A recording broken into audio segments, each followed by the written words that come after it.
Should I read it straight away? No, just gavel to check the seats. Gavel. Order. Order.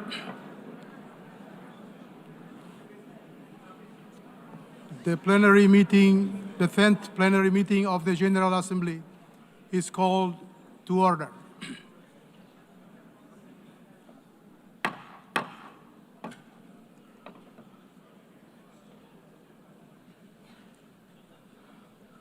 The Assembly will continue its consideration of Agenda Item 8 entitled General Debate. The Assembly will hear an address by His Excellency Benjamin Netanyahu, Prime Minister of the State of Israel. I request protocol to escort His Excellency and invite him to address the Assembly.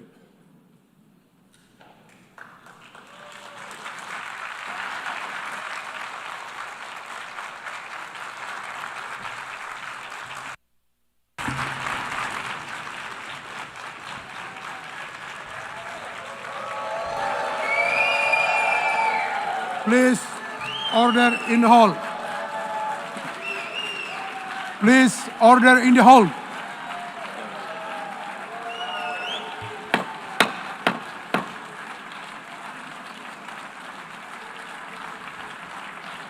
Please, order in the hall.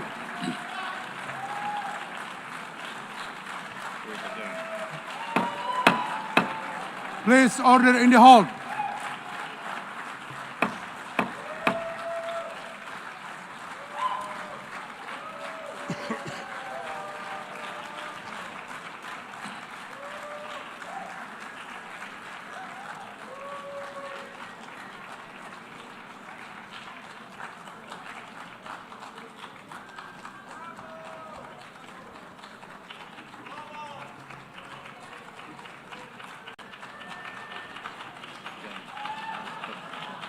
Please, order in the hall, and please be seated.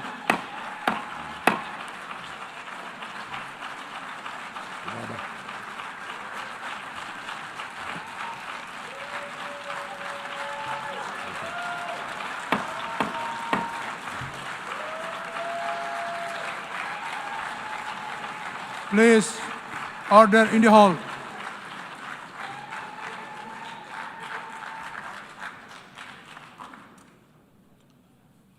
Mr. President, the families of our dear hostages languishing in the dungeons of Gaza, ladies and gentlemen, last year I stood at this podium and I showed this map. It shows the curse of Iran's terror axis. This axis threatened the peace of the entire world. It threatened the stability of our region and the very existence of my country, Israel. Iran was rapidly developing a massive nuclear weapons program and a massive ballistic missile program. These were meant not only to destroy Israel, they were meant also to threaten the United States and blackmail nations everywhere. From Gaza, Yahya Sinwar dispatched waves of Hamas terrorists. They stormed into Israel on October 7th and committed acts of unspeakable savagery. From Lebanon, Hassan Nasrallah had launched thousands of missiles and rockets at our cities, terrorizing our citizens. In Syria, the murderous dictator Assad hosted Iran's forces, tightening a noose of death around our throats. In Yemen, the Houthis launched ballistic missiles at Israel while choking global trade at the mouth of the Red Sea. So what's happened over the past year?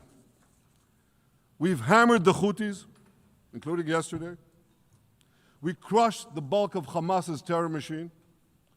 We crippled Hezbollah, taking out most of its leaders and much of its weapons arsenal. You remember those beepers, the pagers? We paged Hezbollah. And believe me, they got the message. And thousands of terrorists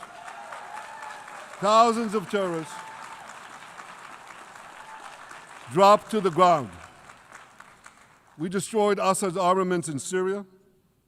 We deterred Iran's Shiite militias in Iraq. And most importantly, and above anything else that I could say to you or that we did in this past year, in this past decade, we devastated Iran's atomic weapons and ballistic missiles programs.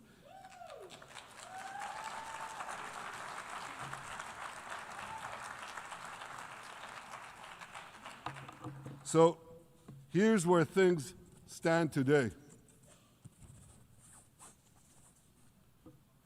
Half the Houthi leadership in Yemen, gone. Yahya Sinwar in Gaza, gone. Hassan Nasrallah in Lebanon, gone. The Assad regime in Syria, gone. Those militias in Iraq, well, they're still deterred. And their leaders, if they attack Israel, will also be gone. And for Iran's top military commanders and its top atomic bomb scientists, well, they're gone too.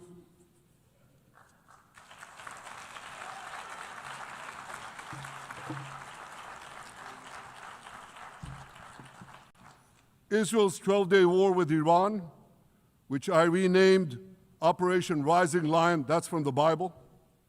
This 12-day war will go down in the annals of military history. Our daring pilots neutralized Iran's missile defenses and took control of the skies over Tehran. And you saw this.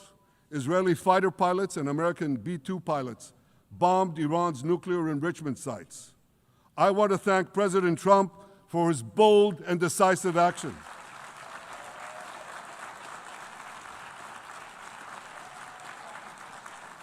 President Trump and I promised to prevent Iran from developing nuclear weapons, and we delivered on that promise.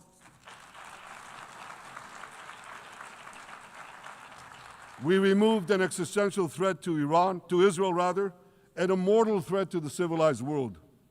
We lifted a dark cloud that could have claimed millions and millions of lives. But, ladies and gentlemen, we must remain vigilant. We must remain absolutely clear-minded and vigilant. We must not allow Iran to rebuild its military nuclear capacities. Iran's stockpiles of enriched uranium, these stockpiles must be eliminated.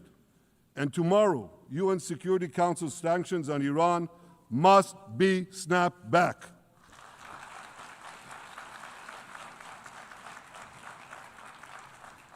Thanks to the resolve of our people, the courage of our soldiers, and the bold decisions we took, Israel rebounded from its darkest day to deliver one of the most stunning military comebacks in history.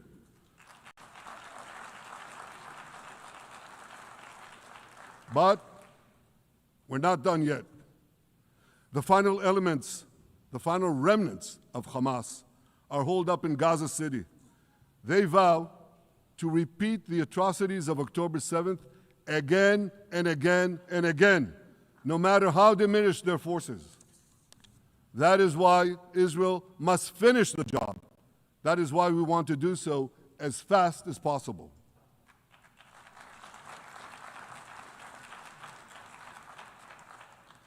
Ladies and gentlemen, much of the world no longer remembers October 7th, but we remember. Israel remembers October 7th. On that day, well, I'll tell you, you can remember October 7th too. You see this large pin here? It's a QR code.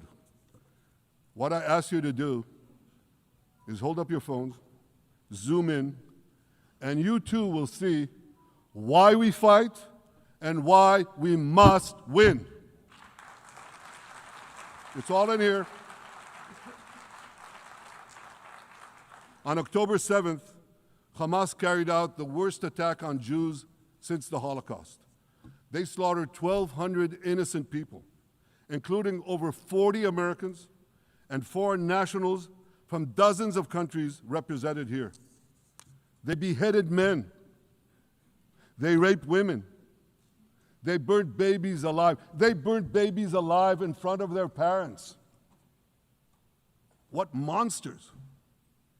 And these monsters took more than 250 people hostage. And those included Holocaust survivors, grandmothers and their grandchildren. Who takes hostage grandmothers and grandchildren? Hamas does. So far, we've brought home 207 of these hostages, but 48 still remain in the dungeons of Gaza. 20 of them are alive, starved, tortured, deprived of any daylight, deprived of humanity. These are the names of the 20 living hostages. Matan Angrest, Gali and Zerv Berman, brothers, Elkanah Buchbot, Rom Braslavsky, Nimrod Cohen, Ariel and David Cunyo, another pair of brothers, Guy Gilboa Dalal, Eviatar David. You saw the picture of Eviatar David, emaciated, forced to dig his own grave. Maxim Herkin, Eitan Horn, Segev Kalfon, Bar Kupperstein, Omri Meran, Eitan Moore, Yosef Chaim Ochana, Alon Ohel, Avinatam Or, and Matan Tsengarker. Now, ladies and gentlemen, I want to do something I've never done before. I want to speak from this forum directly to those hostages through loudspeakers. I've surrounded Gaza with massive loudspeakers connected to this microphone in the hope that our dear hostages will hear my message. And I'll say it first in Hebrew and then in English. אחינו הגיבורים, מדבר ראש הממשלה בנימין נתניהו. אני פונה עליכם מעל בימת האו"ם. לא שכחנו אתכם, אפילו לא לשנייה. העם כולו איתכם, ואנחנו לא נשקוט ולא נרפה עד שנחזיר את כולכם הביתה. החיים והחללים כאחד.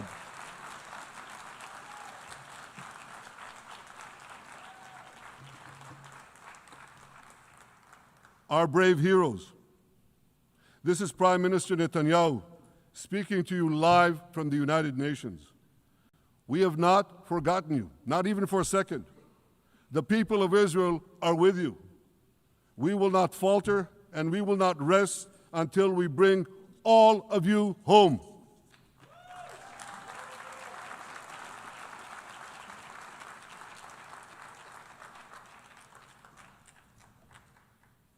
Ladies and gentlemen, thanks to special efforts by Israeli intelligence, my words are now also being carried. They're streamed live to the cell phones of Gazans. So to the remaining Hamas leaders and to the jailers of our hostages, I now say, lay down your arms. Let my people go. Free the hostages, all of them, the whole 48. Free the hostages now.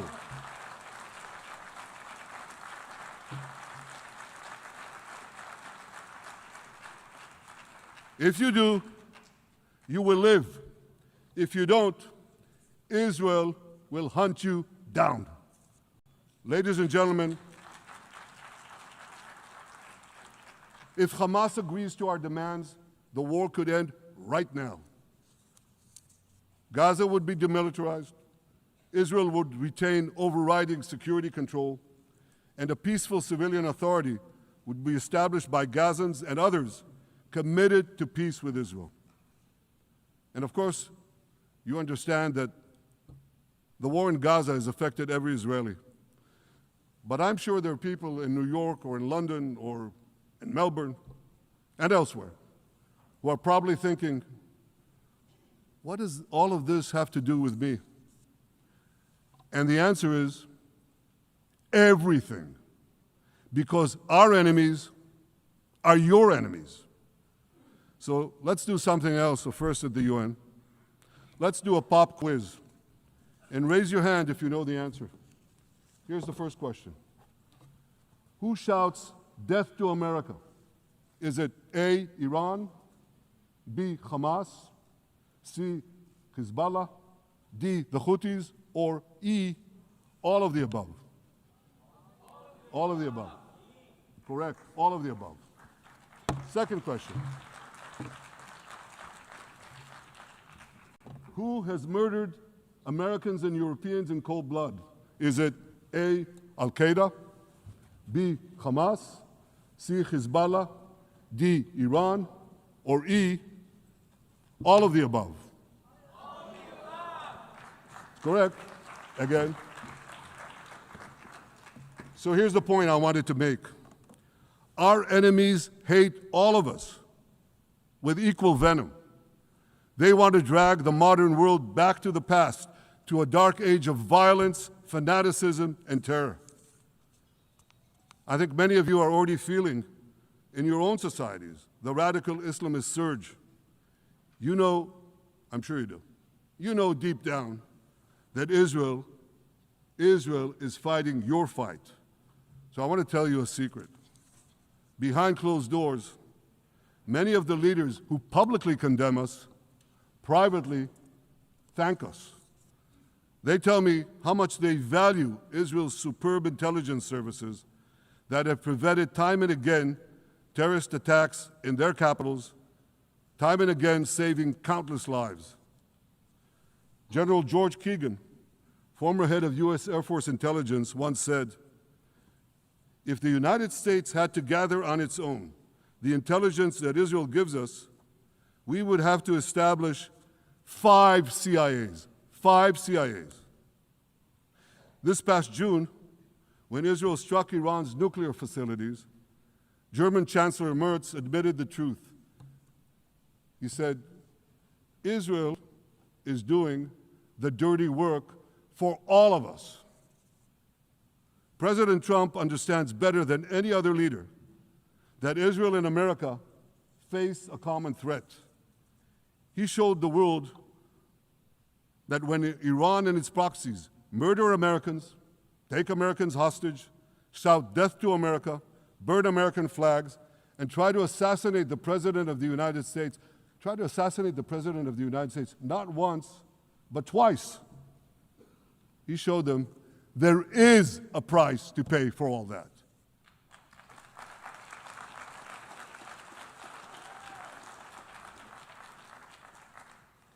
But regrettably, many leaders who are represented in this hall, they send a very different message. Sure, in the days immediately following October 7th, many of them supported Israel. But that support quickly evaporated when Israel did what any self-respecting nation would do in the wake of such a savage attack. We fought back. Now just imagine, just sit back for a second and imagine an attack against America proportioned to the attack against Israel on October 7th. Imagine a regime, a terror regime, dispatching thousands of terrorists to invade the United States. They massacre 40,000 Americans. They take 10,000 Americans hostage. What do you think America would do? You think America would leave that regime standing?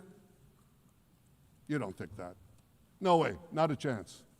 The United States would wipe out that terror regime and ensure that such savagery would never threaten America again. This is precisely what Israel is doing in Gaza.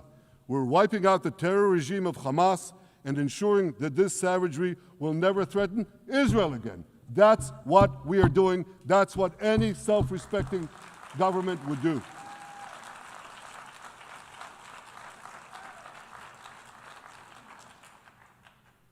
Yet, and it's a yet that I'm sorry to say here, yet over time, many world leaders buckled. They buckled under the pressure of a biased media, radical Islamist constituencies, and anti-Semitic mobs. There's a familiar saying, when the going gets tough, the tough get going. Well, for many countries here, when the going got tough, you caved. And here's the shameful result of that collapse. For much of the past 2 years, Israel has had to fight a seven-front war against barbarism with many of your nations opposing us. Astoundingly, as we fight the terrorists who murdered many of your citizens, you are fighting us. You condemn us, you embargo us, and you wage political and legal warfare, it's called lawfare, against us. I say to the representatives of those nations, this is not an indictment of Israel. It's an indictment of you. It's an indictment of weak-kneed leaders who appease evil rather than support a nation whose brave soldiers guard you from the barbarians at the gate. They're already penetrating your gates. When will you learn? You can't appease your way out of jihad, and you won't escape the Islamist storm by sacrificing Israel. To overcome that storm, you have to stand with Israel. But that's not what you're doing. As the prophets of Israel foretold in the Bible, you've turned good into evil and evil into good. Now I want to drill down on this. Take the false charge of genocide. Israel is accused of deliberately targeting civilians. Ladies and gentlemen, the opposite is true. The head of urban warfare studies, Colonel John Spencer, he's perhaps the world's greatest expert on urban warfare. And he says, Israel is applying more measures to minimize civilian casualties than any military in history. And because we're doing that, the ratio of non-combatant to combatant casualties is less than 2 to 1 in Gaza. That's an astoundingly low ratio, lower than NATO's wars in Afghanistan and Iraq, especially when you consider that Gaza is one of the most densely populated urban areas on Earth. It has hundreds of miles of terror tunnels underground, and it has countless terror towers above ground, and thousands of terrorists embedded in the tunnels and in these towers in civilian areas. If you want to see what measures Israel takes to avoid civilian casualties in this war, just look at what we're doing now in Gaza City, the last Hamas stronghold, one of the 2 last strongholds. For 3 weeks, Israel dropped millions of leaflets, sent millions of text messages, and made countless phone calls urging civilians to leave Gaza City before our military moves in.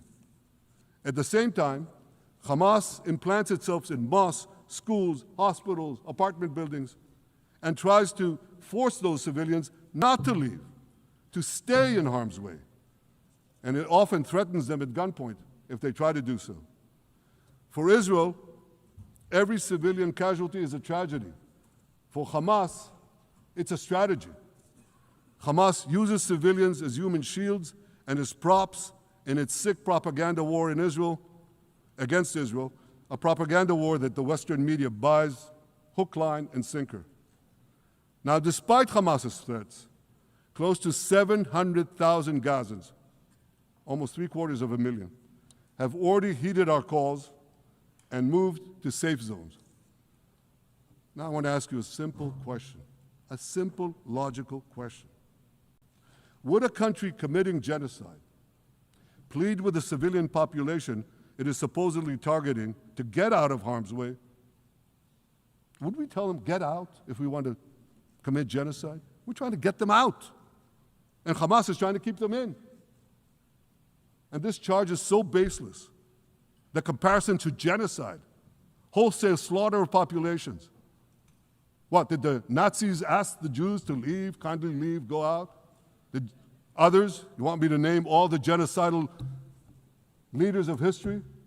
Just go one by one. Did anyone do this? Did they say, get out so we can come in?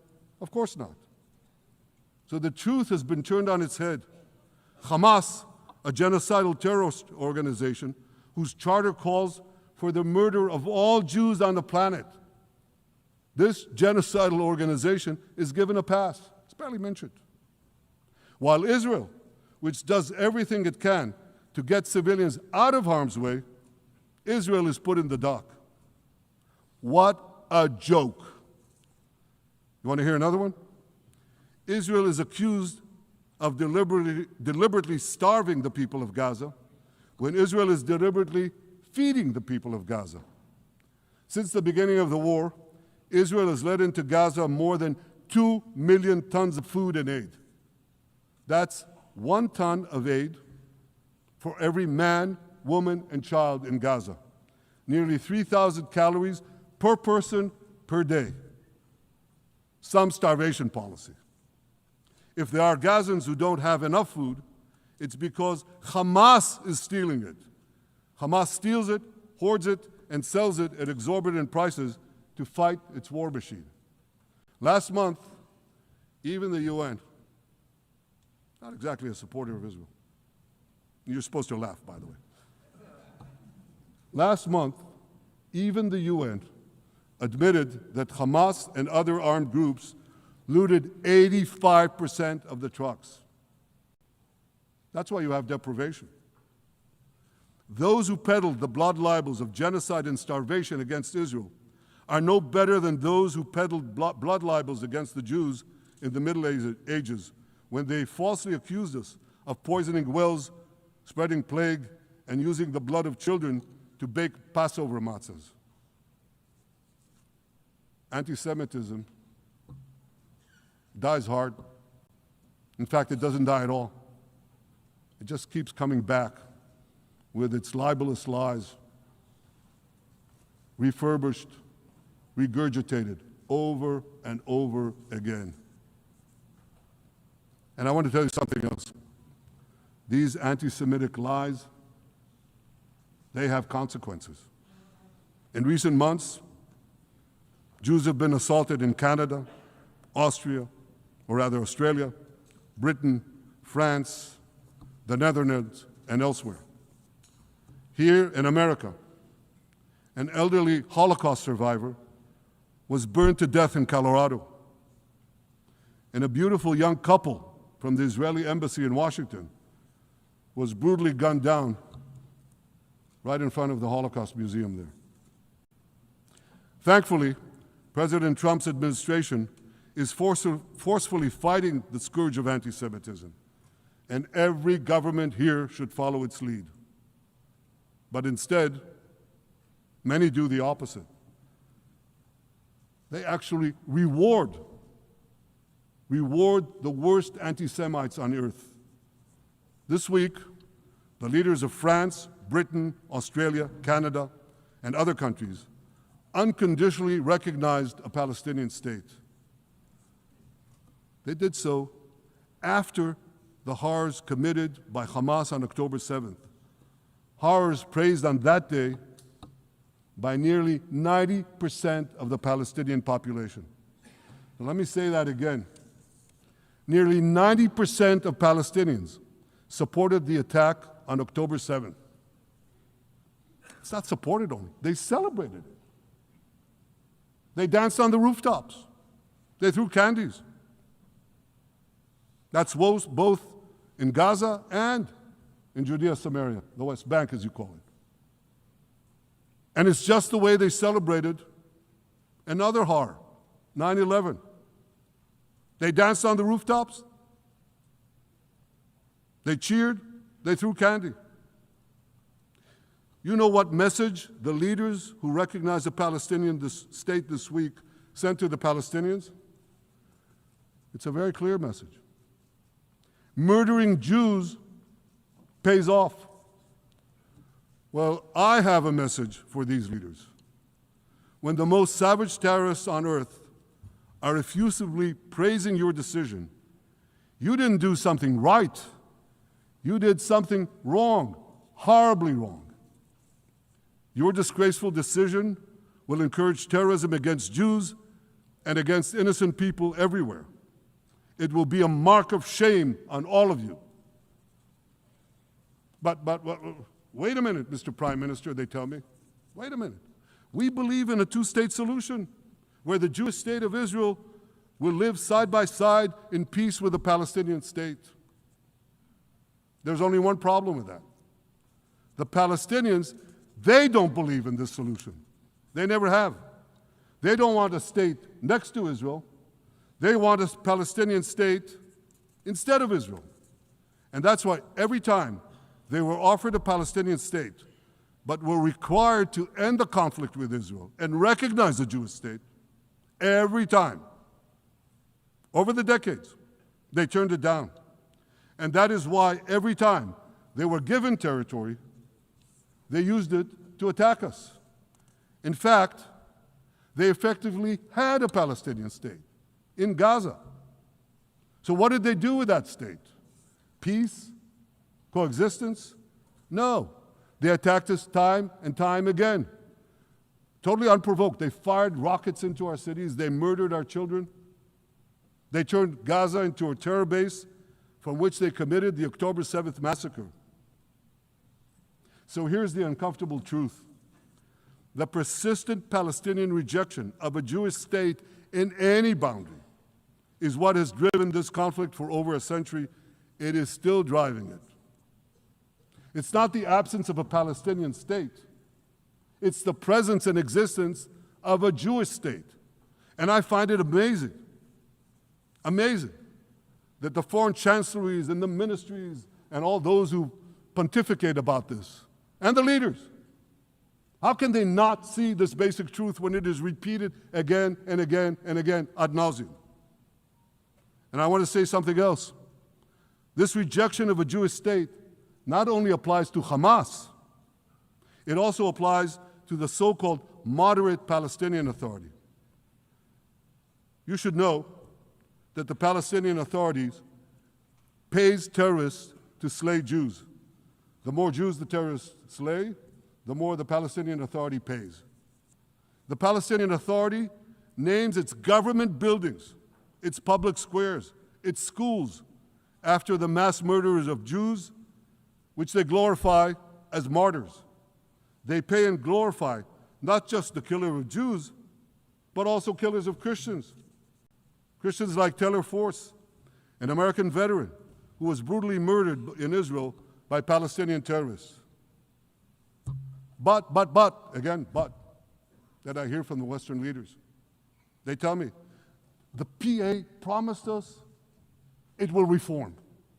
And I know this time, Prime Minister, it will be different. Yeah, right. We've heard these promises for decades.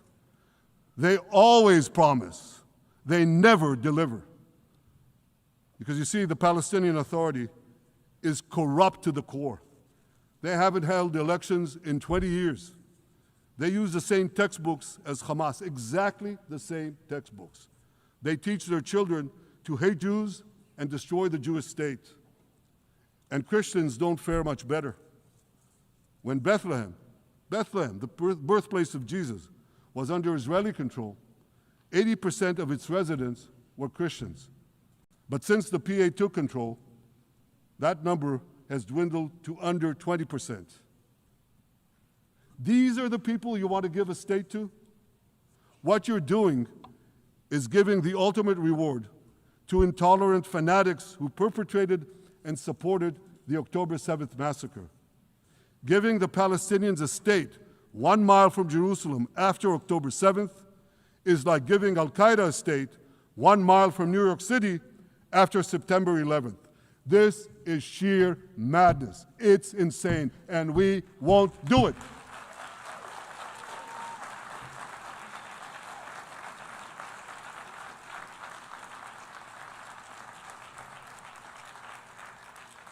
So here's another message to those Western leaders. Israel will not allow you to shove a terror state down our throats. We will not commit national suicide because you don't have the guts to face down a hostile media and anti-Semitic mobs demanding Israel's blood.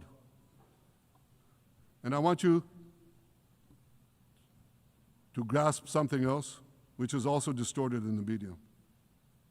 I say this not only in my name or the name of my government, but on behalf of all the people of Israel. Last year, there was a vote in the Knesset, our parliament, whether or not to oppose the imposition of a Palestinian state. You want to guess what the results were? Out of 120 members of our parliament, 99 voted against and only 9 supported. That's over 90%. It's not a fringe group. It's not the Prime Minister who himself is extreme or he's held hostage by extreme parties to his right. It's over 90% of Israelis. My opposition to a Palestinian state is not simply my policies or my government's policy. It's the policy of the state and people of the state of Israel.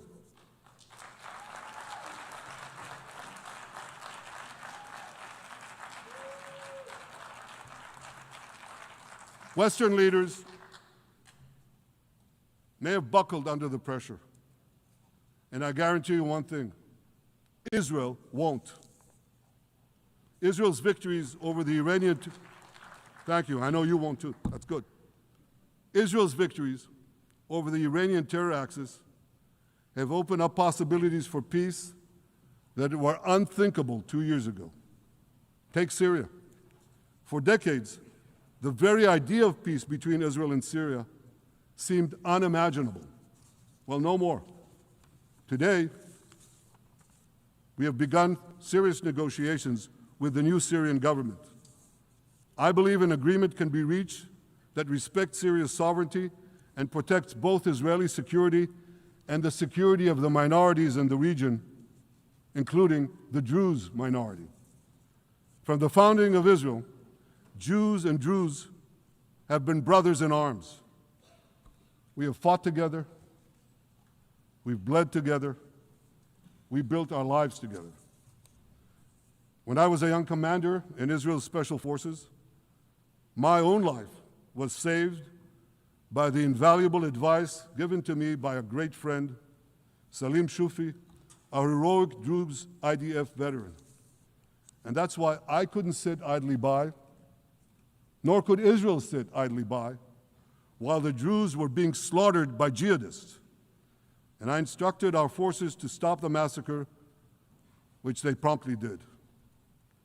Peace between Israel and Lebanon is possible as well. I call on the Lebanese government to also begin direct negotiations with Israel. I commend it for its declared aim to disarm Hezbollah. But we need more than words. If Lebanon takes genuine and sustained action to disarm Hezbollah, I'm sure we can achieve a sustainable peace. Of course, until that happens, we will take whatever action we need to defend ourselves and to maintain the conditions of the ceasefire which was established in Lebanon. Our goal is not merely to monitor Hezbollah's actions, but to prevent them from violating the ceasefire and attacking us at any time. But I'm sure that if the Lebanese government persists in its goal of disarming Hezbollah, peace will come very speedily and very readily. Victory over Hezbollah has made peace possible with our two Arab neighbors in the north. Victory over Hamas will make peace possible with nations throughout the Arab and Muslim world. Our victory would lead to a dramatic extension and expansion of the historic Abraham Accords, which President Trump brokered between Arab leaders and myself 5 years ago. And I took note, as I'm sure you did too, of the encouraging words spoken here by the President of Indonesia. This is the country with the largest Muslim population of all nations. And it's also a sign of what could come. Forward-looking Arabs and Muslim leaders know that cooperating with Israel will provide them with groundbreaking Israeli technologies, including in medicine and science, in agriculture and water, in defense and AI, and so many other fields. I believe that in the coming years, the Middle East will look dramatically different. Many of those who wage war on Israel today will be gone tomorrow. Brave peacemakers will take their place. And nowhere will this be more true than in Iran. The long-suffering Iranian people will regain their freedom. They will make Iran great again. And our two ancient peoples,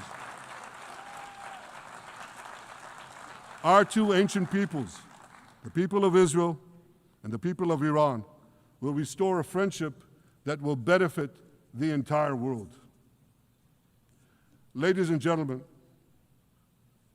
the horrors that happened on one dark day, October 7th, those horrors happened countless times during the centuries of my people's exiles among the nations. Jewish blood was cheap. Jews were killed with impunity. We had to beg others to defend us. The rise of Israel did not mean that the attempts to destroy us would end. It meant that we could fight back against those attempts. And that is exactly what Israel has done since October 7th. Our sons and daughters fought like lions. Our brave soldiers donned their uniforms and rushed into battle. They were armed with the dreams of the 100 generations of Jews who came before them. The dream of living as a free people in the land of Israel, our beloved homeland for more than 3,000 years. The dreams of living in our own independent state. The dream of having an army to defend ourselves. And the dream of being a light unto the nations, a beacon of progress, ingenuity, innovation, for the benefit of all humanity. On October 7th, the enemies of Israel tried to extinguish that light. 2 years later, the resolve of Israel and the strength of Israel burned brighter than ever. With God's help, that strength and that resolve would lead us to a speedy victory and to a brilliant future of prosperity and peace. Thank you very much.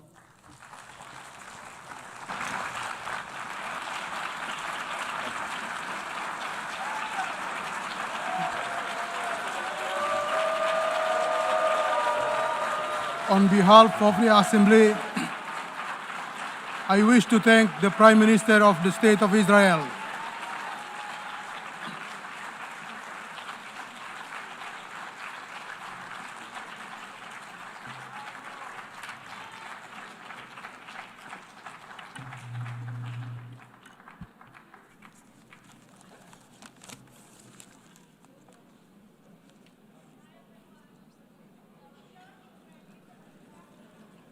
And also,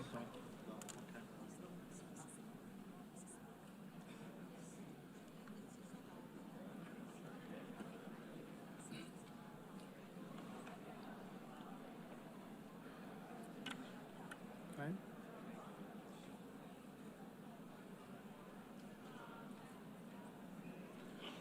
The Assembly will now hear an address by His Excellency Muhammad Shehbaz Sharif, Prime Minister of the Islamic Republic of Pakistan. I request protocol to escort His Excellency and invite him to address the Assembly.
बिस्मिल्लाहिर्रहमानिर्रहीम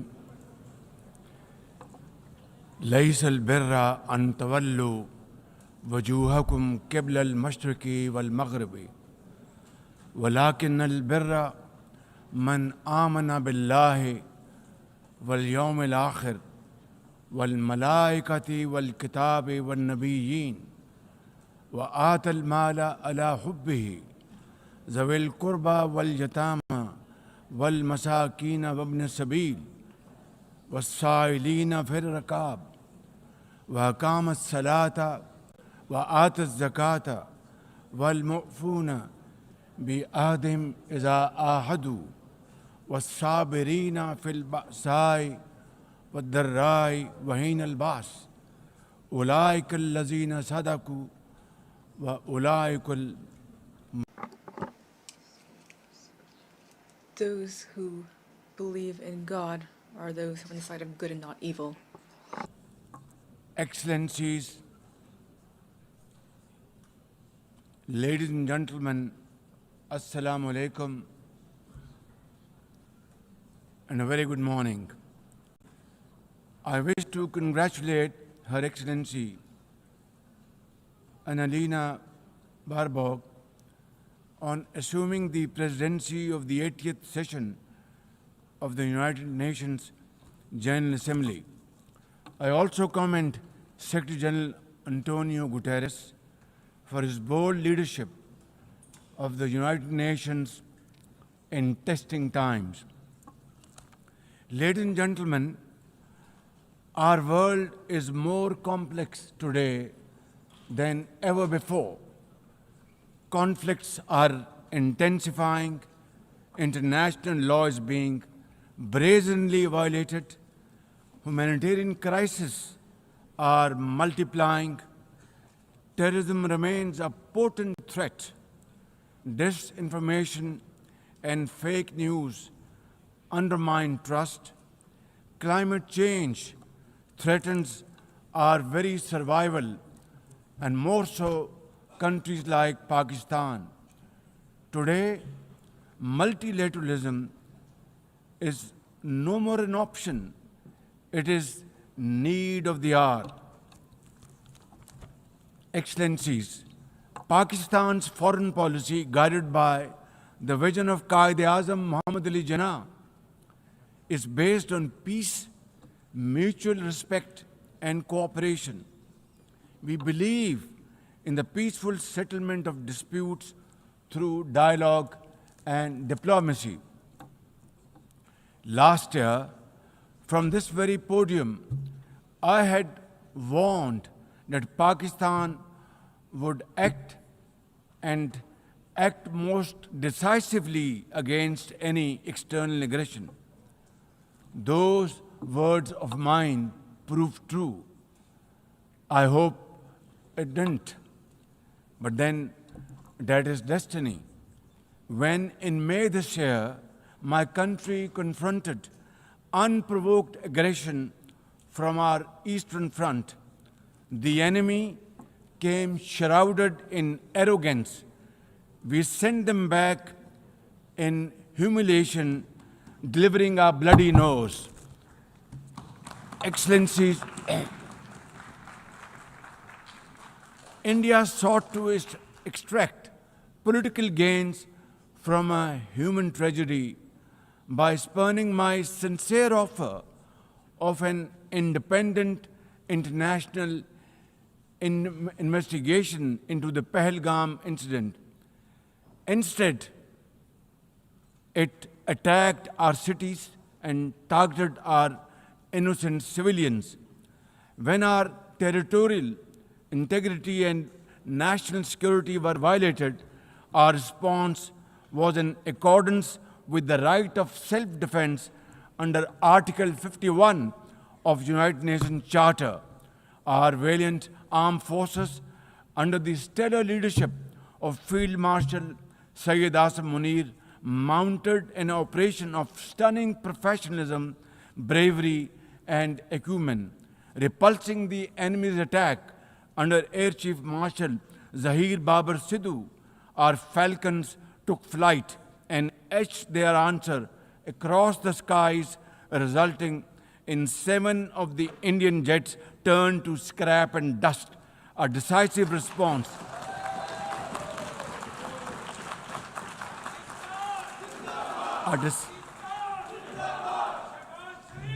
A decisive response to the aggressor that will echo through the annals of history.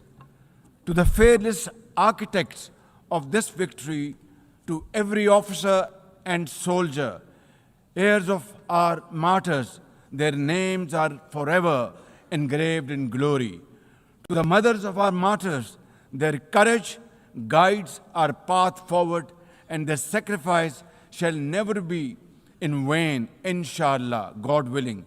And to every Pakistani, you stood as one unbreakable wall, a bunyanum marsus.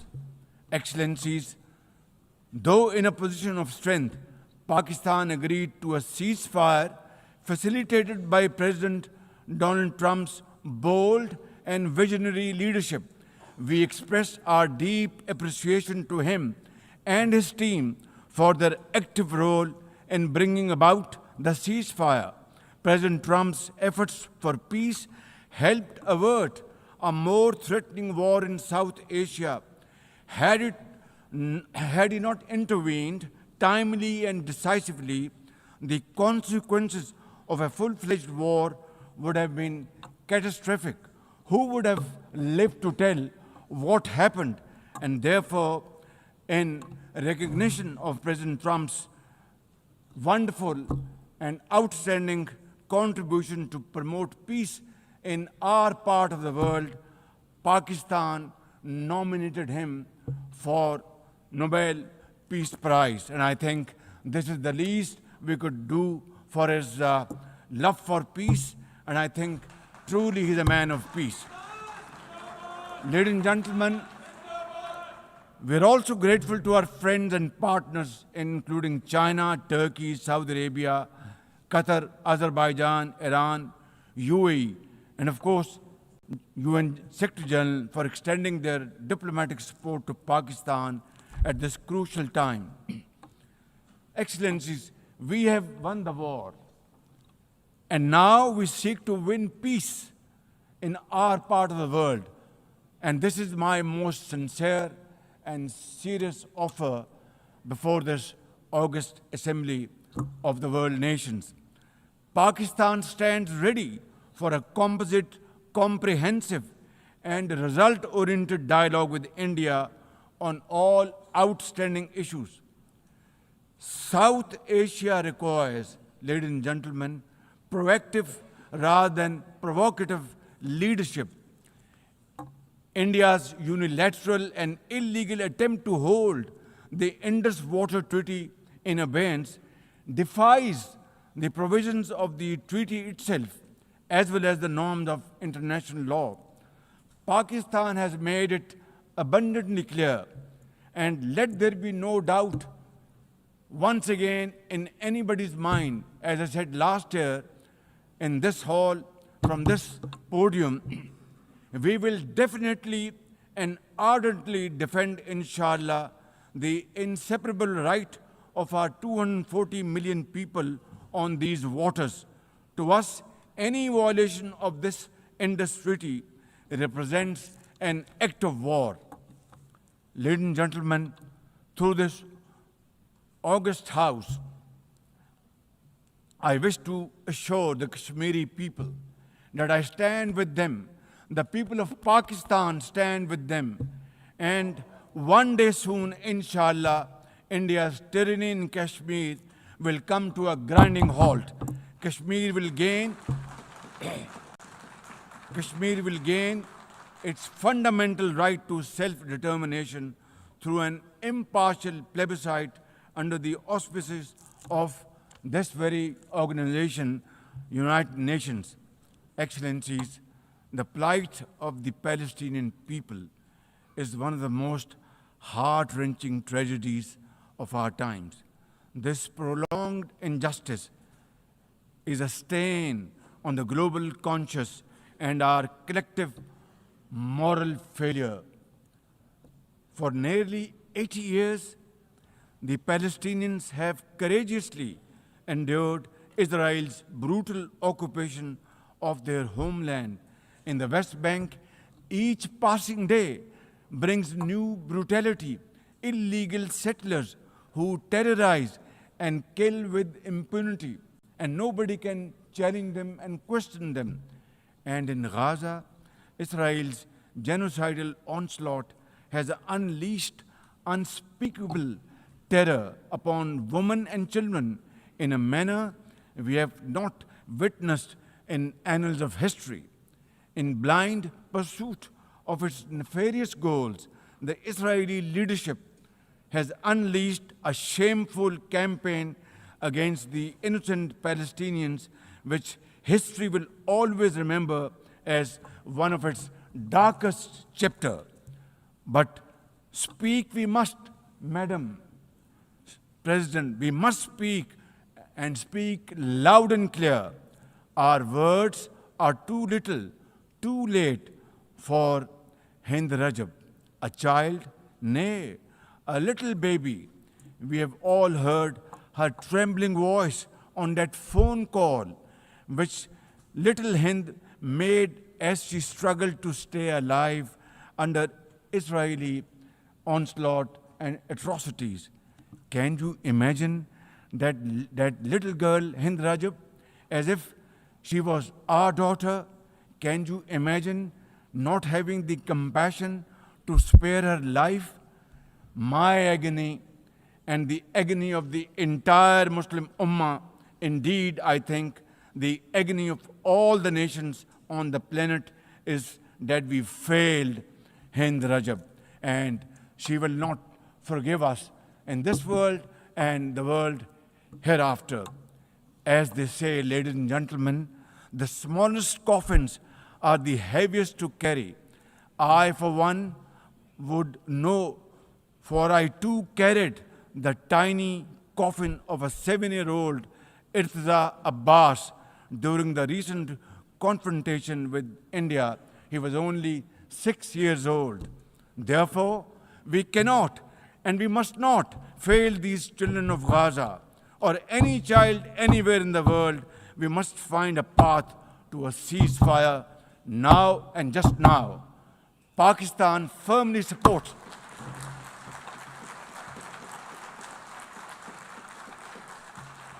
Ladies and gentlemen, Pakistan firmly supports the demand of the Palestinian people for the establishment of a sovereign Palestinian state with pre-1967 borders and Al-Quds Sharif as its capital. Palestine can no longer remain under Israeli shackles. It must be liberated, and liberated with full commitment and with full force.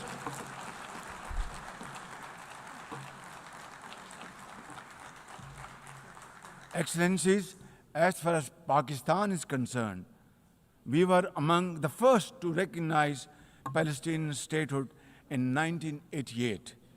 And now we welcome the recognition of the state of Palestine by a number of countries recently around the globe, and urge others to also follow suit, because time and tide wait for none.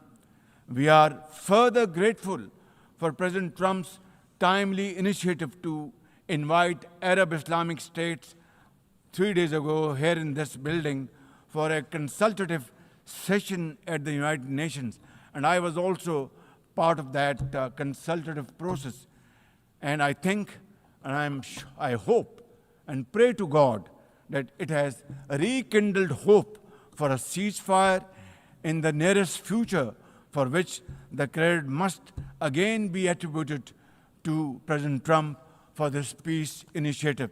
Excellencies, Israel's recent attack on Doha and its continued violations of the sovereignty and territorial integrity of numerous countries is reflective of its rogue behavior. Pakistan stands unwaveringly with our brothers and sisters in Qatar. We also support all efforts for for a peaceful resolution of the we also support all efforts for a peaceful resolution of the Ukraine conflict in line with the UN Charter to end human sufferings and global turmoil caused by this protracted war. Madam President, Pakistan condemns terrorism in all its forms and manifestations. For over 2 decades, Pakistan has been at the front line of global counter-terrorism efforts, having suffered over 90,000 people. We lost 90,000 people of our country, babies, children, mothers, sisters, brothers, elderly people, doctors, engineers, and also suffered economic loss of $150 billion. Please tell me, put your hand on your heart, that what can be a bigger manifestation of our commitment to fight terrorism and erase it not only from the face of Pakistan, but from the face of this global world. And I believe a man killed in New York is a man killed in Lahore, a man killed in Islamabad is a man killed in London. It's a global village. So I think unless and until terrorism is defeated hands down, this world will not be a peaceful place to live. And for that, Pakistan's sacrifices are probably the biggest around the globe. It must be respected and appreciated because we are a bulwark. Had these terrorists not been encountered by us, they would have been roaming on the streets of New York and London and God knows Far East.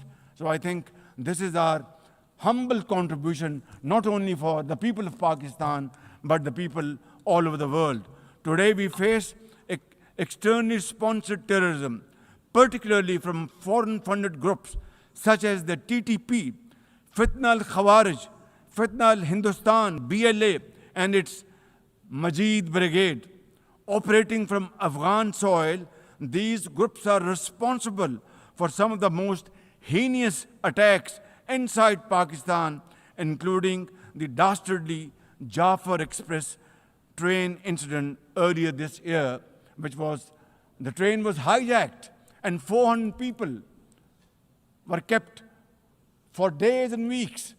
And mercifully, by Allah Almighty's grace, our armed forces and law enforcing agencies were able to recover them. Now, as an immediate neighbor and a brotherly country of Afghanistan, Pakistan has a direct stake in a peaceful Afghanistan. We believe that the key to development and prosperity lies in regional stability and connectivity. Pakistan continues to engage with all partners to extend humanitarian assistance, promote economic recovery, and encourage inclusive political framework in Afghanistan. The interim Afghan government must, however, uphold human rights, including women's rights. Above all, we expect that Afghan interim government to take effective action against terrorist groups and to ensure that Afghan soil is not used for terrorism against any country. Ladies and gentlemen, there must be no space for hate speech, discrimination, or violence against any person or against any religion. Hate-driven ideologies such as India's Hindutva-driven extremism pose a danger to the entire world. While there is growing recognition of the dangers posed by Islamophobia, the imperative of effectively combating this menace can hardly be overemphasized. Pakistan welcomes the appointment of a UN Special Envoy to combat this scourge. Ladies and gentlemen, while we are confronted with the climate crisis, it demands the most urgent collective action. In 2022, Pakistan faced massive floods of humongous proportions that caused huge losses amounting to $34 billion and many valuable lives lost. This year again, we are dealing with another mega flood with thousands of villages washed away from the face of the earth, millions of people displaced, more than 1,000 killed, and billions of dollars of crop, livestock, and property washed away, lost to flood waters. Our nation stands united in these testing times, and we are dealing with this natural calamity with remarkable resilience by the grace of God. I have declared a climate emergency to cope with this challenge. The catastrophic floods of 2022 and 2025 this year are glaring examples of loss and damage caused due to climate change.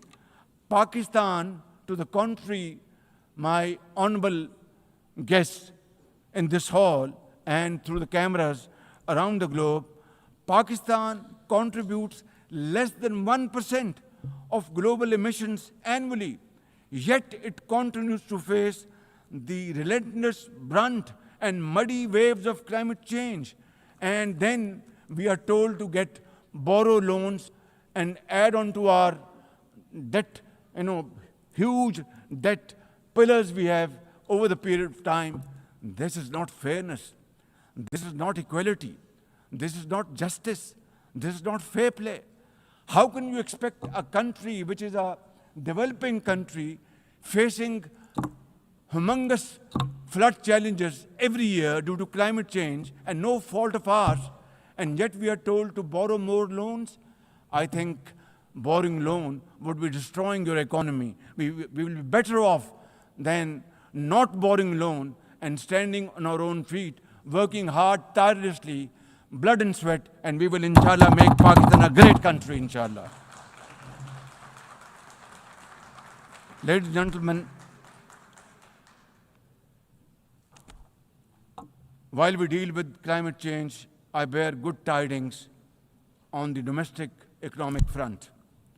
Socio-economic development and the welfare of our people are among my government's foremost priorities. We have successfully implemented deep-rooted structural macroeconomic reforms, modernized and broadened our taxation system, intensified efforts to mobilize productive investment, and embraced digitization, AI, and crypto as the tools of the future. Strategic partnerships, including our all-weather cooperation with China through the China-Pakistan Economic Corridor under President Xi Jinping's landmark Belt and Road Initiative, are contributors to our progress as I speak. I admire the vision and foresight of President Xi Jinping, whose recently launched Global Governance Initiative, along with other global initiatives, offers a comprehensive framework for a more just, fair, and inclusive development. Excellencies, as a non-permanent member of the UN Security Council, Pakistan is playing its constructive role in conflict prevention. The unanimous adoption of Resolution 2788 under our presidency of the Council has renewed our collective commitment to multilateralism, respect for the UN Charter, and effective implementation of UN Security Council resolutions. Excellencies, at the end, let me assure you that Pakistan will always stand for peace, justice, and development, for a revitalized United Nations, and for cooperative and multilateralism that is fair and inclusive and delivers for all. Therefore, let this 80th anniversary not simply commemorate history. Let us make history and chart a future for the next 80 years with these United Nations as enduring hope for global good. Let us truly strive to become better together. Thank you very much. United Nations, long live. God bless you.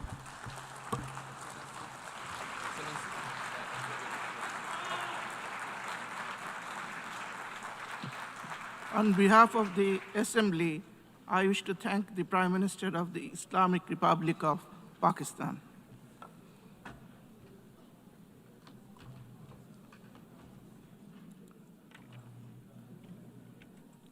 The Assembly will now hear an address by His Excellency Li Qihang, Premier of the State Council of the People's Republic of China.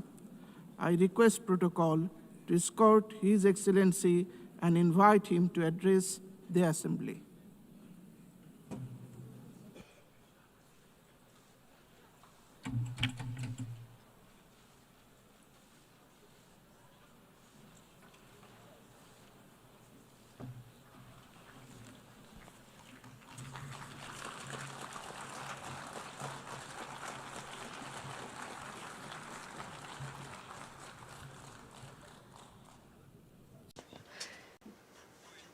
Mr. President, colleagues, ladies and gentlemen, this year marks the 80th anniversary of the victory of the World Anti-Fascist War. It is also the 80th anniversary of the founding of the United Nations. 80 years ago, fascism was defeated in fearless battles by countless heroic men and women around the world.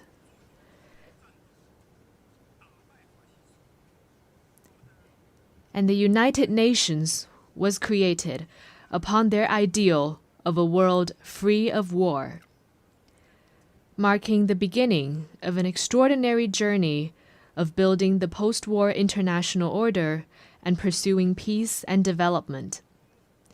The past 80 years have been tortuous but purposeful. Today, the UN is the world's most universal, representative, and authoritative intergovernmental organization. With an international system centered around the UN and an international order based on international law, human society has realized overall peace and achieved unprecedented levels of development and prosperity. The past 80 years have witnessed tectonic changes in our world. Straddling 2 centuries, this period saw human society leapfrog from the age of electricity and computers into a digital intelligence era. While the world we live in has changed enormously, the ideal of making it a better place remains unchanged. Looking back, we can draw a number of valuable inspirations. First, peace and development are the strongest aspiration shared by the people of all countries. Having gone through 2 world wars, we must never forget the bitter lessons learned through bloodshed and loss of lives. For 80 years, a generally peaceful international environment has led to remarkable growth in the global economy. Today, as the desire for peace and development grows even stronger around the world, it is incumbent upon our generation to further strengthen the force for peace and development. Second, solidarity and cooperation are the most powerful drivers for human progress. In the ferocious years of the World Anti-Fascist War, countries with different social systems, histories, and cultures rose above their differences, fought side by side, and prevailed together. In the 80 years that followed, they weathered a succession of vicissitudes, such as the Cold War standoff, financial crises, and global pandemics, by staying connected and working together. All this proves a simple yet powerful point. Solidarity lifts everyone up, while division drags all down. The road ahead might be hard and bumpy, but when all countries unite as one and collaborate in good faith, our strengths will converge into a mighty force with which we can withstand any headwind and cross any hurdle. Third, fairness and justice are the most important values pursued by the international community. History keeps reminding us that when might dictates right, the world risks division and regression.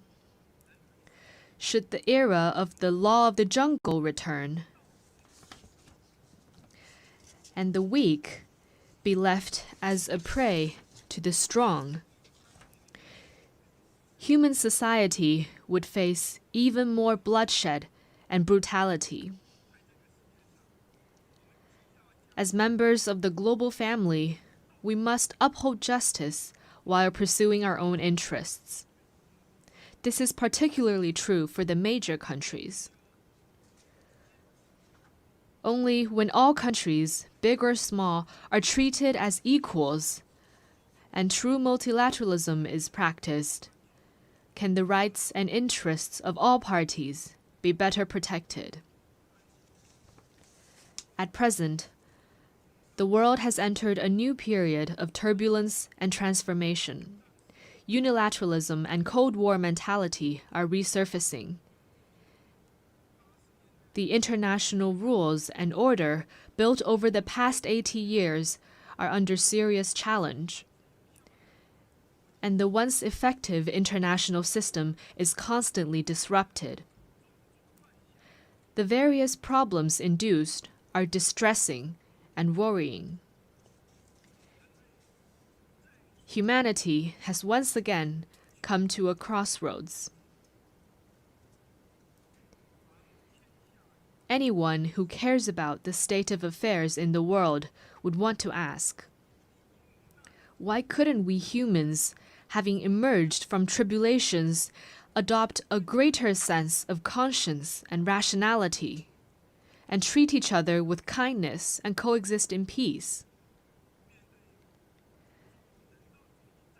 How could we, in the face of deplorable incidents such as humanitarian disasters, turn a blind eye to atrocities that trample blatantly on fairness and justice and sit on our own hands? How could we, when confronted with unscrupulous acts of hegemonism and bullying, remain silent and submissive for fear of might? And how could we let the ardent passion and dedication of our forefathers in founding the UN simply fade into the pages of history?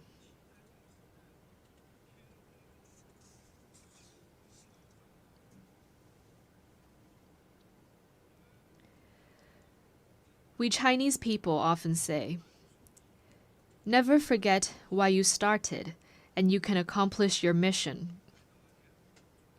Arriving at the UN headquarters this time, I saw over 190 national flags lined up in front of the building and fluttering in the breeze.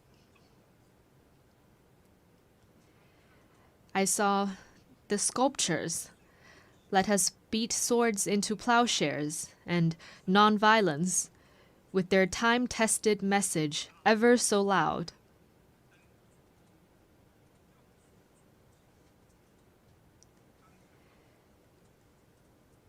And I saw staff members from different regions, of different races, and with different skin colors, working in collaboration for the common goals of humanity. What I saw got me thinking. Those people, objects, and scenes that embody peace, progress, and development are exactly why we choose to commemorate victory. They are also what inspires us to forge ahead, hand in hand. While we may not be able to go back in time and relive the victory, we can definitely create a better future together.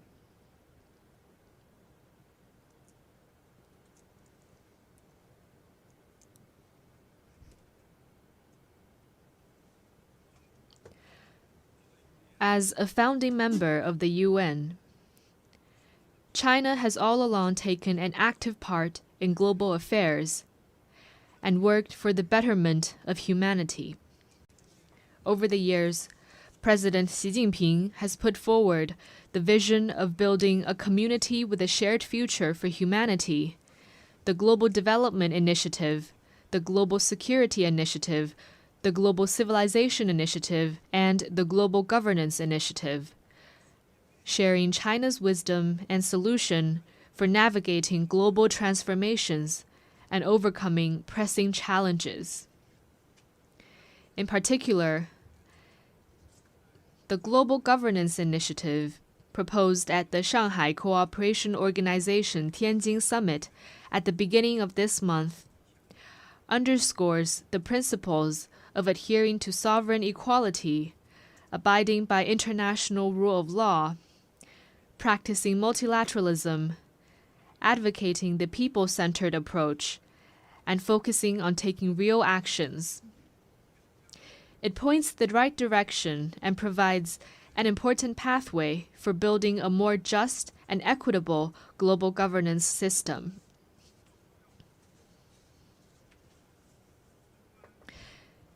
China is ready to take coordinated and effective actions together with all sides to offer more concrete solutions and promote world peace and development.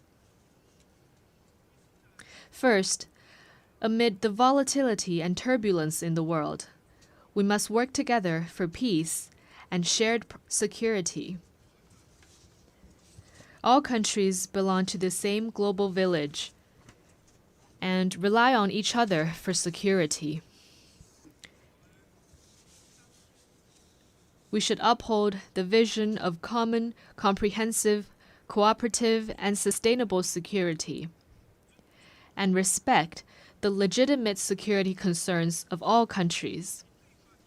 We should settle differences and disputes peacefully through dialogue and consultation.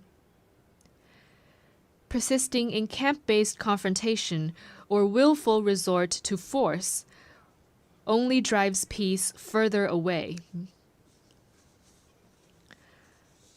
China has all along acted as a staunch defender of world peace and security. China is the second largest contributor to UN peacekeeping budget and the largest provider of peacekeepers among the permanent members of the Security Council. China has been working actively to promote peace talks on hotspot issues such as the Ukraine crisis and the Palestinian-Israeli conflict. China will continue to play a constructive role in promoting the political settlement of hotspot issues. Second, amid sluggish global growth, we must reinvigorate cooperation and pursue win-win results. A major cause of the current global economic doldrums is the rise in unilateral and protectionist measures, such as tariff hikes and erection of walls and barriers. We should collaborate more closely to identify and expand convergence of interests, promote universally beneficial and inclusive economic globalization, and help each other succeed by moving forward in the same direction. China has always been a key driver of global common development. Over the years, the Chinese economy has maintained steady development, contributing around 30% to global economic growth. China has consistently opened its door wider to the world. It has lowered its overall tariff level to 7.3% and remained the world's second largest importer for 16 consecutive years. China has also advanced high-quality Belt and Road cooperation with over 150 countries. Currently, China is taking solid steps to promote high-quality development at home. with a focus on expanding domestic demand.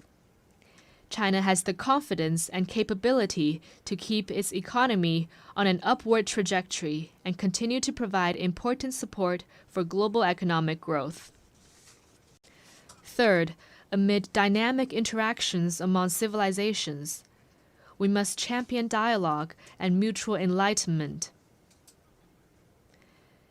Every civilization has its unique value and heritage,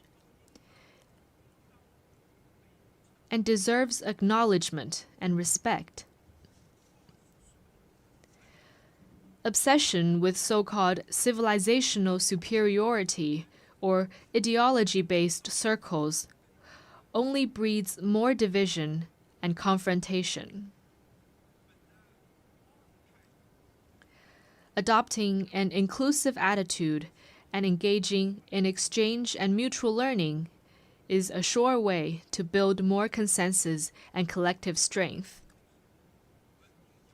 China has all along engaged in active civilizational exchange and mutual learning. Over the next 5 years, China will carry out 50 development cooperation programs in the field of culture and civilization for fellow developing countries, and host 200 thematic training and seminar programs, contributing its part to inter-civilizational dialogue and the progress of civilizations. Fourth, amid emerging challenges, we must respond with concrete efforts and protect our shared home. Climate change is a major challenge confronting all of us. We should uphold the principle of common but differentiated responsibilities, promote the effective implementation of the Paris Agreement, and enhance international collaboration on the green economy. In recent years, technologies such as artificial intelligence, network communications, and biomanufacturing have advanced rapidly. Along with the benefits, they also bring potential risks. We should adhere to the principles of people-centered development, technology for good, and equitable benefits, improve relevant governance rules at a faster pace, and strengthen global governance cooperation, so that technological progress could bring real benefits to humanity in a better way.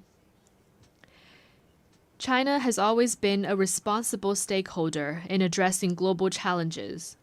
Committed to green and low-carbon development, China has established the world's largest and fastest-growing renewable energy system, built the most extensive and complete new energy industrial chain, and announced China's 2035 nationally determined contributions that cover all economic sectors and all greenhouse gases. China has proposed the Global AI Governance Initiative and advocated the establishment of a World AI Cooperation Organization. This time during the 80th session, China will present to the UN the lunar soil samples collected by Chang'e 6 from the far side of the moon.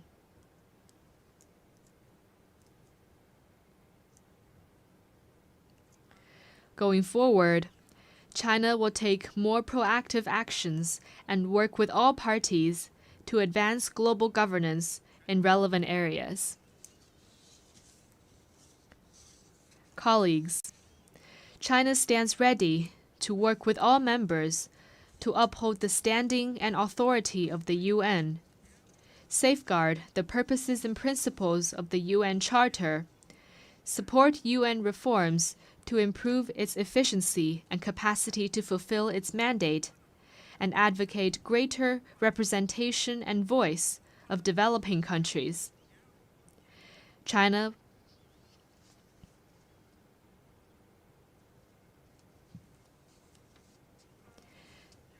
will work with the UN to set up a China-UN Global South-South Development Facility and provide it with $10 million in budgetary support.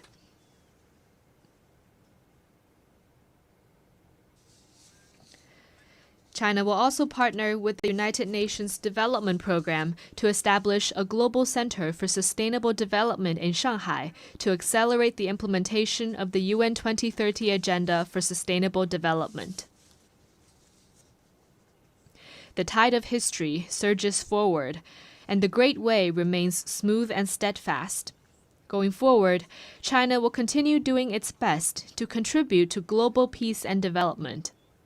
China hopes to work with the rest of the world to uphold the ideals of the UN, carry forward the spirit of multilateralism, actively implement the 4 major global initiatives, advance toward the lofty goal of building a community with a shared future for humanity, and make our world a more harmonious and beautiful place. Thank you.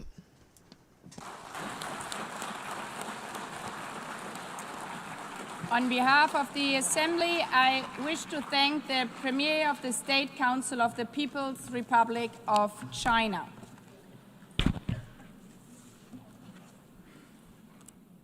The Assembly will hear an address by His Excellency Ralph Gonsalves, Prime Minister and Minister for National Security, Legal Affairs and Information of St. Vincent and the Grenadines.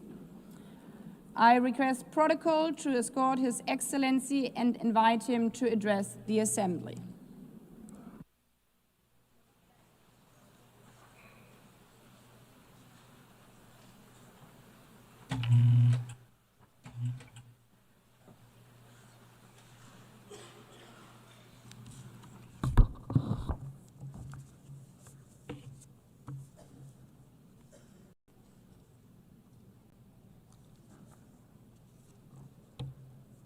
Madam President, Excellencies,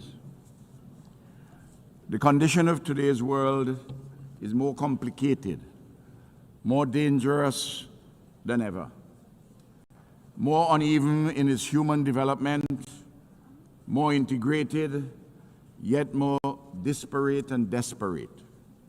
At the same time, much progress and advancements have been made by humanity, and there's an enduring hopefulness amidst despair, a persistent sense that a better tomorrow is possible, even as catastrophes loom and dangers lurk.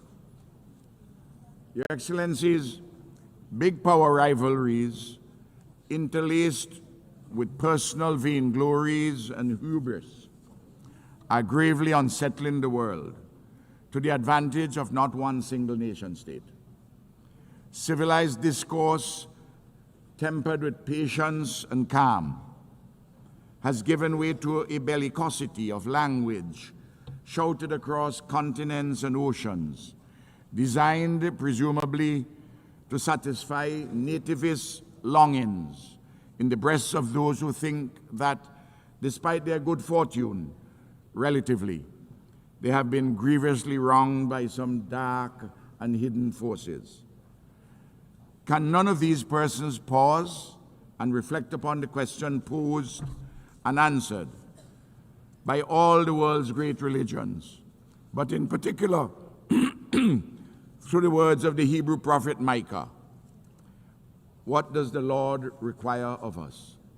To do justly, to love mercy, and to walk humbly with our God.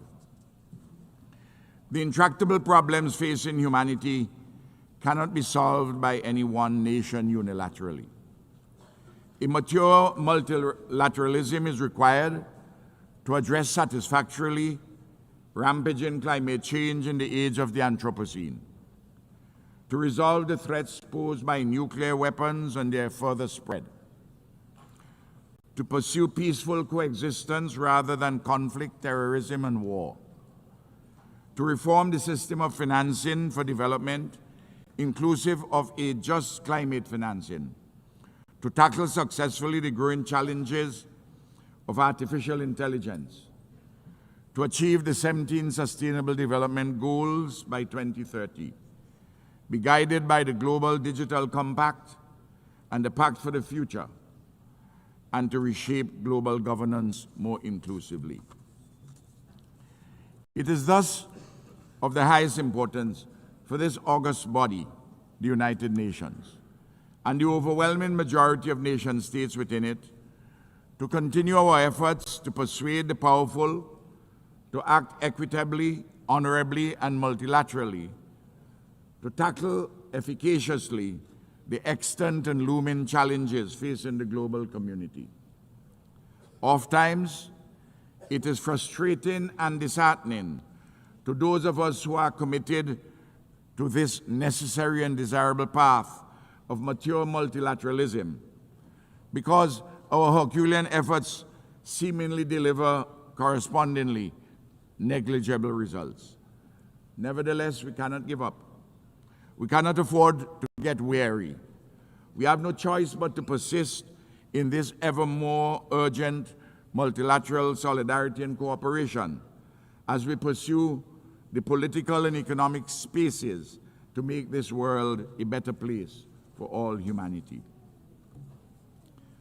Your Excellencies, St. Vincent and the Grenadines, like all countries globally, have been shaped by our history and geography, our nature and neighbors, our extant circumstances, and our dreams for a better future.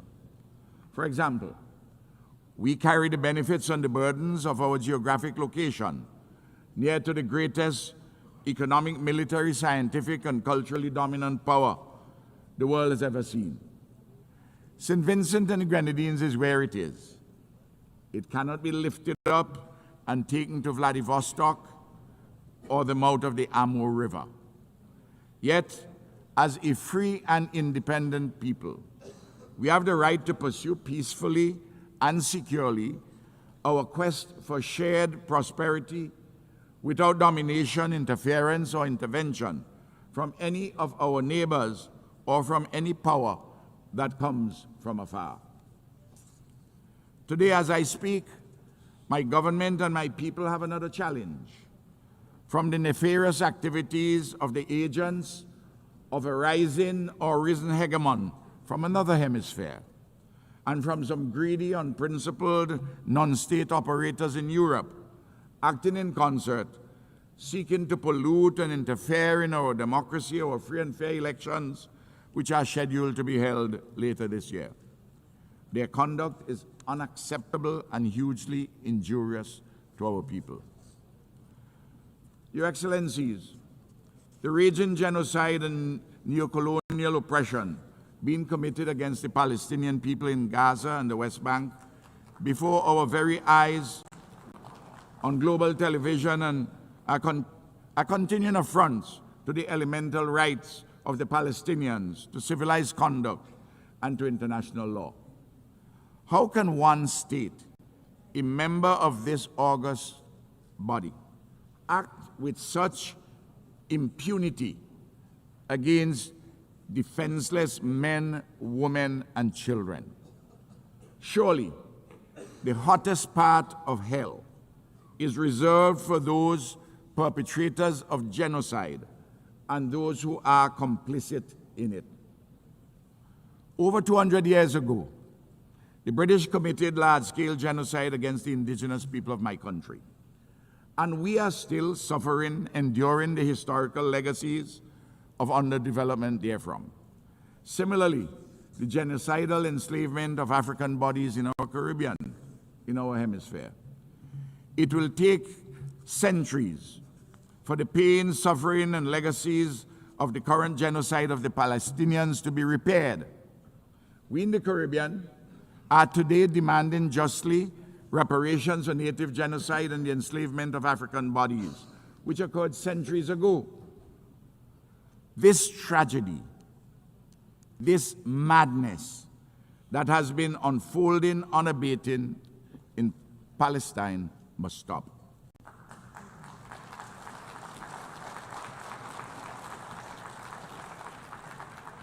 Israel's recent expansion of this war against the Palestinian nation in the state of Qatar is unacceptable. We stand in solidarity with Qatar.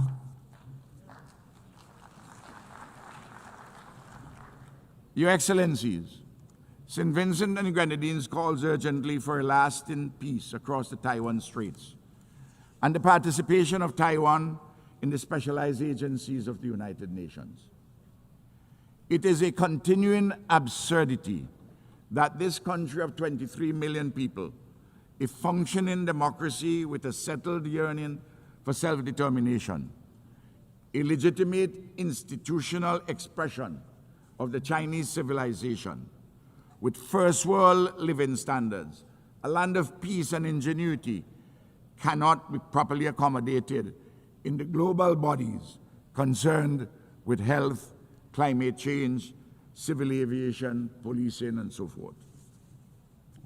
Similarly, it is long overdue that the fractured relationship between the United States of America and Cuba be made whole in mutual respect, in accordance with international law and consistent with the interests of both neighbors for peace, security, and shared prosperity. St. Vincent and the Grenadines implores the great American nation, and it is a great nation, to listen and act upon the near unanimous advice of this General Assembly, which has repeatedly called for an end to the oppressive, unlawful embargo against Cuba. I am calling for a mature conversation between the United States of America and Cuba. Likewise, the recent ramping up of tensions between the USA and the Bolivarian Republic of Venezuela is most unhelpful to peace and stability in our Caribbean and Latin America. St. Vincent and the Grenadines calls for the scaling back of actions and rhetoric which are so inimical to cordial neighborly relations. In particular, we find the foreign militarization of the waters around Venezuela exceedingly troubling. Repeatedly, the countries of the Caribbean and Latin America have unanimously declared our area a zone of peace. We urge our American friends to abide by this declaration. By all means, let us cooperate in combating drug trafficking and allied transnational criminal activities. But a unilateral militarization is decidedly not the way to go. Also, again, I'm imploring my American and Venezuelan friends to sit down maturely and talk through these problems so that we can have a resolution. In Haiti, matters political, economic, and social continue to deteriorate. Gang violence continues unabated, and a veritable Hobbesian state of nature exists in which life is nasty, brutish, and short. Haiti's political and economic elites have been found wanting. But it is true, too, that the international community with the means to assist has not as yet summoned up the will to do so. A solution is required in accord with the Haitian people's deepest longings for peace, security, and a normal civilized life and living. The UN Security Council, with CARICOM's full support, is seized of this matter, but an insufficiency of resources and will have attended it. So too, the pain and suffering in South Sudan demand immediate relief and more. Your Excellencies, in November this year, the Conference of Parties under the United Nations Framework Convention on Climate Change gathered once more, on this occasion in the great nation of Brazil. The issue of climate change is urgent and existential. The science is clear, and there has been a growing, even overwhelming global consensus as to what is required to be done. But sadly, some powerful and other influential countries are backsliding and reneging on their earlier commitments. Excellencies, just over a year ago, on July the 1st, 2024, a Category 4 Hurricane Beryl devastated my country. Lives were lost, and damage and loss amounting to 1/3 of our gross domestic product was incurred. In particular, 20% of our houses were either severely damaged or destroyed. We have been rebuilding and recovering stronger and better than ever. We thank our regional and international partners, including worthy non-governmental entities, for their solidarity, without which our tasks of reconstruction would have been even more onerous. We thank, too, our diaspora. But to tell the truth, we have had to rely mainly on our own efforts at home. There's much, much more left to be done. And I again plead for the enhanced support of our friends, our allies, and Good Samaritans. Our people's resilience, creativity, and disciplined endeavors have been a marvel to behold. This is a testimony to our people's genius and the coming to the fore of our people's hidden rationalities, their hitherto submerged resources and abilities, a renaissance of their spirit, and the reaffirmation of the idea of St. Vincent and the Grenadines. Madam President, I conclude with 5 reaffirmations for those from the dominant metropoles of the West and the East who may possess the good sense to listen to some friendly advice from a spokesperson from the periphery. First, do not think ever that our mouths would be muzzled by the food that we eat to live. Secondly, know it well that while some sleep to dream, the rest of us dream to change the world for the better. Thirdly, we have a voice, and this voice will never be stilled. Fourthly, we are not better than anyone, and no one is better than us.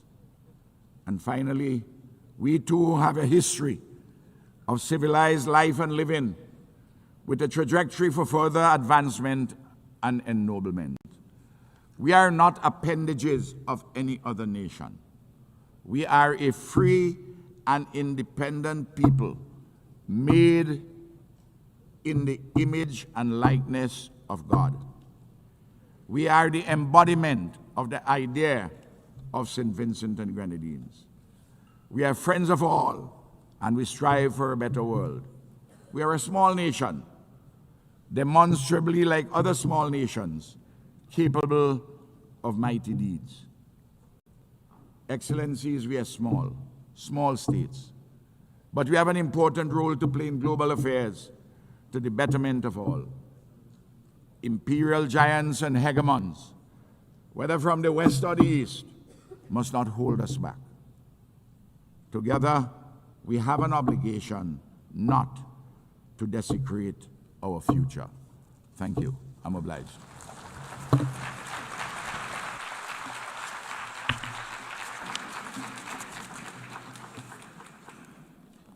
On behalf of the Assembly, I wish to thank the Prime Minister and Minister for National Security, Legal Affairs and Information of St. Vincent and the Grenadines. The Assembly will hear an address by His Excellency Luc Frieden, Prime Minister of the Grand Duchy of Luxembourg.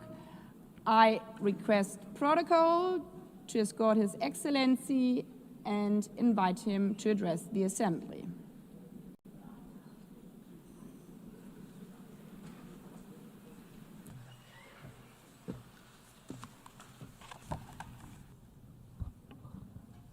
Madam President, Secretary General, the Second World War was the deadliest conflict in history. It took the combined efforts of 50 nations to resist the Axis powers and end their seemingly unstoppable campaign of conquest and subjugation. But in the course of their struggle, Allied countries, including my own, found a second, even bigger purpose. They would end the war, and they would seek to end war itself. They were driven by a dream of a world in which conflict is replaced by cooperation, oppression by freedom, and misery by prosperity. They were driven by hope, not fear, unwavering in their belief that the world could be changed for the better. A world of peace in which war would be prevented not just for their generation, but for all those to come after them. A world of justice in which the relations between the nations would be governed not by force, but by law. A world of freedom in which people do not face oppression, but enjoy fundamental rights without distinction as to race, sex, language, or religion. These ideals go hand in hand. Peace, justice, freedom, dignity, human rights, international law. Looking back, and indeed at the current state of world affairs, it is painfully obvious that we are not always living up to those ideals. The last few years have seen an unprecedented erosion of international norms and violations of humanitarian law. The international order is at a breaking point. Too few defend it. Too many have lost faith in it. For Luxembourg, the United Nations still represents the highest of mankind's ambitions. As much as the United Nations represents these ideals, it represents a different method, a paradigm shift in the way countries deal with each other and their common challenges. Words, not weapons. Diplomacy, not warfare. Solidarity, not confrontation. The establishment of the United Nations 8 years ago was not the end of the journey to peace. It was the beginning. That journey must be made anew every single day. One that Luxembourg will always be ready to pursue. That journey of dialogue and cooperation, together with all others willing to work for peace. Because war, with all its horrible results, is nothing but the final expression of that radical unwillingness to compromise at the root of all human conflict, that stubborn refusal to even listen to the other side. It is this uncompromising spirit that starts wars, creates divisions, and hinders progress, leaving all of us worse off. The United Nations, however, represents the opposite spirit. It stands for the relentless pursuit of compromise, for the formidable power of reconciliation. But the United Nations as an institution cannot work wonders. Its success depends on all of us. It will work, its ideals can be achieved when we adopt this spirit, in all our decisions. When we work for comprehensive, just and lasting peace in Ukraine, respecting Ukraine's sovereignty, self-determination, and territorial integrity. When we work for an immediate ceasefire and full humanitarian access in Gaza, as well as at the same time for the immediate release of all hostages. When we work for the implementation of the two-state solution, with the State of Israel and the State of Palestine living side by side in peace and security. To maintain that objective, this week Luxembourg formally recognized the State of Palestine.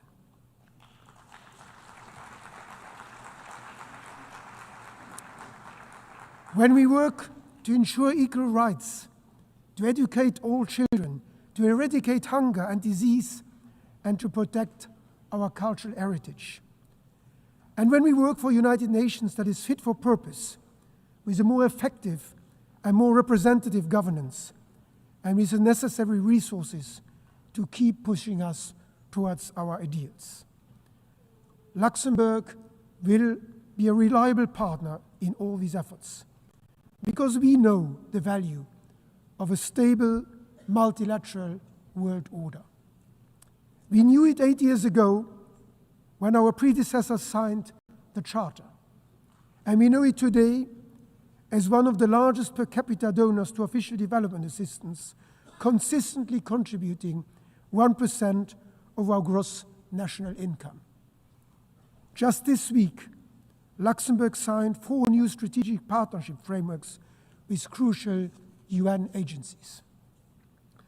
Because the sad lesson of history is that, in the end, when war ends and the dust settles on ruined cities and unnecessary cemeteries, that uncompromising spirit must still give way. And we must still live together. We must still talk and work with each other. We still share a common planet and a common humanity.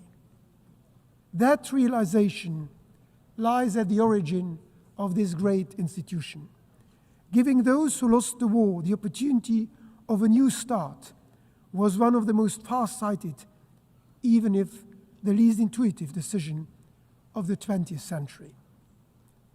So I call on all countries to honor the promise made to mankind in San Francisco, that humanity would work together to abandon war and seek peace by taking a new approach, by following a different spirit, the spirit of the United Nations. One that puts dialogue first and makes every effort to settle differences by peaceful means, through mutually acceptable compromises. Let's do it to honor those working here and across the world in the interest of all of humanity, for food security, for refugee protection, for global health, for our environment. Let's do it to honor those generations before us who built this institution, giving us the opportunity to turn their legacy of hope into reality. And above all, let's do it to honor the generations yet to come, who have every right to expect growing up in a world of peace, freedom, and prosperity. Let's recall this spirit today, and let's remember it every day. Every day is a new opportunity to match our words with action, because ultimately, history will judge us by what we do. The United Nations can continue to count on Luxembourg in word and in deed. Thank you.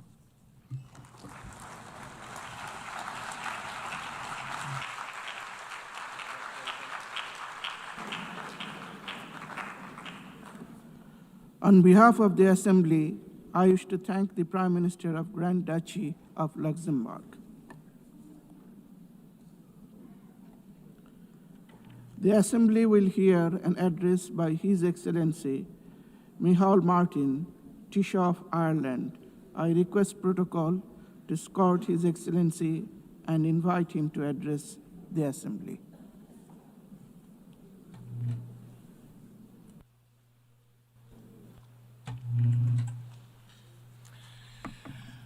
President of the General Assembly, distinguished heads of state and government, Secretary General, Excellencies, friends. It is important to remember what brings us together every year.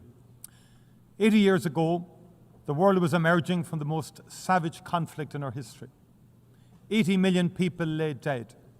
A deliberate industrial-scale genocide aimed at obliterating Europe's Jewish population saw 6 million people murdered, a monstrous crime that remains unsurpassed in human history.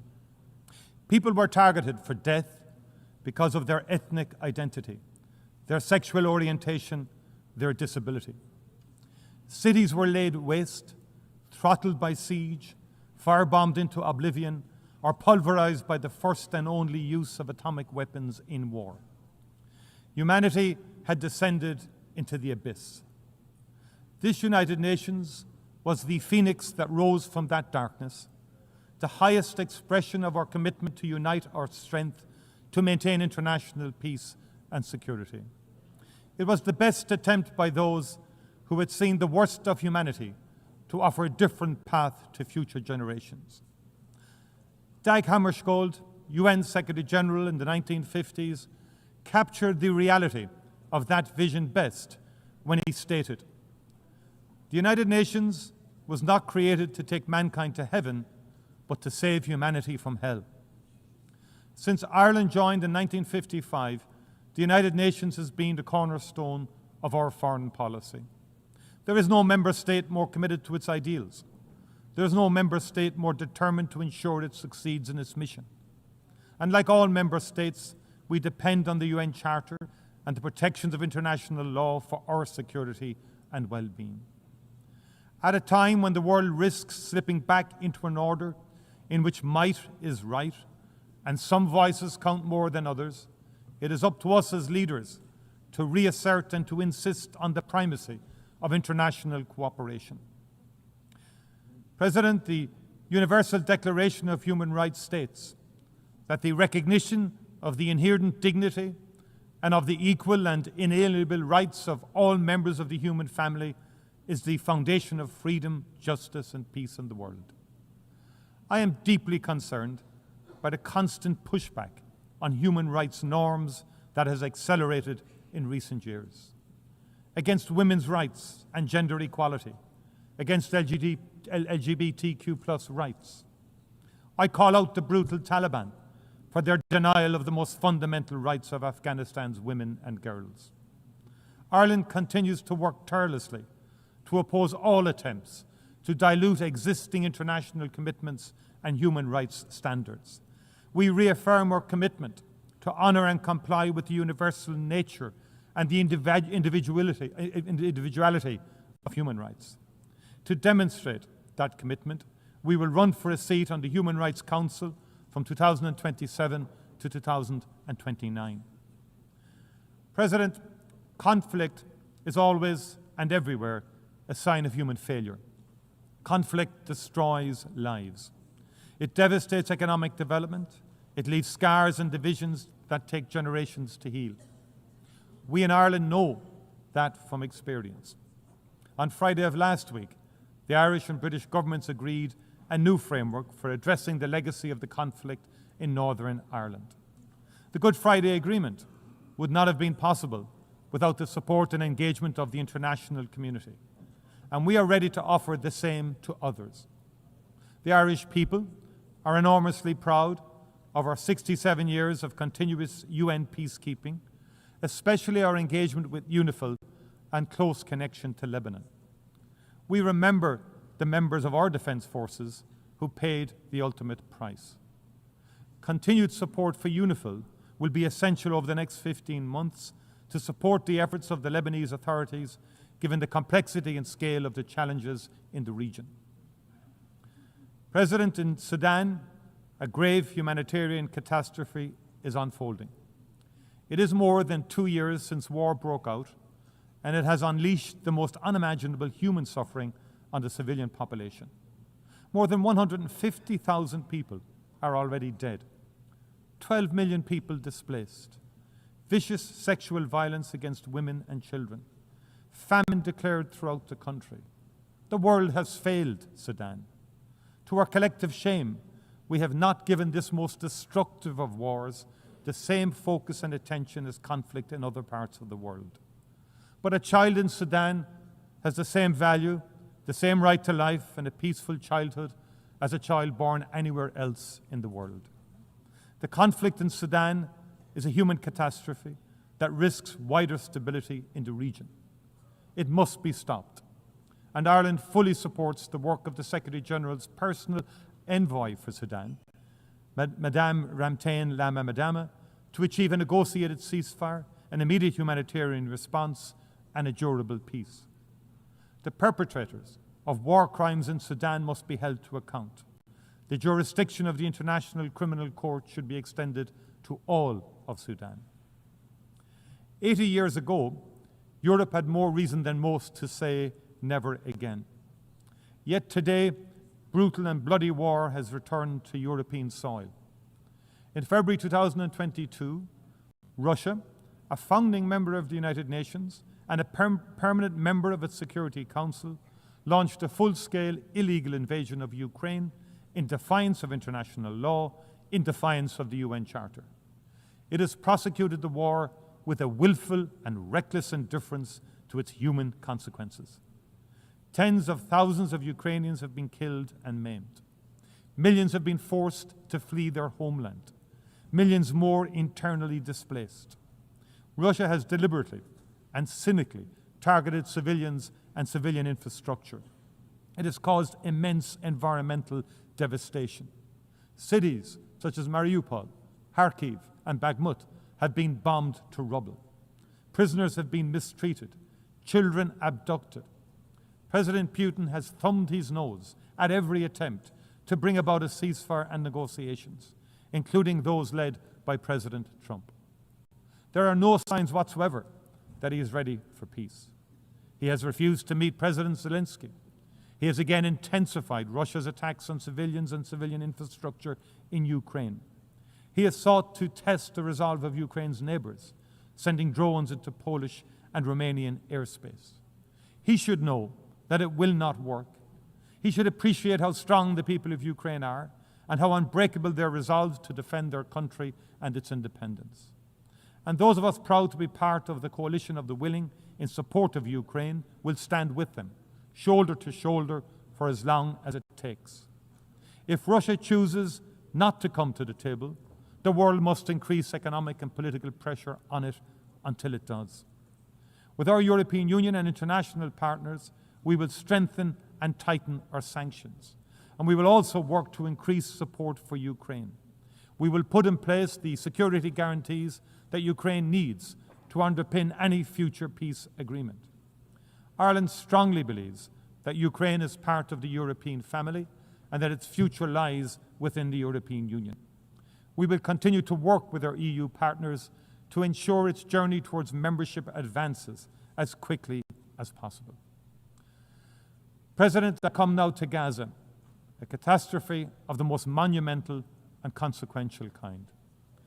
It is not possible to describe the scale of the physical and psychological suffering endured by the Palestinian people for 2 long and brutal years. Ireland stands in full solidarity with them. We acknowledge those who have worked in the most unimaginably difficult circumstances to preserve and sustain life, to treat the injured, to prevent the displacement and destruction of a people and their rich and irreplaceable cultural heritage. At the heart of this vital effort have been UN agencies and workers, most especially UNRWA. And we remember those among them who have lost their lives. And we pay tribute to the extraordinary bravery of the medics. We honour the journalists who have worked tirelessly and without regard to their own safety to ensure that nobody can ever say, "We did not know." What is happening in Gaza cannot be justified or defended. It is an affront to human dignity and decency. It is an abandonment of all norms, all international rules and law. We are witnessing hunger being used as an instrument of war. Babies starving to death while aid rots at the border. People shot while desperately seeking food for their families. The deliberate targeting and destruction of schools, hospitals, mosques, cultural institutions. The killing of doctors, aid workers, journalists. Dislocation and displacement over and over. We are all witnesses to the immense wrath of one of the world's most modern and best-equipped armies brought to bear on a trapped and defenseless civilian population. Last week, the Independent International Commission on the Occupied Territories called it out for what it is.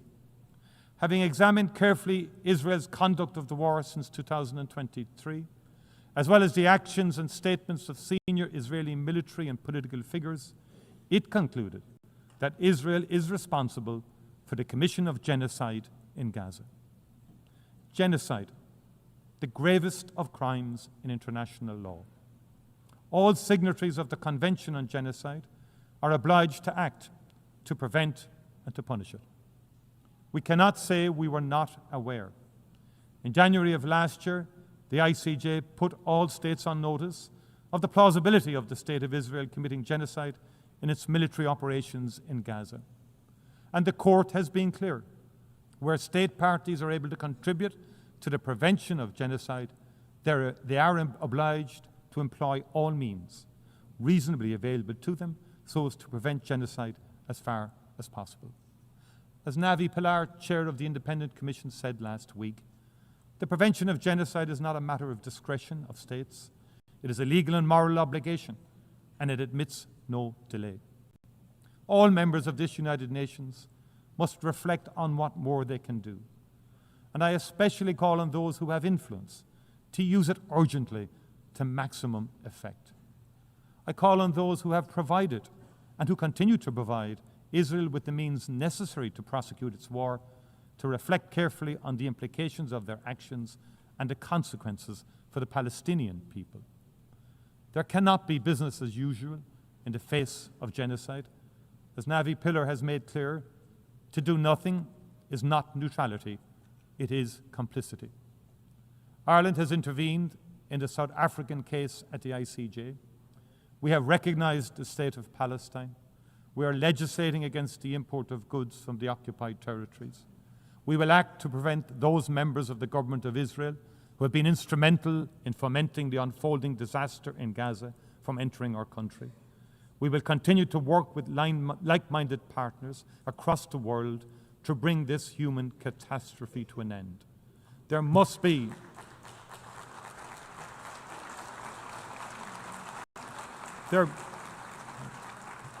There must be an immediate ceasefire, the release of all remaining hostages, and unimpeded access for humanitarian and aid workers to Gaza. Those responsible for war crimes must be held accountable. There can be no impunity. We also need to hold to account those responsible for the attack on Israel of the 7th of October 2023. That too was a monstrous war crime. I appreciate the profound and continuing impact the trauma has had on the people of Israel. Hamas, not the Palestinian people, were responsible. Hamas must answer for its crimes. Hamas can have no role in the future governance in Palestine. But no crime, however heinous, can justify genocide. We also need to recognize the crimes being perpetrated in the West Bank, the scale and pace of appropriation of Palestinian land by illegal Israeli settlers, the open backing this receives from the Israeli government, the harassment, imprisonment and abuse of the Palestinian population, the withholding of tax revenues from the Palestinian Authority. It must not be allowed to continue. In its advisory opinion published in July 2024, the ICJ was clear that all states are under an obligation not to recognize as legal the situation arising from the unlawful presence of the State of Israel in the occupied Palestinian territory and not to render aid or assistance in maintaining the Palestinian territory.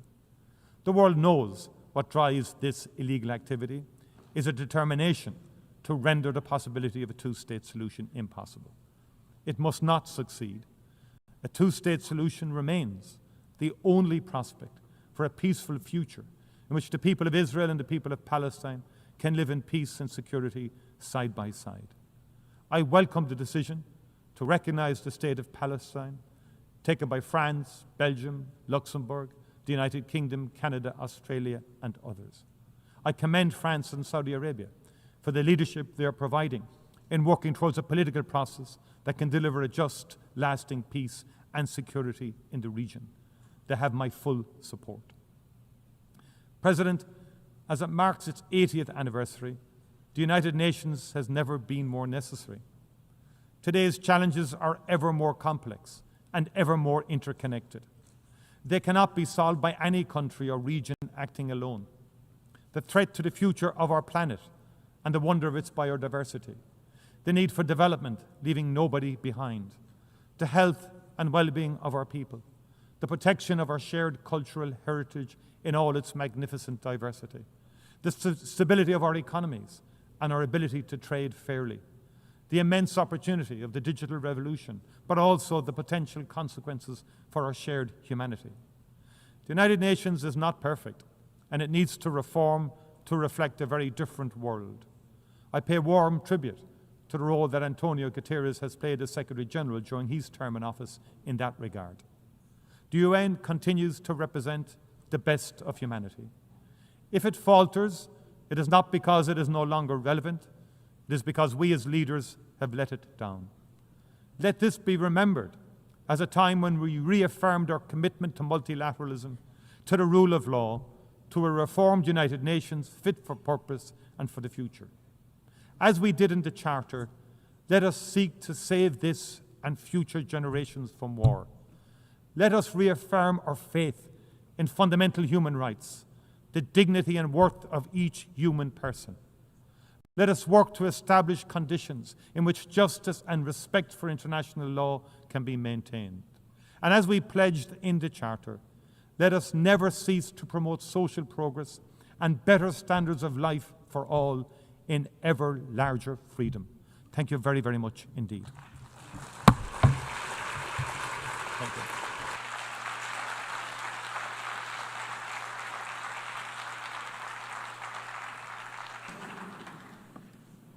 On behalf of the Assembly, I wish to thank the Taoiseach of Ireland.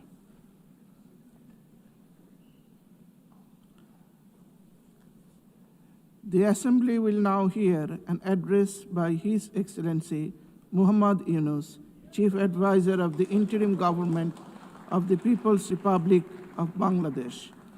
I request protocol to please escort His Excellency and invite him to address the Assembly.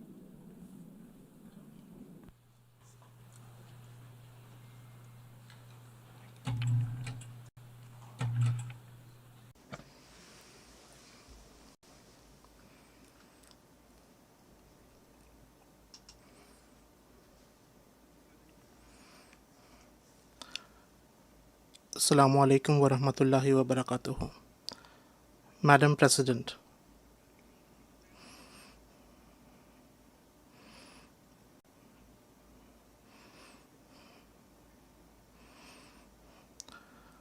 I congratulate all member states on the 80th anniversary of the UN Charter.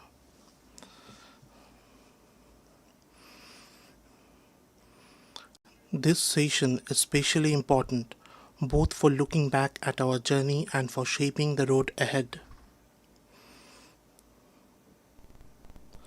Over the past 8 decades, the UN has steadily expanded its scope of work and deepened its engagement in many areas.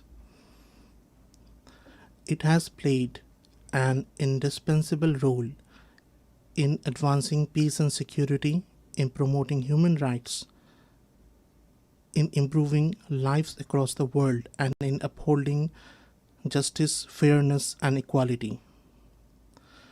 Because of the UN, today more than 130 million vulnerable people in 120 countries receive urgent food and humanitarian support. Nearly 45% of the world's children are immunized through its efforts. Its agencies stand by those in distress, delivering food, clean water, sanitation, vaccines, and other life-saving services in every corner of the world. At the same time, we have also witnessed the limitations of the UN in resolving conflicts between states and in confronting major global challenges. Yet, on the whole, its role has been overwhelmingly positive and beneficial for humanity. Madam President, last year, in this August Assembly, I spoke to you from a country that had just witnessed a popular uprising. I shared with you our aspirations for transformation. Today, I stand here to tell you how far we have come on that journey. Out of every 100 people on this planet, nearly 3 live in Bangladesh. But our story is not important because of our numbers, nor because of our geopolitical location. Our story matters because it is a reminder of the extraordinary power of ordinary people. It matters because it inspires hope among nations everywhere that no matter how deep the crisis, no matter how impossible the solution may seem, the path to renewal is never lost. Madam President, Bangladesh was born in 1971 through a bloody struggle for equality, for human dignity, and for social justice. Yet the very rights for which we shed blood so much, the very freedoms for which we sacrificed so much, have been denied again and again over the past 5 decades. Time and again, spearheaded by our youth, the people of Bangladesh have risen, endured sacrifice, and reclaimed those rights. This year, we mark the first anniversary of the July uprising. It was our youth who stood up. It was our youth who defeated tyranny, and it was our youth who opened the path to a new journey of building a just and equal society. The responsibility to carry that vision forward was placed on my shoulders and those of my colleagues. Rebuilding a devastated economy and state demanded nothing less than profound institutional reforms. We could have chosen the easy path, reforms imposed by executive order. But we chose the hard path, reforms built through inclusion and sustained through consensus. We chose the path that endures. Our goal is clear: to create a democratic order where power is balanced, where no autocrat can ever return, where no elected leader can destroy democracy, and where those who are meant to protect the people can never again prey upon them. To realize this vision, we established 11 independent commissions on governance, judiciary, elections, public administration, law enforcement, anti-corruption, women's rights, and other vital areas. These commissions consulted citizens, studied deeply, and produced detailed proposals for reform. To anchor these reforms in permanence, we created a National Consensus Commission, which brought together more than 30 political parties and coalitions. Its aim was simple yet historic: to forge a collective pledge that transcends party line. That effort succeeded. On the first anniversary of July uprising, we stood together on one stage and announced the July Declaration, a time-bound commitment to reform. That commitment means that no matter who wins the next election, the reform process will not stop, will not reverse, and will not be undone. Now, as we prepare for next elections in February next year, we remain steadfast in carrying forward reforms that place citizens at the center. Our focus is unchanging: transparency, accountability, and the rule of law. Madam President, within weeks of assuming office last year, I invited the UN High Commissioner for Human Rights to Bangladesh. The task was clear: to investigate and document human rights violations and atrocities committed by the fallen autocracy. Their team carried out field investigations and submitted a detailed report. Along with their findings, they made important recommendations to ensure that such crimes are never repeated. We have incorporated those recommendations into our national reform process. Even before the last General Assembly session, Bangladesh acceded to the International Convention for Protection of All Persons from Enforced Disappearance. we are now drafting necessary legislation to give full effect to its provisions at the national level. This year, we joined the optional protocol to Convention Against Torture, and we are working to establish an independent national mechanism to prevent torture in line with its requirements. To strengthen our transformation from a repressive authoritarian system into a democratic order that protects human rights, we have also authorized a 3-year mission of the Office of the High Commissioner for Human Rights in Bangladesh. This mission has already begun its work, providing technical support to help us build strong and lasting safeguards. All these steps and commitments reflect the aspirations of our people, and those aspirations are clear: to build a democratic, inclusive, and pluralistic society. Madam President, at the heart of our development strategy lie 3 guiding principles: good governance, social inclusion, and sustainable development. From the bitter lessons of the past decade and a half, we know this truth. Without accountability, development is temporary.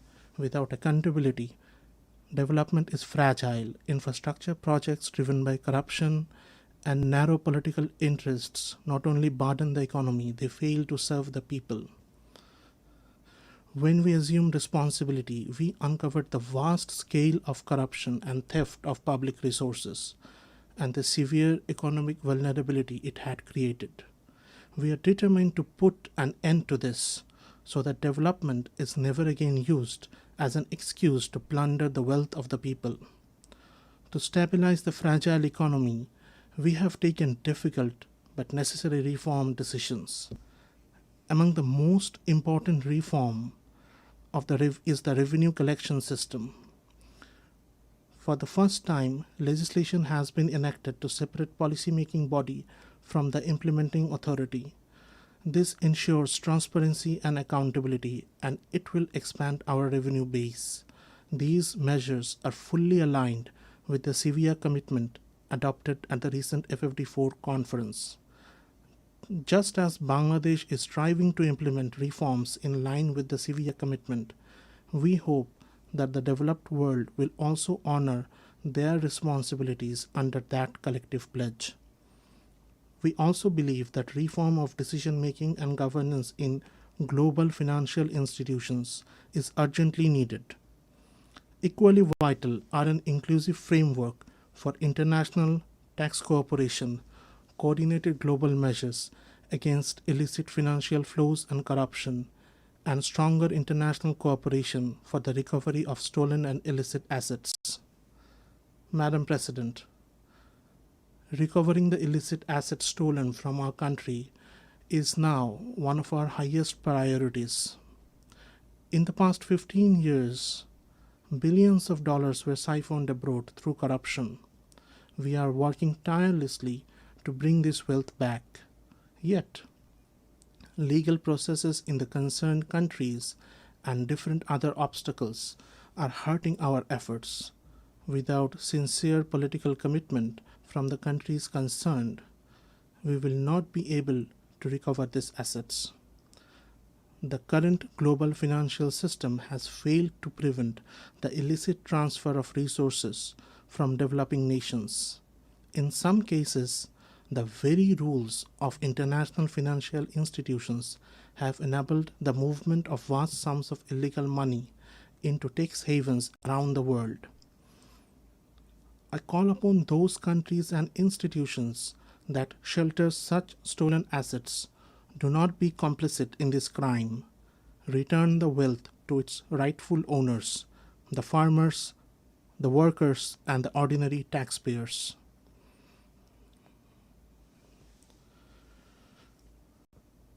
I propose the adoption and enforcement of strong international regulations to prevent the plunder of resources from developing countries and to ensure their return when stolen. Madam President, alongside historic reforms in revenue, we have introduced a market-based exchange rate, brought discipline and stability to the banking sector through asset quality reviews, a new bank resolution ordinance, and a forthcoming deposit protection ordinance.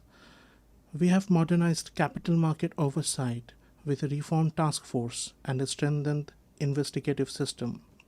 In public procurement, e-tendering is now mandatory and conflicts of interest must be disclosed. A new public accounts audit ordinance has reinforced accountability. Our aim is not only financial stability, but also an investment-friendly environment. The Bangladesh single window now integrates 19 agencies to simplify customs procedures. Specialized commercial courts have been established to expedite dispute resolution. The Investment Development Authority has set up a coordination committee to ensure smooth one-stop services, bringing regulators under one roof and easing visa and work permit processes. An FDI heat map and a national semiconductor task force now provide transparent information on high potential sectors. Trade logistics are also improving. Year on year, container handling at Chattogram port grew by 27.6% in August, a striking sign of new efficiency. These initiatives strengthen economic governance and make investment safer. Bangladesh is now entering a new phase of sustainable and inclusive growth. This progress would not have been possible without the extraordinary contribution of our migrant workers. Month after month, they send record remittances home through their hard work abroad. Their contribution is not only vital for Bangladesh, it is equally valuable for host countries, where they provide essential services in high demand. Migration is therefore mutually beneficial, good for us, good for them. We are also advancing human labor rights reforms in line with our commitments. A committee has already been formed to implement the recommendations of the Independent Labor Reform Commission. Amendments to the Bangladesh Labour Act are at the final stage, including easier trade union registration, longer maternity leave, and expanded social protection for workers in both formal and informal sectors. Online trade union registration has been introduced, and further simplification is under review. As a sign of our commitment to workers' rights, we have also signed the Charter of the OIC Labour Center. For these reasons, we strongly support safe, orderly, and regular migration. We call upon all countries that receive migrant workers to ensure empathy and protection for them. While developed nations struggle with aging populations, Bangladesh is blessed. More than 60% of our people are under the age of 35. If migration pathways are opened, it will be mutually beneficial. By harnessing the strength of our youth, we can help meet labor needs in developed countries while creating opportunities for our own people. Madam President, the young generation of Bangladesh has already shown that they are the driving force of social change. We are investing in their skills in information technology, artificial intelligence, renewable energy, and green innovation. Our goal is clear: to shape every young person not only as a job seeker but also as a job creator.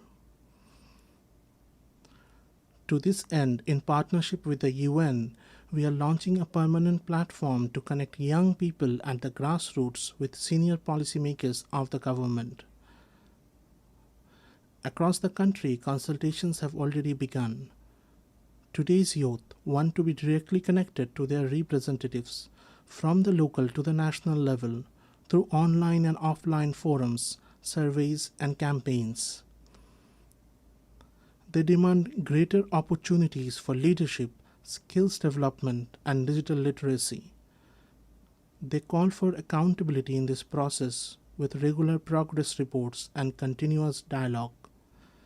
Above all, they insist that the process be inclusive with equal space for women, minorities, persons with disabilities, and marginalized groups. This year is especially significant for youth policy as we celebrate the 30th anniversary of the World Programme of Action for Youth.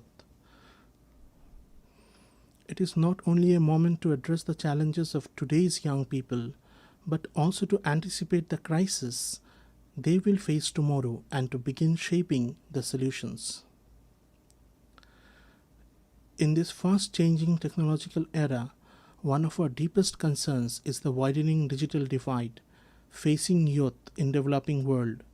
Quantum computing, artificial intelligence, large language models, modern communication systems, these must not be biased, and their benefits must be shared fairly with all.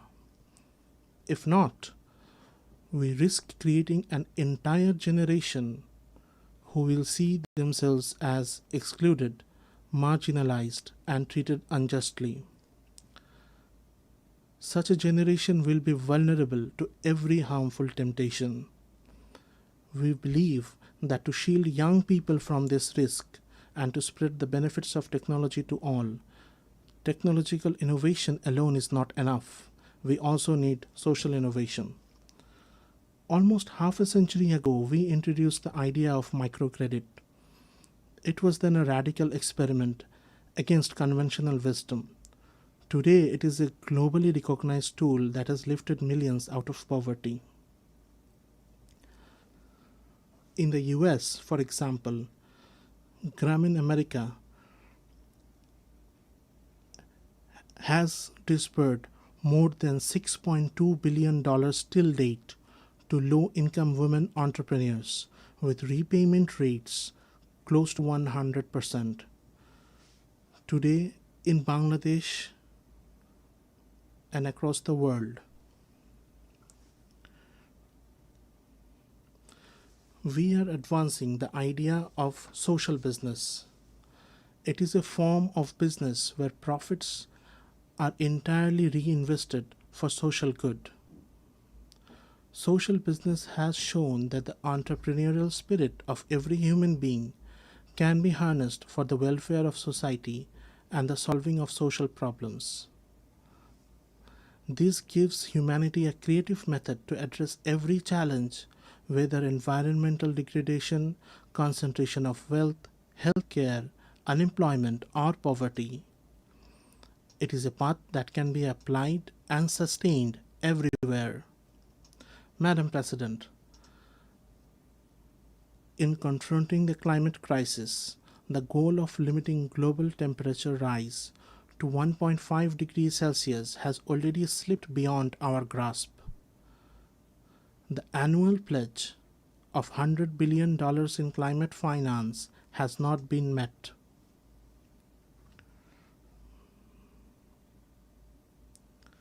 Worse still, the small sums that are dispersed are often shown on paper as many times larger than what they really are. This is unacceptable. For the sake of our children's future, we must act now.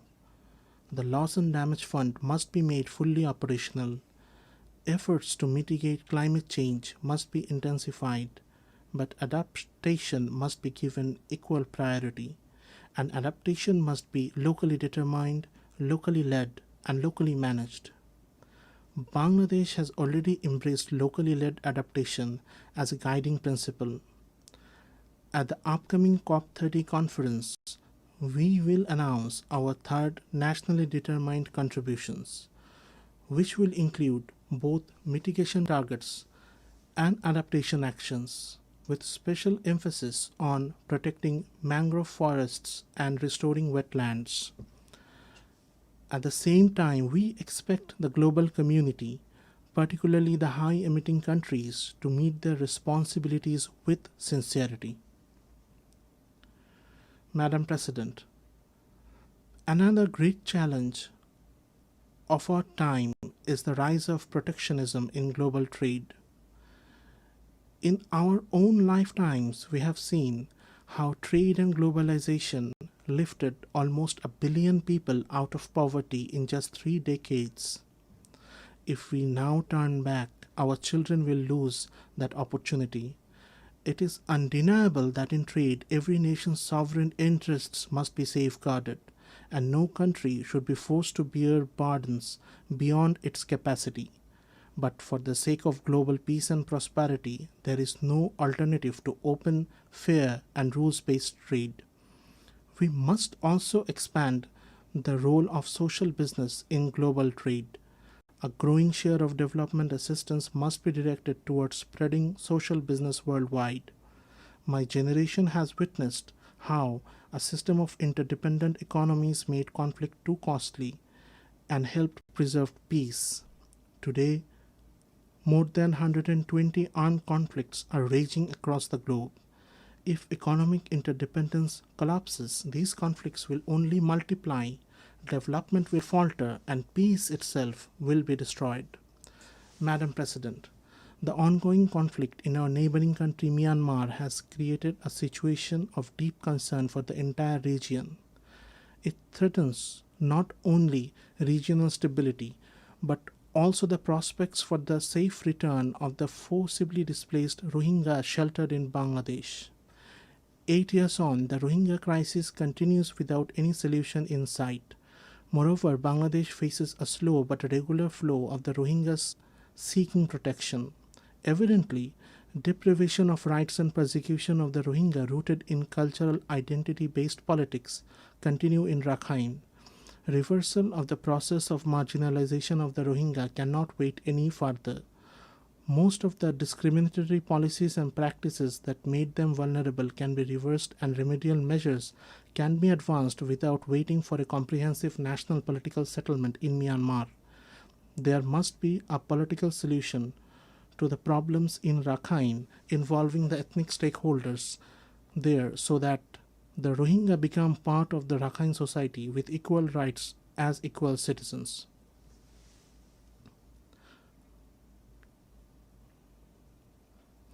Towards this end, a sustainable repatriation in safety and security must lead the process for restoration of their rights and their ultimate reintegration with dignity. Bangladesh has been drawn into this crisis as the second victim after the persecuted Rohingya. Yet, we must remember that the Rohingya crisis is not a bilateral issue with Myanmar.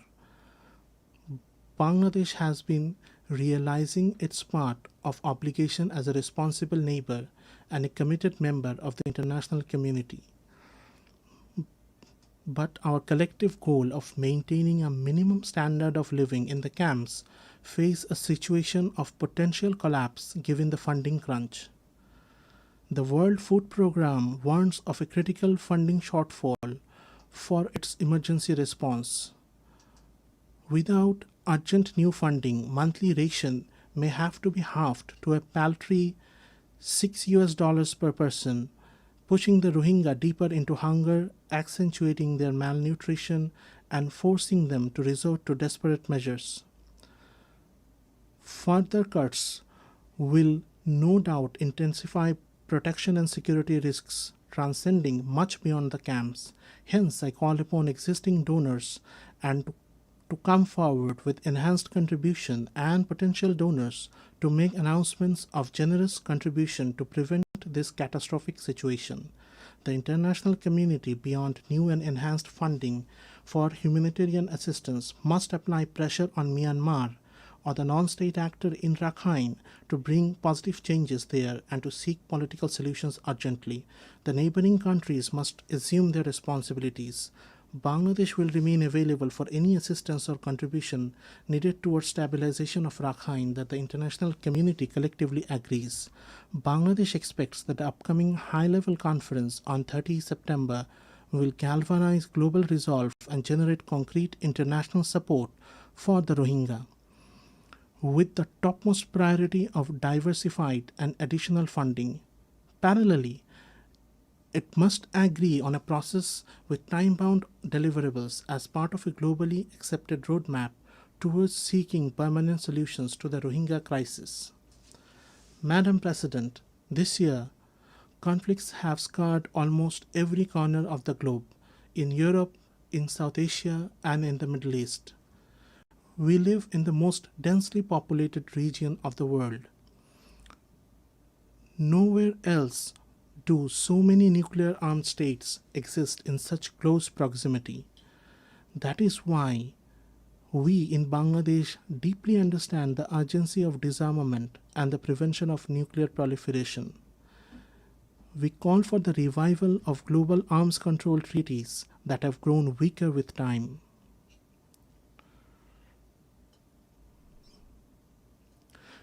We renew our call for the establishment of nuclear weapon-free zones, particularly in the Middle East and South Asia. At the same time, we reaffirm the right of every nation to use nuclear energy peacefully, with full transparency. As a responsible nation, even before commissioning our first nuclear power plant, Bangladesh this year acceded to the Joint Convention on the Safety of Spent Fuel Management and on the Safety of Radioactive Waste Management under the IAEA. By doing so, we reaffirm our commitment to the highest standards of nuclear safety and transparency. Madam President, I have always spoken the language of hope. I have never believed in frightening people into action, but today I must depart from that habit, for the truth before us is frightening. I must warn, extreme nationalism, geopolitics that thrive on suffering of others, and indifference to human pain are destroying the progress humanity has built through decades of struggle. Nowhere is this tragedy more visible than in Gaza. Children are dying of hunger, civilians are being killed without distinction. Entire neighborhoods, including hospitals and schools, are being wiped from the map. We do agree with the UN Independent International Inquiry Commission that we are witnessing a genocide happening live. Unfortunately, on behalf of the humanity, we are not doing enough to stop it. If this continues, neither future generations nor history will forgive us. On behalf of the people of Bangladesh and of conscientious citizens across the world, I once again make a strong appeal.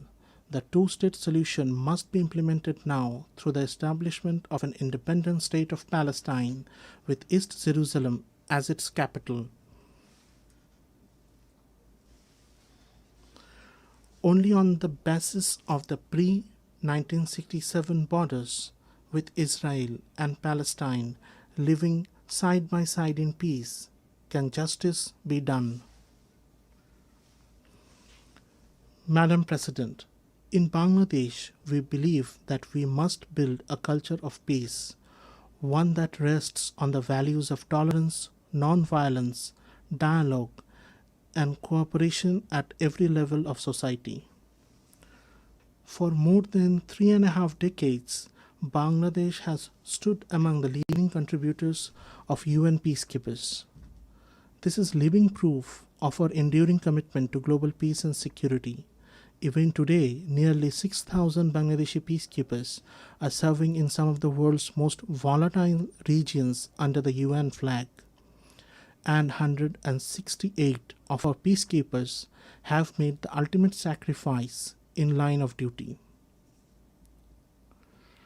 Research has consistently shown that UN peacekeeping missions are more sustainable and effective than unilateral interventions. We therefore call for clear and achievable mandates and adequate funding for peacekeeping operations.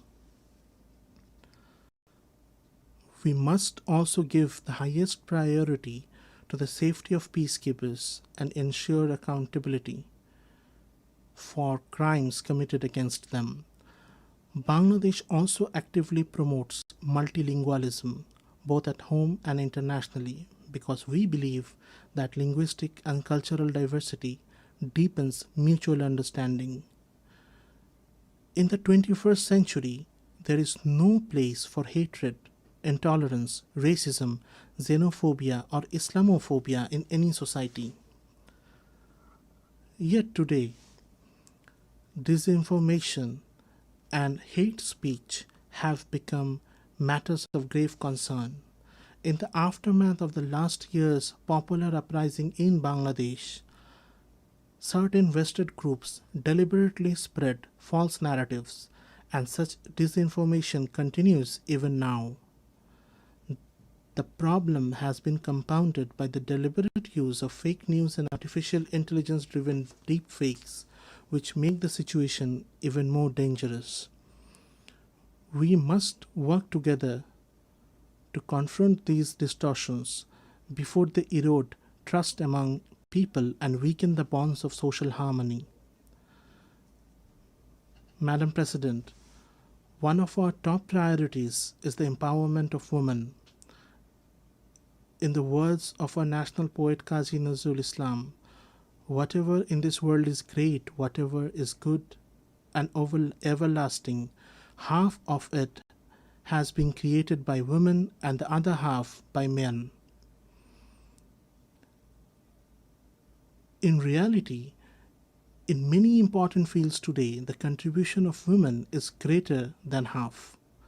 This month, for the first time, Bangladesh published the Unpaid Household Production Satellite Account. It shows that women perform more than 85% of unpaid care and household work, with a value equivalent to over 16% of our GDP. Despite many obstacles, our girls are succeeding everywhere, from classrooms to boardrooms, from laboratories to sports fields.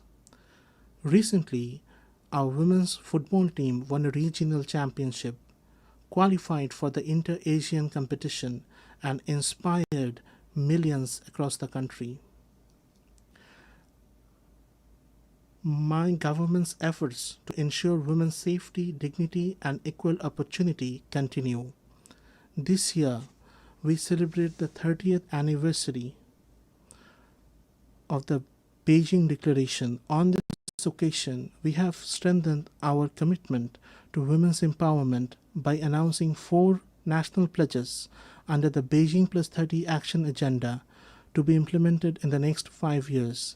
They include enacting a law to prevent and protect against sexual harassment, recognizing and valuing women's unpaid care and household work, increasing women's participation in politics and public life, and strengthening gender-responsive budgeting.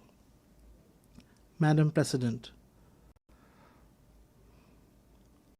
Bangladesh is committed to regional cooperation based on mutual respect, transparency, and shared prosperity. Through initiatives such as BIMSTEC, BBIN, Asian Highway, SASEC, we are advancing regional connectivity and trade. At the same time, we have expressed interest in joining effective regional forums like ASEAN, and we are working toward that goal. We also call for the revitalization of the South Asian Association for Regional Cooperation, SAARC. Established 4 decades ago, SAARC achieved notable progress in its early years and laid a strong foundation for regional cooperation. Despite political deadlock, its institutional structure remains intact.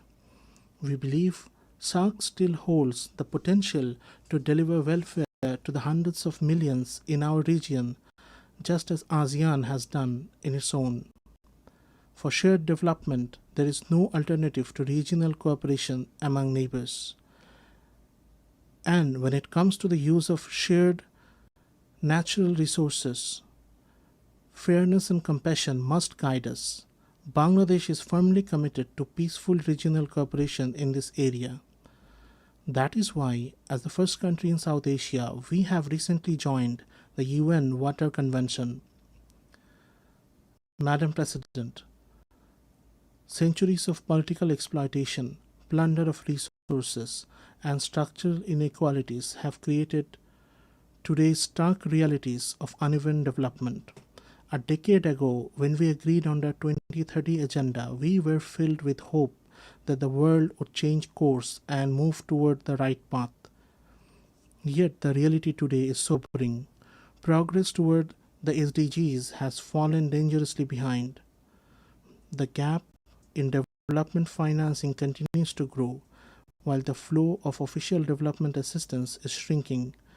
We urge donor countries to reverse this trend and to honor their commitments. We are in the process of graduating from the category of least developed countries to that of developing countries.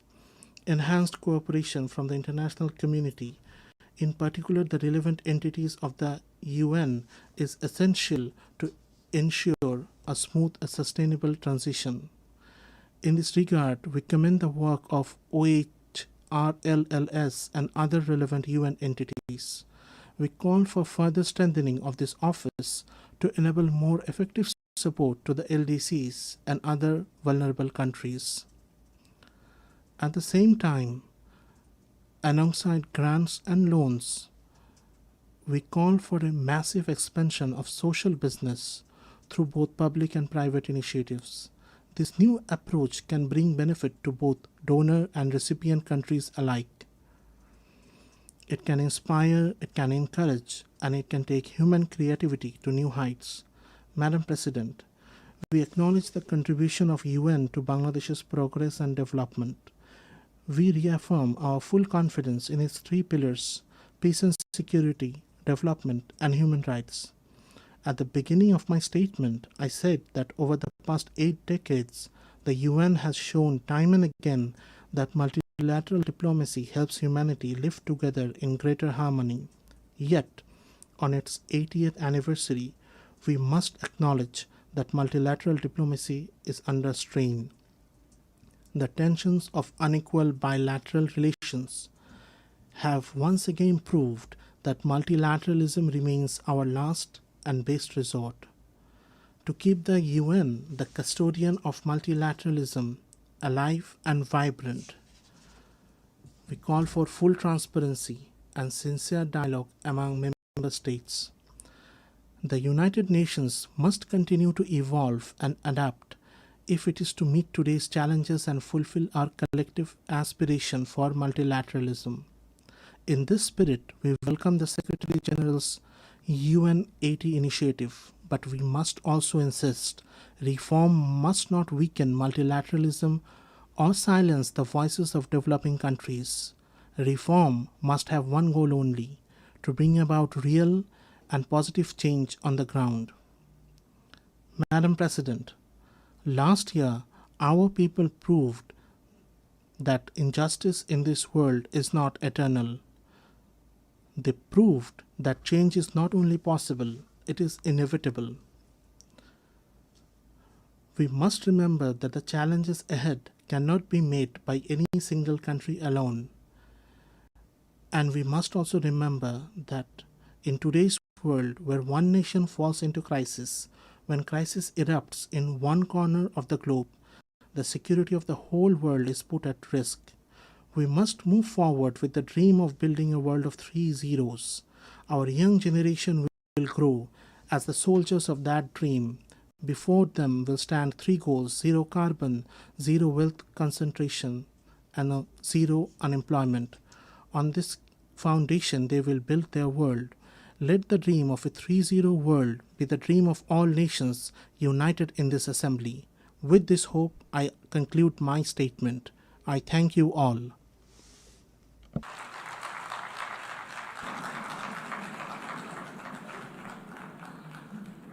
On behalf of the Assembly, I wish to thank the Chief Advisor of the Interim Government of the People's Republic of Bangladesh.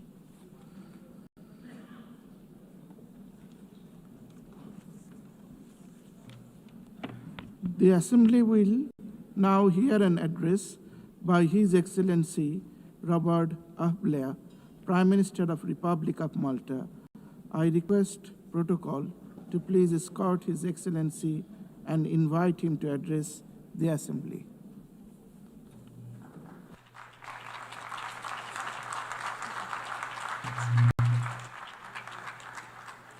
Mr. President, Excellencies, distinguished delegates, and dear friends, we are gathered here just a few weeks shy of the 80th anniversary of the foundation of this United Nations. Unfortunately, even a glance at the global headlines is enough to produce the depressing thought that perhaps it should be less of a birthday party and more of a wake-up call. But firstly and firmly, I want to reject the idea that the need for the United Nations is any less imperative today than it was 8 decades ago.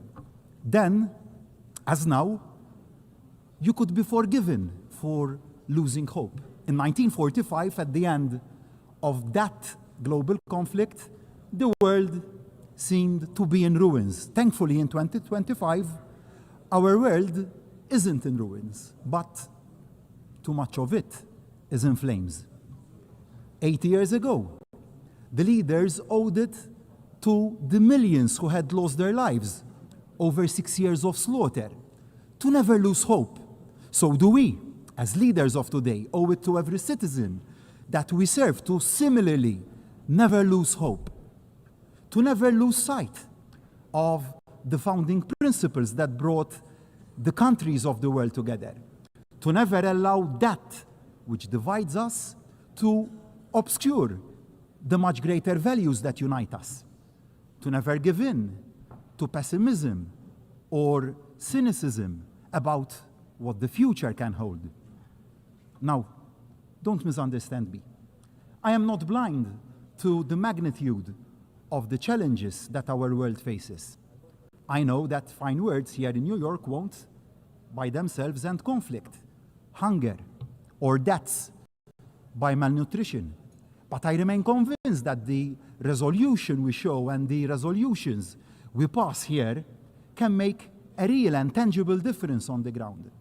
We must never lose sight of the power of collective will and that of collective action. Because while the 8 decades of the United Nations have seen far too much conflict and suffering, they have also seen human progress on a scale even the most optimistic of the founding fathers, who dared to dream that working together could work to transform the lives of ordinary people, would never have imagined themselves. Let me cite just one example. In 1945, global life expectancy, war aside, was in the mid-40s. Children born this year, in 2025, can expect to live in their mid-70s. Now, that didn't happen by luck or by accident. It happened by will and resolve. It happened by effort. And it happened also because of the positive work being conducted by the agencies of this United Nations. And it is not just in terms of life chances that the United Nations has had a positive, transformative impact. The values inscribed in the founding charter had a profound effect on the journey to self-determination of so many nations, like my own, Malta. In 1945, Malta was still a colony, a British military and naval base. In 2025, Malta is a proud republic since 1974 and independent since 1964, playing its part at the pivotal crossroads of 2 continents. So, the country I am honored to lead will never turn its back on the possibilities that the principles of our United Nations offer to deliver solutions to even the gravest of challenges. Perhaps the gravest of those challenges that the world faces is division. Barriers are being built when they should be coming down and dismantled. And those barriers really are already proving obstacles to the exchange of trade, innovation, ideas, of hope that our world needs. In thinking about this throwing up of barriers, I thought of some words of the late US President, Ronald Reagan, and his 1985 State of the Union address, he had said, "There are no constraints on the human mind, no walls around the human spirit, no barriers to our progress except those we ourselves erect." And who can forget the 4 simple words which changed the course of history that President Reagan himself delivered 2 years later when he stood in front of the Berlin Wall and dared to say directly to the Soviet leader, Mr. Gorbachev, "Tear down this wall." So I say to each and every one of my fellow leaders, let us tear down the walls together. Let us dare to say the seemingly unsayable. Let us dare to achieve the seemingly unachievable. Let us dare to make the changes needed, no matter how seemingly overwhelming the odds. We must not be afraid also to make those changes closest to home in the very way this United Nations works. The biggest threat to the future of our United Nations doesn't come from those who want to tear it down, but it comes from those who say that in the face of that pressure, we should barricade ourselves in and reject the idea of change and reforms. It comes also from those who say that to admit imperfections and weaknesses in the way that we work is to give comfort to those who decry and belittle the very idea of the United Nations. That couldn't be more wrong. What empowers the opponents is any hint of an organization with its head buried in sand. A bunker, a fortress mentality would be fatal. The status quo simply isn't an option.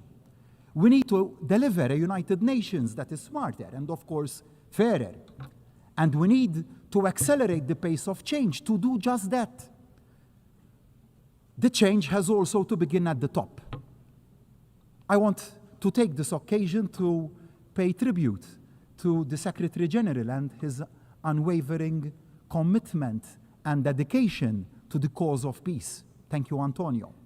But no one can say that the big power horse trading that has marked every single election of a Secretary General has been an edifying sight. We often reach the right outcome, and that is good and positive, but we certainly go the wrong way about it.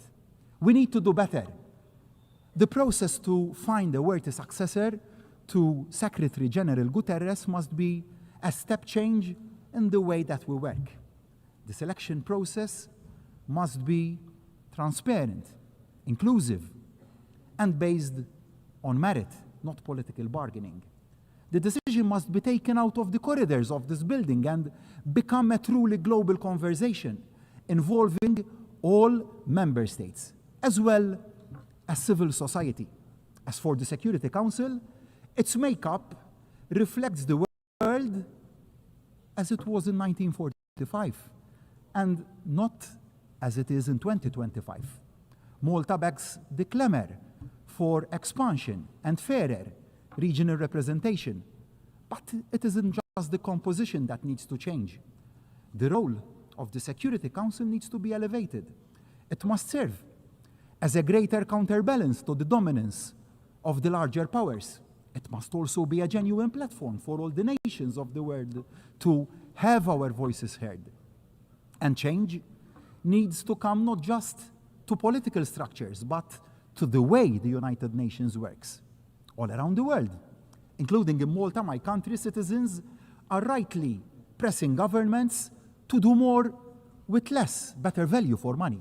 The United Nations, like any other publicly funded organization, needs to make sure that it ruthlessly focuses not on protecting the way things are not done now, but on the way things can be done differently to deliver better outcomes for the same investment. No area of the United Nations can remain untouched. No vested interest left untackled.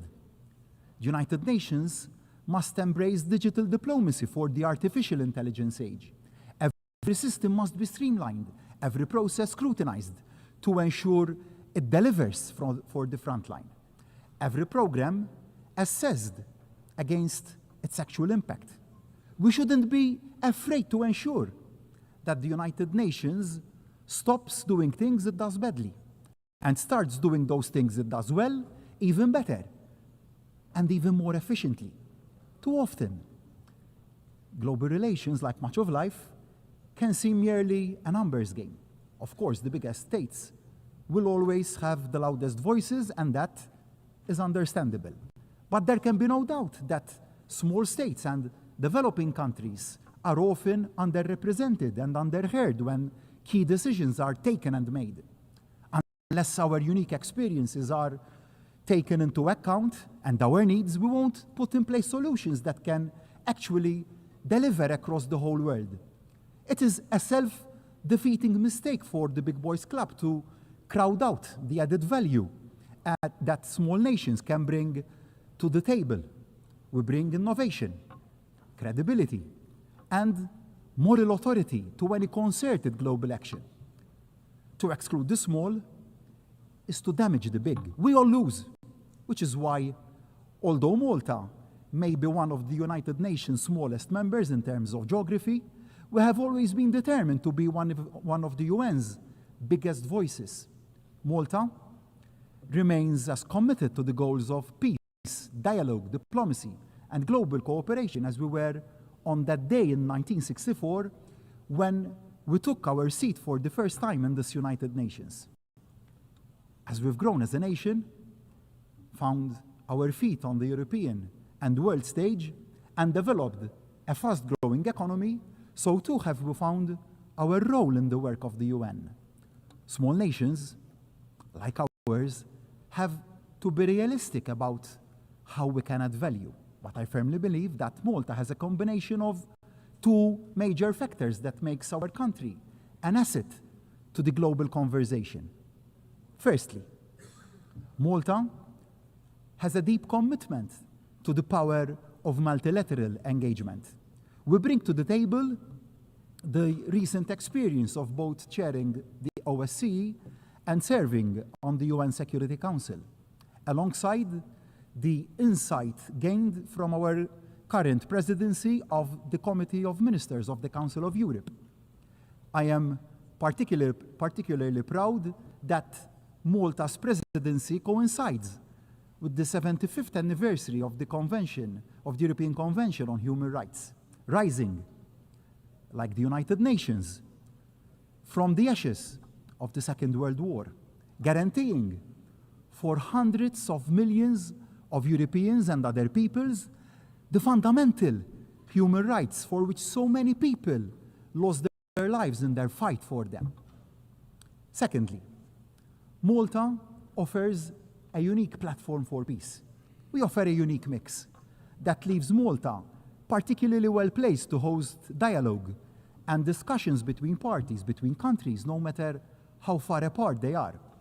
Our geography at the crossroads of two continents, our neutrality enshrined in our constitution, our diplomatic tradition as a respected and knowledgeable fair broker. Together, they make Malta the ideal location to come together to try and find solutions to even the most intractable of disputes.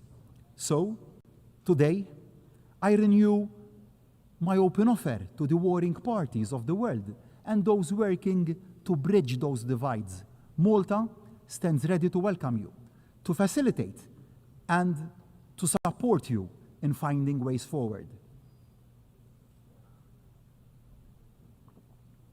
Now, nobody disputes how deeply entrenched are the barriers to peace, but that doesn't mean that the search for solutions should ever be paused.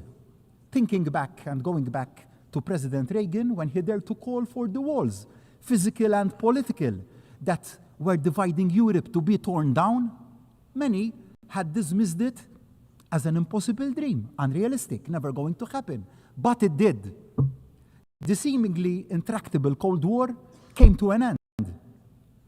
As global leaders, we must equally never give up, never say peace can't be achieved, never give in to defeatism, even the most outwardly unresolvable of conflicts.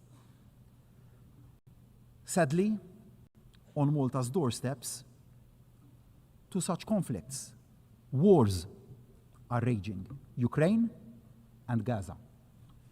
The world must not turn its back on either, or tackle them with double standards, as this would undermine our credibility and effectiveness. We must never wring our hands and consign any conflict to the too difficult to deal with pile. It is now 3.5 years since Russia's unprovoked and illegal invasion of Ukraine. Malta remains resolute now as it was then in demanding a lasting and just peace that guarantees Ukraine's sovereignty. This is the only solution which will adhere to the spirit of both the UN Charter and international law. But that can only come about following a full and unconditional permanent ceasefire and the full participation of Ukraine in any future peace talks and decision-taking. Malta stands firmly with our fellow EU members in believing that we must keep the strongest possible pressure on the Russian economy to force the Russian government to see sense and engage in genuine and constructive dialogue. Slava Ukraini. So too must there be an immediate and permanent ceasefire in Gaza. The suffering of so many thousands of innocent civilians must come to an end now. It must come to an end now. Yes, the remaining hostages must be released immediately by Hamas. International humanitarian aid must be allowed to flow in Gaza without impediment. It is so morally wrong and inhuman that so many innocent people are dying of hunger and severe malnutrition. These atrocities must stop now. We cannot allow the further killing of thousands of innocent people, babies, children, youth, the elderly, and the frail to continue and turn our heads the other way because of improper considerations. We cannot remain silent. Decisive and effective action needs to be taken without any further delay. I cannot bear to see anymore the physical and psychological pain and suffering in the eyes of the young children we bring over to Malta from Gaza to give them a better future. Children, young children with mutilated bodies who are supposed to be celebrating the innocence of their youth and the best period of their lives. The parents who have lost their young children. And I ask, why? When leadership should be about humanity and empathy, and not about who can inflict maximum damage to win a war or wipe out a nation or its people. I was proud this week to stand with other world leaders and add Malta to the growing list of allies recognizing Palestinian statehood. After tens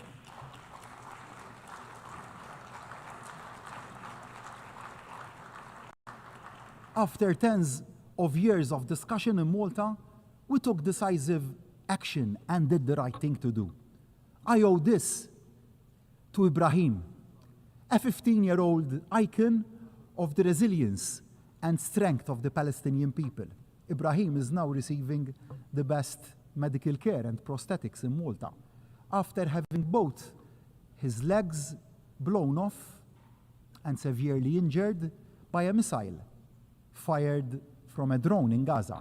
His friends were killed in the same accident. These are the daily realities in Gaza, and we have to stand up and be counted.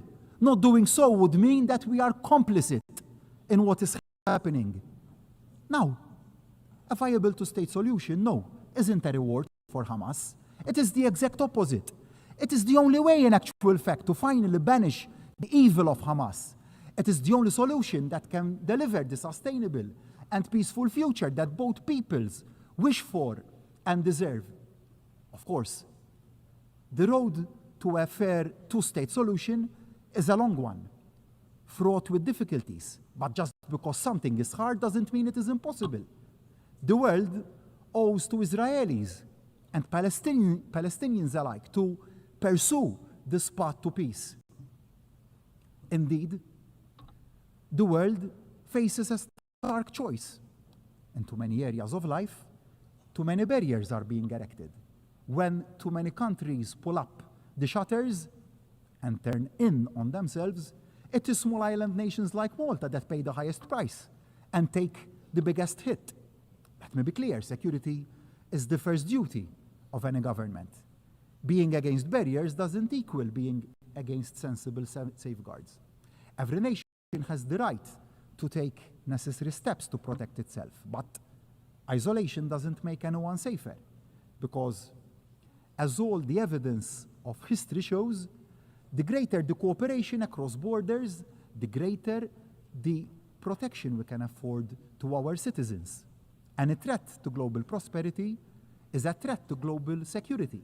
So, I urge the United Nations to redouble its efforts to safeguard the connectivity that trading nations like Malta have to rely on. It is incumbent on all of us to resist the trend to protectionism and fight for open markets. The alternative of a world of trade barriers will only make us all poorer. Of course, it is equally important that we work to tackle the downsides of globalization, to ensure that none of our citizens are left behind. But there can be no turning back of the clock.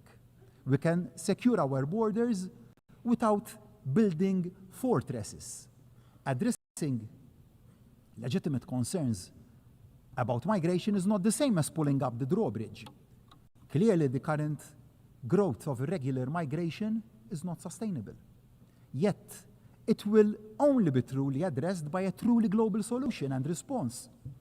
A coordinated response that is both humane and sustainable, that acknowledges the fundamental truth that migration is driven by poverty and conflict, driving migrants to risk their lives at the mercy of criminal human smugglers in search of a better future for themselves and their families.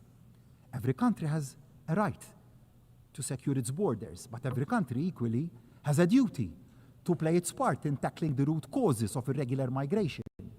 You might say, tough on irregular migration, tough on the root causes of irregular migration.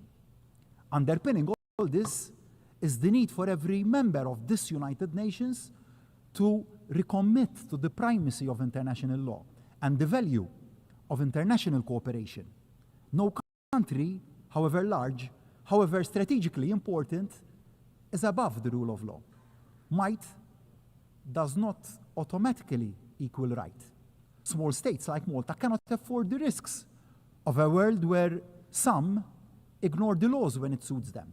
Upholding the charter upon which this United Nations was born 8 decades ago isn't wide-eyed idealism. For nations like Malta, it is about our very survival, equally vital. For the survival of small island nation states is the absolute necessity of stemming down the impact of man-made climate change. It would be too easy for a world waylaid by war to shrug its shoulders and claim it lacks the bandwidth to keep taking the actions needed to keep down the Earth's temperature. Malta, however, will keep working to amplify the voices of the small islands across the globe. As a small island state, we are at the front line of rising temperatures and rising sea levels. This isn't some theoretical threat. It is a challenge to our very existence. So Malta will continue to support indices like Corvi that bring home just how vulnerable small island states are to climate change. And we will maintain pressure for greater support to be given to those developing small island states where the threat is highest and fastest, but the cost of preparedness and adaptation is disproportionately high. They must be given the resources that they need to adapt. And the adaptation must not cause a financial burden on their citizens, to our citizens. Otherwise, we will lose their buy-in. And whilst reaching our climatic targets should, of course, not be put on the back burner, the competitiveness of our economies must also not be put on the back burner in the pursuit of those targets. Otherwise, we will miss the wood for the trees. Dear friends, let me conclude my remarks from where I began today. Yes, our world faces unprecedented challenges. In an age of instant communications, we are all exposed to the threats we all face like never before. They can seem utterly overwhelming. But as a world, we face two choices. We can give up hope, give up trying, or we can double down, step in and step up and never give up. Multilateralism is more important today than it was even in 1945. We won't keep our people safe, our planet protected, or our prosperity preserved unless we work together, listen to each other, and act in concert. So I say to my fellow leaders of all states, of all sizes, tear down these walls. Let us stop erecting new barriers. Let us knock down those existing walls, physical and metaphorical, that are standing in the way of progress. No more posturing, a lot more partnership. We owe it to those who had the vision 80 years ago. We owe it to the people who put their trust in us to lead them. United Nations isn't perfect, but it is indispensable. So let us commit loud and clear to making it better. Better focused, better value, better at tackling the challenges of the next 80 years. And let that commitment start today. Thank you all.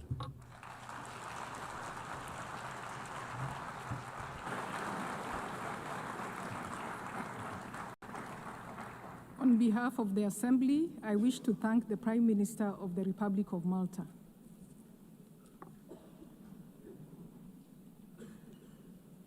The Assembly will hear an address by His Excellency Kyriakos Mitsotakis, Prime Minister of the Hellenic Republic. I request protocol to escort His Excellency and invite him to address the Assembly.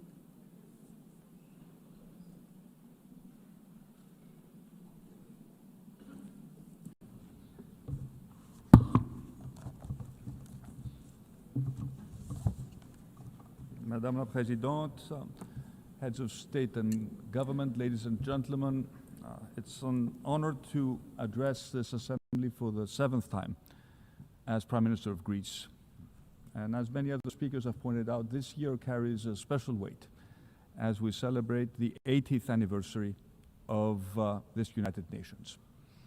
80 years of hope, of struggle, of progress. And this milestone coincides with a very important moment for Greece. Our 3rd tenure as a non-permanent member of the Security Council. And we accept this responsibility with honor and with a deep sense of duty as a nation that stood at the birth of this organization. And like so many other nations, my country came here devastated by the horrors of the Second World War. The Charter of the United Nations was not just a legal document, it was a commitment that never again should force prevail over the rule of law. And for 8 decades, the United Nations has defended peace, has advanced human rights, has expanded access to health, education, and equality for all. It has stood as a custodian of international law, safeguarding the rules and principles that make international cooperation possible. The United Nations was at the epicenter of a historic turning point. It gave voice to the hopes of people long denied freedom. Decolonization brought new nations into this assembly, and they brought with them their histories, their culture, their aspirations. And their participation helped redress historical injustices and transformed the organization into a true reflection of the world's diversity. These achievements are real progress. They have made our world safer, fairer, and more prosperous, but they should never be taken for granted.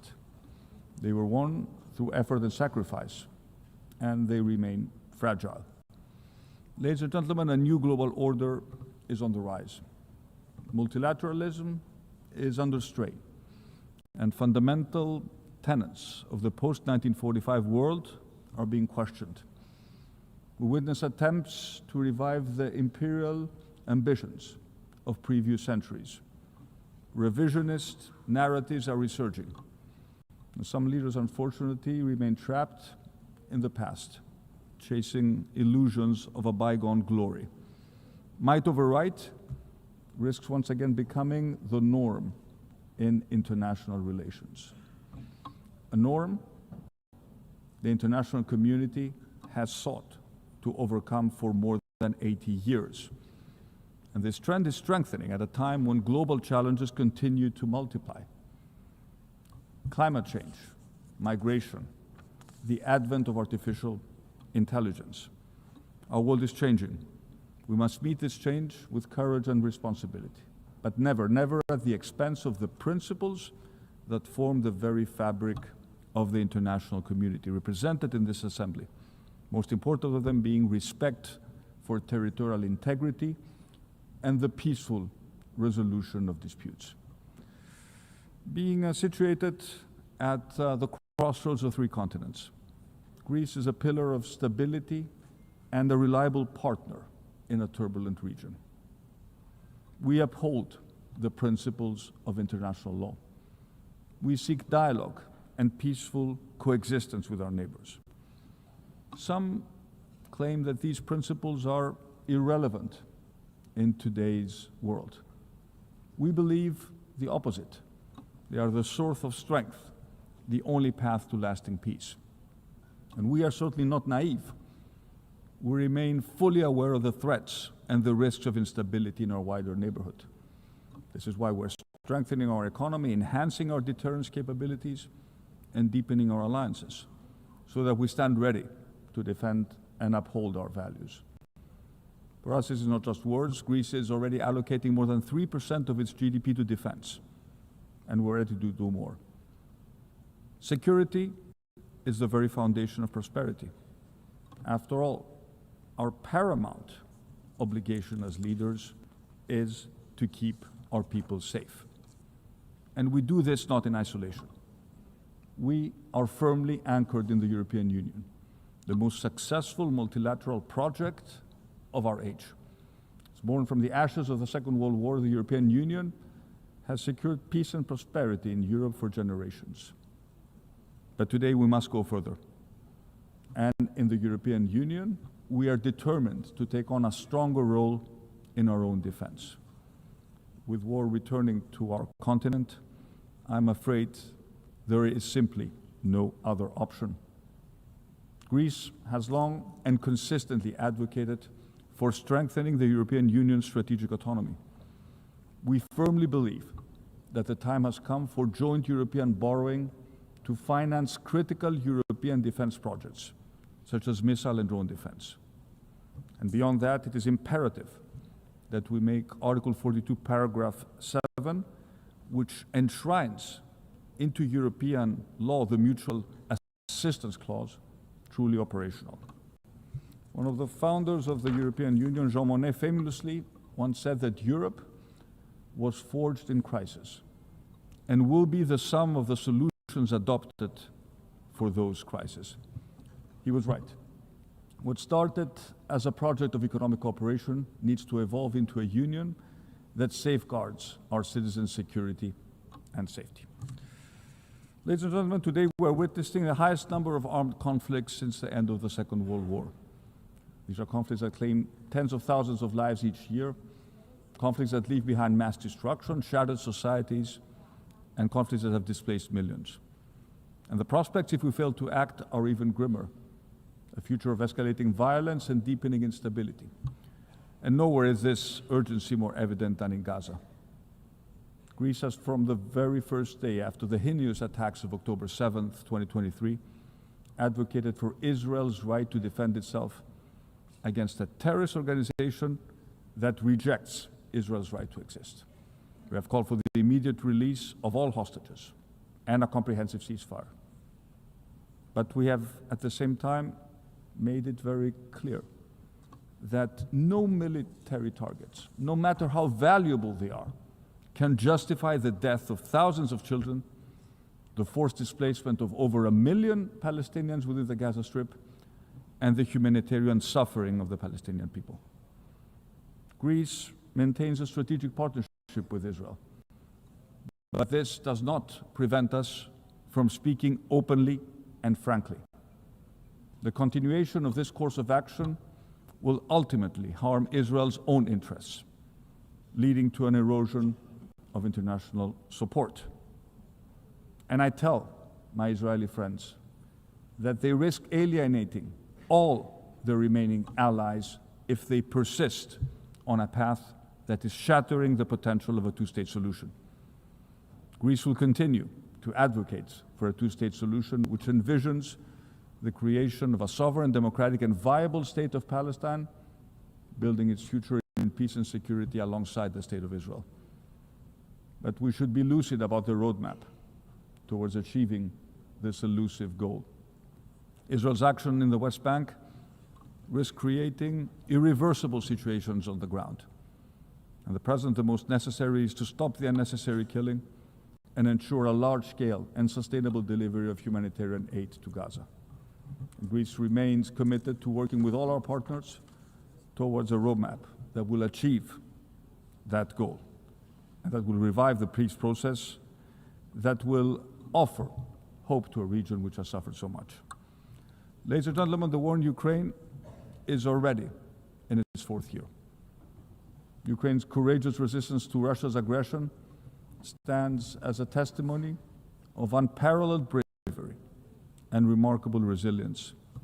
The war in Ukraine is not just another regional European conflict. It's a fight for freedom, for democracy, for dignity itself.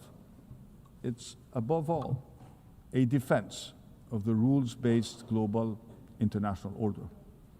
We stand firmly and unconditionally with Ukraine in this struggle, and we will continue our unwavering support to the Ukrainian people who have the right to live in peace, in security, and freely determine their own future.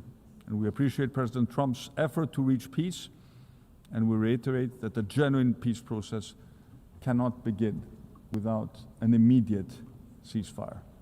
Let us be even clearer, there can be no peace formula without Ukraine at the table, and there can be no acceptance under any circumstances of borders redrawn by force. Gaza and Ukraine have monopolized the interests of this assembly, but another humanitarian catastrophe is unfolding, and unfortunately, it does not receive the attention it deserves. And I'm referring to Sudan. 2.5 years into a devastating war, civilians are paying the highest price. Millions are left without safety, dignity, or protection. And the figures are horrifying. Almost 12 million people have been forced from their homes, creating the world's largest displacement crisis. More than 30 million could require humanitarian aid. Famine is spreading. And civilians must be protected. Humanitarian aid must flow freely and without obstruction. And those responsible for atrocities and war crimes must be held into account. There's only one path forward: silence the guns and renew a coordinated political process. The world must not forget the people of Sudan. We owe them nothing less than peace and the chance of a future built on hope, not despair. And as Europeans, it is also in our interest to take an active role in resolving the Sudan crisis. Otherwise, we risk facing a migration crisis of unimaginable proportions. Ladies and gentlemen, the Eastern Mediterranean is an area of strategic importance. It's Europe's southeastern frontier, a vital crossroads of trade and energy routes. Greece, at the heart of this region, holds a key geostrategic position.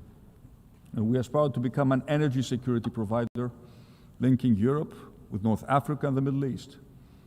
And by exercising our sovereign rights, always in full respect with international law, we are strengthening our footprint and shaping developments in the area.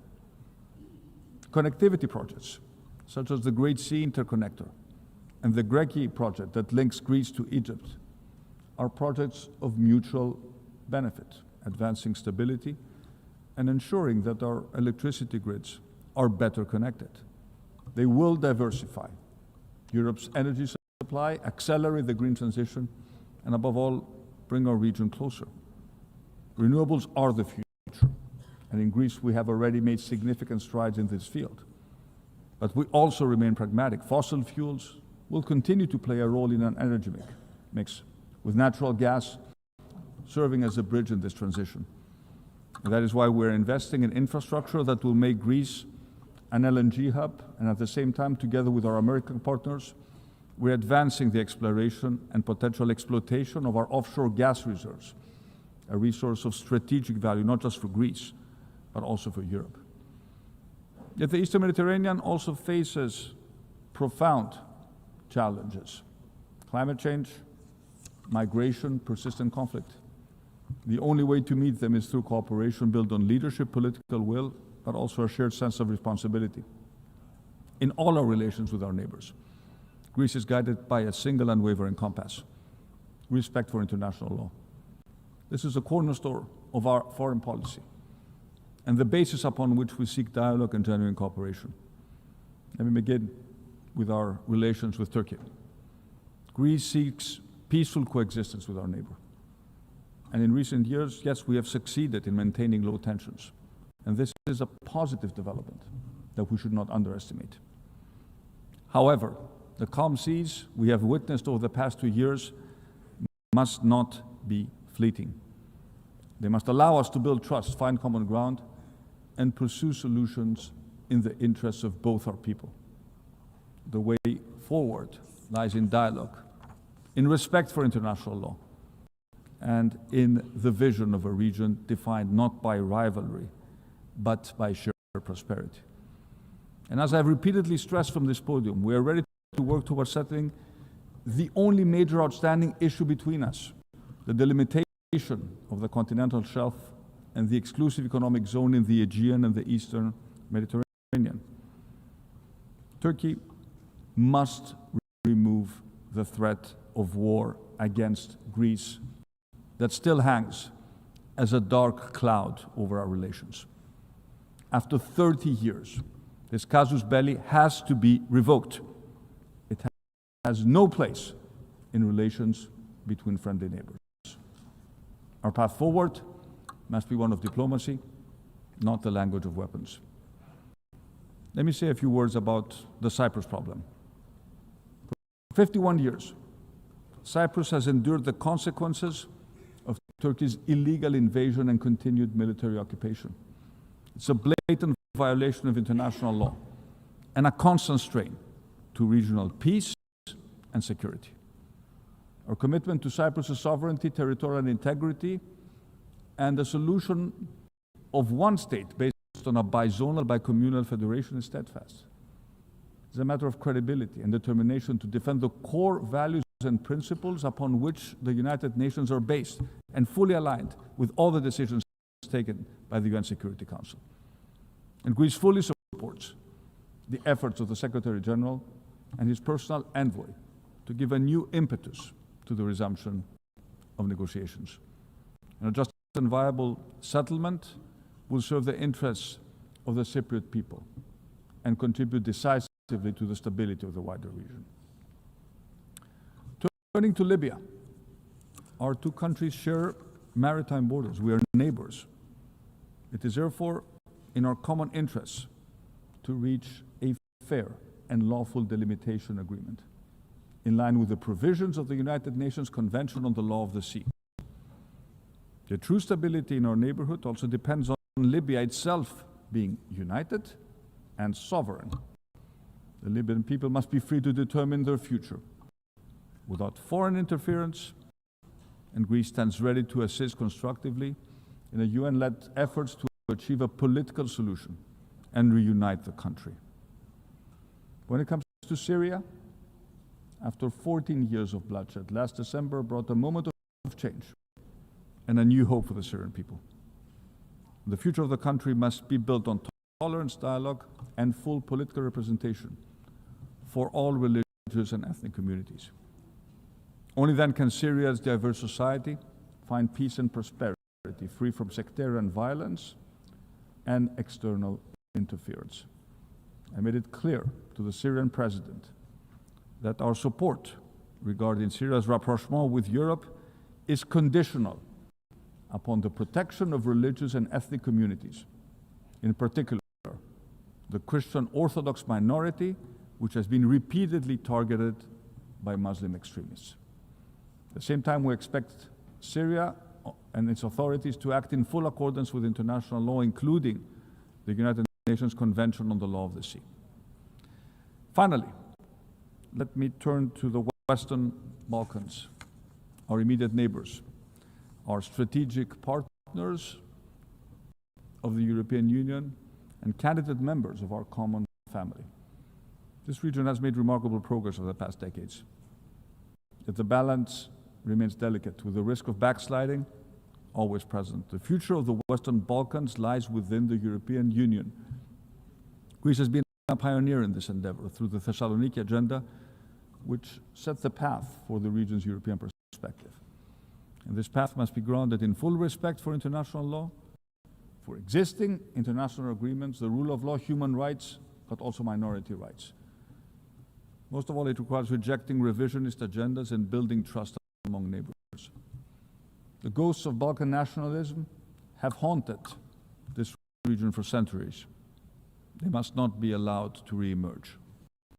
And it's up to the leadership of the Western Balkans to assume their responsibilities and secure a future of peace and prosperity for all their people.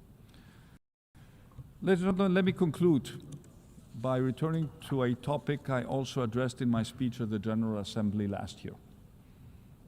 Technology is both our greatest shared opportunity and one of the defining challenges of future prosperity. Last year I spoke about artificial intelligence and its extraordinary transformative promise, but I also warned of the danger it breeds. Today, Greece is pursuing a visionary yet practical AI strategy through pilot programs in areas such as education, healthcare, and natural disaster prevention. Teachers and students will soon engage with custom-designated AI teaching assistants. Digital screenings, telemedicine, predictive diagnostics are already making care not just more personalized, but also more accessible. At the same time, AI is helping us detect and contain wildfires at their earlier stages. And the promise of AI making governments more efficient in serving their citizens is materializing at breakneck speed. However, AI in the wrong hands and without safeguards can become extremely dangerous. It can severely impact our children's mental health, flood our public square with disinformation, cause massive displacements in the job market, and concentrate immense power in the hands of a few multinational corporations. And this is why I welcome the United Nations establishment of the Independent International Scientific Panel on AI and the Global Dialogue on Artificial Intelligence Governance. These institutions lay the foundations of a global architecture where artificial intelligence can be steered by science and guided by cooperation. The most urgent task is to protect the mental health of our children. The scientific evidence is damning. We are running a massive, unsupervised experiment with the brains of our children and teenagers. And what was envisioned as a space of connection and creativity has too often become a landscape of manipulation where harmful content reaches even the youngest users. Addictive scrolling is addictive by design, not by accident. And every time I talk to parents, I hear the same story. We're scared about online bullying, adult content, unrealistic standards of beauty, the promotion of self-harm. We feel powerless and helpless. We don't want our kids to share their intimate thoughts and feelings with an AI chatbot. Greece has decided to do something. We have banned our phones in schools, but we have also launched the Kids Wallet, the first government-backed application, giving parents simple, effective control over their kids' smartphone while enabling platforms to verify the age of their users. And our proposal for a pan-European digital age of majority to access digital platforms has already won the support of 13 EU member states. It's examined by the European Commission. But this is not a debate for governments and parents alone.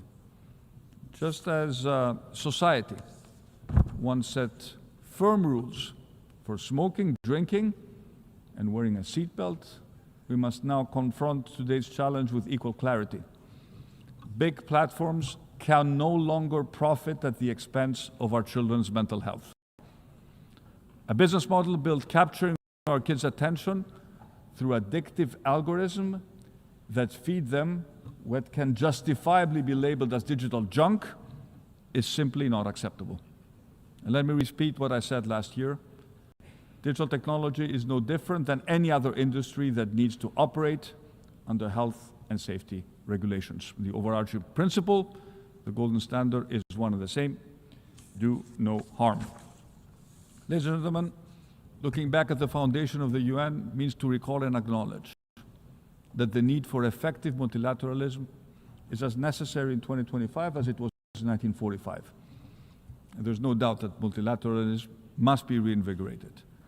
We must make it fit for the challenges of the third decade of the 21st century, but we must do it without disrupting its core, the rules-based order. These rules were agreed for a reason: to save humanity, to ensure progress and prosperity for all. Humanity has paid a very heavy toll through blood, destruction, and suffering to learn this lesson. And we must assume our responsibilities to future generations. Let us not be remembered as those who once again led the world to the brink, and let us not be the sleepwalkers of our time. This time there may be no way back. Instead, let us prove that we have the vision, courage, and resolve to build a world of peace, of security, of shared prosperity, worthy of generations to come. Thank you very much for your attention.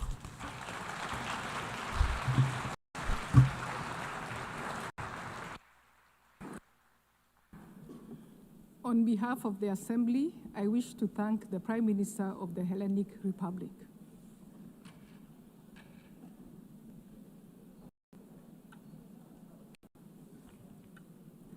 The Assembly will hear an address by His Excellency Tshering Tobgay, Prime Minister of the Kingdom of Bhutan. I request protocol to escort His Excellency and invite him to address the Assembly.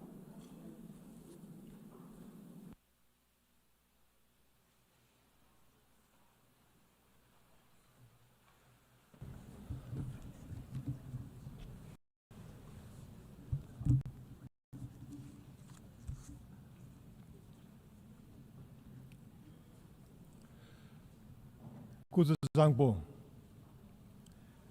Madam President, Mr. Secretary General, Excellencies, distinguished delegates, I bring the warm greetings of His Majesty King Jigme and the prayers of the people of Bhutan for peace, harmony, and progress in our world. Excellencies, 80 years ago, from the devastation of the Second World War, the founders of the United Nations dared to imagine a world at peace. They chose cooperation over conflict, dialogue over division, and hope over despair. They built an institution to protect humanity from its worst instincts and higher risks. Today, our challenge is different, but no less urgent. A planet in a climate crisis, persistent poverty, and conflicts that shatter lives and erode trust among our nations. The Secretary General's UN80 initiative calls on us to respond with renewed purpose to strengthen the UN's capacity to act decisively on peace, sustainable development, and climate action. Renewed purpose to restore its moral authority. Renewed purpose to make it fit for the purpose of our collective future.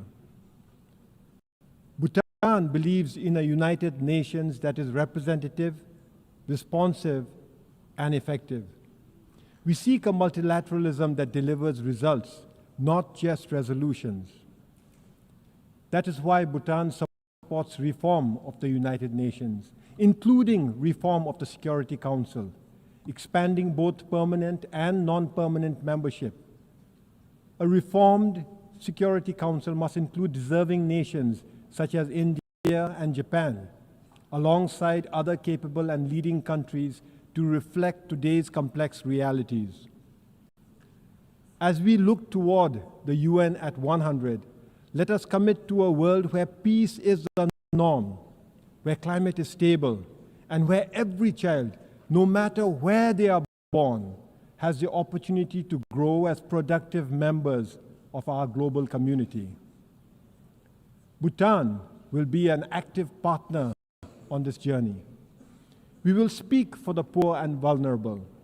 We will champion sustainability and climate action. We will promote gross national happiness as an alternate measure of success to the conventional gross domestic product.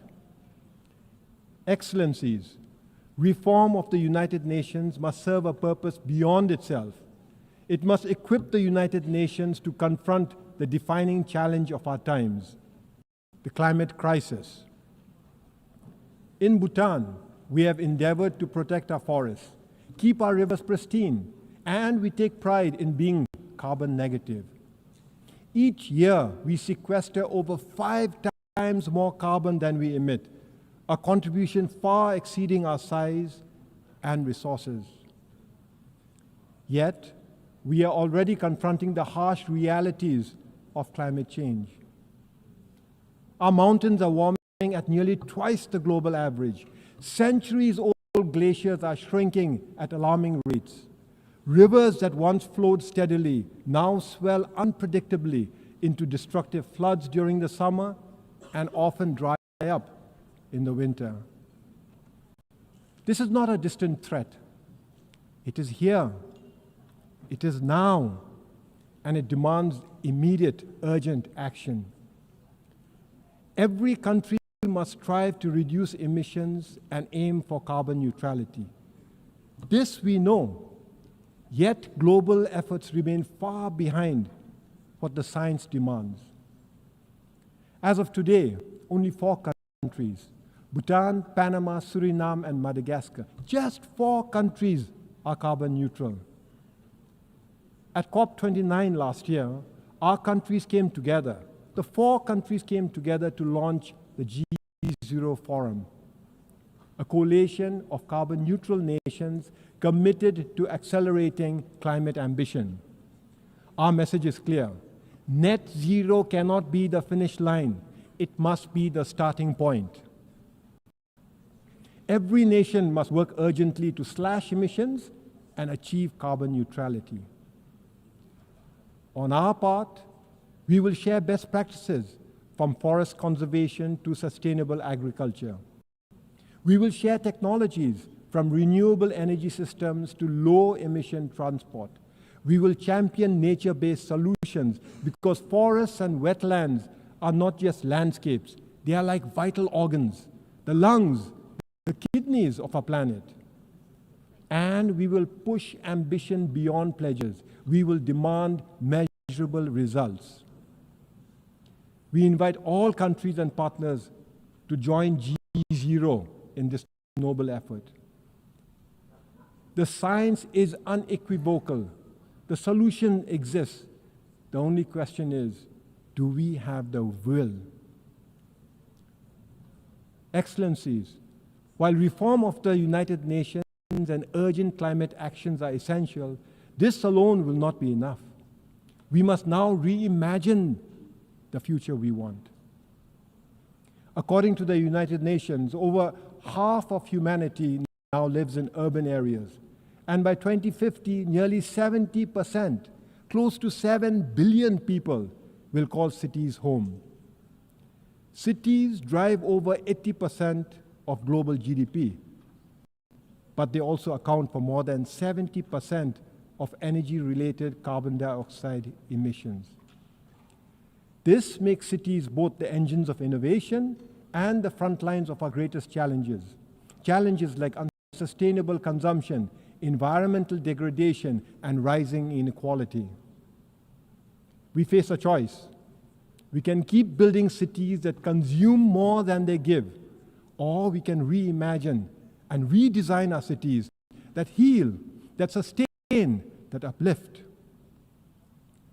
50 years ago, Bhutan offered the world gross national happiness, an alternate approach to development. Today, under the visionary leadership of His Majesty King Jigme, Bhutan offers the world an alternate approach to urban living, the Gaelifu Mindfulness City, a city founded on the values of sustainability, harmony, spirituality, and the ideals of gross national happiness. The Gaelifu Mindfulness City is a special administrative region that is already taking shape in Bhutan. With executive and legislative autonomy, as well as an independent judiciary now established, preparatory works are already underway and economic clusters are being advanced. The Gaelifu Mindfulness City is not an idea on paper. It is a living project in action. The Gaelifu Mindfulness City will not be a city of glass towers and unchecked sprawl. Instead, it will be a place where modernity and tradition meet, where nature is the foundation of urban living.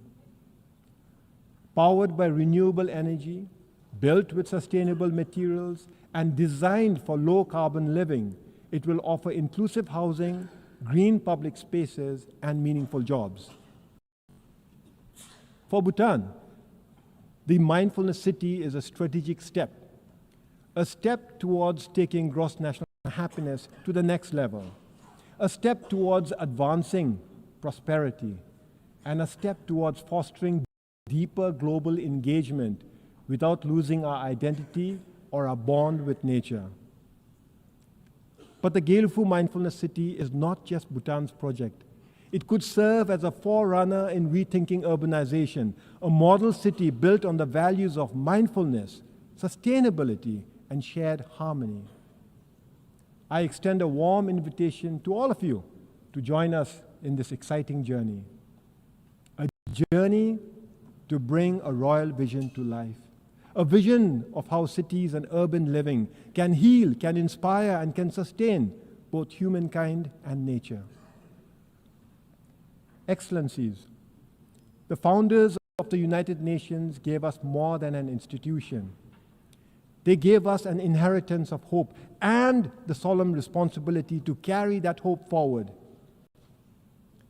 In this spirit, and mindful of the troubled times we live in, I have the pleasure of announcing that Bhutan will host the Global Peace Prayer Festival later this year. From the 4th to the 17th of November this year, the Global Peace Prayer Festival will unite spiritual masters, scholars, and practitioners from across the world and across traditions in a common aspiration for peace, healing, and harmony. Through the recitation of the Melam Chemo, or Global Peace Prayers, the sacred Bazaguru Mantra, the Kala Chakra Empowerment, and the powerful Jabji Gap ritual, Bhutan seeks to offer not only a spiritual event, but also a diplomatic and cultural contribution to world peace.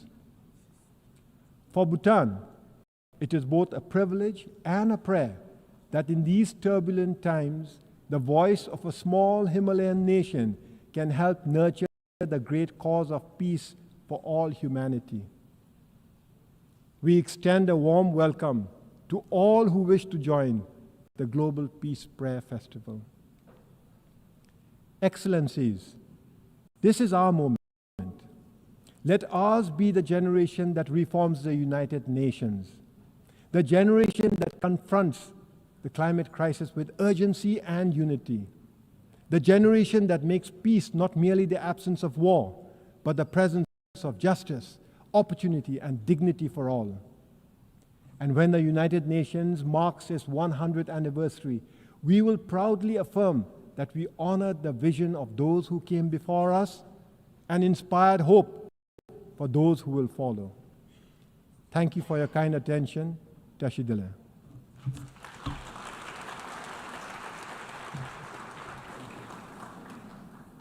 On behalf of the Assembly, I wish to thank the Prime Minister of the Kingdom of Bhutan.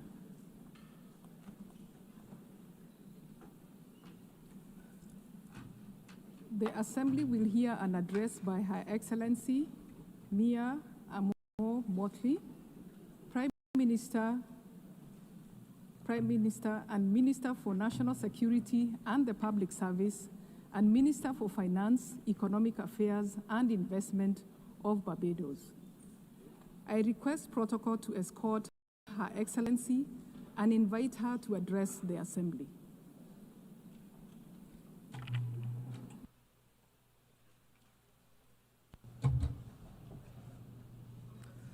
Thank you very much, Madam President, Excellencies, distinguished ladies and gentlemen. The 21st century has been marked by a series of crises for which our world has been unprepared. Financial crisis that started in 2008, which then triggered fiscal crises across many of the world's countries. And if that was not enough, a social crisis characterized by rising inequality with the consequences thereto, be it substance abuse, mental health challenges, homelessness, or human trafficking. Then there was a global pandemic, lasting 2 to 3 years and taking the lives of millions of people. And for those surviving, they had restricted movement and restricted choices. All of this, my friends, has been exacerbated by the spreading of fake news. This distorts reality and threatens the stability of our societies, creating a platform for hate to thrive and prejudice to rise. But deeper than all of these crises is a bigger, more insidious crisis that is undermining our domestic and global institutions that have promoted order, peace, and prosperity. It is, my friends, the crisis of truth. Excellencies, when we lose shared truth, our communities, our countries, our global society loses their center of gravity. At first, the damage may seem quiet. Words bend and facts drift in the service of political point scoring. But slowly, over time, we descend into political tribalism. We develop alternative realities and we are unable to understand each other and communicate with each other because we lack a center. Then we grow suspicious of each other. In the absence of truth, trust deteriorates. And we see it all around us, in global forums, and indeed on the blocks and in the communities in our own countries. Trust between neighbors, trust between the governed and the governing, trust in our instructions, trust in our social order, trust in our health systems, trust in our global rules, governance structures. It all seems, in the words of Chinua Achebe, to be falling apart.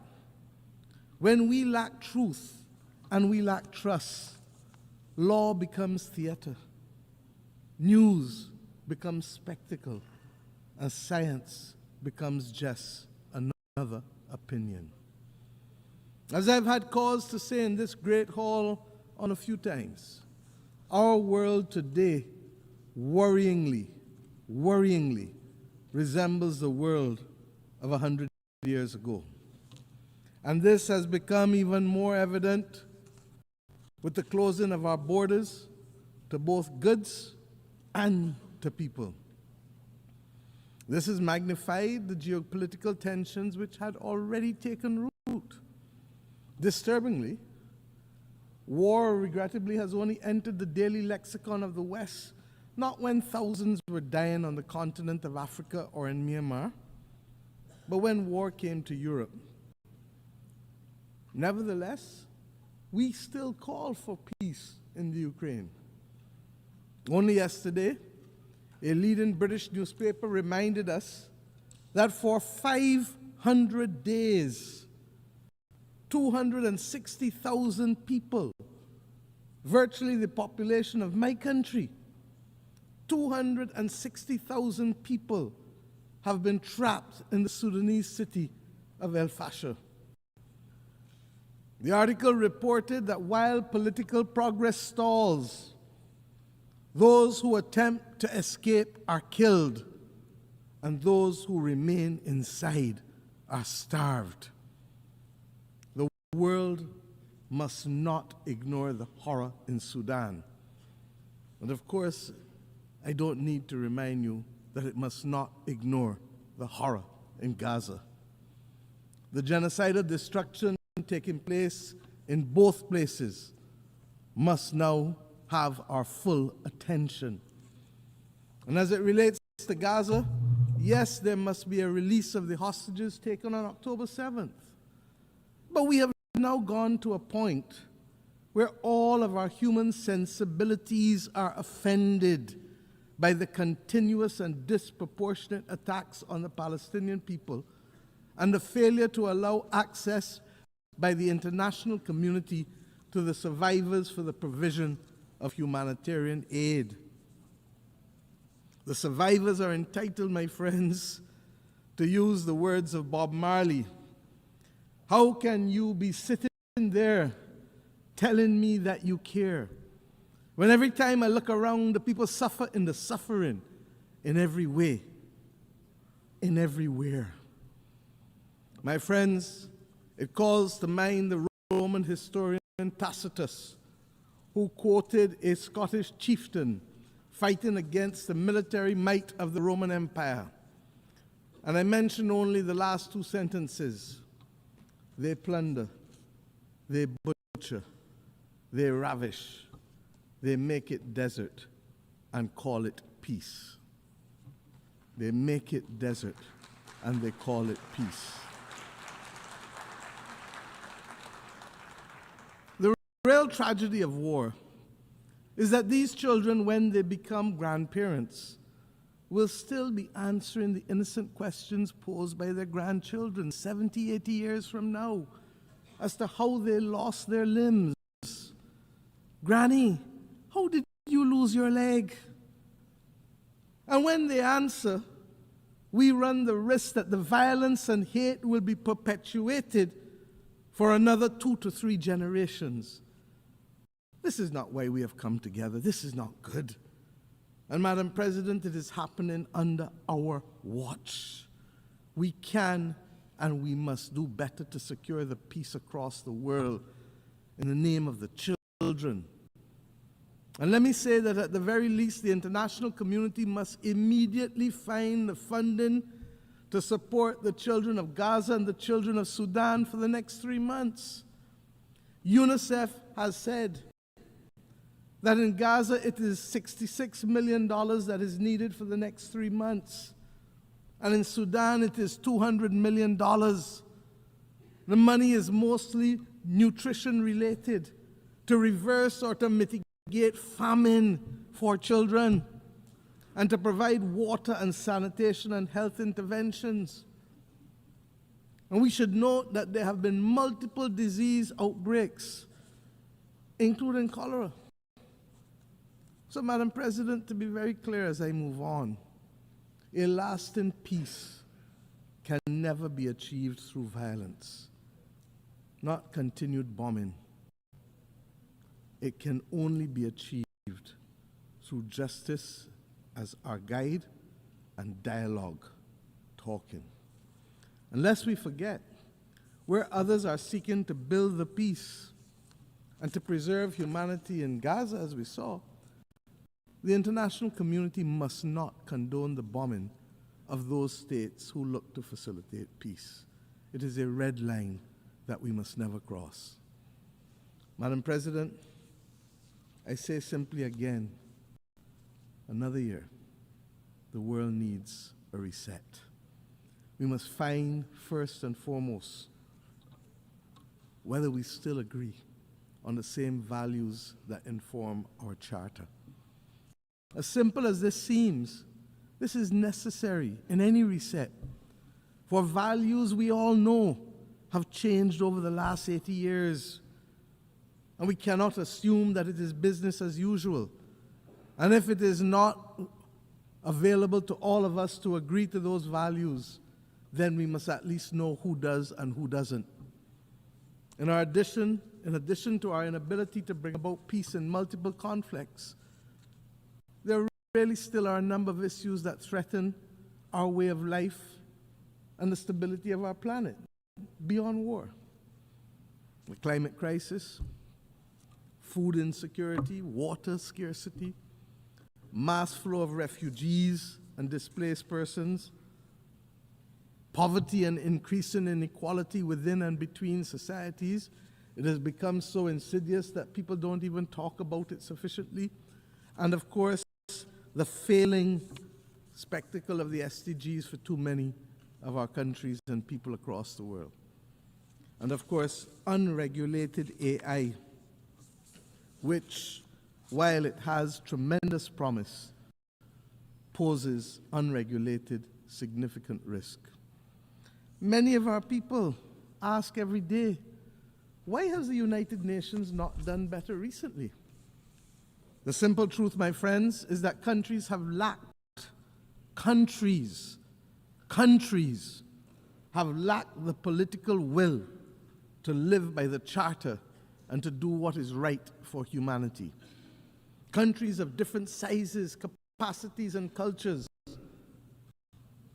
can only survive in this world in which we live if we maintain a rules-based system. It is no different to what we have to do in our own countries to maintain and protect the vulnerable and the weak. In fact, it's no different than what has to be done in a child's playground.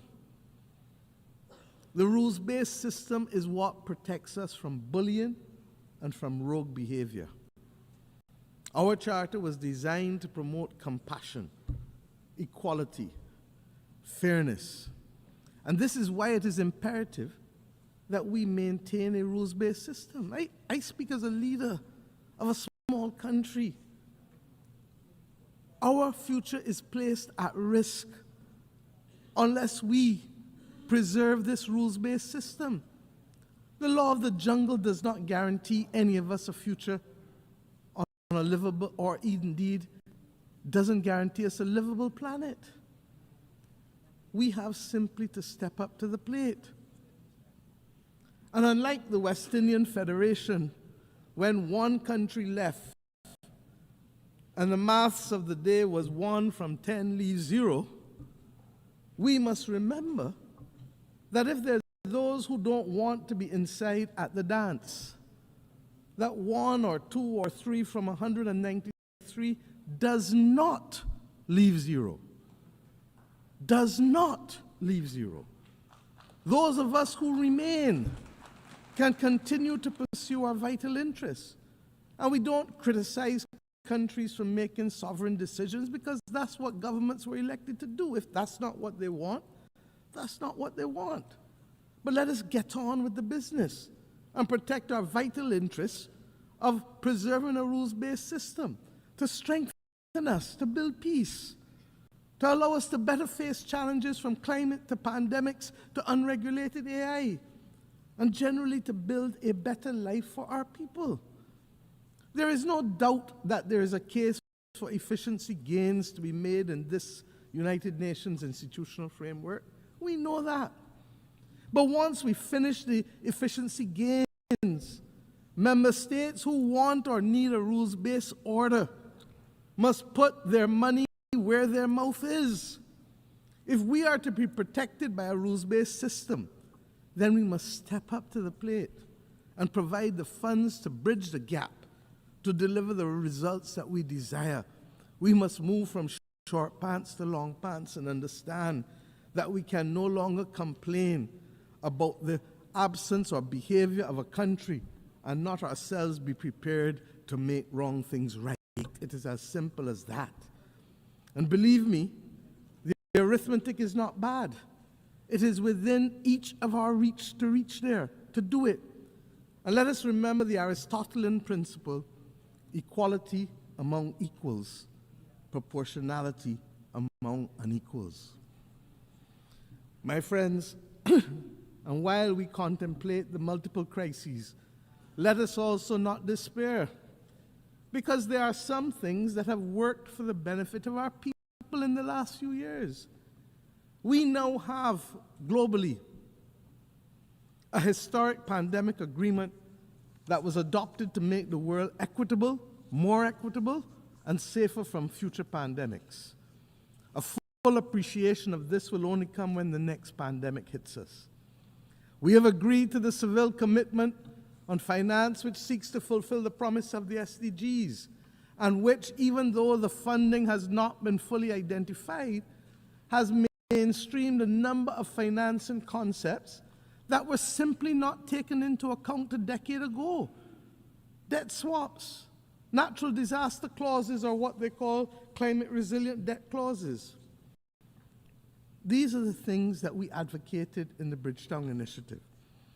We have committed also as a world, last year here, to an ambitious global action plan to combat antimicrobial resistance. And what does that have to do with any of us in here? I've said repeatedly, this is the silent, slow-motion pandemic of the 21st century, and threatens to reverse a century of medical progress. And when we know people who die from hospital-aided infections, we understand the importance of the vital steps taken here. Earlier this week, we successfully brought into force the Beyond Boundaries and National Jurisdiction Treaty. As a large ocean state, as Barbados is, I am acutely aware of the critical importance to protect our oceans and its marine biodiversity as part of the ecological balance of the planet. And last year, we adopted the ambitious Pact for the Future, which provides a roadmap, a North Star, for our work to protect people and planet of the future. The two instruments mentioned on Tuesday morning by our Secretary General for regulating AI must now be our priority if we are to avoid the severe deepening inequality of our times and to avoid leaving our people exposed to the risk and exploitation of AI and the distortion of facts.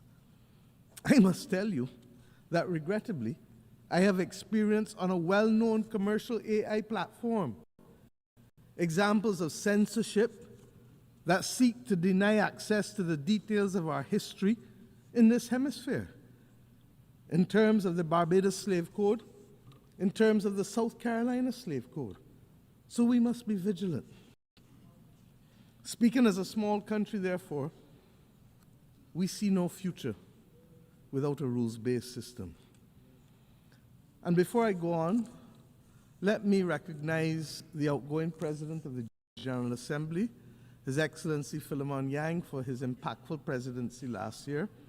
And let me also congratulate Her Excellency Annalena Baerbock for assuming the presidency, particularly in this year when we celebrate Beijing Plus 30. Barbados looks forward to working with you, ma'am, to execute your vision. The fact that you are only the 5th woman to occupy this post over the last 80 years is a cause both for profound concern, but I say renewed optimism. This is a testament to the very point that I'm seeking to make. The organization is working, even if not at optimal levels, but we still have so much to do.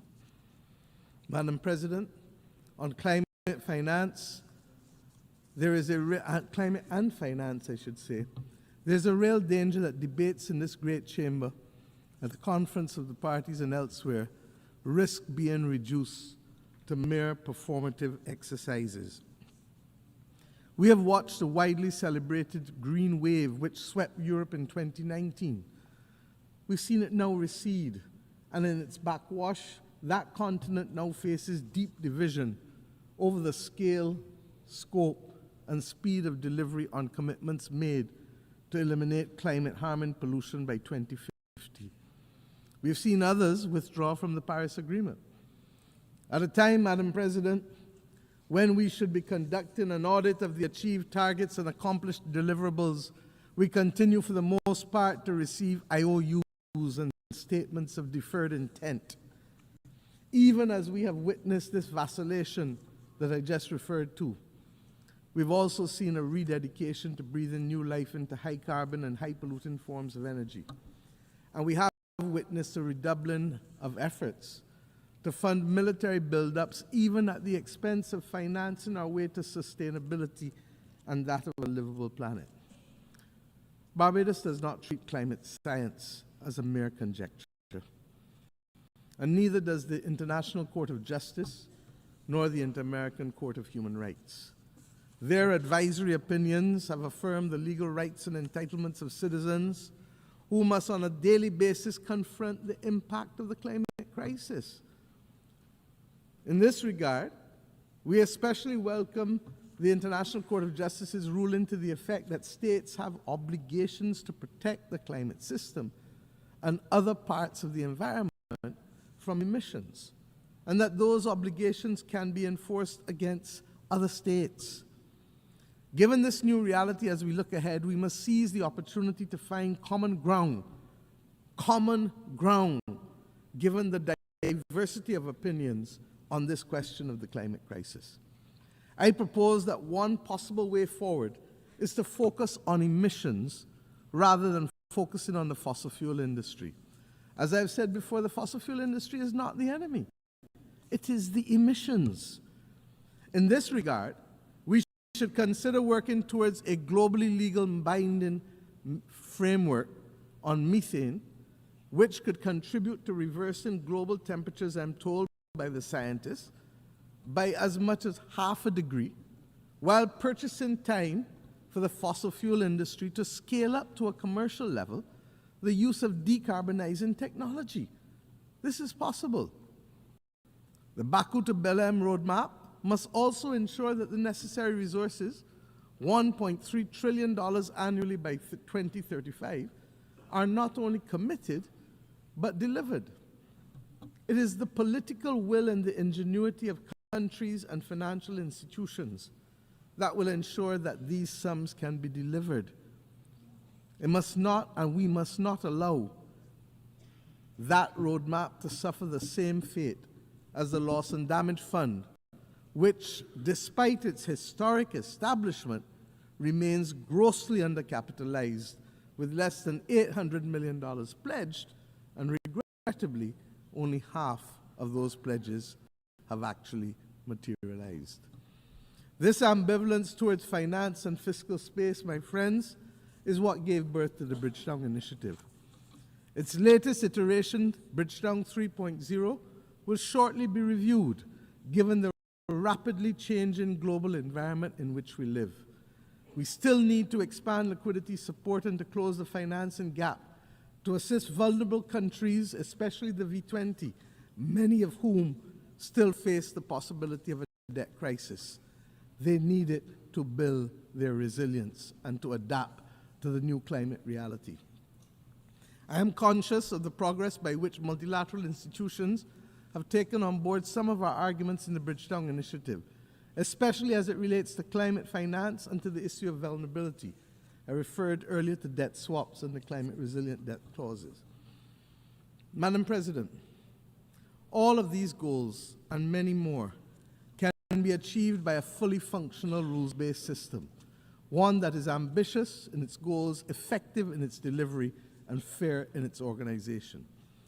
As UN80 process seeks to enhance the functioning of this organization, we must ensure that we put in place the initiatives that are not the exclusive outgrowth of budget constraints and cross-cutting exercises, but are instead initiatives that are people-focused, delivery-driven, providing the global population with the peace and the security and the quality of life that they deserve and that they are increasingly demanding.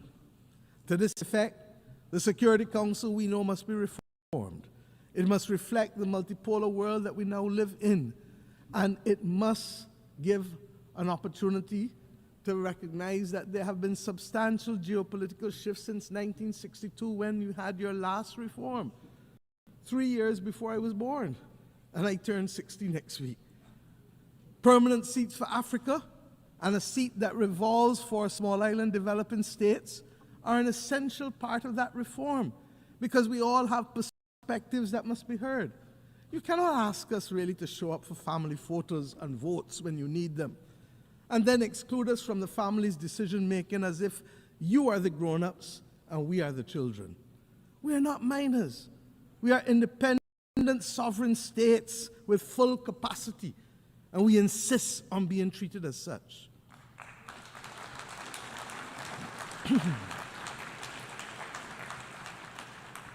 Madam President, I have left the peace and security of our Caribbean region for last. It is deeply troubling. Example, Haiti, and you've heard Prime Minister Gonzalez speak eloquently this morning on these matters. Haiti, which was once a beacon of emancipation and revolution for all of us as black people, is today a victim of centuries of external interference and contemporary internal conflict, and regrettably, even blindness. We want to thank Kenya for its extraordinary leadership of the multinational security support mission, even when they were out there on their own.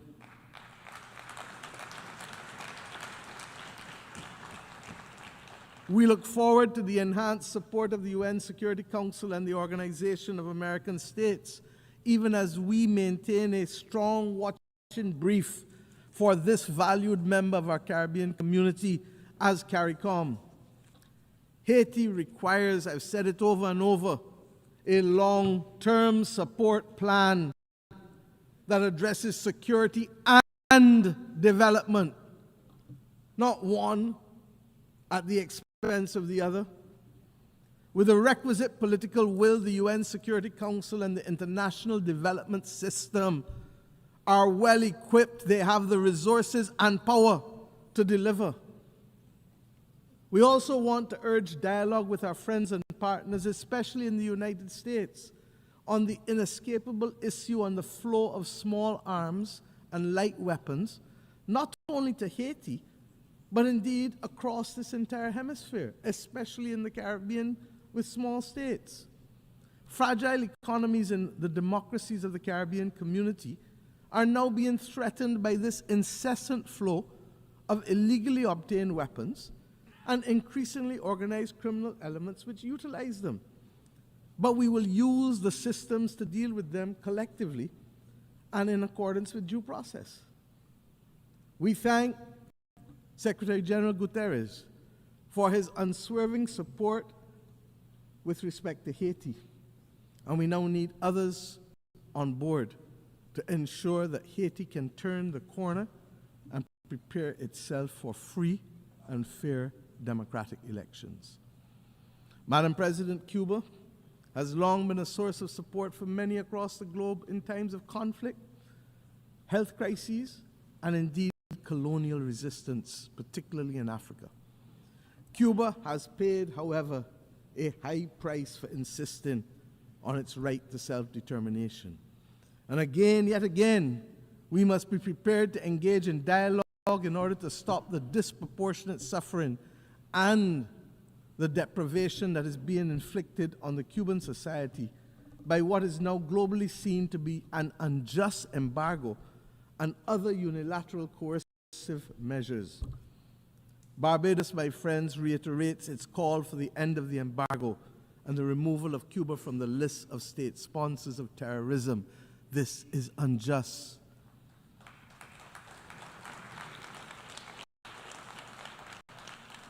What is even more, in the Caribbean Sea, we're now seeing a shocking violation of a hemispheric understanding that the Caribbean be treated as a zone of peace.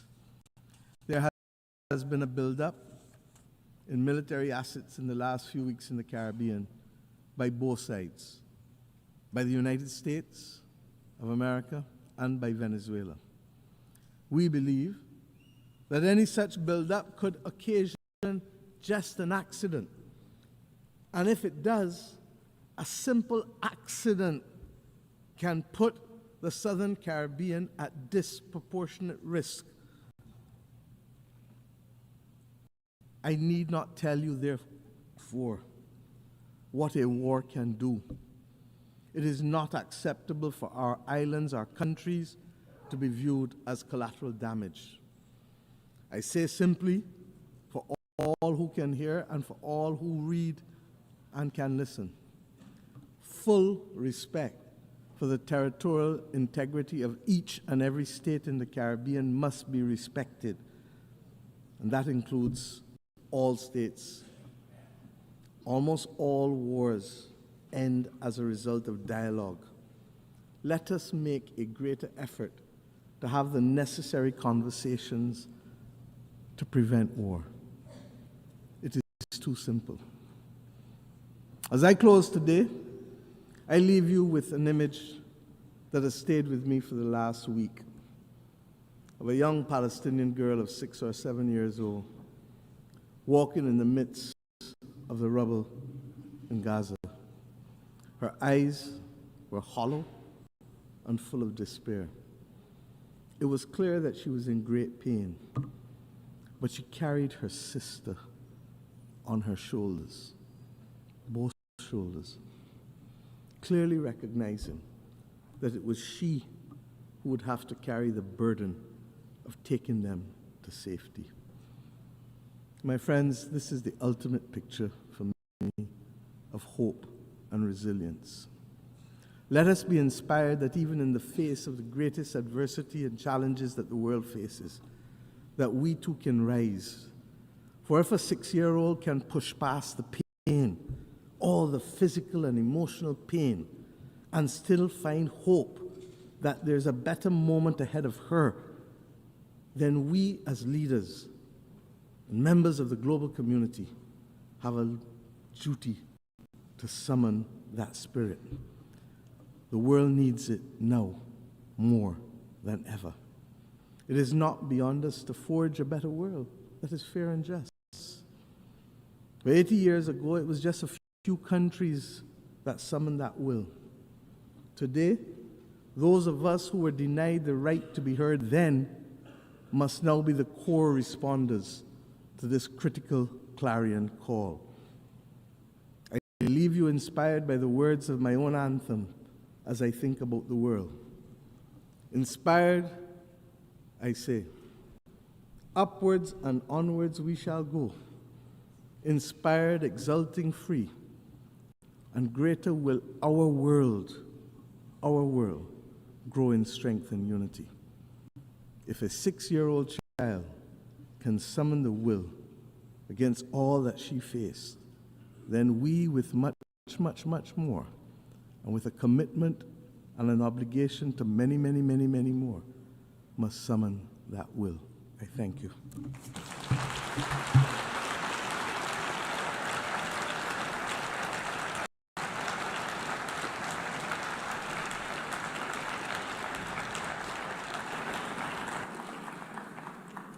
On behalf of the Assembly, I wish to thank the Prime Minister, Minister for National Security and the Public Service, and Minister for Finance, Economic Affairs and Investment of Barbados.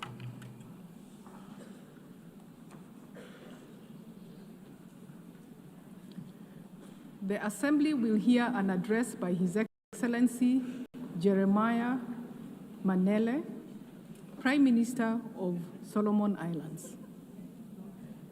I request protocol to escort His Excellency and invite him to address the Assembly.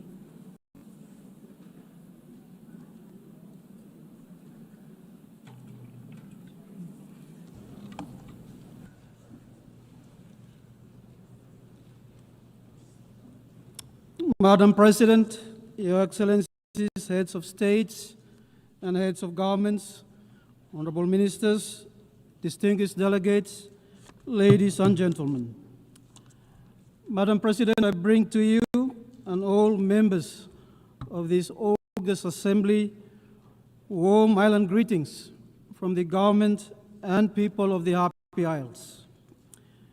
We congratulate you, Madam President, on your assumption of office as President of the 80th session of the United Nations General Assembly.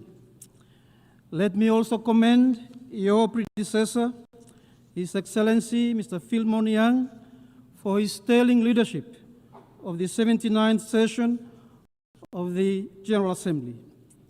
Solomon Islands further acknowledge the Secretary General of the United Nations for his courage and strength in defending multilateralism. As we gather under the theme, Better Together, 80 years and more for peace, development, and human rights, I am reminded of the words of John Ellison, and I quote, "There is no peace without development, no development without peace, and neither without respect for human rights." End of quote. These words reflect the essence of our journey over the past 8 decades. We celebrate our collective triumph of humanity when we choose unity over division, cooperation over conflict, and justice over indifference. 80 years ago, in the aftermath of the Second World War, the world chose to build than destroy. The United Nations Charter is a covenant of hope, peace, and progress. It is based on the principle of sovereign equality, one country, one vote.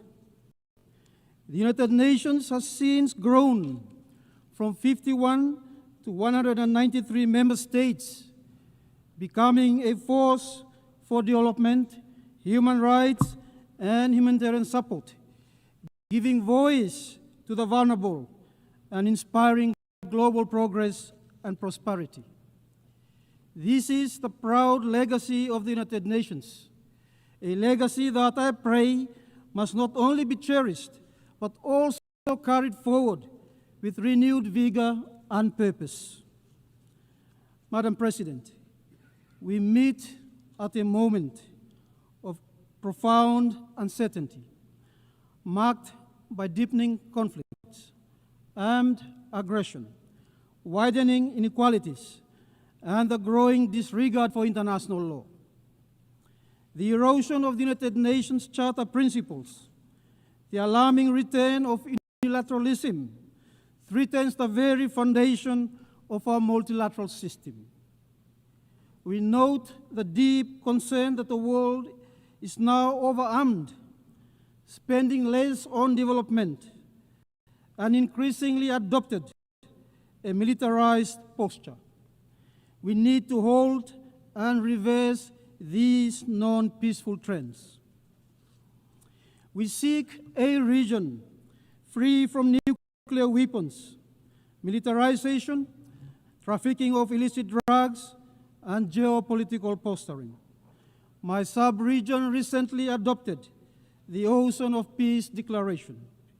It is rooted in the Pacific's collective history and culture. It is our collective vision for a resilient, peaceful, and a prosperous blue Pacific continent. We reclaim our sovereignty, support multilateralism, and a rules-based international order grounded on international law. This week, Solomon Islands signed onto the Declaration for the Protection of Humanitarian Personnel, noting that 380 humanitarian personnel paid the ultimate sacrifice last year. It is our collective responsibility to respect international humanitarian law, protect the safety of humanitarian personnel and civilians, and instill accountabilities for all in disaster and war zones. Madam President, climate change is a crisis multiplier defining our future. The World Meteorological Organization declared 2024 was the warmest year on record. This pushes us further off track from the 1.5 degrees goal we agreed to in Paris. Solomon Islands, despite having a minimal carbon footprint, has submitted an ambitious net positive third national determination contribution, NDC. We can do more with international partnerships, investing in reforestation and the conservation of our forest, including renewable energy investments. We need urgent and ambitious climate action now that puts us on a 1.5 degrees pathway. Large emitters and those with historical responsibility must take the lead in drastically cutting emissions. Contrary to what we heard here a few days ago, the science on climate is clear, and my people are suffering from it. On 23rd July 2025, the International Court of Justice, ICJ, issued a landmark advisory opinion in response to a request by the United Nations General Assembly under Resolution 77276. The court was asked to address two interrelated questions. First, the obligation of states under international law to protect the climate system from harmful greenhouse gas emissions, including duties owed to both present and future generations in keeping with the principle of intergenerational equity. Second, the legal consequences for states whose actions or inactions cause significant harm to the climate system and the environment. This includes the responsibilities owed to injured or especially affected states, such as small island developing states that suffer the greatest impacts despite contributing the least, as well as to peoples and individuals, including future generations whose fundamental rights and livelihoods are threatened. Solomon Islands welcome the historical advisory opinion of the ICJ and support ongoing process for a follow-up UN resolution. Madam President, the court has made clear that states carry binding obligations to act on climate change, to prevent harm, to cooperate, and to protect the rights of both present and future generations. These duties are legal, moral, and universal, and hold states accountable to stop harmful practices, to prevent repetition, and to repair the damage caused. Madam President, Solomon Islands also raised the issue of climate displacement. Entire communities are already at risk of losing their homes and homelands. The court has now confirmed that the principle of non-refoulement applies, which means that no state can lawfully return people to places where climate change makes survival impossible. This is indeed a powerful affirmation that rights to life, food, water, and habitable land must be protected. For us small island developing states, this recognition is existential, and it reminds us that climate obligations are erga omnes, owed to the world as a whole, demanding collective responsibility for a shared future. The court's opinion is a powerful reminder and a fervent call that better together we are bound by law and by duty to act. It rejected narrow interpretations that limit obligations to the Paris Agreement, affirming instead that all states must cut emissions under human rights law, the law of the sea, customary international law, and other treaties.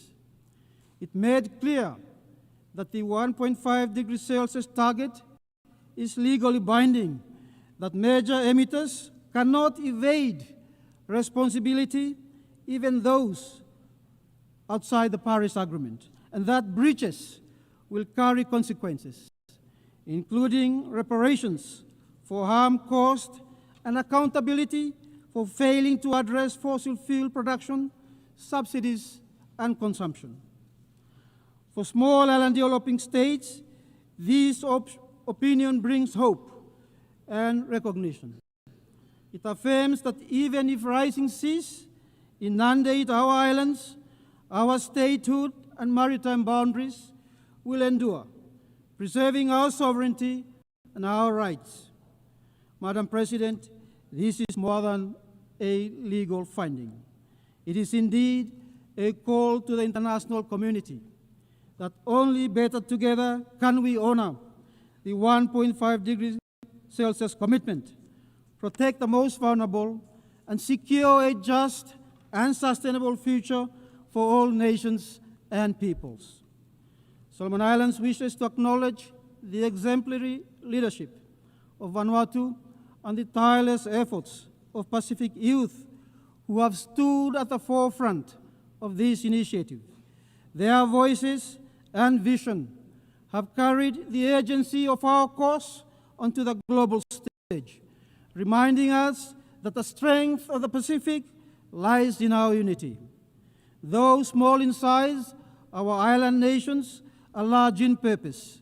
And when we stand together, governments, communities, and young people alike, we embody the very theme of this assembly: better together, 80 years and more for peace, development, and human rights.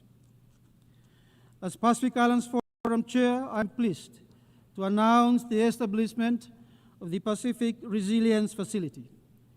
It is a Pacific-owned and Pacific-led response to the escalating impacts of climate change and disasters on our peoples.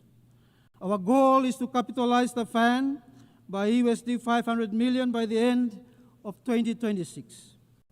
We acknowledge partners and investors who have pledged USD 166 million. We call for more partnerships for the facility. On the question of COP31, Solomon Islands supports Australia's bid to host COP31. It will provide a vital opportunity for the Pacific to amplify its voice and demand stronger climate action. Madam President, as a big ocean state with 98% of our territory covered by ocean, the lives and livelihoods of our people are inextricably linked to the health and resilience of the marine environment. Solomon Islands is proud to stand among the 60 countries that have ratified the BBNJ agreement, and we look forward with great anticipation to its entry into force early next year.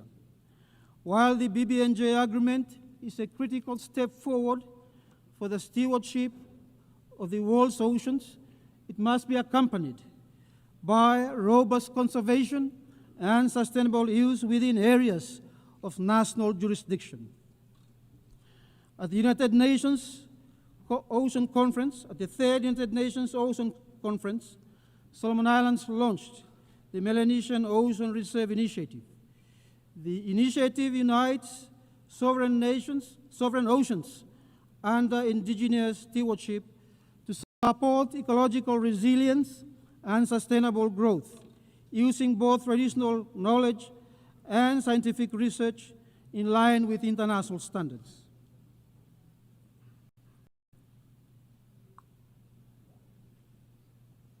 We are also actively advancing community-based conservation initiatives and undertaking significant efforts in ocean management in alignment with our national ocean policy. This year, Solomon Islands co-hosted a summit on SDG 14.4 with several UN and regional partners. The event gathered Pacific leaders, fisheries organizations, the private sector, and scientists to assess global health of tuna stocks, climate impacts, and strengthen partnerships on small-scale fisheries. Its conclusions were presented at the third UN conference in Nice. Over half of the world's tuna is caught in Pacific waters, and all 4 species, albacore, yellowfin, bigeye, and skipjack, remain biologically healthy. Our region stands ready to collaborate with the international community and share our experience in fisheries management and restoring fishing zones to sustainable level based on science. This is proof that when we act together as stewards of the ocean. Solomon Islands is an archipelagic state that shares maritime border with 5 neighboring countries. Earlier this year, Solomon Islands made 2 continental self-submissions to the United Nations Commission on the Limits of the Continental Shelf, a bilateral submission with Fiji concerning the Melanesian border plateau, and a trilateral submission with Fiji and Vanuatu for the North Fiji Basin. Solomon Islands looks forward to engaging constructively with the Commission on these matters in the spirit of cooperation and mutual respect. The alarming rate of pollution in the ocean is endangering marine life and the ocean's health. We have banned the use of certain single-use of plastic in 2023. But we remain very concerned that negotiations on a legally binding treaty on plastic pollution has stalled. We have a collective interest to finalize that treaty and protect our ocean. On deep-sea mining, Solomon Islands is taking a precautionary approach and has placed a moratorium on it. On the same note, we support a regional approach on deep-sea mining as agreed to by our forum leaders early this month. Madam President, only 35% of SDGs are on track to meet their targets by 2030. The Pact of the Future was our collective commitment to turbocharge sustainable development. We can and must deliver on this pledge.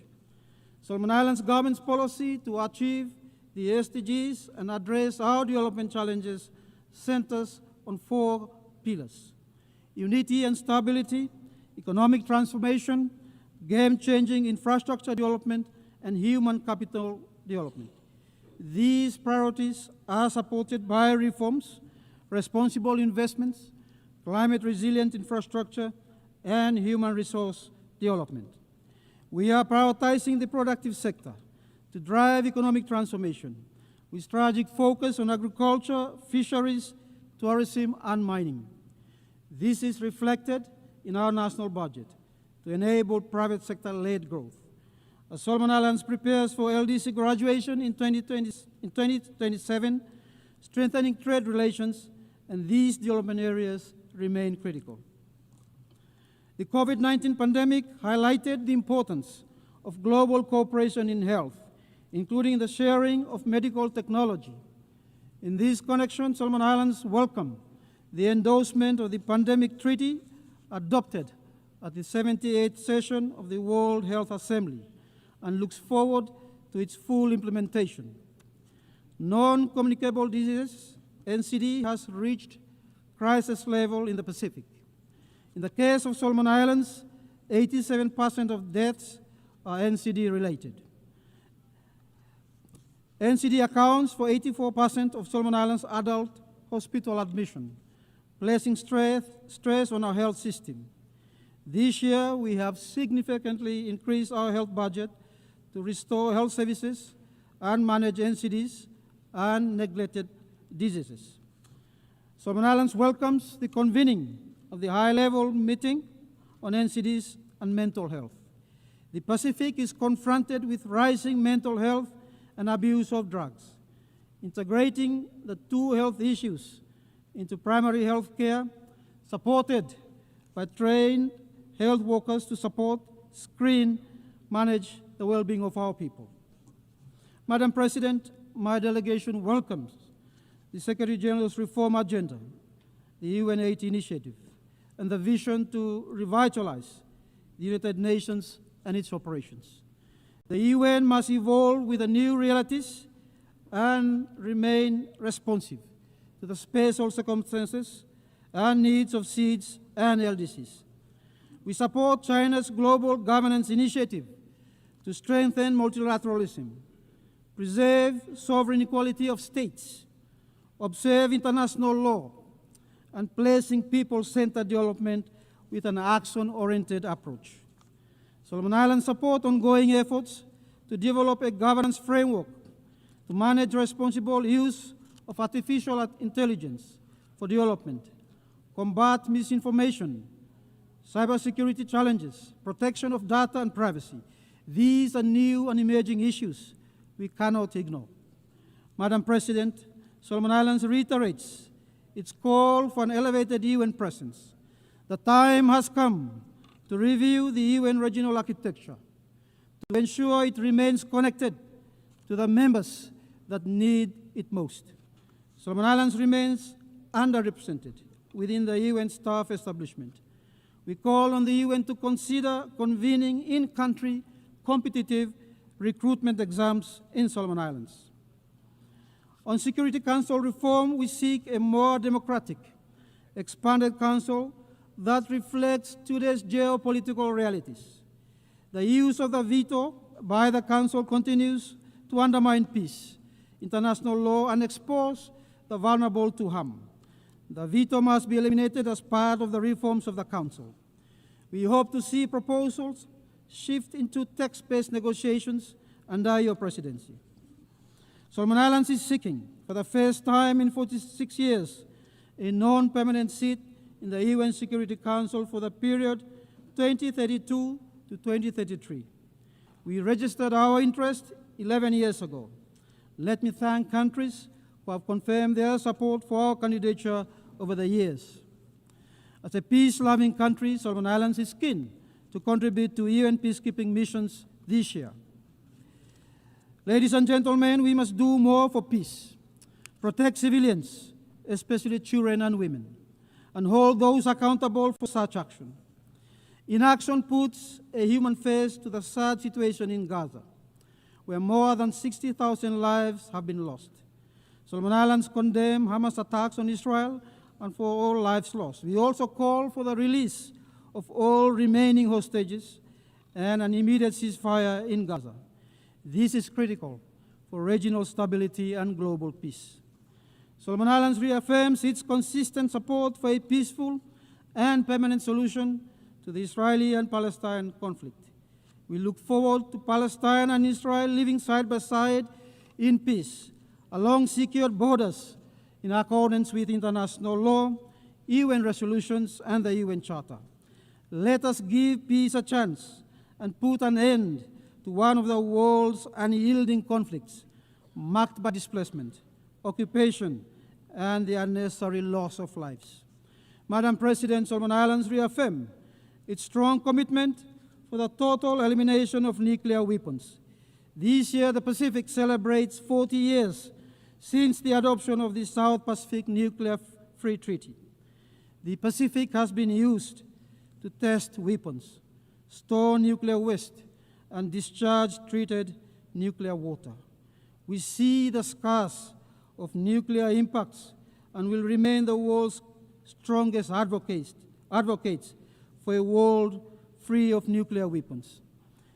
Unexploded ordnance from World War II remains a threat to our communities, people, and obstruct development. Solomon Islands would like to acknowledge the United States, Japan, and Australia in disposing World War II UXOs and carcinogenic substances buried in our land and seas left behind from World War II.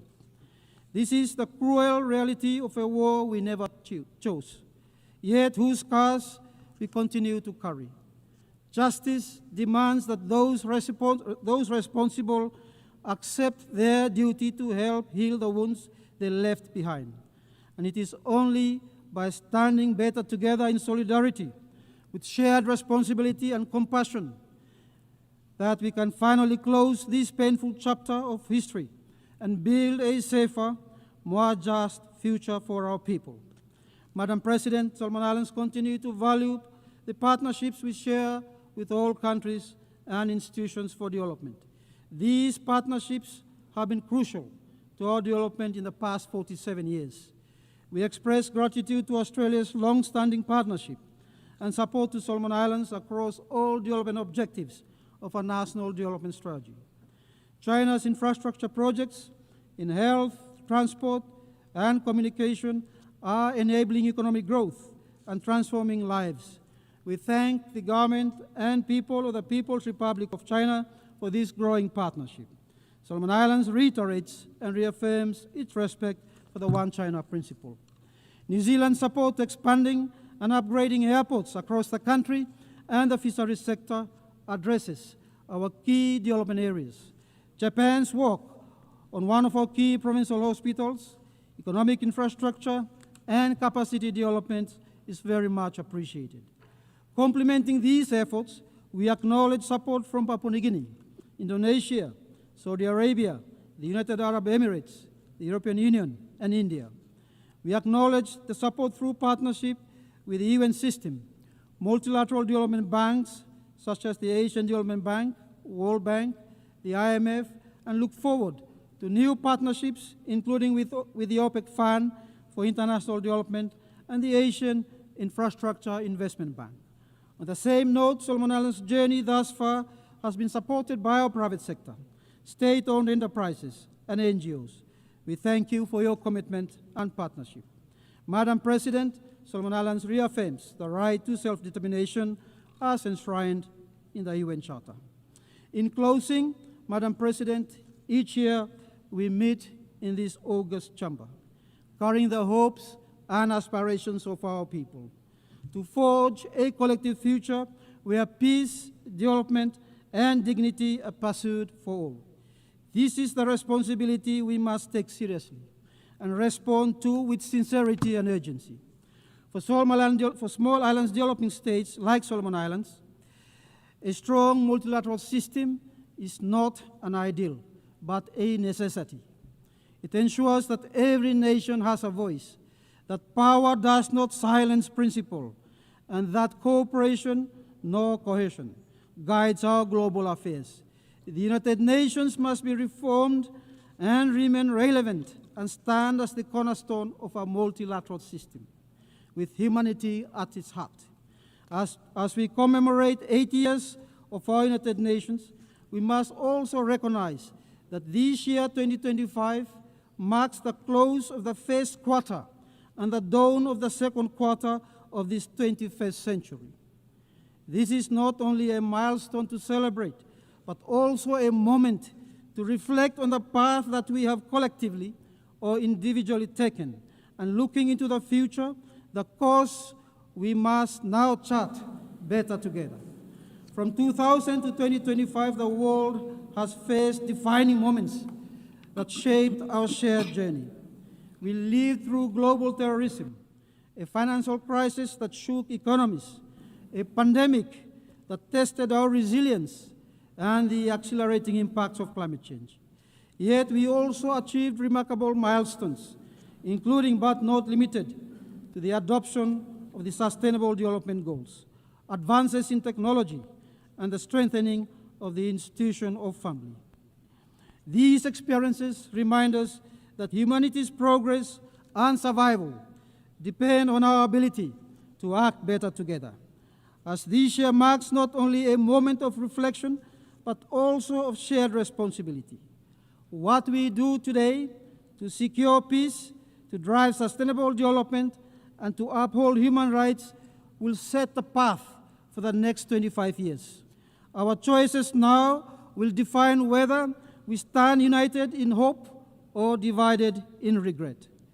Come 2025, when future leaders gather in this assembly, what will we present to them?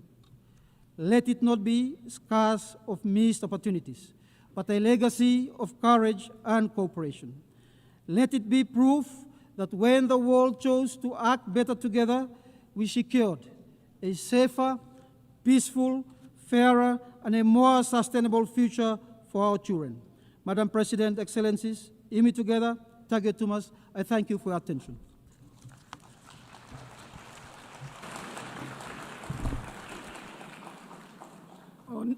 On behalf of the Assembly, I wish to thank the Prime Minister of Solomon Islands.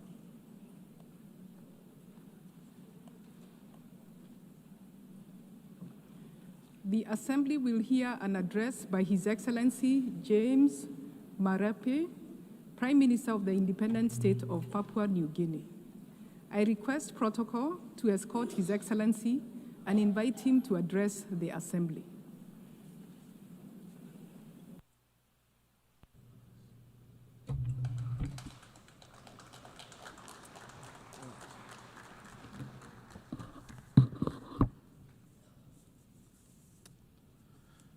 Madam President, congratulations on your election to the presidency of the 88th session of the United Nations General Assembly. I want to also thank the outgoing president for his wonderful work. Secretary General, Excellencies, distinguished delegates, ladies and gentlemen. Firstly, on behalf of my country, Papua New Guinea, I want to say thank you to Almighty God, the Creator God, for the care of my country the last 50 years. It is truly with deep honor that I bring to this assembly warm greetings from the 10 million people of my country. Just a few days ago, we celebrated 50 years of our independence, and very soon, on the 10th of October, we will mark 50 years since we joined the United Nations. And I want to say, 50 years on, we have been proud participant in the United Nations family, and we have stood to the principles of the United Nations Charter. Deep in the core of my nation's continued success, we have maintained our nation under our Constitution. At independence, the founding fathers and mothers of Papua New Guinea gave us a single constitution, something that we value to the core. Our constitution has kept our diversity together. It protects total human rights, affirms our Christian heritage, it guides the way we live and govern. Despite being Christian, for instance, we protect the freedom of religion of every sort in our country. It safeguards our culture, and it protects our environment. Papua New Guinea is home to extraordinary diversity. Since time past, over 1,000 tribes have lived, over 850 languages thrive in the 600 islands that we call Papua New Guinea today. It is this one constitution that binds my country into a symphony of one nation, one people, one country. And I want to say thank you very much to the fathers of my country and to the mothers of my country who have given this wonderful constitution that protects the democracy we have today. I want to also acknowledge the work of our churches, who alongside state has delivered education, health, and community services that has contributed to holding my country together. For this, we are forever grateful. I want to say deep in the heart of this Constitution, it preserves human rights and human dignity. And we coexist amongst ourselves. If you look into PNG today, we got mosques for our Muslim brothers and sisters. We have Hindus who practice their Hindu faith. We have many religions in our country. Our Constitution, whilst pronounced our Christian faith, tolerates diversity of religion, diversity of people's opinion, diversity of individuals' choice in as far as the practice of worship and how they want to live. In a world of so much divergence, Papua New Guinea has one or two lessons to teach the world. One of them is living amidst diversity, coexisting and living in unity. Our second lesson we possibly want to speak to the world is a lesson of peace. Papua New Guinea, like many parts of the world, also has known conflicts for a decade. In fact, 14 years after independence in 1975, Bougainville Island in our country suffered extreme violence. But through dialogue under the oversight of United Nations, we've achieved the 2001 Bougainville Peace Agreement. And since then, I am happy to say, not a bullet has been fired since the peace agreement was signed. We continue to resolve questions around Bougainville's future through dialogue, our Melanesian conscience, our Christian brotherhood sitting together on the table, and through our consensual process. And I want to say, Bougainville reminds us that peace can be achieved. In a world today where we struggle to find peace, I want to say peace can be found on the table of peace. I remind all who are in conflict, different conflicting parties, needless to name, peace can be found. Why don't you give peace a go? Sit on the table of peace. This morning I was pleased to hear Israel Prime Minister saying for the first time, or in fact he's been saying when re-emphasized again this morning, that Hamas, if you let go those who you capture, they could stop the war right now and then. That's a construct of peace. And I want to say, why don't we give peace a go? Hamas, for Israel conflict with you, you have the opportunity to give your people a moment of peace. This morning, Israel Prime Minister uttered that if you let go the hostages, including those that have been killed, they could stop the war now, right now. And for Papua New Guinea as a friend of Israel, I want to say we will stand on Israel's word and ask them to come to the peace table if Hamas, you come out and stop the current war that is going on. Give peace a go. To the other conflicts happening around the world, peace can be sought, peace can be arrived at. And I want to ask, give peace a go, sit at a table of peace. That could be something that the world can learn from Papua New Guinea. After 10 years of civil conflict, we decided under UN supervision that we will give peace a go. 24 years on, no bullet has been fired. We're working through the process. And I want to thank the Secretary General. We were honored. Very recently, he did visit us. He visited us, spent 3 nights and 4 days in Papua New Guinea. He praised our leadership on climate change, on biodiversity, preservation of natural environment, and of course, our diversity of people living together as one people, one nation, one country, despite the 1,000 tribes and 840 or 50 languages we have. And he also praised us for the maintenance of peace in PNG through the Bougainville peace model.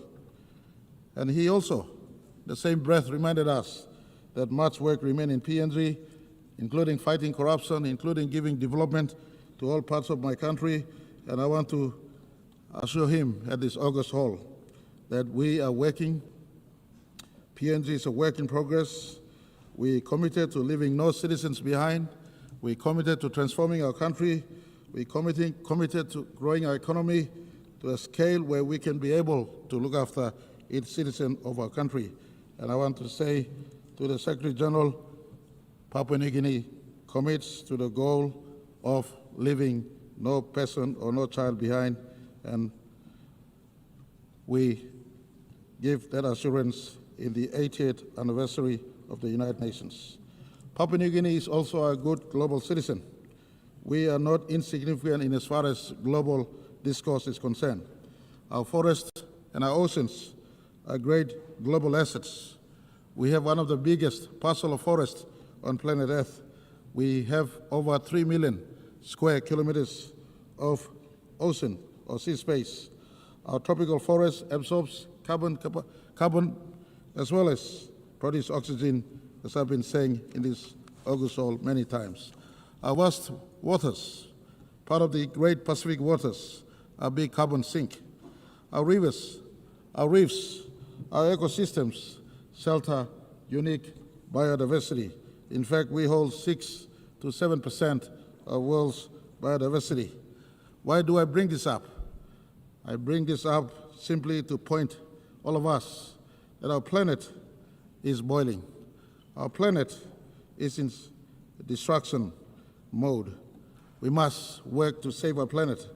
Unless you have a second planet to run off to, Science tells us in the observable universe, you look 93 billion light years into the observable universe, there is no other planet that is livable like planet Earth.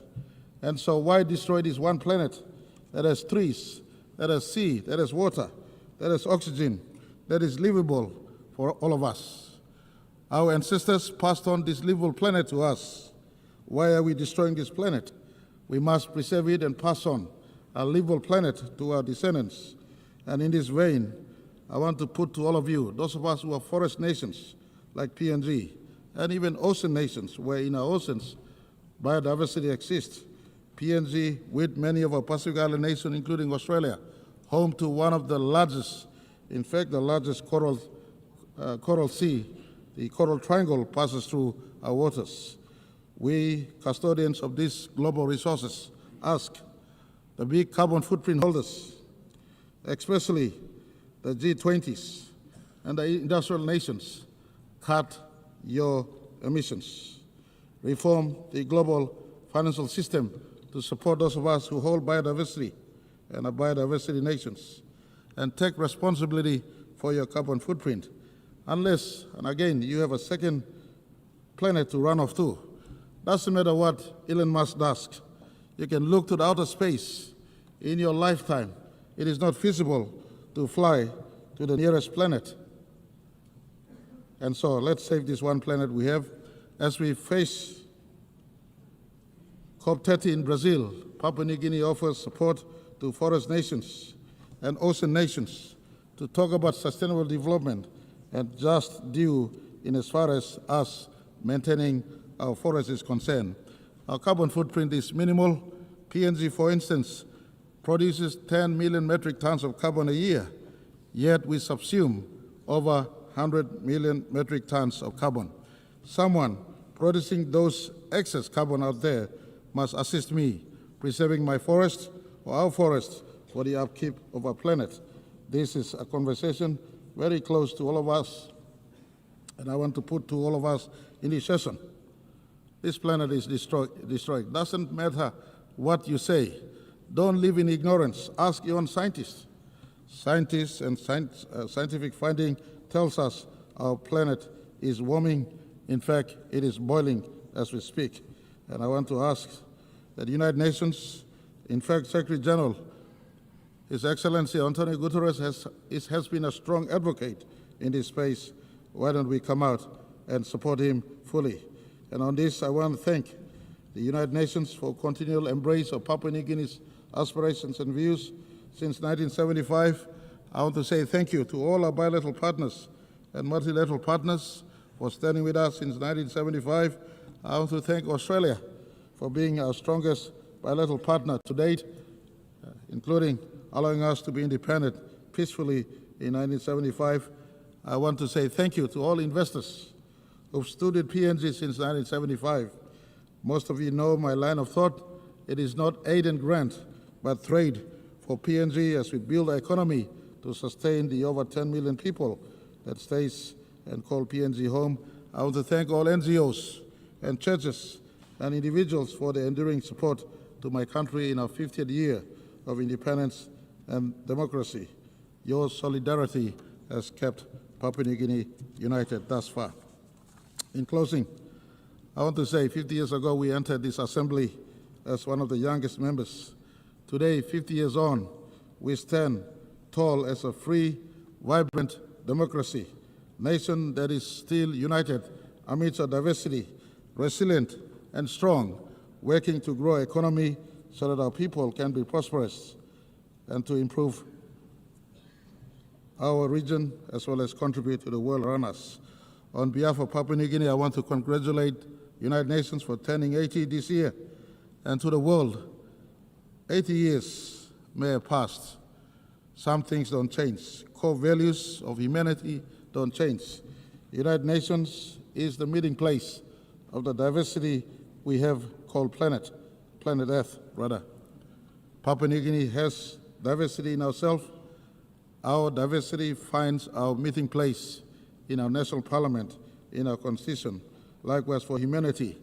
Many of you may think that the United Nations is irrelevant, but Papua New Guinea at the 80th year of United Nations want to say the Charter is relevant.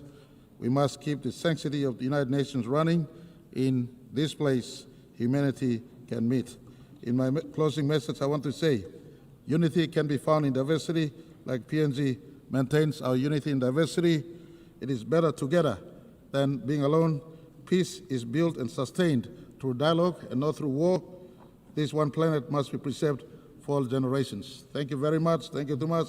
On behalf of Papua New Guinea, I say thank you all for listening.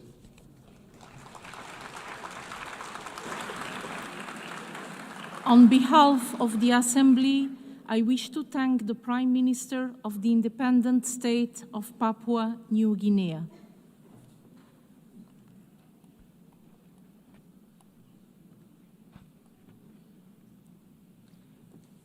The Assembly will hear an address by His Excellency Andre Holness, Prime Minister, Minister for Defense, and Minister for Economic Growth and Job Creation of Jamaica.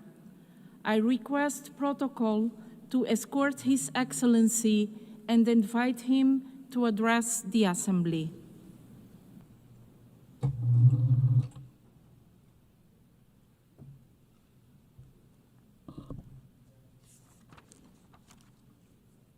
Madam President, Excellencies, on behalf of Jamaica, I extend warm congratulations to you, Madam President, on your election to preside over this landmark 80th session of the General Assembly. Just last week, Jamaica marked 63 years as a proud member of the United Nations. As we celebrate the UN's 80th anniversary, we reaffirm our unwavering commitment to the principles of the UN Charter. From decolonization to peacekeeping, from eradicating diseases to promoting human rights, the UN has achieved remarkable success over these past 8 decades. Yet, as we confront global challenges, including pandemics, climate change, armed conflict, and persistent poverty, we must acknowledge that our multilateral system requires urgent reform and revitalization to meet the needs of the 21st century. The UN 80 initiative is an opportunity to strengthen multilateralism with concrete action, institutional reform, and renewed political will. We must build a system that is more democratic, representative, and responsive to evolving challenges. Jamaica is honored that our permanent representative is co-chairing the working group on UN 80 mandate implementation review, along with the permanent representative of New Zealand, and we look forward to meaningful outcomes. Madam President, Jamaica believes in a future where multilateralism works for all, where no country is too small to be heard, where the concerns of small islands facing rising seas are addressed, where the benefits of globalization are equitably shared, and where international cooperation is based on respect for the sovereignty of each nation. Climate change, Madam President, is not a distant threat or an academic consideration. It is a daily reality for small island developing states like Jamaica. Frequent hurricanes, droughts, and erratic rainfall destroy infrastructure, displace communities, and set back decades of hard-fought progress. Jamaica has demonstrated unwavering leadership in climate action despite our limited resources. We have committed to achieving net zero emissions by 2050 and have implemented our national adaptation plan with specific measures to build resilience across key sectors, and we are on track to achieve our renewable energy target of 50% by 2030. However, our efforts and those of other SIDS are severely constrained by the lack of predictable access to financing. The promise of $100 billion annually remains unfulfilled.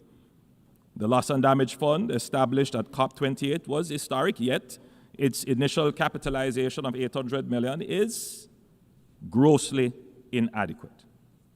Developed countries must honor their commitments and scale up climate finance, recognizing that adaptation is a necessity for the survival of small island developing states. The global financing system remains fundamentally flawed. It penalizes reforming economies like Jamaica with high borrowing costs while ignoring our vulnerabilities. Through sacrifice, discipline, and sound management, Jamaica has reduced its debt to GDP ratio from 144% to now 62%. Yet we remain locked out of concessional financing because of outdated metrics based solely on per capita income. Jamaica supports the application of the Multidimensional Vulnerability Index that more accurately assesses countries' development needs and their eligibility for concessional financing.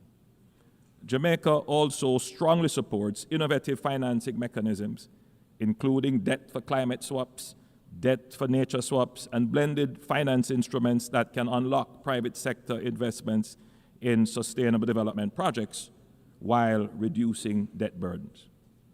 We welcome initiatives such as the IMF's Resilience and Sustainability Trust and call for its expansion to support more countries in building climate resilience. Madam President, multilateralism must deliver fairness for all countries to believe that constructive dialogue and engagement offers the best path forward for all countries. That is the case, Madam President, for the people of Cuba, so that they may be able to fully participate in the global economy. We encourage continued domestic reform in Cuba and greater integration into international systems, supported by policies that enable progress rather than isolation. Madam President, Jamaica once again condemns the heinous October 7, 2023 attack on Israel and is deeply horrified by the devastating humanitarian consequences of the counteroffensive in the Palestinian territories. A just and peaceful resolution to the conflict is only possible through diplomacy and dialogue. We continue to support United Nations Security Council Resolution 242 and support the call for a ceasefire agreement that includes the release of all remaining hostages and definitively ending the protracted war and human suffering. Madam President, political instability, gang violence, and humanitarian crises in Haiti affect not only the Haitian people, but the entire region. As current chair of CARICOM, Jamaica has led and participated in efforts to restore peace and constitutional order in Haiti. Last year, we welcomed and participated in the deployment of the Multinational Security Support Mission to Haiti, and we commend Kenya's leadership in this initiative. Despite progress made, the situation remains dire. As we contemplate next steps, we urge member states, especially those in the Security Council, to operationalize the recommendations made by the Secretary General for a transition to a more robust hybrid mechanism to deal with the situation in Haiti. We call on member states to provide the necessary financial and logistic support to ensure the success of this initiative. But security operations alone will not suffice. Haiti's governance deficit and fragile institutional framework must be addressed. Once stability is restored, the international community must help rebuild democratic institutions, ensure free and fair elections, expand humanitarian relief, and invest in infrastructure to support long-term stability. Haiti's recovery requires sustained global support. Madam President, the Haitian crisis has laid bare a wider truth. Transnational criminal networks involved in cybercrime, trafficking arms, narcotics, and people, organizing violence and destabilizing institutions, are an existential threat to states. Gangs are now global syndicates with resources that rival nation states. Jamaica has made significant progress in tackling gangs and reducing our homicide rate by more than 50% in recent years. But we know that unless these networks are totally dismantled, our gains remain fragile. This is why we call for nothing less than a global war on gangs, a coordinated international campaign to cut off the flow of weapons, money, and the influence that sustains them. This requires deeper engagement from all member states. We urge full implementation of the UN Programme of Action on Small Arms and Light Weapons and the International Tracing Instrument. Major arms exporting countries must tighten export controls, strengthen end-use monitoring, and ensure rigorous post-delivery verification. Jamaica welcomes cooperation with all partners in this fight, including the interdiction of drug trafficking vessels, provided that such operations are carried out with full respect for international law, human rights, and with the coordination and collaboration of the countries of the region.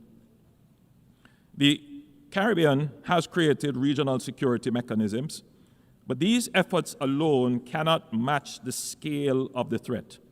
What we need is a unified front with the same urgency, resources, and coordination the world has applied to terrorism. Only then can we turn the Caribbean, and indeed the wider region, into a true zone of peace. Madam President, at this 80th session, let us revitalize multilateralism and recommit to building a more resilient, equitable, and sustainable world. The challenges before us, climate change, debt, poverty, conflicts, and crime, are formidable, but our capacity for collective action is greater. Jamaica has shown that with sound policies, fiscal discipline, and good governance, small nations can achieve great progress. But to build on this progress, we need an international system that is fair, inclusive, and responsive. Let us not leave this assembly with words alone, but with commitments that deliver real change. Jamaica stands ready to work with all member states in partnership and solidarity to create a future defined by peace, prosperity, and dignity for all. Thank you, Madam President. Thank you, members. On behalf of the Assembly, I wish to thank the Prime Minister, Minister for Defense, and Minister for Economic Growth and Job Creation of Jamaica.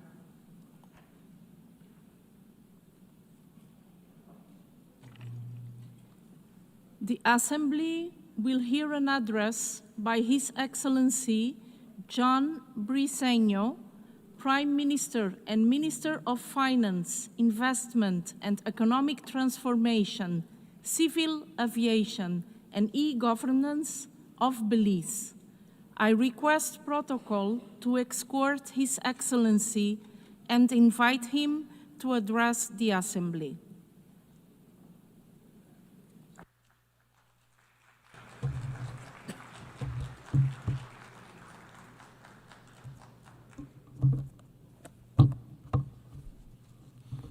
Thank you, Madam President. For 8 decades, the United Nations has endured, a beacon of hope for the world, a defender of dignity and freedom, a shield against aggression, whether for the mighty or the small, and a foundation for cooperation that has lifted millions out of poverty and given humanity a chance to move forward together. Yet, the vision penned 80 years ago remains unfulfilled. Peoples and nations continue to suffer under oppressive regimes. We face new threats, from criminal networks to planetary and technological challenges that overwhelmed natural systems, economies, and even basic human rights. These are global challenges. They don't stop at borders. And no matter how powerful a nation may be, none of us can meet them alone. Now, more than ever, we need to work together. Now, more than ever, we need the United Nations. And if the UN has fallen short of its promise, it's not because the idea is flawed. It's because too often its members, including the most powerful among us, have failed to act. And we see the cost of that failure today. The world is facing more conflicts than at any time in recent decades. This year alone, 6 nuclear powers have been drawn into conflict in Asia, in Europe, and in the Middle East.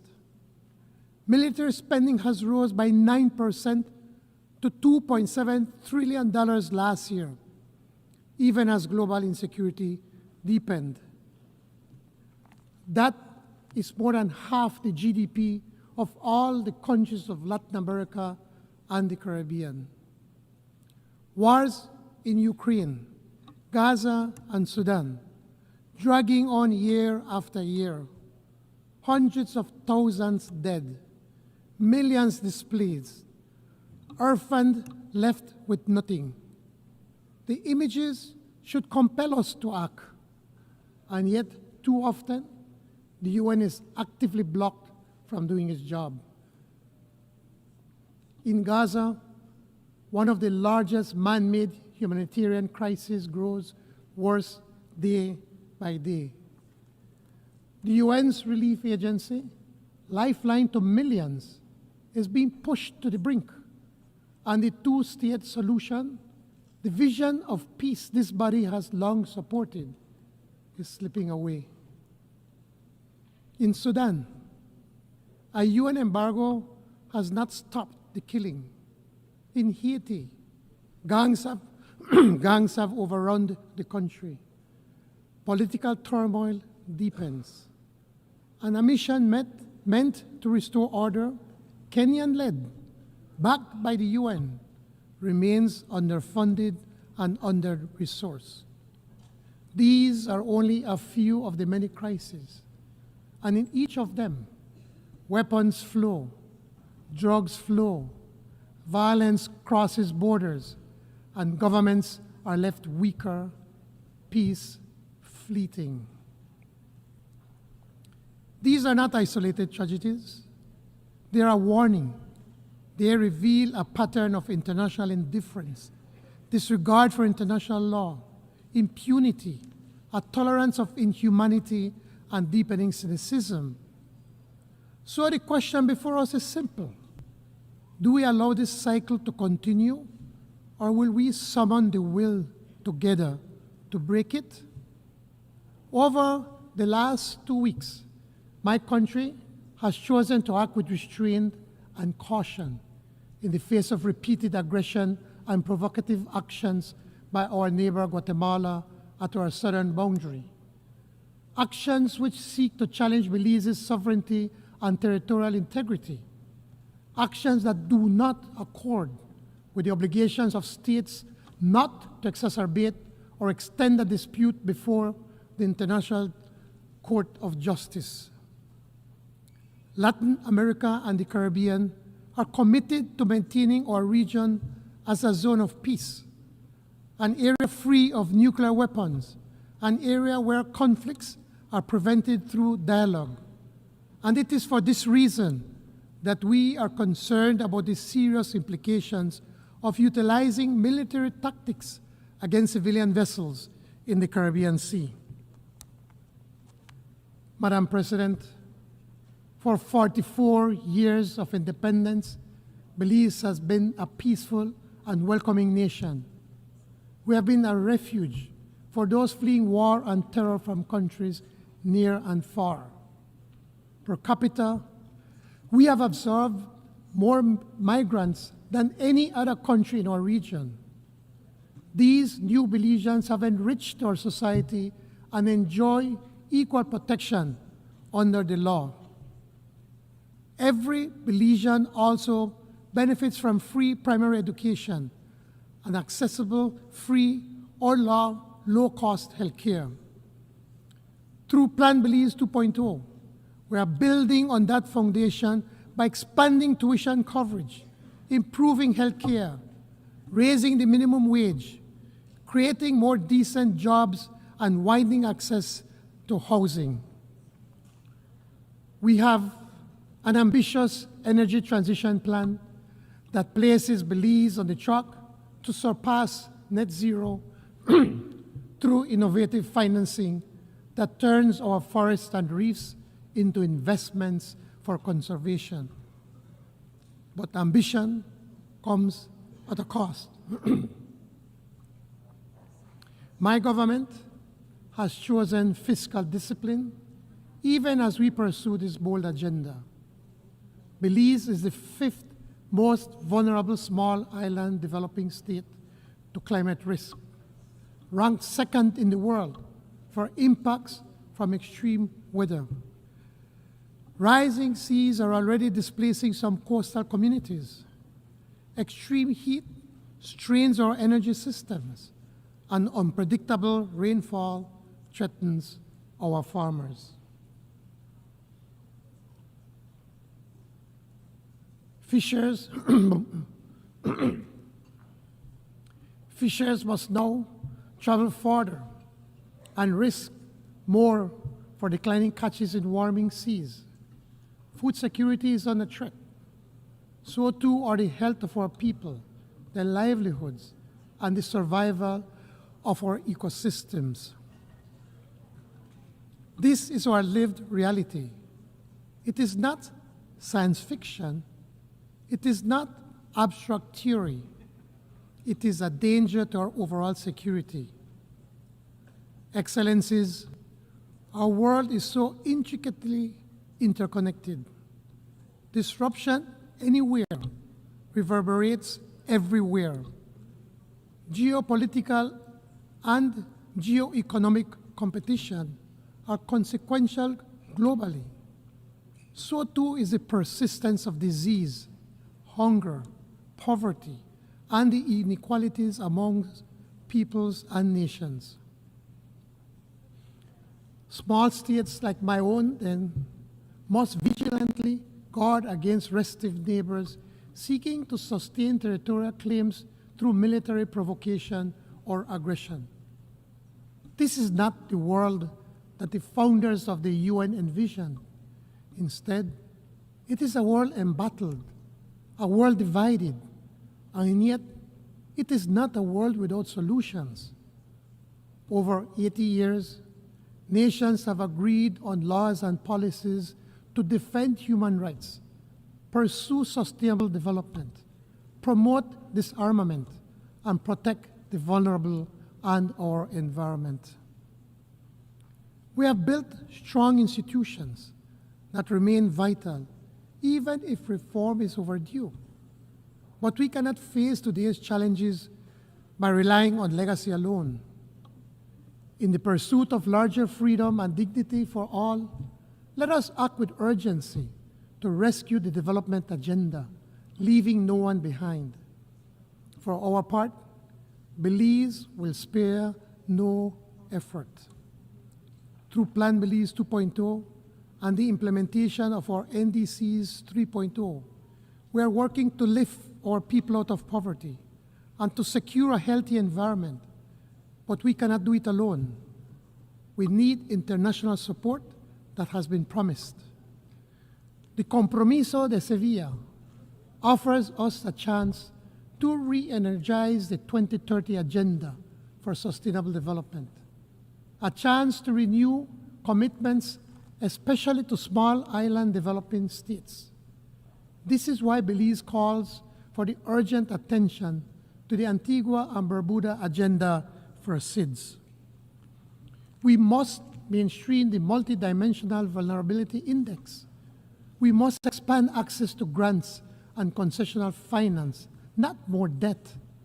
And we must strengthen SIDS participation in global financial decision-making.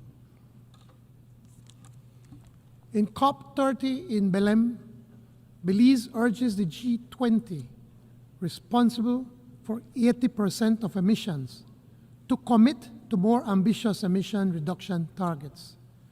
Developed nations and development banks must lead the mobilization of $1.3 trillion in climate finance and prioritize SIDS, whose adoption and lost and damaged needs are most urgent. It is high time, past time, for the global financial system to reward environmental stewardship, to recognize the true value of these natural assets for long-term resilience. Consider this.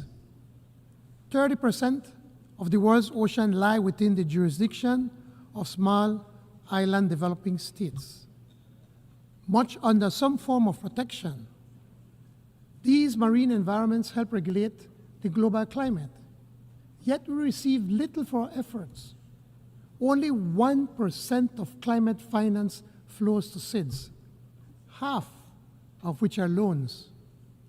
Meanwhile, the fossil fuel industry, with trillions of dollars in subsidies annually, is not just perverse, it is dangerous. Let us reverse this by investing more, much more in nature-based and nature-positive solutions. With only 5 years remaining to achieve the SDGs, urgency is paramount. Madam President, realizing the ambition of leaving no one behind requires the involvement of everyone. Yet, the UN still excludes one critical actor, the people of Taiwan. Taiwan is a thriving democracy with global leadership in high-tech innovation, semiconductors, AI, biotechnology, renewable energy, all vital to global supply chain security and sustainable development. Taiwan already contributes to the SDGs, assisting partners with advanced technology. We therefore urge the United Nations to find appropriate ways to recognize Taiwan as an indispensable partner in our shared pursuit of sustainable development. Madam President, the people of Haiti deserve our urgent and united support to completely expunge the criminal gangs that have attempted to overrun that country and to ensure that they are brought to justice. A workable path forward for Haiti exists, but it requires sustained security assistance, resources, and a coherent international response. We must act now. Excellencies, each nation must be free to define its own path. The International Court of Justice has affirmed that self-determination is a preemptory norm. We must end the denial of this right to the people of Western Sahara, whose plight the world continues to ignore. The economic, commercial, and financial blockade imposed by the United States of America against Cuba must end, and Cuba must immediately be removed from the list of countries that allegedly sponsor terrorism. It is illegal, inhumane, and contrary to the UN Charter. And the genocide in Palestine must stop now.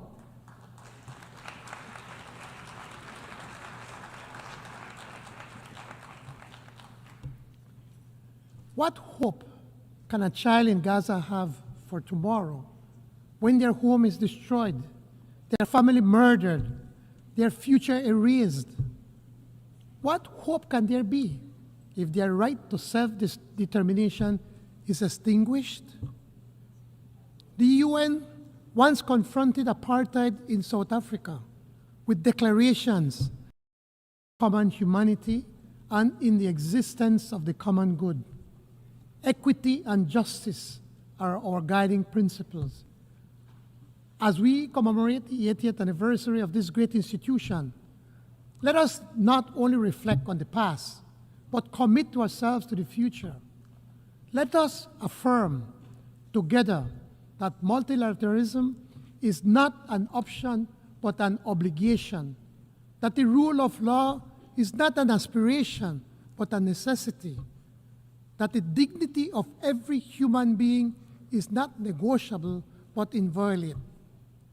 Belize pledges to do its part, to stand for law over force, for cooperation over division, for justice over impunity, and we call on every member state to do the same.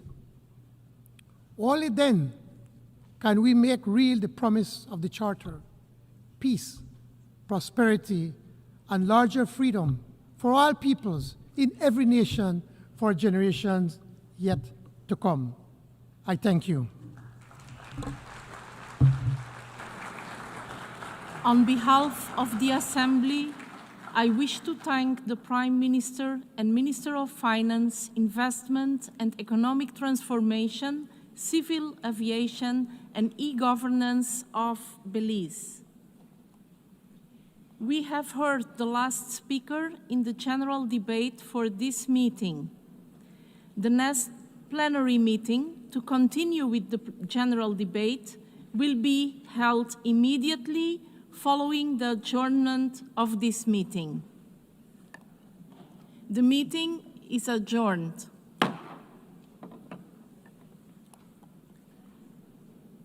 The 10th plenary meeting of the General Assembly is called to order.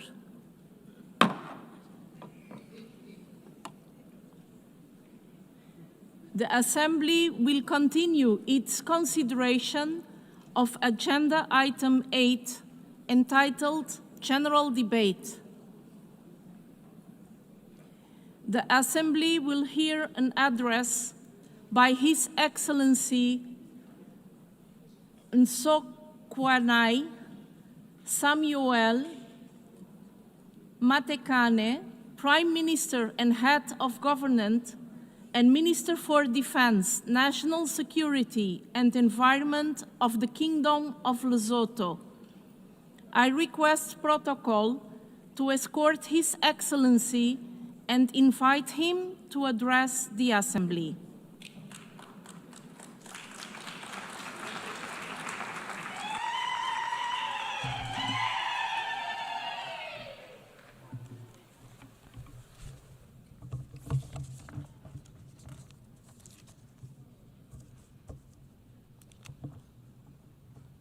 Madam President of the 80th session of the General Assembly, Your Excellencies, Heads of State and Government, Mr. Secretary General of the United Nations, I extend heartfelt congratulations to you, Madam President, on your election as President of the 80th session of the United Nations General Assembly. Your assumption of this esteemed office as the 5th woman since the founding of the United Nations 80 years ago stands as a powerful affirmation of member states, enduring commitment to the principle of gender equality and women empowerment, which are the essential pillars of the United Nations.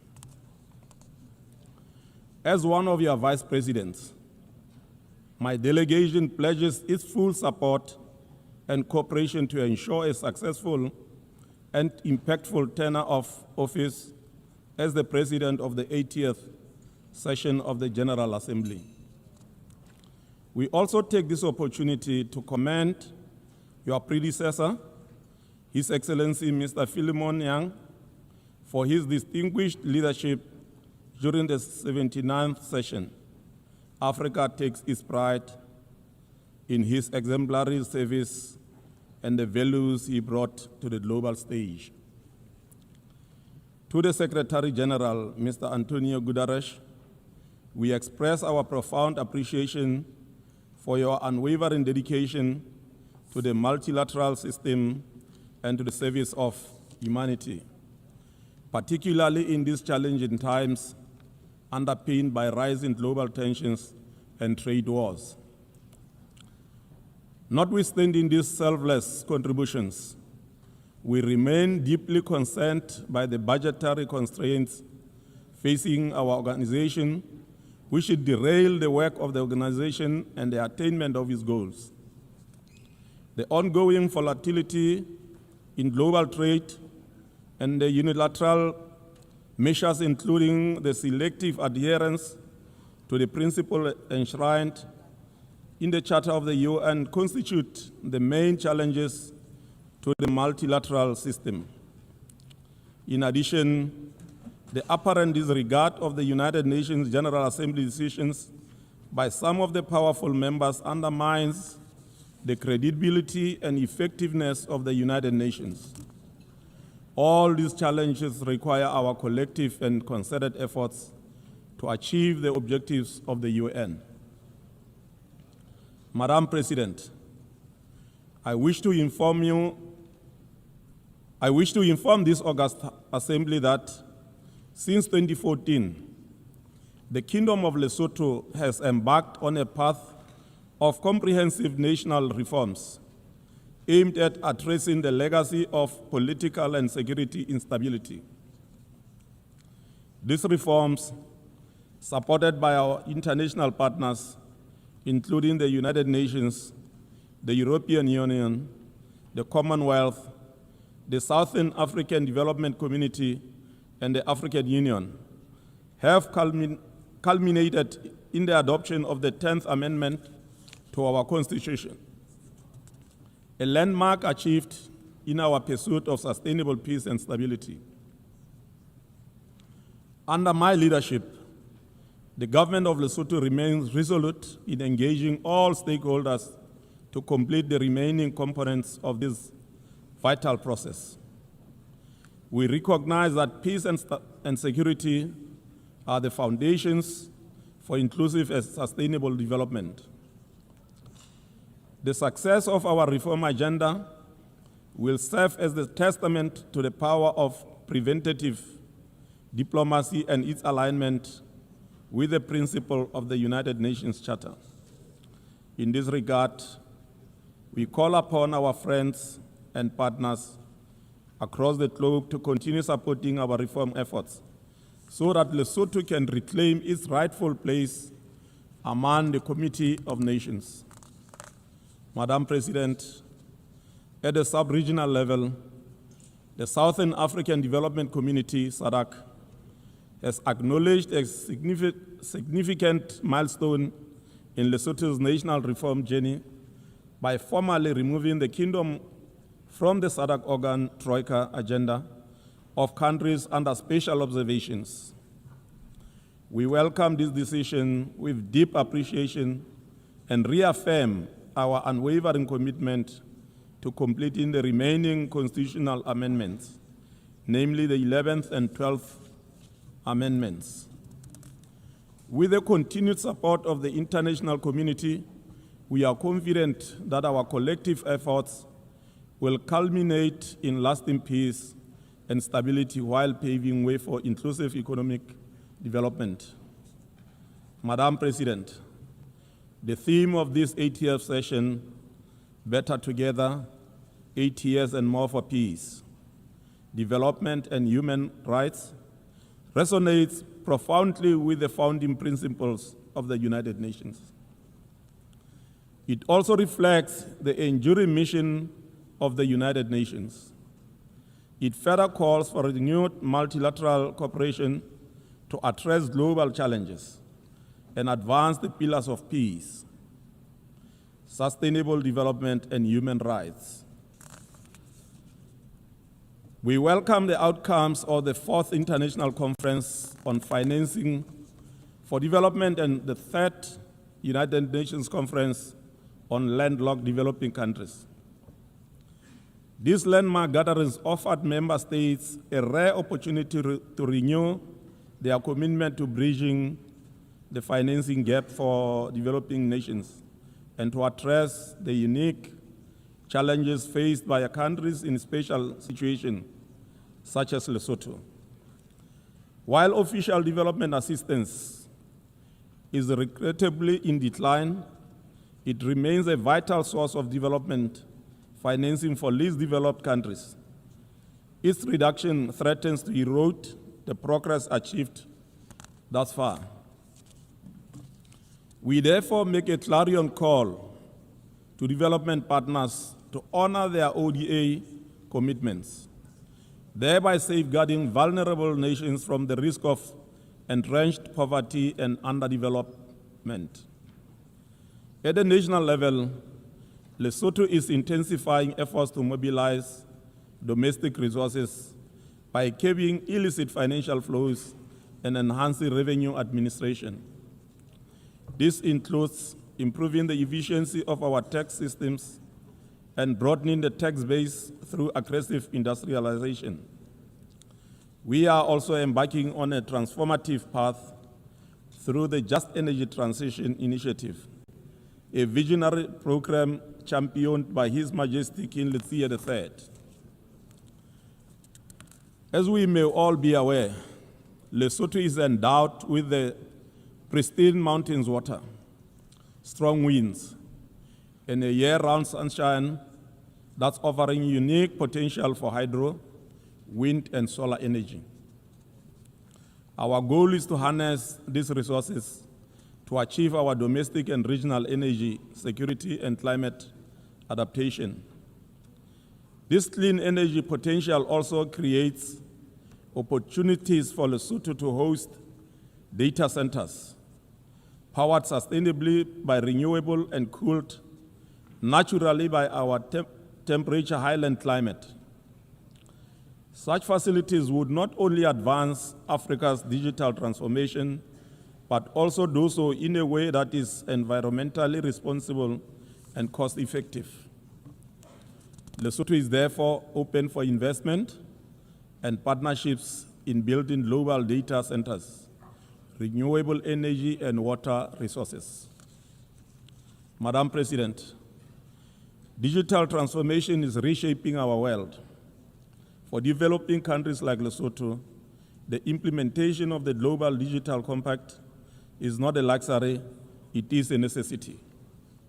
To ensure resilience and inclusive development, the government of Lesotho is prioritizing investment in affordable digital infrastructure, promoting digital literacy, and nurturing innovation ecosystems.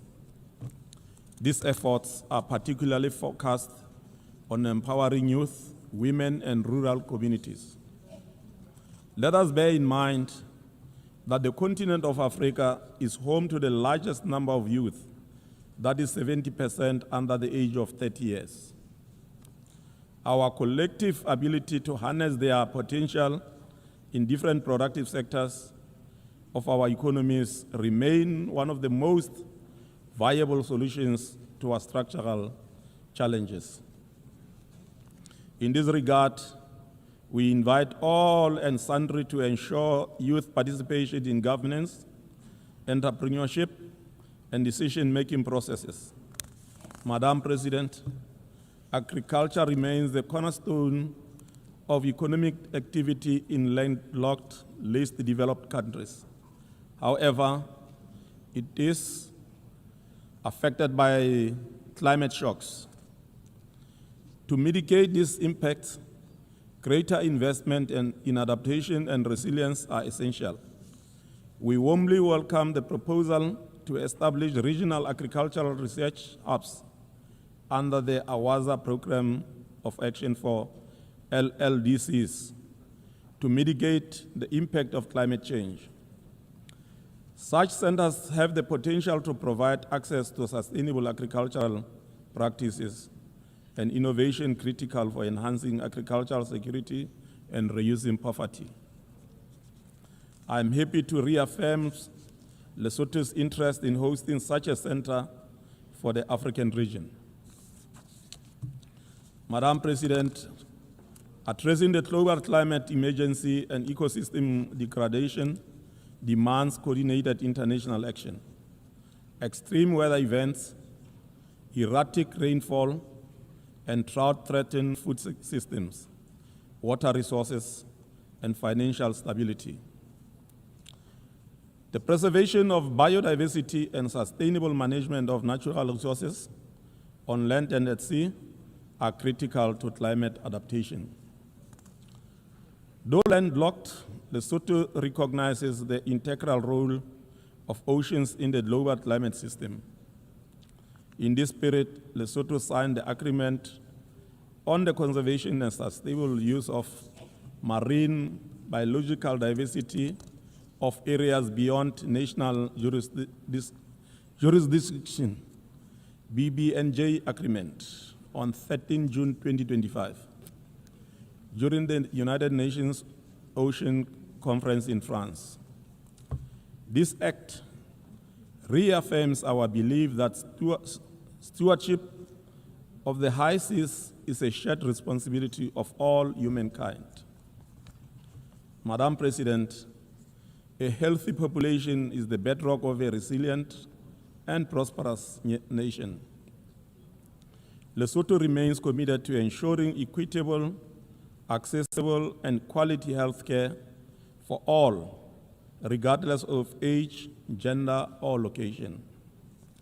We continue to expand primary health care services with emphasis on sexual and reproductive health, maternal and child health, communicable diseases such as HIV/AIDS and tuberculosis, and the growing burden of non-communicable diseases. Lesotho also recognizes that universal health coverage cannot be achieved without addressing gender equality. We remain steadfast in mainstreaming gender equality, strengthening women's rights, and eliminating gender-based violence. Madam President, as we mark 8 years of the United Nations, the UN institutional reforms are indeed essential for relevance and efficiency. 8 decades since its founding, the United Nations must evolve to meet contemporary challenges. Reform of the UN Security Council must not remain a distant aspiration eternally. Deliberate efforts by all of us must be made towards ensuring that negotiations garner the requisite support so that the historic injustices of the past are corrected.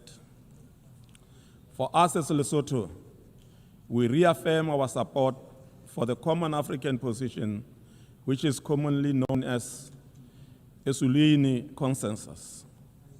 We also welcome the Secretary General's UN 8 initiative aimed at enhancing the organization's effectiveness.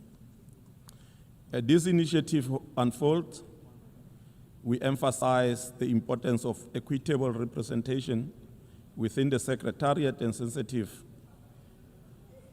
to the vulnerabilities of developing states. We trust that member states will duly consulted throughout this process. Madam President, Lesotho remains committed to the maintenance of international peace and security, a core mandate of the United Nations. Yet, we are deeply troubled by ongoing armed conflicts around the world, which pose grave threats to global stability. Of particular concern is the protracted conflict in Gaza, which has resulted in immense human suffering, especially among women, children, and other vulnerable groups. We commend efforts by member states to pursue peace in the Middle East conflict and call for the immediate and unconditional release of all remaining hostages. We further call for a permanent ceasefire to prevent further loss of innocent lives. The resolution of international dispute must be grounded in dialogue, justice, and equality. Lesotho continues to advocate for a two-state solution in accordance with the relevant United Nations resolutions. Madam President, the use of unilateral coercive measures by some states on others remain a source of concern for my delegation. The consequences of such measures are also felt beyond the borders of the targeted countries. Under this regime, the people of Zimbabwe and Cuba continue to suffer for unnecessarily too long. My delegation therefore renews its call for unconditional removal of the unilateral sanctions in order to afford these two countries the opportunity to achieve the most aspired development. As I conclude, Madam President, Lesotho remains steadfast in its commitment to the implementation of the Sustainable Development, recognizing them as a blueprint for inclusive and resilient development. Through a whole of government and whole of society approach, Lesotho has integrated the SDGs into its national development frameworks and continues to align sectoral policies accordingly. The country has demonstrated transparency and accountability by regularly submitting voluntary national reviews to the United Nations, showcasing progress, identifying challenges, and reaffirming its dedication to leaving no one behind. The last of these reports was presented in July 2025. The 80th anniversary of the United Nations marks a profound milestone in the collective journey of humanity towards peace, development, and the protection of human rights. Over 8 decades, the organization has stood as a beacon of multilateral cooperation, guiding member states through moments of triumph and adversity. As we commemorate this legacy, we must also look ahead with renewed purpose and resolve. The future demands a United Nations that is more inclusive, responsive, and equipped to address emerging global challenges, from climate change and digital transformation to rising inequality and geopolitical tensions. The next chapter must be defined by bold action, strengthened solidarity, and a shared commitment to leave no one behind. I thank you for your attention. Thank you. On behalf of the Assembly, I wish to thank the Prime Minister and Head of Government, Minister for Defense, National Security and Environment of the Kingdom of Lesotho. The Assembly will hear an address by His Excellency José Ulisses Correia e Silva, Prime Minister and Minister of Reform of the Republic of Cabo Verde. I request protocol to escort His Excellency and invite him to address the Assembly.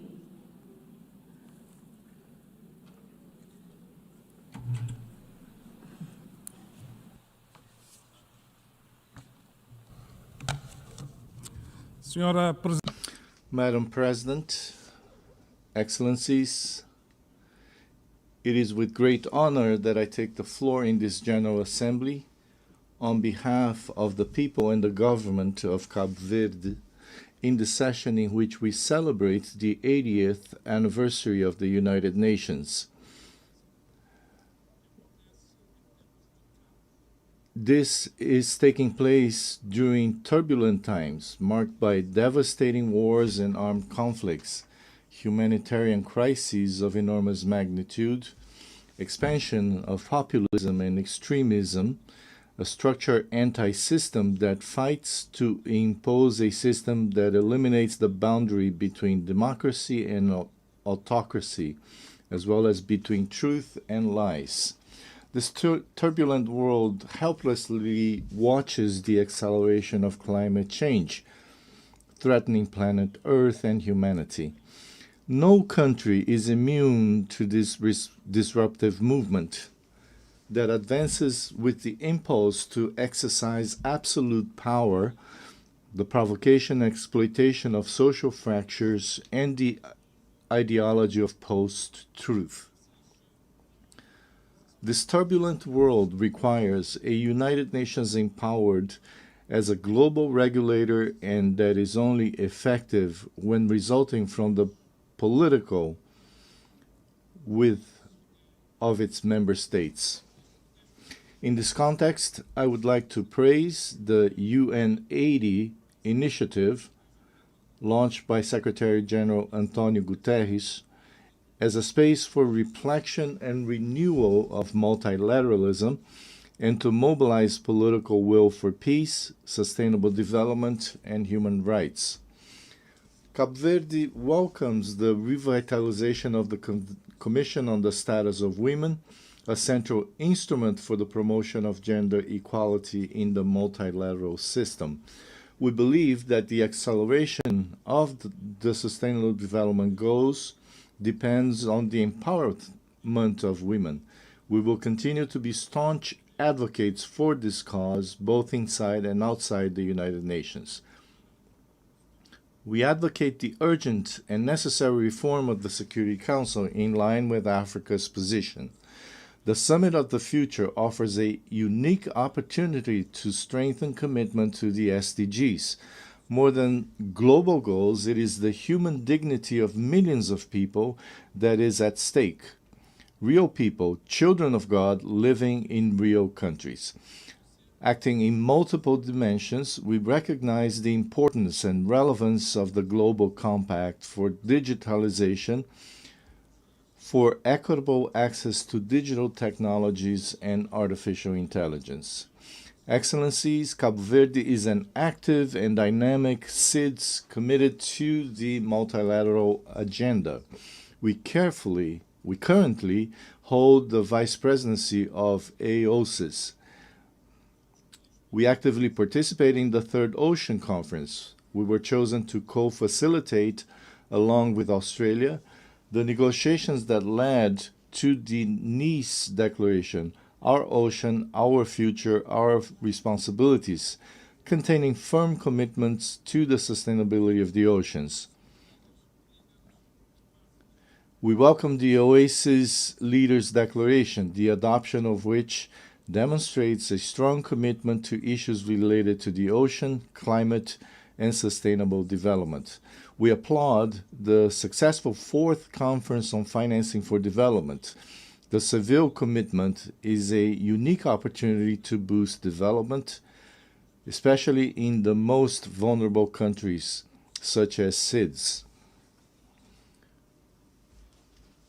For us, SIDS, it is essential to operationalize the Multidimensional Vulnerability Index, the mechanisms for converting debt into climate finance, and the Loss and Damage Fund. The Antigua and Barbuda Plan of Action stands. Its implementation into resilient prosperity is SIDS' greatest ambition.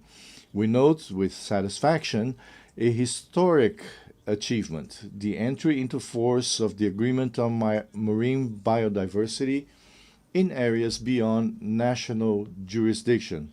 Cabo Verde is among the first 60 states to ratify this important treaty. Unfortunately, we were not able to achieve consensus, and we must insist. The special meeting on climate convened by the Secretary General and Brazil's President Lula as a preparation for COP30 in Belém, and it is a crucial moment for the full implementation of the Paris Accord.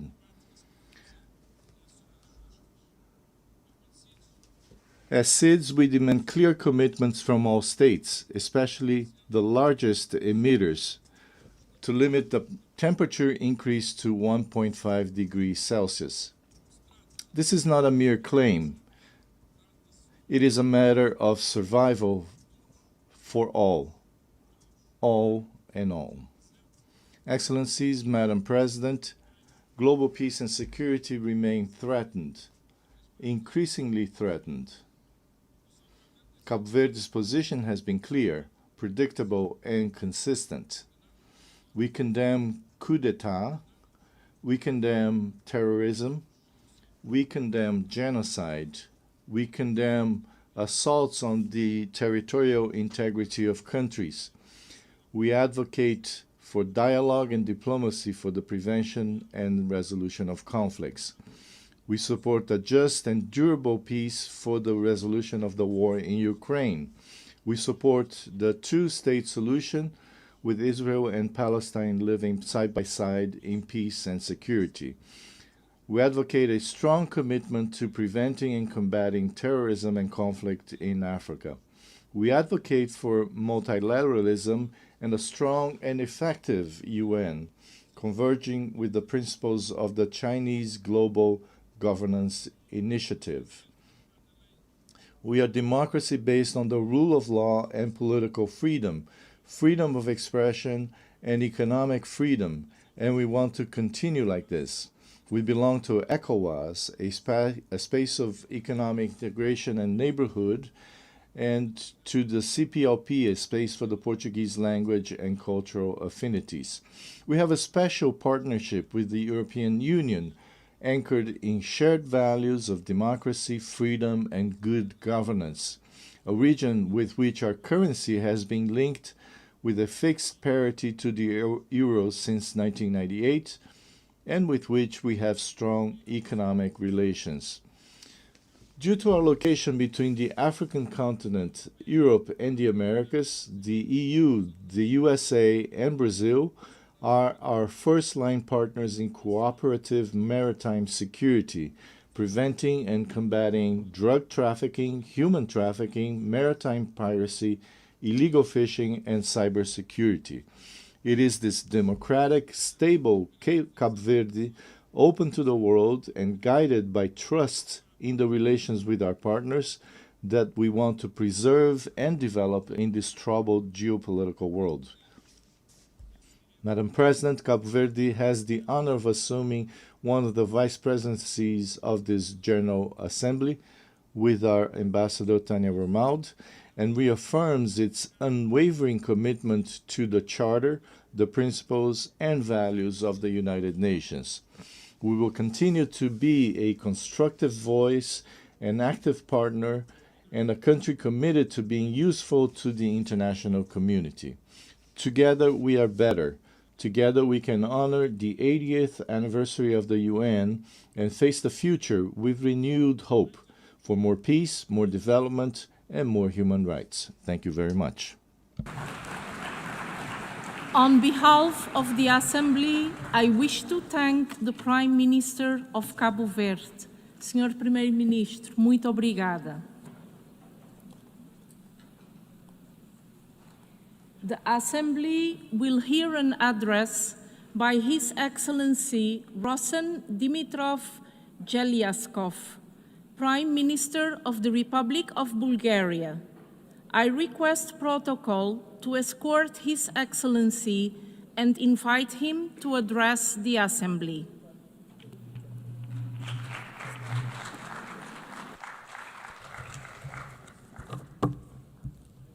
Madam President of the General Assembly, Excellencies, ladies and gentlemen. In Bulgaria, we carry a simple truth at the heart of our identity. Unity makes strength. These words are more than motto. They are a legacy born of struggle and solidarity. They echo through our history, from the forging of our independence to the building of our democratic institutions. And today, in a world shaken by division and conflicts, this principle feels more urgent than ever. The challenges we face, from contested global narratives and eroding trust in international institutions to stalled development, financial instability, and shrinking humanitarian space, do not respect borders. They demand a united response. Bulgaria's creed is a message we offer to the world, that the hope lies not in isolation, but in coming together. Bulgaria reaffirms its commitment to effective multilateralism and to the rules-based international order with the United Nations at its core. For 80 years, the UN has been a beacon of hope, a platform for dialogue and peace. And this year, in 2025, Bulgaria marks 70 years of membership. Over 7 decades, Bulgaria has stood alongside fellow member states in pursuit of the UN's founding ideals, contributing to peacekeeping, sustainable development, and the protection of human rights. As we celebrate this milestone, we renew our pledge to the UN Charter and to a future defined not by division, but by unity and strength it brings. For the UN to meet the test of our time, reform is not a choice, but an imperative. Bulgaria fully supports the Secretary General's UN80 initiative for mandate reviews, structural reform, and more effective use of resources. Equally urgent is completing ongoing reforms in development, management, peace and security, and advancing the humanitarian reset for stronger, locally led action with sustainable financing. At institutional level, we believe that the Security Council must be reformed to reflect today's world more effective, more representative, more accountable. We need genuine progress, including a fairer balance in membership, one additional non-permanent seat be allocated to the Eastern European group, and limits on the misuse of the veto.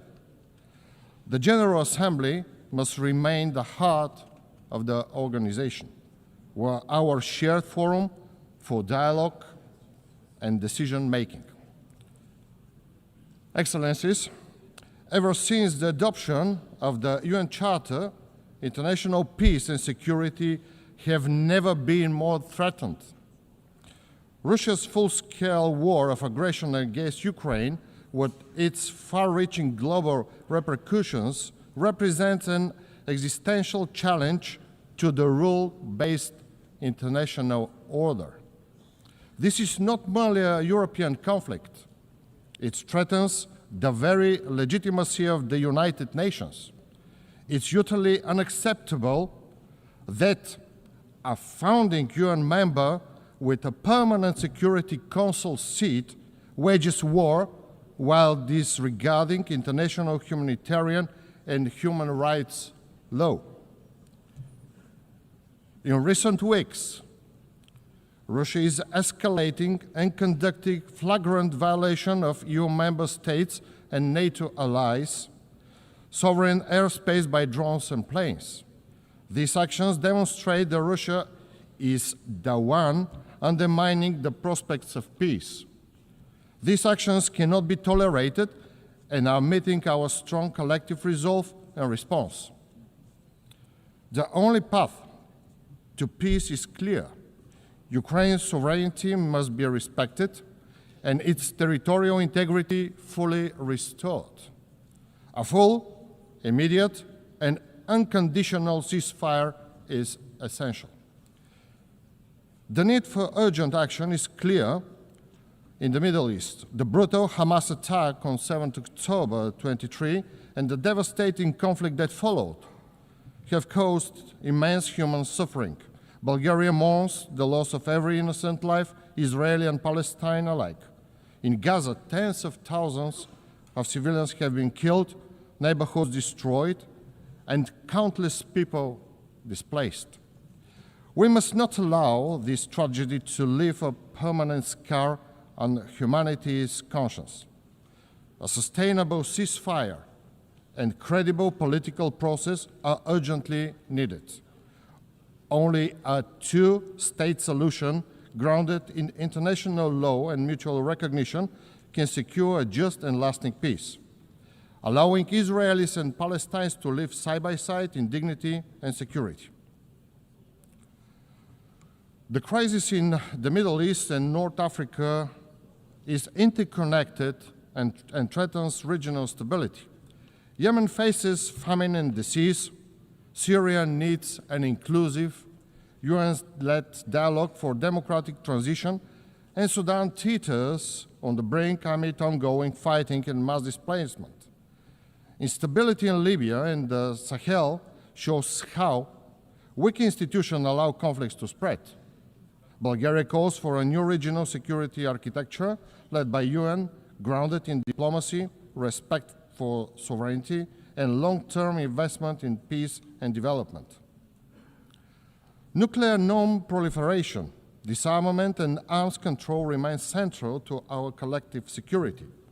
We condemn rhetoric and actions that threaten stability and stress the need for renewed diplomacy. Iran must fully cooperate with the International Atomic Energy Agency and ensure the peaceful nature of its nuclear program, while all parties work to de-escalate tensions through diplomacy. Likewise, the Democratic People's Republic of Korea must dismantle its program for weapons of mass destruction and ballistic missiles in a complete, verifiable, and irreversible way in accordance with international law and treaty obligations. Distinguished delegates, Bulgaria consistently upholds the principle of United Nations at the regional level, engaging actively with the Southeastern European Cooperation Process, the Regional Cooperation Council, the Organization of the Black Sea Economic Cooperation. We prioritize good neighborliness, human rights, and the strengthening of trade, energy, transport, and digital connectivity. Bulgaria firmly supports the European integration of the Western Balkans based on the merit as the path to peace, stability, and prosperity. The Black Sea region remains strategically important for European security and energy resilience, and Bulgaria works to make it a space of stability and sustainable development. On 1 July 2025, Bulgaria assumed the chairmanship of the Southeast European Cooperation Process and the organization of the Black Sea Economic Cooperation, strengthening our leadership in advancing regional security, stability, and resilience. Bulgaria firmly believes that the human rights are universal, indivisible, interdependent, and interconnected. Our policies are grounded in this understanding, guiding our efforts to protect and promote human dignity at home and globally. As a member of the United Nations Human Rights Council for 2024-2026, Bulgaria is committed to advance human rights through dialogue and cooperation. We prioritize gender equality and the empowerment of women and girls in line with international human rights instruments and the Women, Peace and Security Agenda. In all conflict prevention, peace process, and post-conflict recovery, women must be at the center, with their protection and access to justice ensured. We stress the need to empower young people, ensuring their meaningful participation in decision-making, including on climate action and heritage preservation. Ladies and gentlemen, sustainable development cannot be separated from human rights, peace, and security. We remain fully committed to implementing the 2030 Agenda and its 17 Sustainable Development Goals. On 23 July 2025, Bulgaria presented its second voluntary national review at the high-level political forum, highlighting national progress, government actions, and stakeholder engagements. For the first time, Bulgaria, your delegate, contributed, sharing the perspective of young people on the implementation of the goals. We know that accelerating progress requires stronger political will, inclusive participation of civil society, academia, the private sector, and youth, and urgent action to address social, economic, and environmental challenges. We look forward to the upcoming World Social Summit, where diverse voices and all stakeholders can come together to renew the global social contract and ensure it reflects human rights for all. Financing is a key aspect of development. Adequate, predictable, and innovative resources are essential to achieve sustainable development goals. Bulgaria supports mobilizing domestic resources, engaging the private sector, and building global partnership. We welcome the first biennial summit for sustainable, inclusive, and resilient global economy, held on 24 September 2025 here in New York, which reinforced commitment from the Fourth International Conference on Financing for Development and strengthened cooperation with multilateral financial institutions. For its part, Bulgaria remains a steadfast contributor to global development.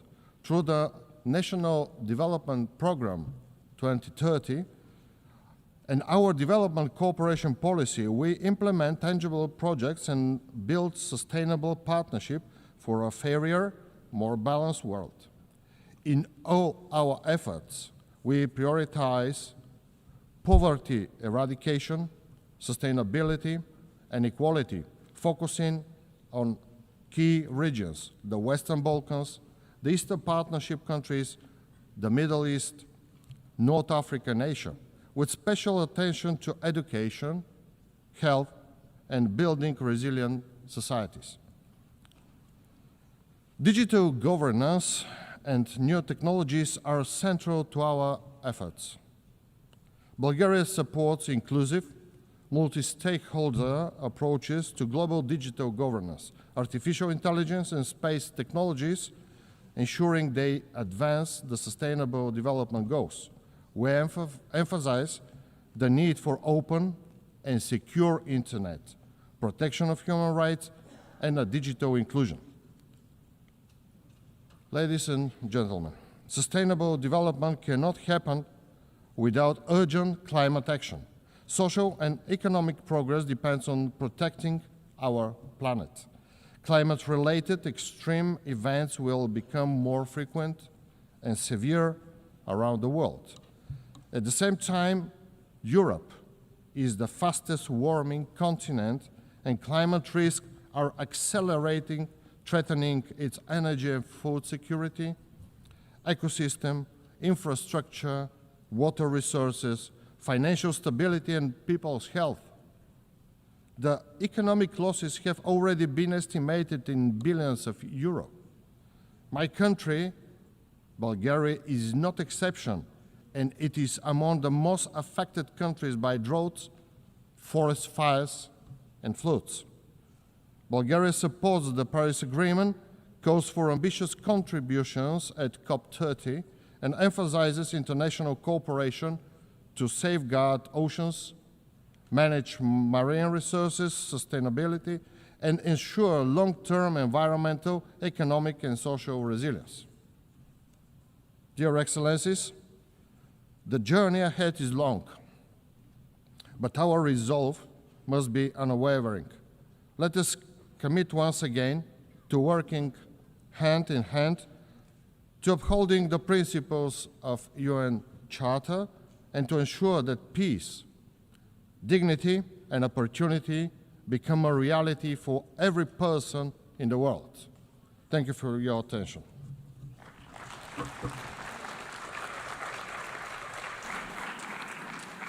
Au nom de l'Assemblée générale, je remercie Monsieur le On behalf of the General Assembly, I thank the Prime Minister of the Republic of Bulgaria. The General Assembly will now hear an address by His Excellency Mr. Abdullahi Maiga, Prime Minister, Head of Government and Minister of Territorial Administration and Decentralization of the Republic of Mali.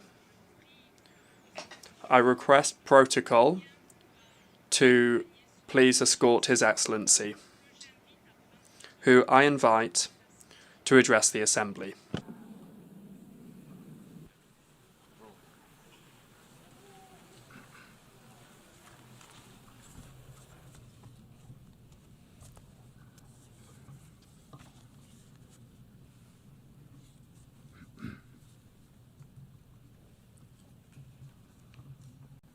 Madame la Présidente, President of the General Assembly, heads of state and government, United Nations Secretary General, ladies and gentlemen.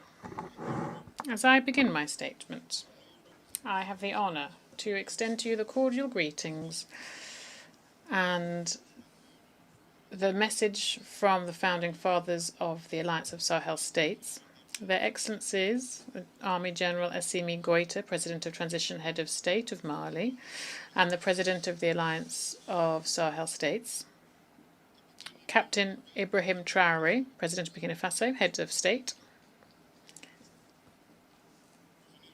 and Army General Abdurrahman Tiani, President of the Republic of Niger, and Head of State. I would also like to share with you the warm congratulations from the dignified people of the Alliance of Sahel States, determined more than ever to free themselves from the yoke of imperialism and enjoy their right to self-determination in a Pan-African spirit. As we wish you every success in your election to preside over this 80th session of General Assembly, Madam President, the Alliance of Sahel States would also like to congratulate your predecessor, His Excellency Mr. Philemon Yang from the Republic of Cameroon, and congratulate him on his exemplary leadership of the work of the 79th session. Finally, I wish to reiterate to our Secretary General, Mr. Antonio Guterres, reiterate our appreciation of the efforts that he continues to undertake to achieve the noble objectives of our shared organisation. Ladies and gentlemen, the topic chosen for this 80th session of the General Assembly, Better Together, 80 Years and More for Peace, Development and Human Rights, end of quote, is of particular importance for the Member States of the AES Confederation. Yes, peace, mutual assistance, development and the preservation of human rights remain the main objectives. Indeed, the raison d'etre of the United Nations. Alas, these key objectives have never been so sorely tested in the world, and in Sahel in particular, because essentially of armed groups with dark age thinking, weaponized and supported by foreign state sponsors. The member states of the Alliance of Sahel States are on the front line of the fight against terrorism, which is both a real threat to international peace and security, but also and above all, a grave attack on the very foundations of our states. Led by our heads of state, our security and defence forces of the 3 countries of the Sahel Alliance are working closely together in a spirit of collaboration and complementarity that has never been seen before. We are driven by a common commitment to pool our efforts to tackle the scourge of terrorism. This new momentum, which is built around strengthening operational capacity of our security and defence forces through far-reaching recruitment, suitable training and appropriate provision of equipment, is seeing encouraging results every day on the ground.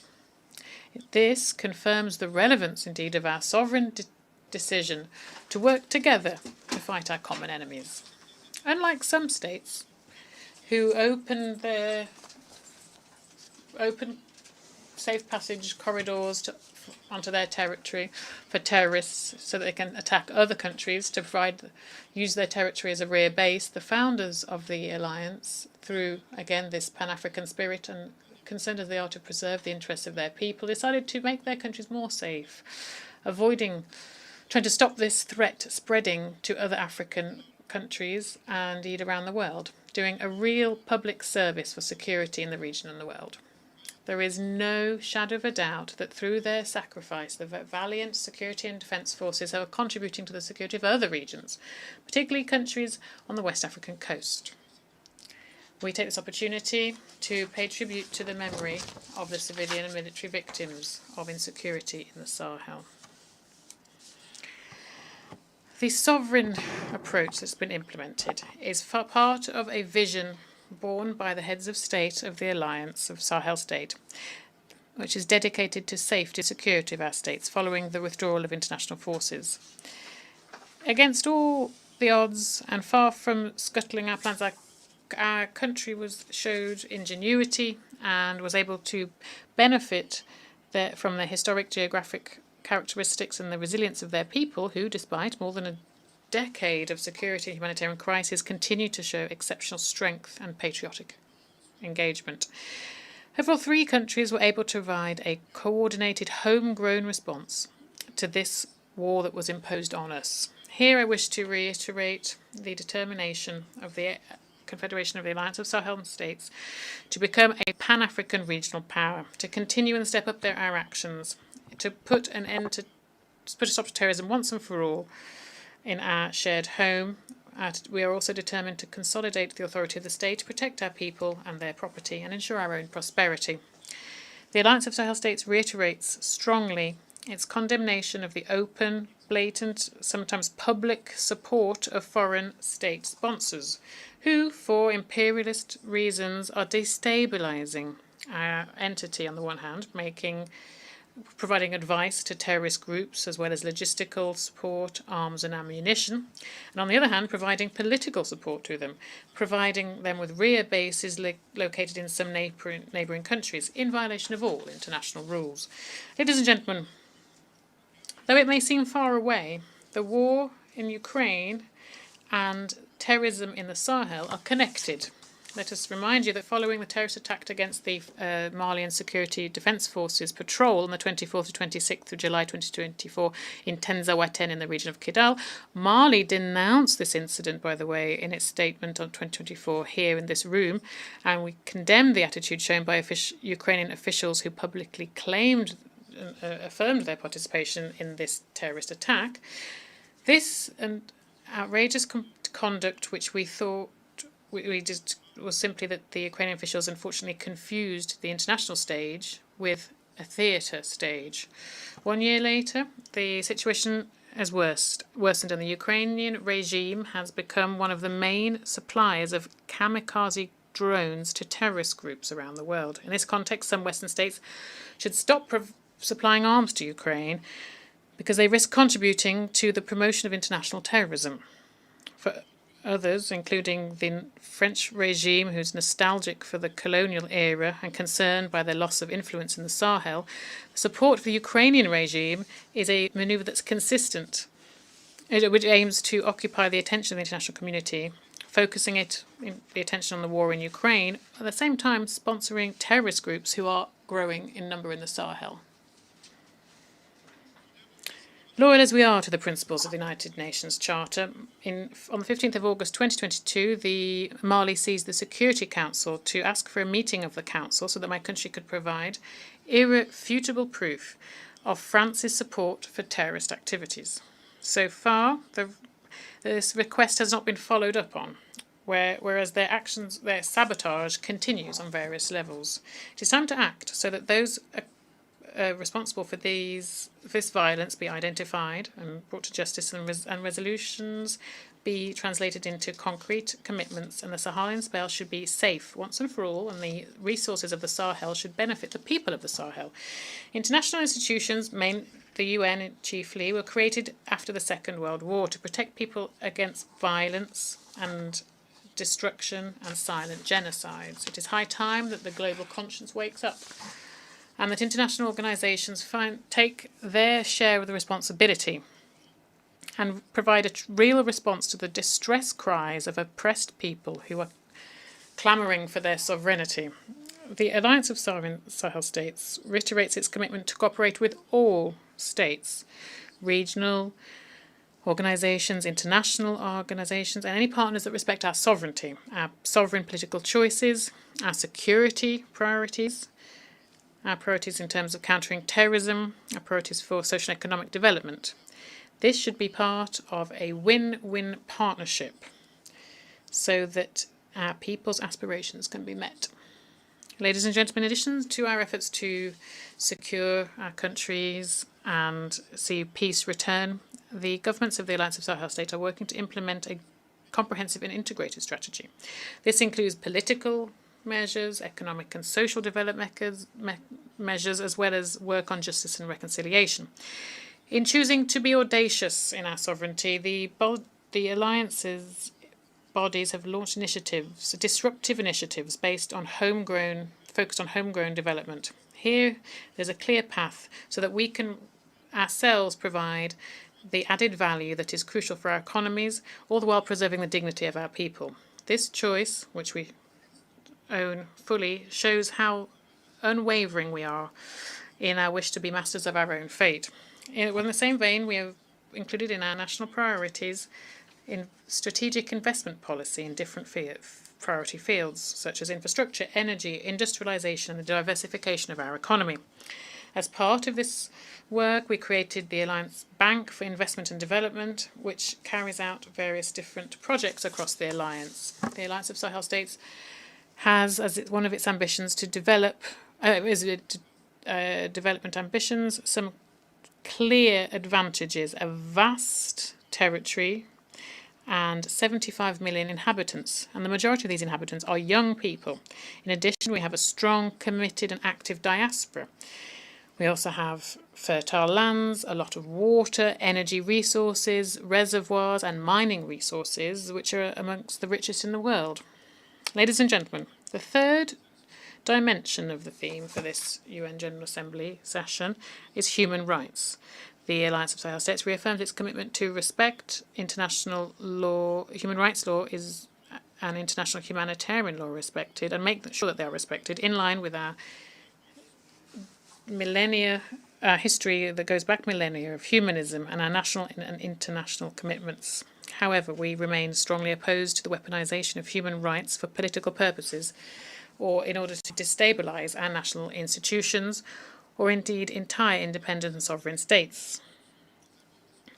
This concerned as we are to preserve the sovereignty and dignity of our people, the heads of state of our alliance withdrew with immediate effect from the Statute of Rome of the International Criminal Court on the 22nd of September 2025.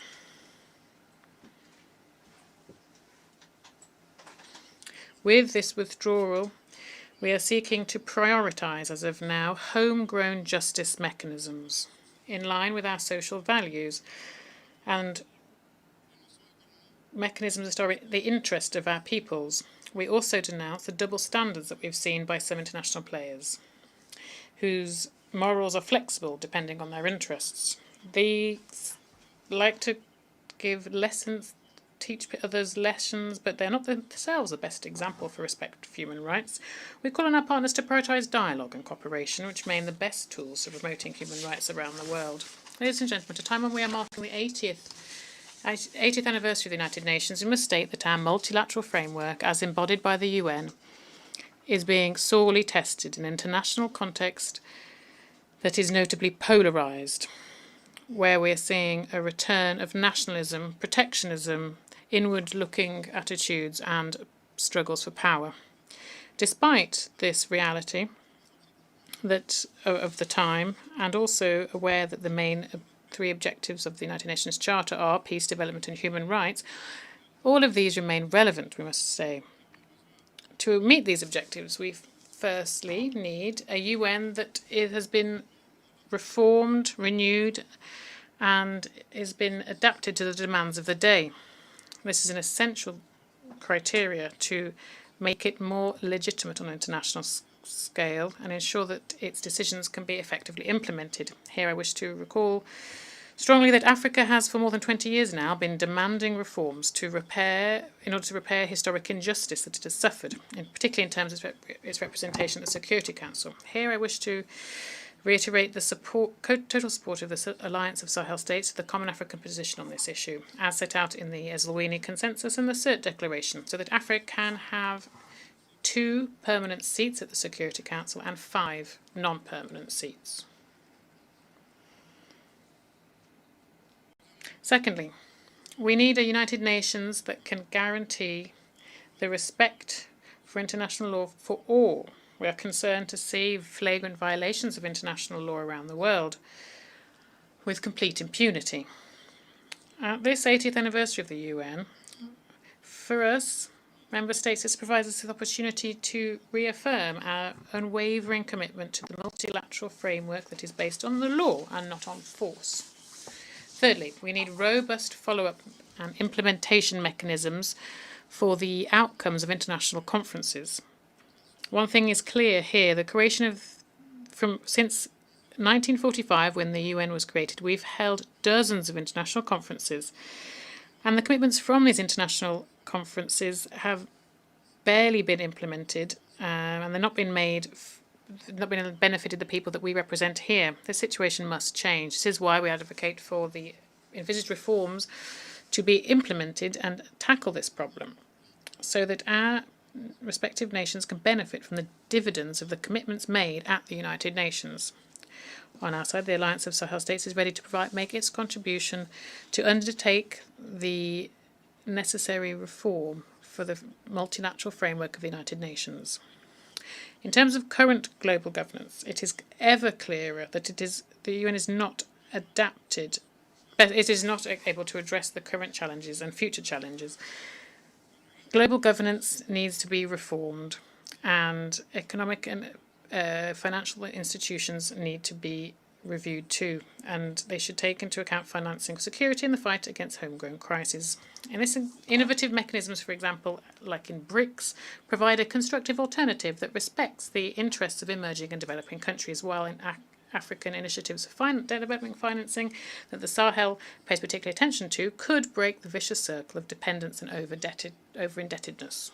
Along in the same lines, the concerns of Africa's development concerns should be taken into account too. Africa is presented as a continent of the future with a rich youth, but alas, it is also facing a heavy burden of external debt. Its resources are being pillaged. There is unequal trade, and there's a negative transfer of resources and also there is problems posed by climate change. These are to name but a few of the challenges it faces. Ladies and gentlemen, on a national front, Mali, in its quest for peace and sustainable stability and in line with aspirations of our people as expressed in the Inter-Malian Dialogue for Peace and Reconciliation, adopted a charter for national peace and reconciliation. This was following an inclusive and participative process that focused on dialogue and cooperation within Malian society and Malians of all socio-professional strata, and as well as the diaspora. This charter embodies our determination to strengthen national ownership of the peace process in Mali. It is based on our own reality, our traditional values, our homegrown mechanisms for dispute resolution. The aim is to focus on a shared and promising future. On 22nd of July 2025, when the charter was officially signed, His Excellency the Army General Assimi Goïta, President of the Transition Head of State of Mali, in his speech focused on the historic importance of this event, and I quote, he said, "This ceremony is even more unique because it carries a collective dream, that of a hope of lasting peace, social cohesion, indeed reconciliation within our dear homeland." End of quote. Now, in terms of regional concerns, I must mention the destruction of a drone by the Malian armed forces on the 1st of April 2025 by the Algerian junta. Mali strongly condemns this aggression and has turned to the International Court of Justice to address this. Since independence on the 22nd of September 1960, Mali has spared no effort to support decolonization across the African continent. Here, we actively supported Algeria in its war for liberation from the French colonizers. Given this political position and favour that we have always maintained for Pan-Africanism, in addition, we have geographical proximity between the two countries. We have a border that is 1,300 kilometres long. Mali has always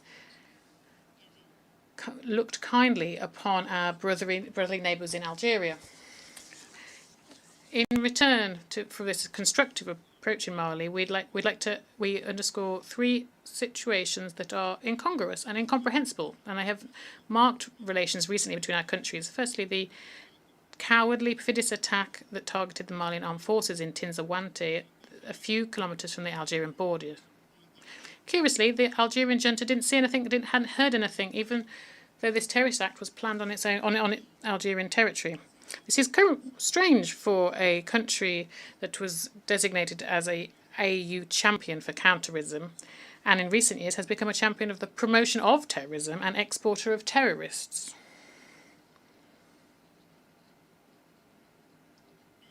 Two, as announced, the Algerian junta shot down a Malian drone thrown from Malian taxpayers on the false reason for violation of their airspace.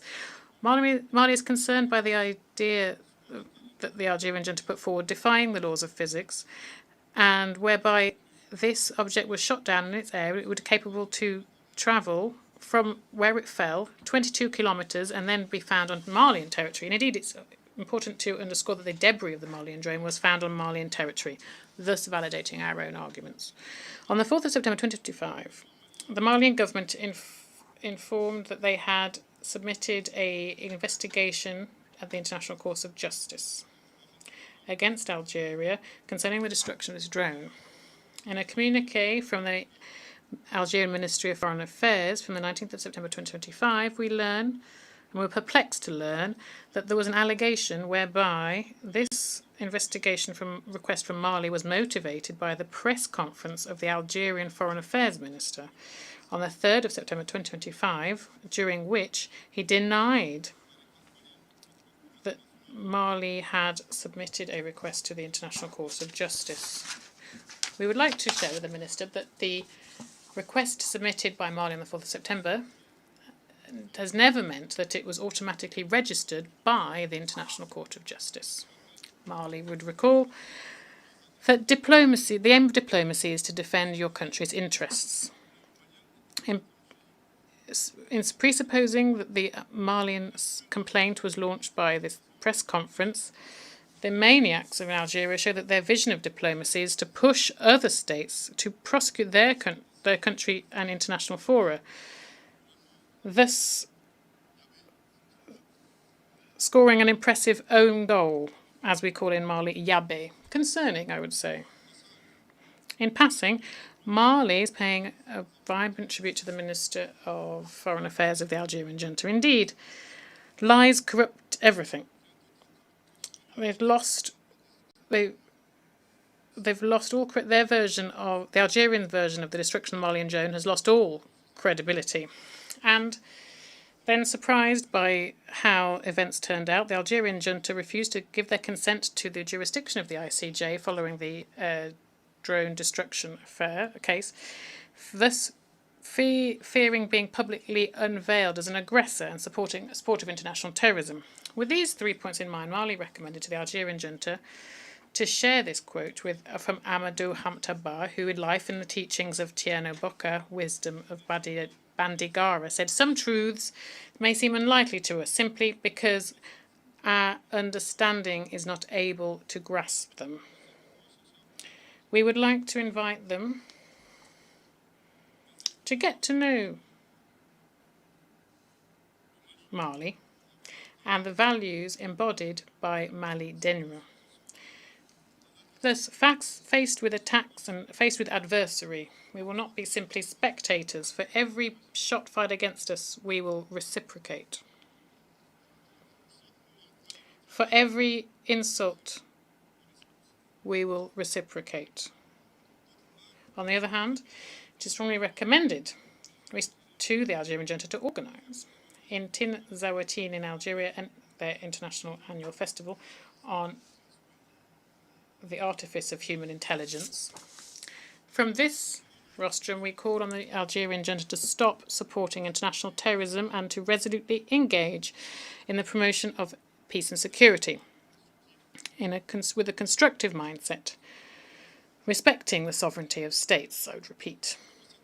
From this rostrum, we call on the Algerian junta to cease their support for international terrorism and resolutely engage in the promotion of peace and security in a constructive spirit, respecting the sovereignty of states.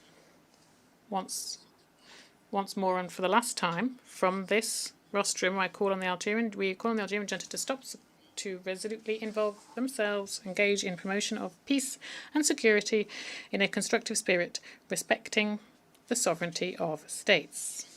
A word to the wise. What a shame.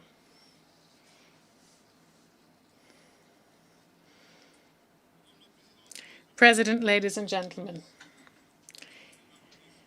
here I would like to share the view of a citizen, the raised fist of the dawn of our sovereignty, shared by the people of the Alliance of Sahel States. Our alliance is made up of fighting nations, a land of resistance. What we're facing is not simply a domestic conflict, it's a hybrid war supported by imperialist interests where enemies of peace often wear suits and ties. If the UN continues to feign ignorance, it will stop being just a summit of the world and it will be simply the passive arm of global injustice. As we say this here, the Alliance of Sahel States is not afraid. We will not give up. We will resist still, and we will continue to do so. However, the Alliance of Sahel States is giving the UN a historic opportunity to take the side of truth, to recognise that the people of the Alliance are being victims of aggression, a choice to support the Alliance, which is fighting for themselves, but also for Africa, for the stability of a continent, and therefore indirectly for the stability of the entire world. History will be our judge. It will judge those who armed the forces of evil. It will judge those who looked away. It will judge those who forgot that justice is the only path towards lasting peace. The Alliance of Sahel States is not asking for alimony, it's asking for conscience raising. To conclude, I'd like to reiterate here the commitment of the Alliance of Sahel States to the values, purposes and principles of the UN Charter. Thus, the Alliance of Sahel States would say that we cannot be better together unless we work collectively for multilateralism with a human face, multilateralism based on dialogue, the law, cooperation and solidarity between peoples, one that promotes peace and development, one that respects the sovereignty of states. However, we must not continue to do the same thing over the years to come and hope for different results. There is an urgent need for reform within our existing multilateral framework, the framework that is embodied by our shared organisation. The 80th anniversary of the UN provides us with this historic opportunity to adapt the organisation to the realities of the time, one that can effectively respond to current and future challenges.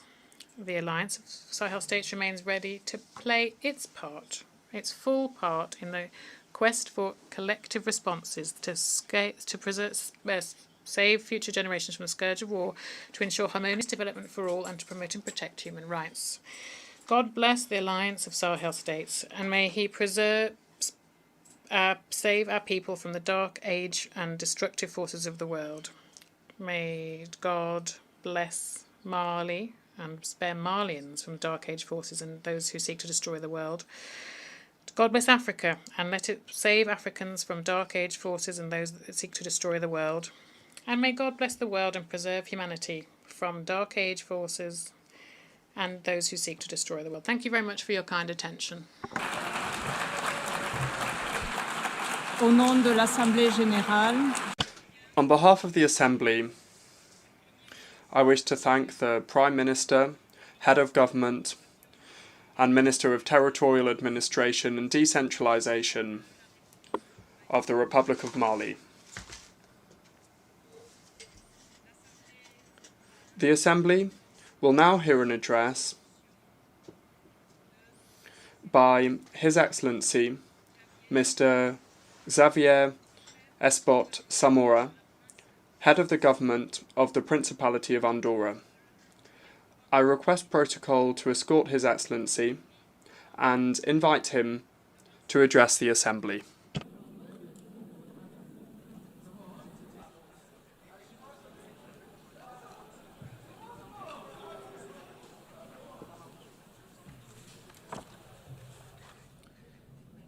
Señora Vicepresidenta.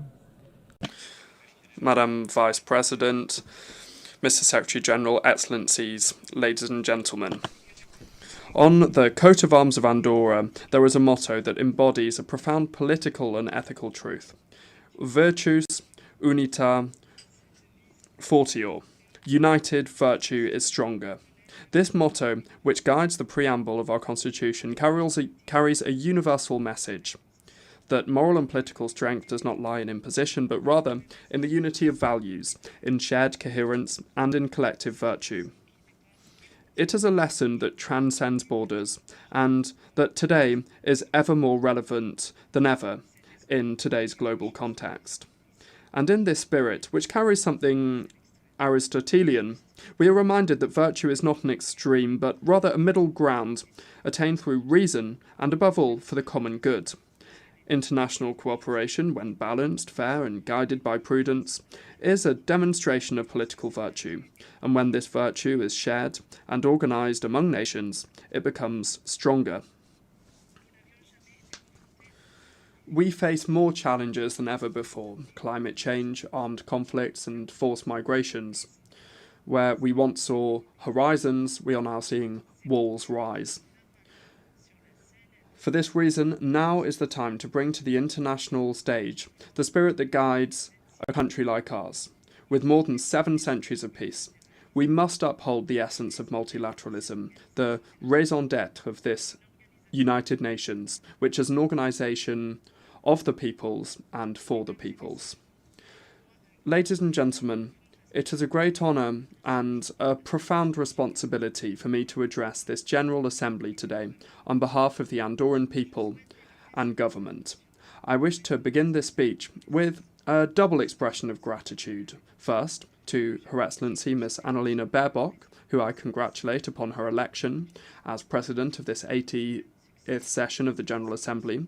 We wish her every success in her role. Second, I wish to say that for Andorra, it is a privilege to serve as one of the vice presidencies of this symbolic session. This year's theme, Better Together, 80 years and more for peace, development and human rights, is a theme that really speaks to us, and not just as a declaration of intentions, but as an urgent need. We live in difficult times, times of conflict, polarisation and uncertainty. However, these are also times of opportunity to strengthen international cooperation, to update the institutions that support it, and to build lasting solutions collectively through multilateralism. 8 decades of diplomacy, peace building, development aid, and the promotion of human rights. In this context, Andorra also celebrates 32 years as a member state of the UN. Of course, this is a shorter history here than many, but it has been an intense one as well, during which multilateralism has been fundamental to our international recognition, to making our voice heard abroad, to our legal security, and to our economic and social progress. Since our accession to this organisation, our commitment to it has been clear. Andorra advocates for effective, inclusive, and people-centred multilateralism. A multilateralism that leaves no one behind, that listens to all voices, including the voices of small states. This position was emphasised during the first summit of heads of state and government held last May in our country on the occasion of the Games of the Small States of Europe.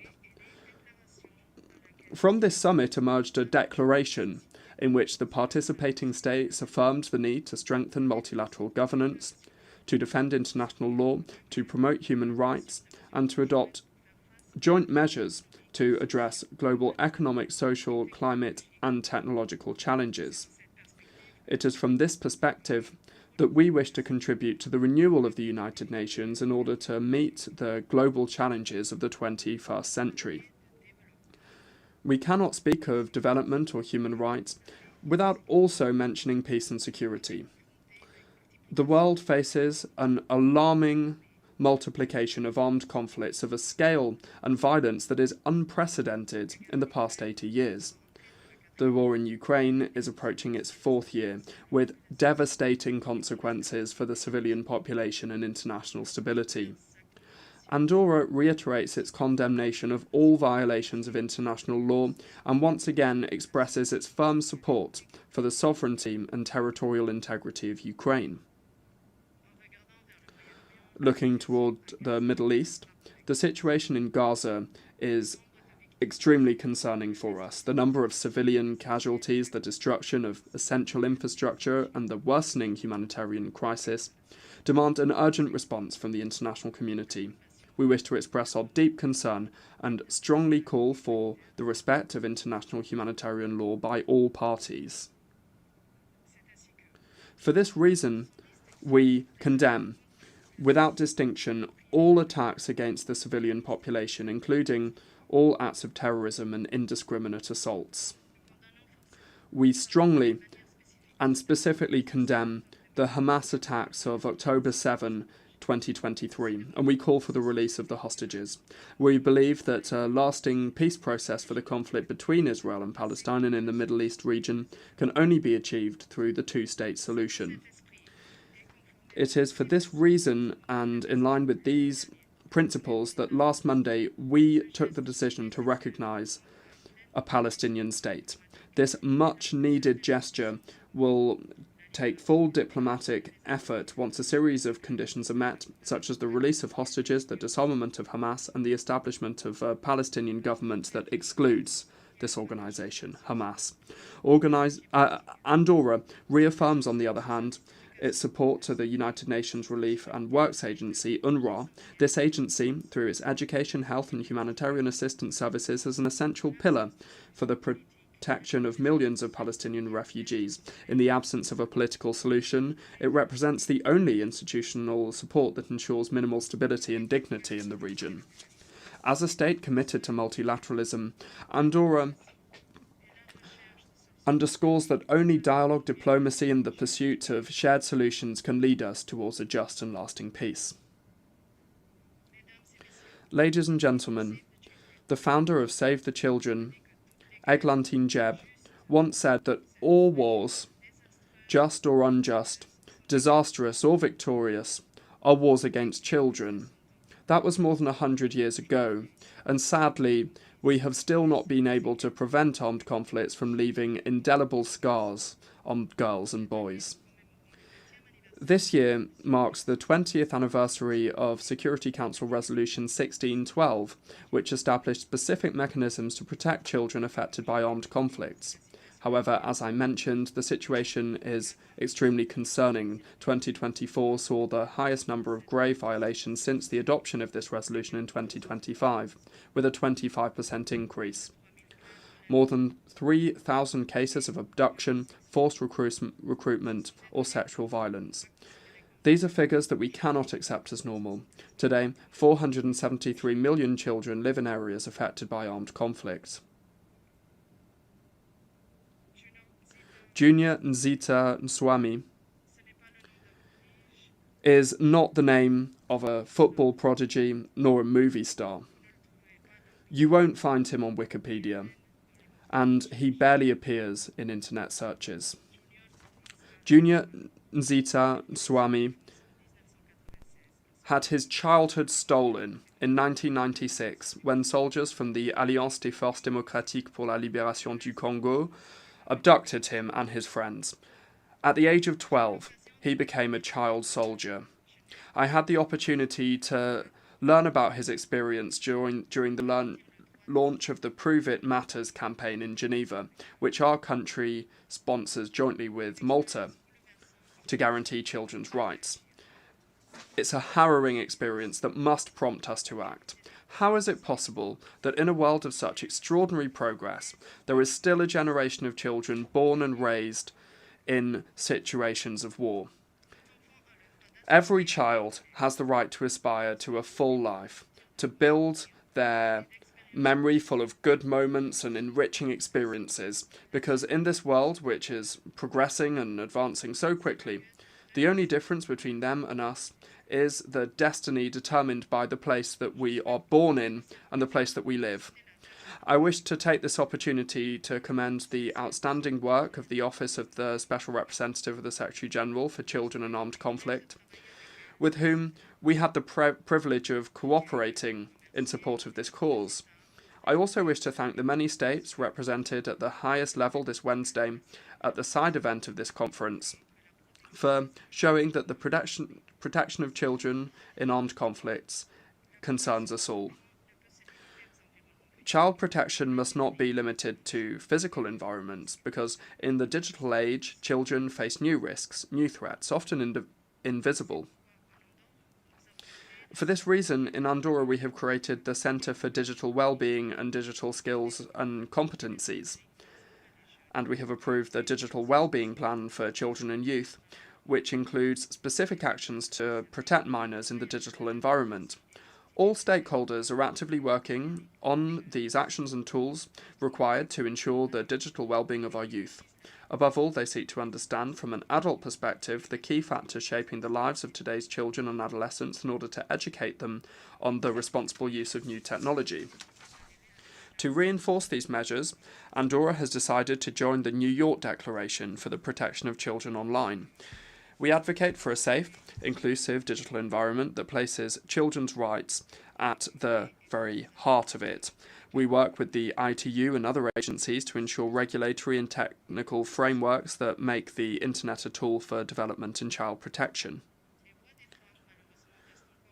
Women, unfortunately, remain another voice that is too often silenced.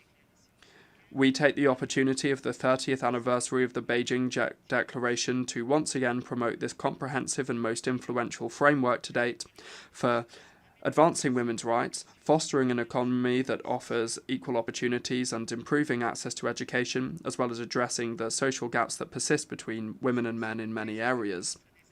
In this regard, the Minister of Foreign Affairs participated in the high-level meeting of Beijing Plus 30, where she reaffirmed Andorra's commitment to ensuring that all girls born today grow up in a world where their rights and leadership are fully recognised. In this sense, we also believe that the time has come to see a woman as Secretary-General of this organisation. Ladies and gentlemen, exactly a decade ago, the General Assembly adopted the 2030 Agenda for Sustainable Development, with 17 Sustainable Development Goals and 169 integrated and indivisible targets across economic, social, and environmental domains. A decade ago, also from this very podium, Pope Francis described the SDGs as an important sign of hope, but warned of the danger of falling into a declarative nominalism, with solemn and pleasant statements instead of truly effective action against all scourges. In his encyclical Laudato Si, he invited us to reflect on the concept of integral ecology, because nature cannot be seen as something that is separate from us or merely a setting in which we live. For this reason, our interactions with the environment are always intertwined with economic, political, social, cultural, and ethical dimensions, as the Pontiff affirmed. Andorra has sought to lead by example. We were the first to complete the initial cycle of enhanced transparency under the Paris Agreement and to submit the third nationally determined contribution, NDC, which increases our ambition in climate action.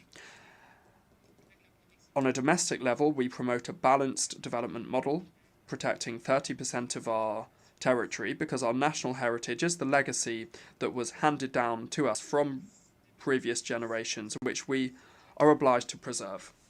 In March 2026, we will host the 7th global meeting of the Mountain Partnership under the theme Mountains for the Future, Responsible Tourism, Prosperous Communities.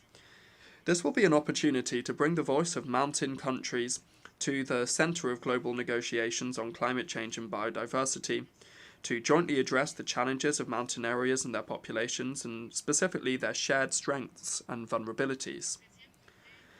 The 13th World Congress on Snow, Mountain and Wellness Tourism is also another global event, a significant global event hosted by our country aimed at fostering broad discussions on tourism models and exploring how we can move towards a balance between quantity and quality, a balance that should allow us to ensure the future continuity of tourism from a sustainable perspective.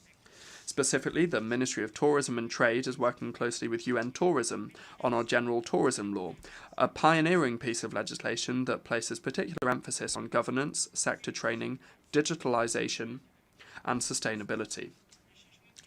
Climate change, excessive pressure on ecosystems, overcrowding during peak seasons, difficulty in accessing housing and economic dependence on a limited number of sectors are some of the warning signs that call us to action. For this reason, the guiding principles of our commitment to advancing a sustainable tourism model are limiting to protect, desynchronizing to diversify, and achieving better mobility. It is a shared commitment to make our country a benchmark in the area of sustainability. Ladies and gentlemen, in the financial sphere, we support the Compromiso de Sevilla, adopted at the 4th Conference on Financing for Development, and we affirm the need for a deep and inclusive reform to the international financial architecture in order to build a more just and representative global financial system. The international financial system must be capable of responding to the needs of the most vulnerable, including small states and territories with specific special characteristics. It is in this regard that Andorra has issued green, social and sustainable bonds and created a green fund for the energy transition. These policies not only serve as examples of best practices, but also demonstrate that, despite our size, we can be a relevant actor in the fight against climate change and in promoting sustainable development. We also reaffirm our commitment to official development assistance, ODA, and continue to explore new ways of technical cooperation that enable us to share the knowledge and best practices of our administration. We welcome, with a sense of hope, the upcoming World Social Summit scheduled to take place in Doha. It's a unique opportunity to renew the global social contract. Andorra will attend with the intention of defending cohesion, intergenerational solidarity, and social justice as transformative pillars. In the field of health, we continue to work closely with the World Health Organization. We wish to underscore the importance of protecting cultural and linguistic diversity. Multilingualism is not only a symbolic source of wealth, but it is a condition for truly equitable participation within the multilateral system. As co-facilitators of the resolution on multilingualism, we propose establishing an open and inclusive monitoring platform to build bridges and synergies, and we welcome the launch of the Group of Friends of Multilingualism at the United Nations with the support of the OIF. The expression of cultural diversity and therefore of multilingualism facilitates inclusive dialogue and helps bring positions closer together and connect with the citizens we serve. Diversity is our strength, and consequently we must continue to promote multilingualism, especially in a context of homogenization and digitalization where gaps may leave people behind. Excellencies, Andorra, as an active member of the United Nations since 1993, fully embraces its firm commitment to peace, dialogue, respect for international law and solidarity as non-negotiable principles. It is not only about taking an interest in our own affairs, but also about assuming a sense of global responsibility. Let us remember that virtue, when united, becomes strength, and that strength, when born from virtue, builds a more just world. This is the motto, as I mentioned at the beginning of my speech, that appears on the coat of arms of Andorra, which is a country that is small in terms of its size, but and population as well, but mighty in terms of our values, which has made coexistence, peace, and balance its way of life. My country affirms today its firm commitment to the founding values of this institution: peace, freedom, justice and dignity for all people. We advocate for active, inclusive, efficient and transformative multilateralism that places people and the planet at its core. We cannot allow indifference to paralyze action. It is time to renew the pact between peoples and governments, between present and future generations. It is time to move from words to action. That is why we leave this assembly with renewed hope and renewed responsibility. May our actions be consistent with our words, and may the future that we desire be the result of the commitment we make today. Thank you very much. Moltes gràcies, senyor cap de govern d'Andorra. On behalf I wish to thank the head of government of the Principality of Andorra. The Assembly will hear now an address by Her Excellency Kamla Persad Bissessar, Prime Minister of the Republic of Trinidad and Tobago. I request protocol to escort Her Excellency and invite her to address the Assembly.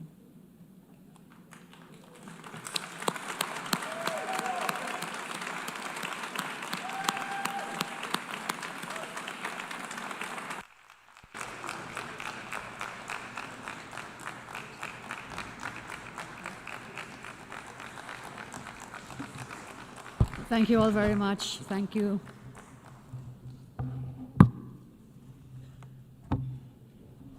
Madam President, Excellencies, distinguished delegates, friends.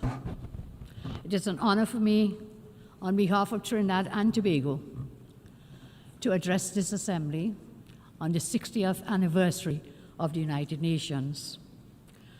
I congratulate you, Madam President, on your election, and I thank your predecessor for his service.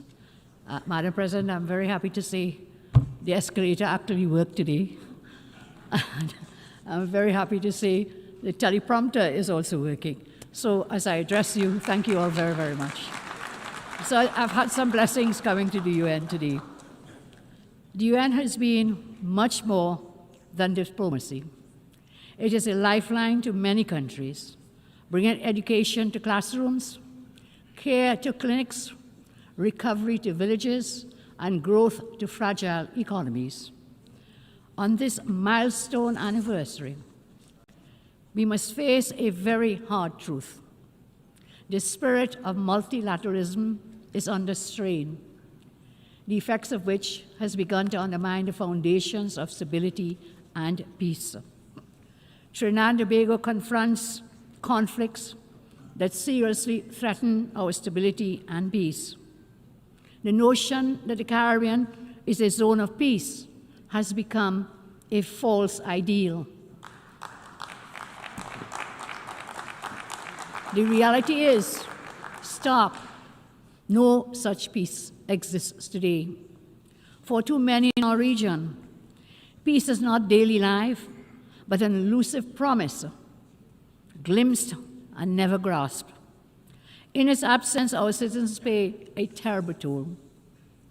In 2024, for example, Trinidad and Tobago, a tiny nation in the Caribbean of 1.4 million persons, we recorded 623 murders in 1 year, last year. 41%, 100,000. That's about 40%, and many of them are gang-related. So the reality is, being a zone of peace is still an elusive dream that we're pursuing. In the last 25 years, we have had over 10,000 murders, which is equivalent to losing 1% of our adult population. Across Latin America and the Caribbean, homicides range from 20 to more than 60 per 100,000. President Trump's comments on the effects on countries of relentless narco and human trafficking about organized crime, illegal immigration are correct. Countries are not only defined by geographical borders, but also by cultural identities, religious beliefs, ethnic compositions, and, of course, legal structures. That is why, through legal immigration, persons are allowed entry because they fulfill the criteria to integrate into the existing population and to add value to their own lives as well as their adopted society at large. However, illegal immigration neglects all checks and balances and will only create long-term disorder, as most illegal immigrants will not be able to assimilate into their adopted societies. That inevitably leads to greater poverty, crime, and cultural antagonism. This, then, is not phobia. It is not hyperbole. It is simply the stark, naked truth. Small countries like mine, Trinidad and Tobago, suffers from illegal immigration because of the recent increased protections at the U.S. southern border. Illegal migration of drug cartels and criminal gangs have been rerouted in the Eastern Caribbean, which is where my country is located. It is driving increasing gang violence, drug arms, and human trafficking. Efforts to repatriate illegal immigrants from Trinidad and Tobago from recent times has proven very difficult. Criminal syndicates are abusing asylum requests for refugee status. Therefore, Trinidad and Tobago is particularly grateful for the U.S. military presence in the Southern Caribbean. This has been very effective in inhibiting the innumerable activities of drug cartels within our country. While there have been objections to the U.S. military action against drug cartels in the Southern Caribbean, some objections from some countries, I state today, Trinidad and Tobago reminds the international community that unless forceful and aggressive actions are taken, these evil drug cartels will continue their societal destruction because they believe affected nations will always unreservedly subscribe to morals and ethics and human rights and values, which they themselves blatantly flout. They do not adhere to those, and therefore we will fight fire with fire within the law. That is why we willingly supported the International Security Alliance announced by U.S. Secretary of State Marco Rubio, involving the U.S. and several countries in South America, and of course including Trinidad and Tobago, to combat drug trafficking in the hemisphere. Trinidad and Tobago, I say, is very committed to contributing our resources, as scarce as they may be, and our capabilities to this alliance, in line with the theme of this year's General Assembly, Better Together. The United Nations Office on Drugs and Crime, in its 2025 report, World Report, makes a very true, unmistakable fact very clear. The global drug economy destabilizes institutions, corrodes democracy, undermines development. That is a war without borders, measured in murdered children, measured in broken families, and measured in stolen futures. The cartels and the governments that enable them are taking us for fools. If left unchecked, gangs could replace governments, and states may stand in name only, but collapse in substance. Nowhere is this warning more explicit than in Haiti, our CARICOM neighbor, where armed gangs, political collapse, food insecurity have converged to overwhelm democracy and to create a protracted emergency. Today, Trinidad and Tobago wants to commend Kenya for leading the multinational security support mission in Haiti. Trinidad and Tobago also endorses the comments made by U.S. Ambassador Dorothy Shea on August 28, 2025, when she noted, and I quote, "The next international force must be resourced to hold territory, secure infrastructure, and complement the Haitian National Police in a parallel comprehensive approach which includes disrupting gang financing, arms trafficking, and other illicit flows, fueling instability. All is required to restore order. All is required to restore order in Haiti. As member states, consider the form of greater support as we urge the international community to support us, to support the United States, to support Panama's proposed gang suppression force, to allow the deployment of 5,500 member force to subdue the gangs and restore order in Haiti. The theme before us, as I said before, and we all know for today, better together. We go from principle to practice. This principle, better together, is not just a slogan, it is a call to action.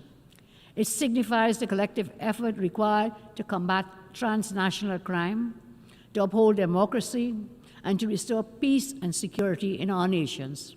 Therefore, despite being a very small country with limited resources, we are committed to sharing the burden with the United States, with Panama, and all countries willing in assisting the gang suppression force to bring some semblance of peace to Haiti. I turn now to the climate agenda. This week, the climate agenda has been at the forefront of many speeches. I say with the greatest of respect, the antagonistic approach adopted by some climate activists towards the implementation of their climate agenda sometimes does more harm than good. Developed countries, I say with the greatest respect again, can't or should not force feed a climate agenda onto developing countries and blackmail them into cooperation. We cannot proceed in that manner. That is exactly what has been happening, where the access to financial systems, media platforms, new technologies, and development funding has been weaponized in order to coerce, to force compliance with some climate goals. What adds insult to injury and to injustice is that many of the same developed nations actively supporting the imposition of aggressive climate agenda, an aggressive climate agenda, actually achieve developed nation status and prosperity through highly environmentally destructive and polluted industries in the many decades gone by. While there is definitely a space for renewable energy, the fact remains that fossil fuels are still essential for our continued survival. It cannot be ignored that the thousands of products created from fossil fuels, essential for daily life, cannot be produced economically in the quantities required from other means to satisfy the current world population. Trinidad and Tobago commits that we will, within reason, support actions to protect the environment for future generations.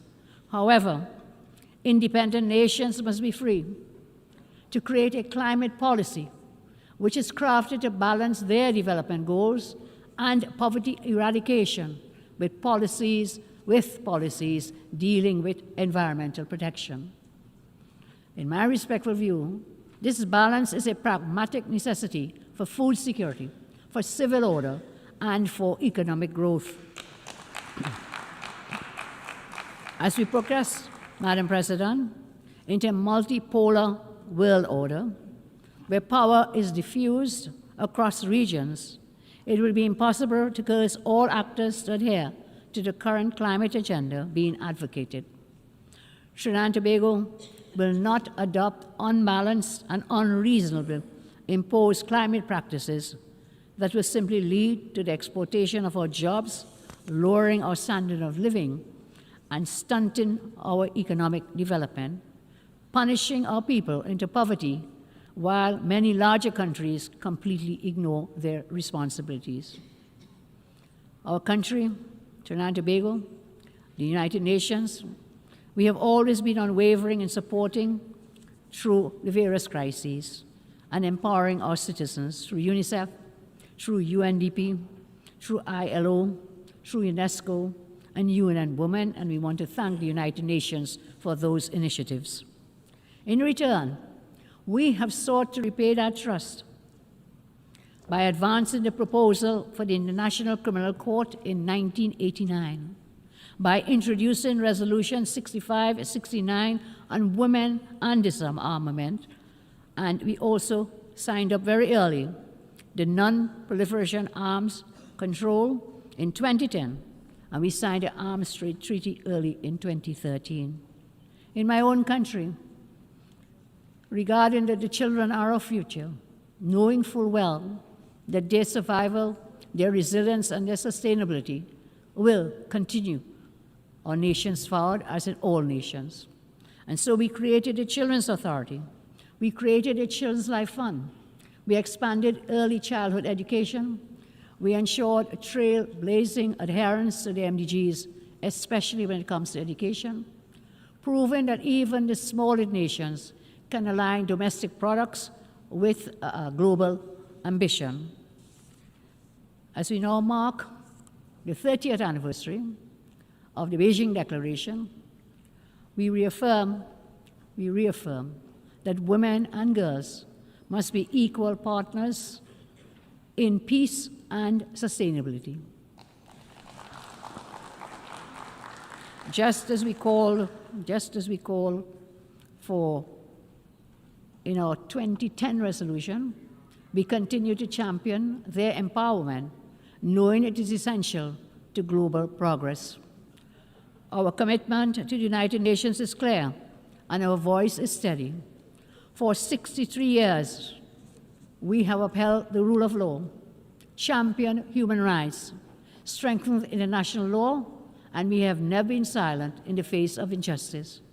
And this is why Trinidad and Tobago sought support to become a non-permanent member of the United Nations Security Council for the 2027-28 term.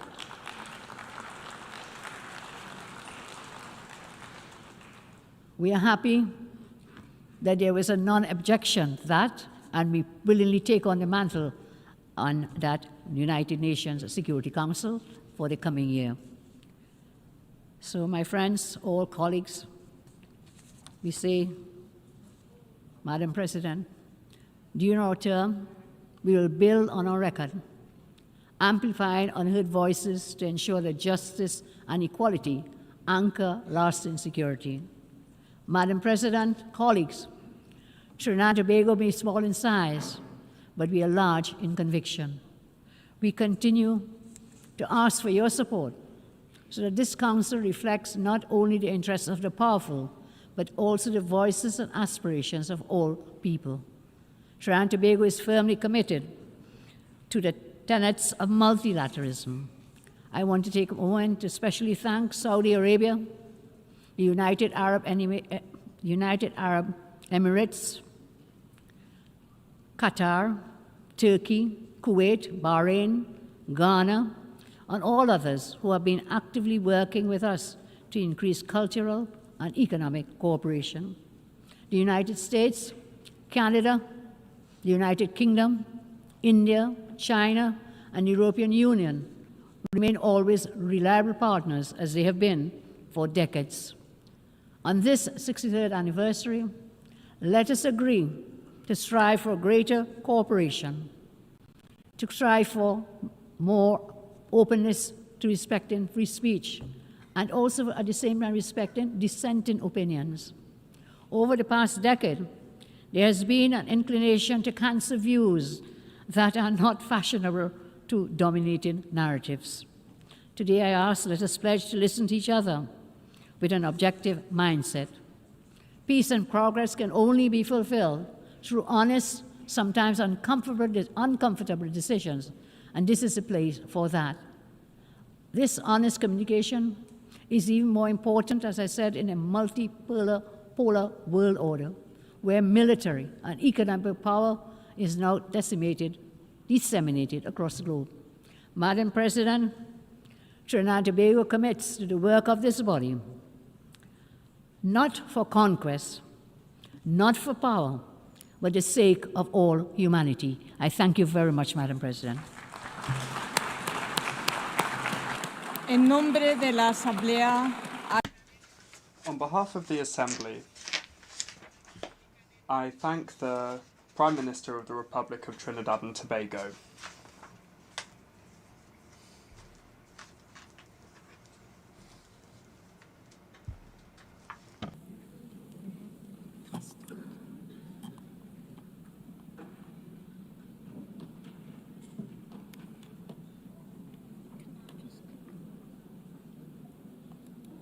And now, the Assembly will hear an address by His Excellency Gaston Alfonso Brown, Prime Minister and Minister for Finance, Corporate Governance and Public-Private Partnerships of Antigua and Barbuda. I request the protocol to accompany His Excellency and invite him to address the Assembly.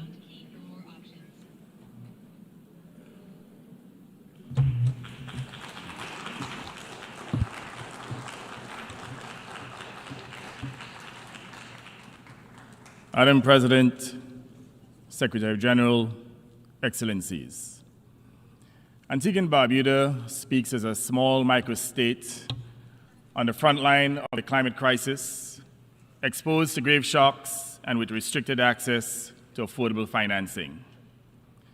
The fact that my country's economy is among the fastest growing in the Caribbean and enjoys a high level of human development, it owes little to the global financial system, and even less to the global effort to curb climate change.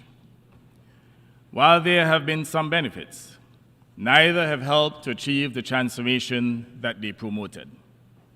Yet, my people know that a brutal hurricane could destroy the progress that they have achieved in just a few agonizing hours. We have lived this reality before. Each year, we fear we may live it again.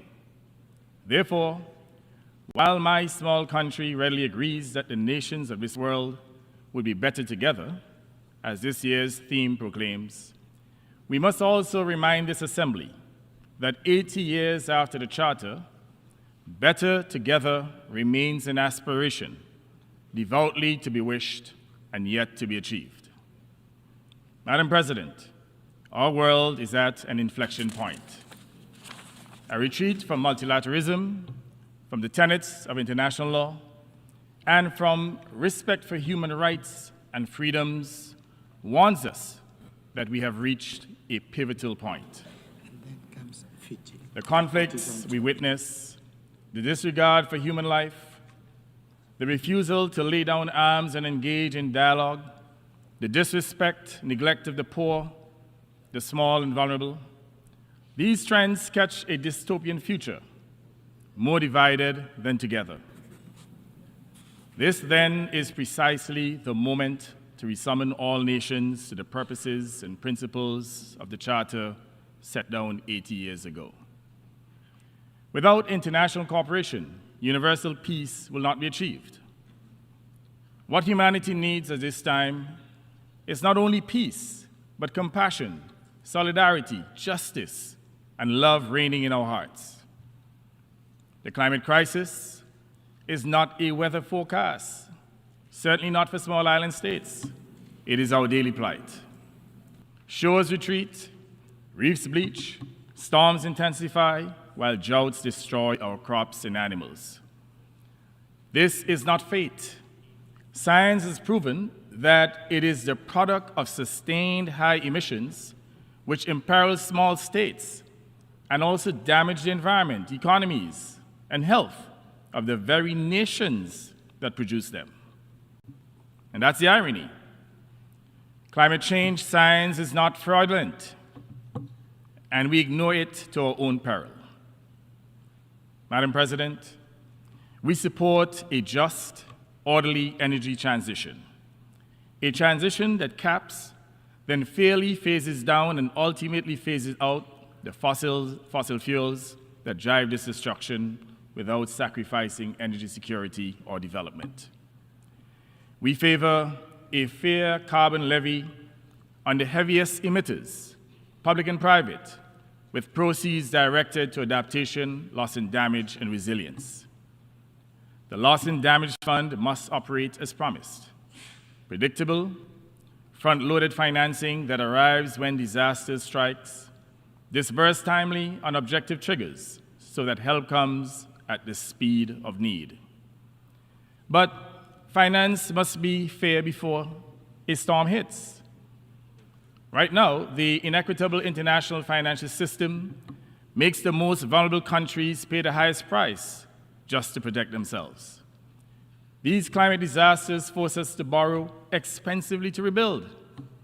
Consequently, debt swells and resilience stalls.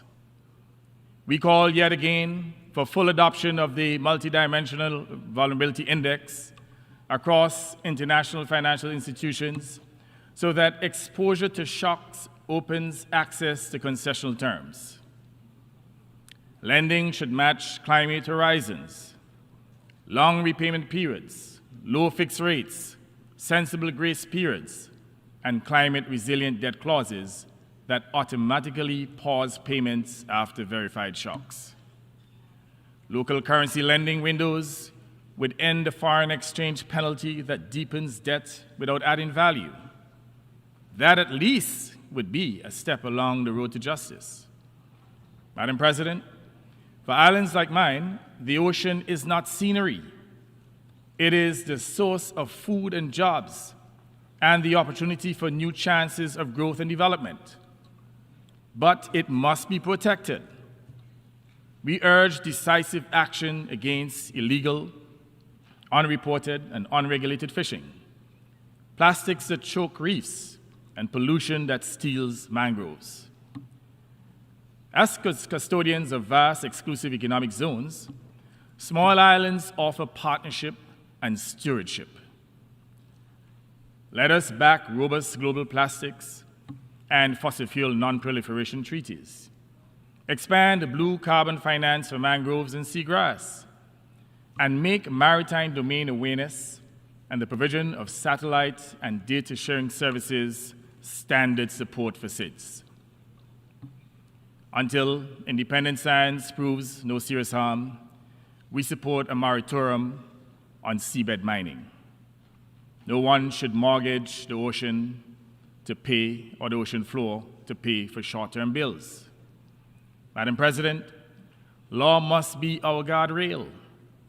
Consequently, Antigua and Barbuda and Vanuatu have sought and successfully obtained from ITLAS and ICJ legal clarity on climate obligations. Legal advisory opinions now define duties of states to prevent harm and protect the most vulnerable.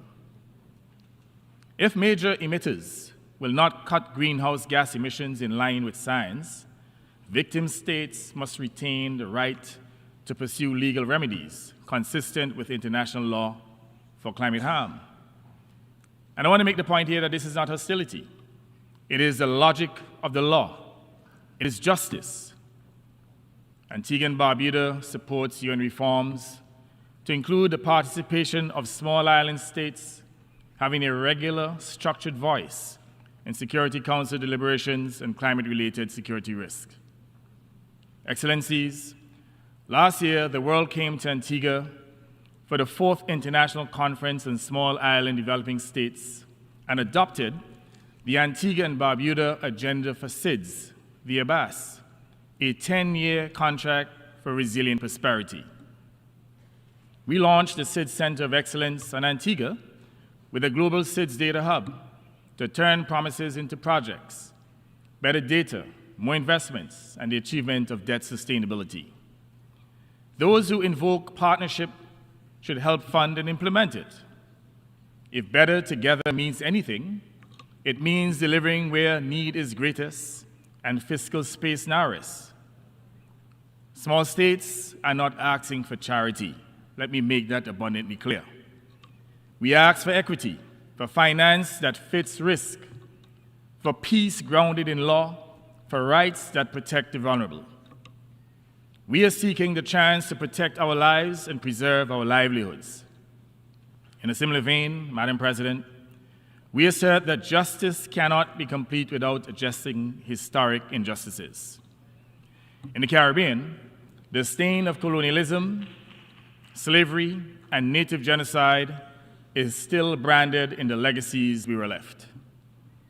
The transatlantic slave trade was and still is the most heinous crime committed against humanity. We seek reparatory justice from those who committed those atrocities, who kept our forebears in physical chains and mental slavery for hundreds of years.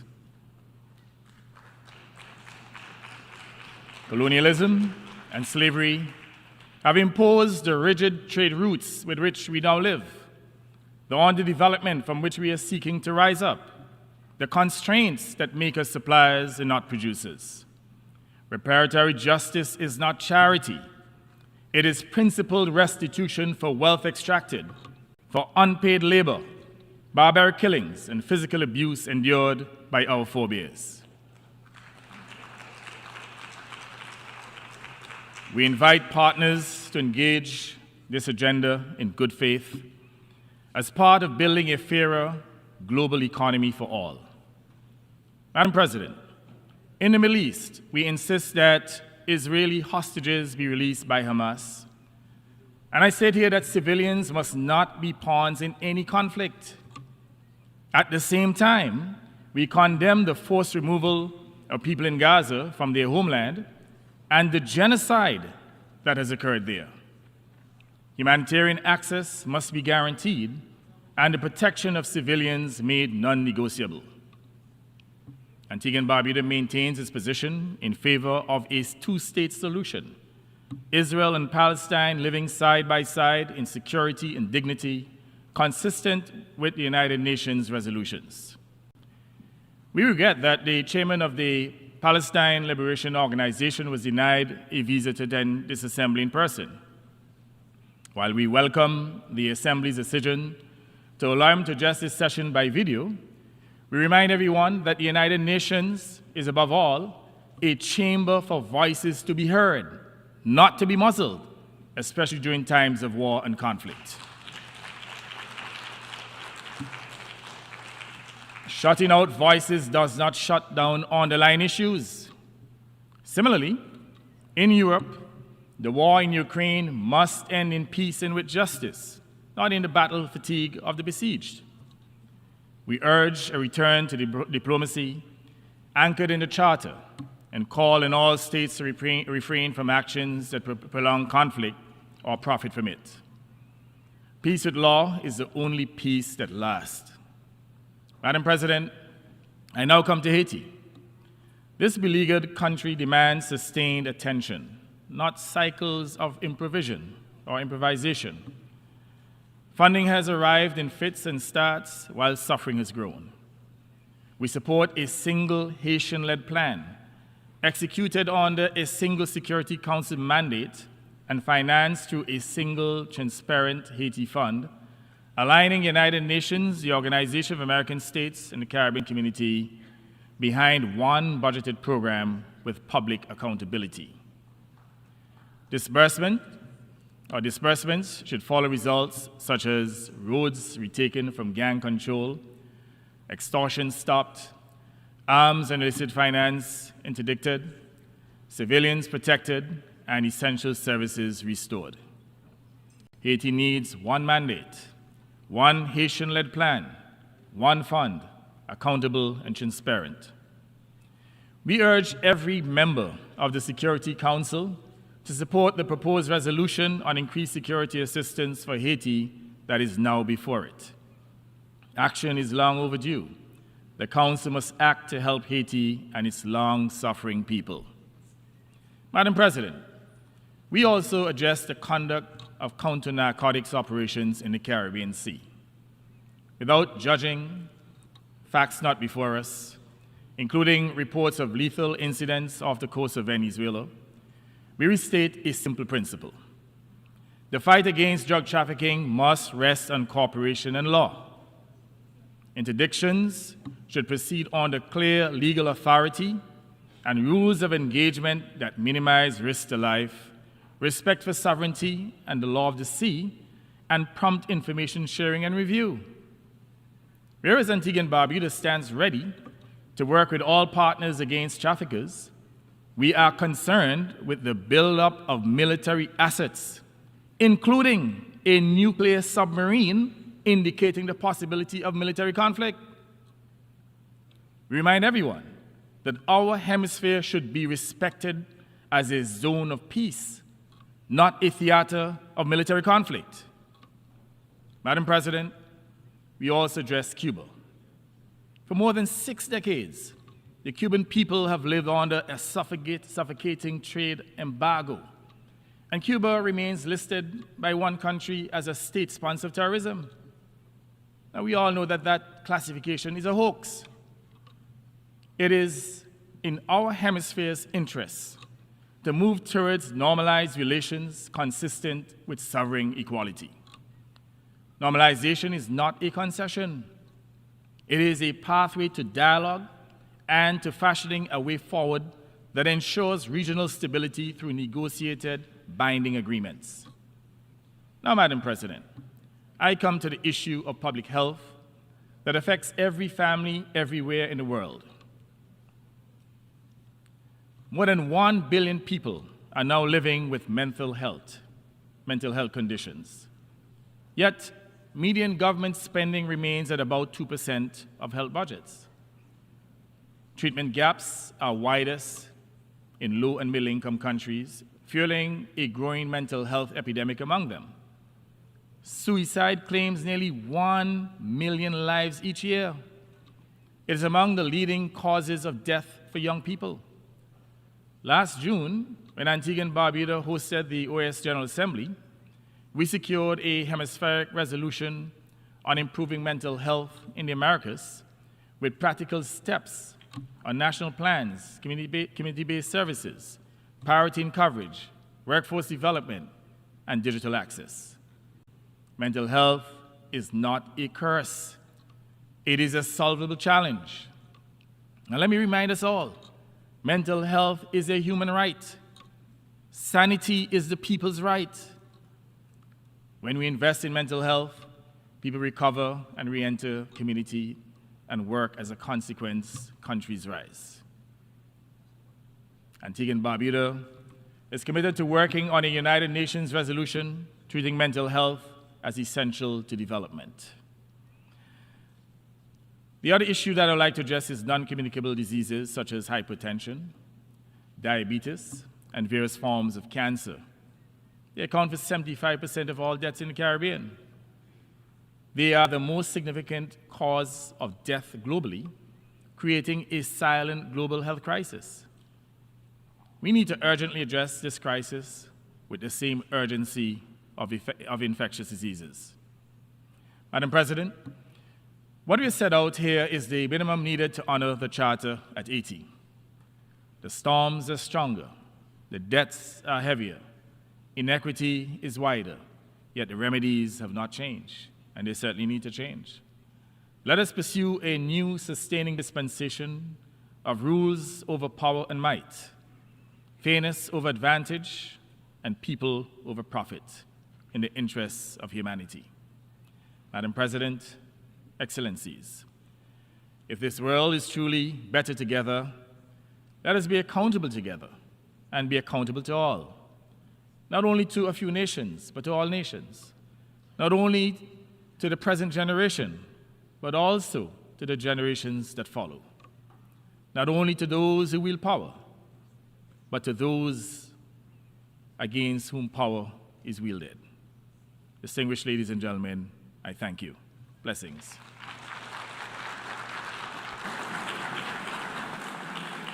On behalf of the Assembly, I wish to thank the Prime Minister, Minister of Finance, Corporate Governance, and Public-Private Partnerships of Antigua and Barbuda.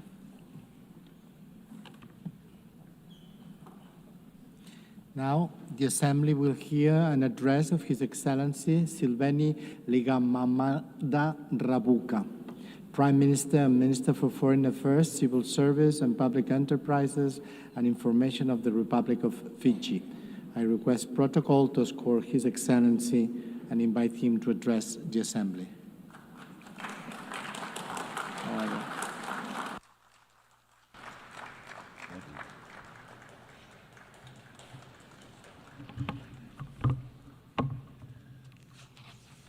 Thank you. Madam President of the United Nations General Assembly, Secretary General of the United Nations, leaders, excellencies, ladies and gentlemen. I congratulate Her Excellency Annalena Baerbock on assuming the presidency of the 80th session of the General Assembly, as only the 5th woman to be elected to this position in the last 80 years. Madam President, Fiji reiterates its long-standing support for multilateralism and the role of the international rules-based order plays for the status and interests of small states. This year, Fiji commemorates 55 years of independence and stands alongside member states and takes stock of the 80 years since the founding of the United Nations. 80 years after independence, Fiji volunteered to be a troop-contributing country to the United Nations peacekeeping efforts. Our commitment is unwavering, and we continue to be the largest per capita contributor to United Nations peacekeeping for over 4.5 decades. Our belief in the principles of the UN Charter is steadfast. The most critical challenge facing nations in the Pacific region is to find a framework, an enduring framework, that influences the strategic competition between the major powers towards a stable, multipolar region where peace prevails. I'm conscious of the direct connectedness between the Pacific and Indian Oceans. So when I talk of the Pacific, I'm also referring to the Indo-Pacific strategic area. Excellencies, when I addressed this Assembly in September 2023, I introduced the concept of the Pacific as an ocean of peace, as the Pacific's contribution to global order. The turmoil within each of our regions and the global community has been the common theme of the world leaders' statements this week. The question before us is, what must we do? The vision of the Pacific as an ocean of peace is rooted in the noble values of mutual respect for sovereignty, territorial integrity, and political independence. It embodies the essence of our commitment to peace and unity. These are born from the very Pacific way of life that is the lifelong integral heart to our identity as Pacific peoples. It is my honor to announce that the leaders of the Pacific at the Pacific Leaders Meeting held 2 weeks ago adopted the Ocean of Peace Declaration at the Pacific Island Leaders Meeting under the able chairmanship of the Solomon Islands Prime Minister, the Honorable Jeremiah Manele, on Thursday, the 11th of this month. In so doing, the Pacific leaders have declared and claimed the right of our people to peace. The concept of peace comes from deep within our faith in God, the God of peace and justice, that finds its own expression in our own Pacific Way. The Pacific Way was a phrase coined by Fiji's first Prime Minister, the late Sir Kamisa Samara, in his first speech in this hall in 1970, to describe the calm, conciliatory, and orderly moves to independence by Pacific Island states. At the core of the Pacific Way lies respect, quiet leadership, and reconciliation. It is not a coincidence that Chapter 6 of the UN Charter is entitled The Pacific Settlement of Disputes, Article 33 to 38. This concept, therefore, sits snugly with this year's theme, Better Together, 80 years and more for peace, development, and human rights. If we must be better together, we need prolonged peace everywhere. Peace is the absence of fear and troubled hearts. Peace is the starting point. It is how things are held together and is the end state. The Pacific knows the value of peace as we had lived through the horrors of its absence. Our ocean, its diverse and vibrant lands, had been a theater of the two world wars and a testing ground for the world's most dangerous weapons. Its impacts are still felt and seen today. It is our expectation that the Ocean of Peace Declaration is seen as a platform that spurs on the evolution of our region's long-standing commitment to peace and prosperity. Much has been said in this forum about conflict during the past 80 years, including those raging today. I urge and pray for balanced considerations. We look at how these conflicts started and by whom, be it in Ukraine, Gaza, or elsewhere. What is the motive that those that started these wars? What have they done to try to end it, if any? In our prescription for a solution based on history, on truth, on fairness, Madam President, we cannot be talking about ending the war without guaranteeing Israel its right to peaceful existence, nor the peaceful existence of the Ukrainian people. For peace, we collectively have a responsibility to seeing this is done.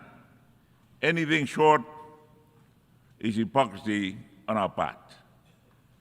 Building peace and sustaining it in the next 80 years demands of us to be truthful as the first necessary step, that our aim must be for the dignity of peoples on all sides of the conflict. We cannot be selective with truth. Doing to others as we want others to do unto us is a must. If peace, sustained peace, is to be part of the new world order in the next 80 years. Falling short of this might be a reason the United Nations is not delivering at capacity. Excellencies, sustainable peace is neither built overnight nor by any actor alone. Progression from cold to warm peace demands faith, courage, and a strong will. The cost of building peace is usually high, yet the cost of its absence is higher. If we hope to realize the full promise of the UN Charter, we must tackle the root causes of instability with the same urgency as we do their consequences. This must start with truth, its understanding and acceptance, however difficult this might be. Without truth, our words are hollow. Our efforts destroy the very outcomes we desire. History plays a big part. In our pursuit for peace, we must pursue this on the right side of history. Those are not abstract observations, but informed by Fiji's experience of 45 years in international peacekeeping engagements where I was a peacekeeper. This is underlined by the Ocean of Peace principle, to promote peace as we have done since World War II, and especially during the recent 4 decades in the Middle East region. Our diplomatic engagements are informed by these principled understandings. Under the Ocean of Peace, Fiji sees its responsibility in advocating peace within and on behalf of the Pacific region, a responsibility I do not take lightly as the Prime Minister of my country. Under our foreign policy priority, Family First Pacific Regionalism, Fiji stands with our Pacific members. We know that sustained peace is only possible with prosperity. Fiji's primary focus is development, where my government's full attention is directed at poverty alleviation or eradication. Perhaps a way of assisting developing economies is to open markets for our produce. This reinstates and sustains the dignity of nations. Together, peace and development are integral to attaining the human rights of peoples. Furthermore, peace and prosperity for our people mean addressing expanded definition of security with climate change high on the list. Fiji, like other small island developing states, face ominous and disproportionate climate threats with negligible fraction of global emissions. Those who shoulder the blame must foot the bill. Science is clear. The powerful G20 group has been responsible for 80% of total emissions. I plead with them that they must lead the charge, keeping with the principle of common but differentiated responsibilities and respective capabilities in light of different national circumstances. Heading to COP30, I hope that the world will push harder and members agree on pending common grounds of concern. Fiji stands strongly in support of Australia's bid to host COP31 as a Pacific COP. We need a loss and damage fund that meets the scale of the challenge and developed countries meeting their adaptation financing promises. We continue to reward polluters who wreck our planet. The fossil fuel industry continues to pocket massive profits and subsidies, while everyday people bear the costs of climate catastrophe, from rising insurance premiums to lost livelihoods. We insist on a shift from fossil fuel subsidies and investments to a just energy transition by putting a price on carbon and to implement innovative sources of financing, including solidarity levies on fossil fuel extraction through legally binding mechanisms. Madam President, the ICJ advisory opinion on climate change on July 2025 affirms this. Countries that are liable for climate change damage must bear the full cost. Some Pacific atolls sit 1 to 2 meters above mean sea level. It is grossly unfair that when disasters hit, the costs of recovery force these countries to take on debts, a second layer of penalty for a situation they did not create. As signatories to the Paris Agreement, we are contributing our fair share towards the global effort to guide our low-carbon, climate-resilient development. Under our family-first Pacific regionalism foreign policy priority, Fiji stands with its fellow Pacific Island neighbors. Some of our smaller Pacific Island communities are struggling to stay above sea level. The international community is faltering in its commitment to keep below 1.5 degrees Celsius. Low-lying Pacific states expect the worst. Today, my government is looking at ways to host these island communities if it is not possible to remain on their islands. The dignity of the people that are forced to leave their homes is fundamental. Let's start with the legal definition. Today, they are merely referred to as displaced people. In the Pacific, where 90% of land is communally owned, those that are being displaced will be landless before they become stateless, stripping them further of their dignity. In this situation, Fiji is coming face to face with the reality of sovereignty within sovereignty in all its details. Goodwill, time and resources are critical. This is complex, sensitive, and costly work. We are setting the precedent. We have no margin for error as we are dealing with real lives whose impacts may compound existing stresses. Excellencies, one of the biggest victims of the climate crisis is the ocean itself. Fiji depends on the health and wealth of the ocean. We need to step up efforts to sustainably use and manage our ocean resources, address plastic pollution, conserve biodiversity, and protect endangered species. Fiji's ratification of the BBNJ agreement this year is intentional and deliberate. We need to safeguard our ocean resources in line with the outcomes of the third UN conference in Nice. A much-needed shift is also required to address ever-increasing share of fish stocks exploited beyond sustainable levels in our economic exclusive zones and the high seas. Subsidies is a well-known driver of overfishing and overcapacity. Fiji is not only actively addressing IUU fishing, but also deposited its WTO instrument of ratification as our contribution to addressing this emerging threat.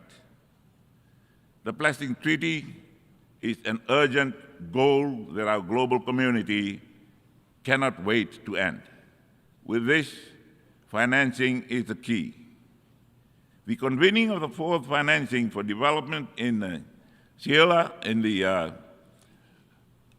Compromise lays an important milestone in addressing global financing needs. The existing financing architecture systemically disadvantages SIDS through complex processes and lengthy approvals, while our communities face daily the ravages of climate change. Reforms are needed now to address the widening gap that is now $4 trillion. As a small economy, we need direct funding, access modalities, simplified procedures, and SIDS-specific funding windows. Adaptation costs per capita are highest for the island nations. This must change to address our reality. All these are mapped out in the Antigua-Barbuda agenda for SIDS Abbas. With 2 years left, it is critical that Abbas is expedited with the implementation of its monitoring and evaluation framework. Your Excellencies, SIDS urgently require the expedited implementation of the Multidimensional Vulnerability Index, MVI, to complement GDP per capita criteria in determining development support eligibility. SIDS have championed the MVI because of its direct relevance to overcoming the institutional blindness that has long ignored the reality of our unique circumstances and structural vulnerabilities. MVI provides a more comprehensive and accurate assessment of our development needs by incorporating factors such as environmental fragility, economic vulnerability, and structural constraints that traditional income-based measurements overlook. For Fiji, as with other SIDS, the implementation of MVI is a matter of development justice, ensuring that international support mechanisms recognize our inherent vulnerabilities and provide appropriate assistance regardless of per capita income levels. We call upon the international community to prioritize the swift operationalization of MVI, as this tool is essential to ensuring that no SIDS is left behind due to misleading income classifications that mask our true development challenges. Excellencies, as we mark the UN's 80th anniversary and discuss UN reform, Fiji notes that the UN remains an indispensable partner for development in the Pacific SIDS. Our unique challenges require the specialized support that only the UN system can provide. Striking the right balance between a strong UN presence and operational effectiveness that reflects the priorities of PSIDS is preferred.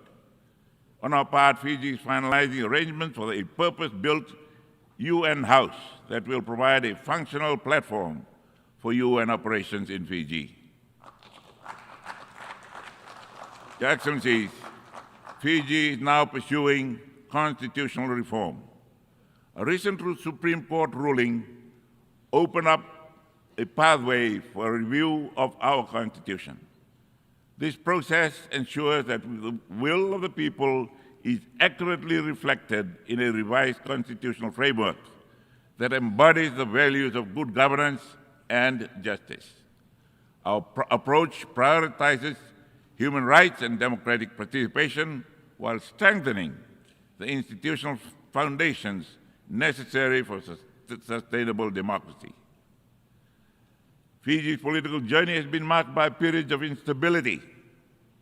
With the need for healing and progress, a Truth and Reconciliation Commission has been established to provide a platform for all voices to be heard, particularly those affected by past upheavals.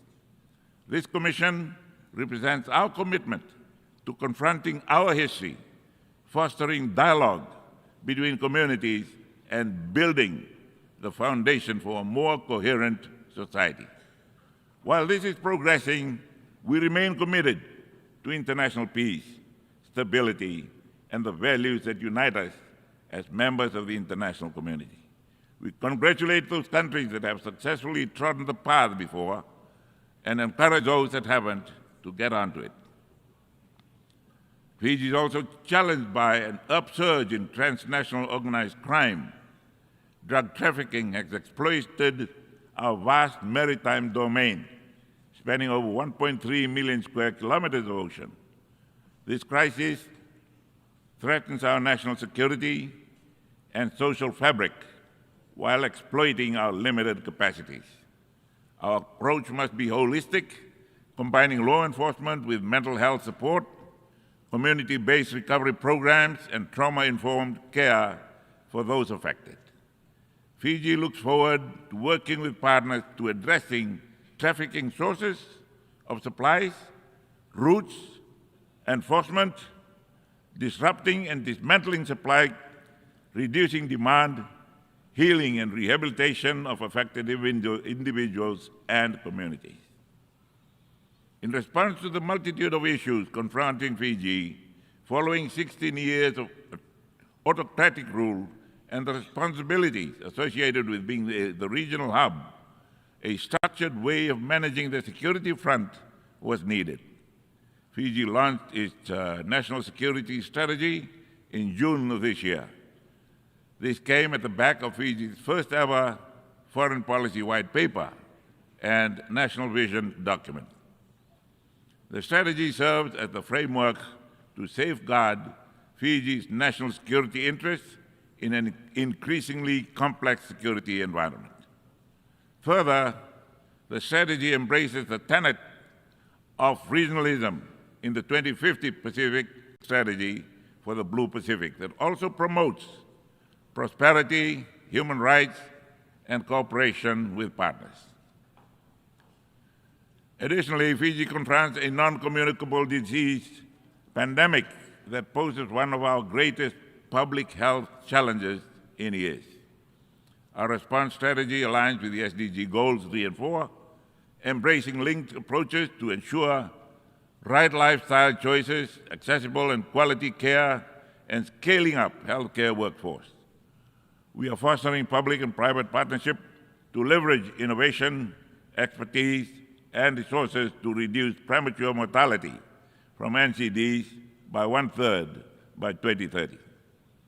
A health-first approach is necessary for national growth and resilience.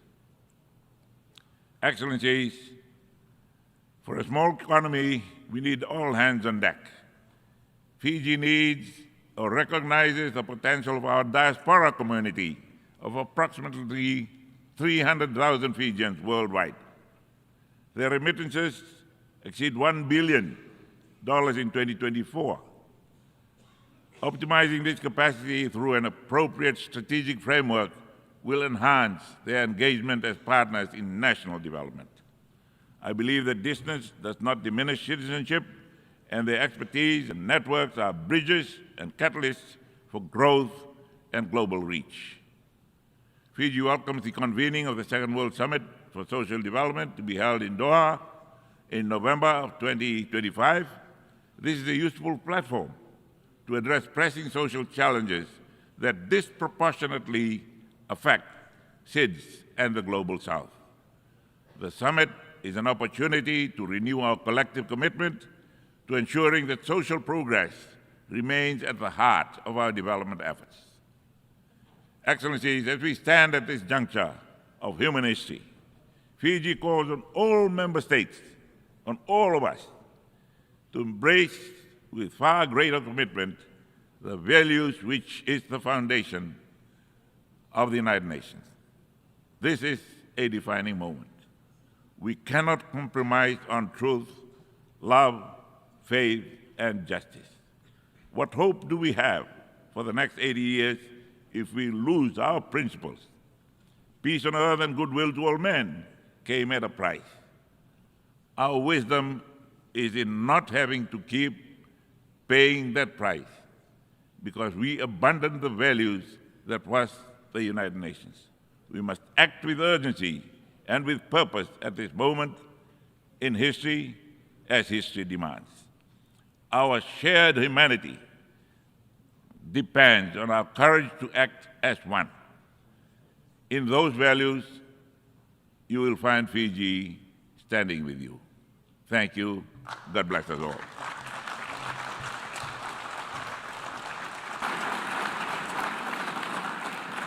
On behalf of the Assembly, I wish to thank the Prime Minister, Minister of Foreign Affairs, Civil Service and Public Enterprises and Information of the Republic of Fiji. Now the Assembly will hear an address of His Excellency Feleti Teo, Prime Minister of Tuvalu. I request protocol to escort His Excellency and invite him to address the Assembly.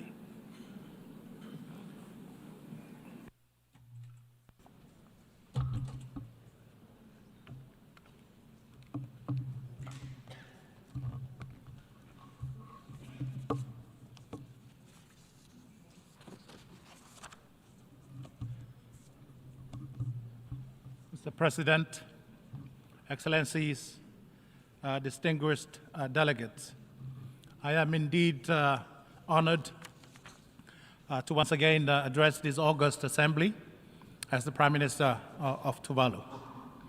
I convey to the General Assembly the warmest greetings and best wishes of the people and the government of Tuvalu. Allow me to extend my sincere congratulations to Excellency President Annalena Baerbock on her election as President of the 80th session of the General Assembly of the United Nations. I assure President Bayabok of my country, Tuvalu's full support of her presidency.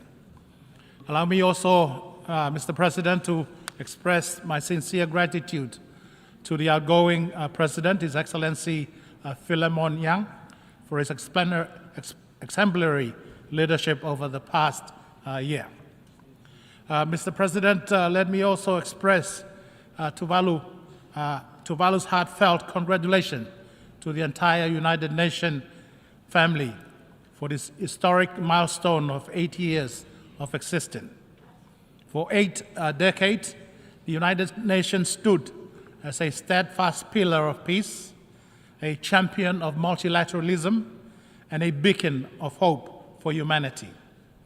The UN's enduring presence is a testament of the transformative power of unity and the remarkable achievement made possible when nations join forces in a spirit of cooperation and unity of purpose.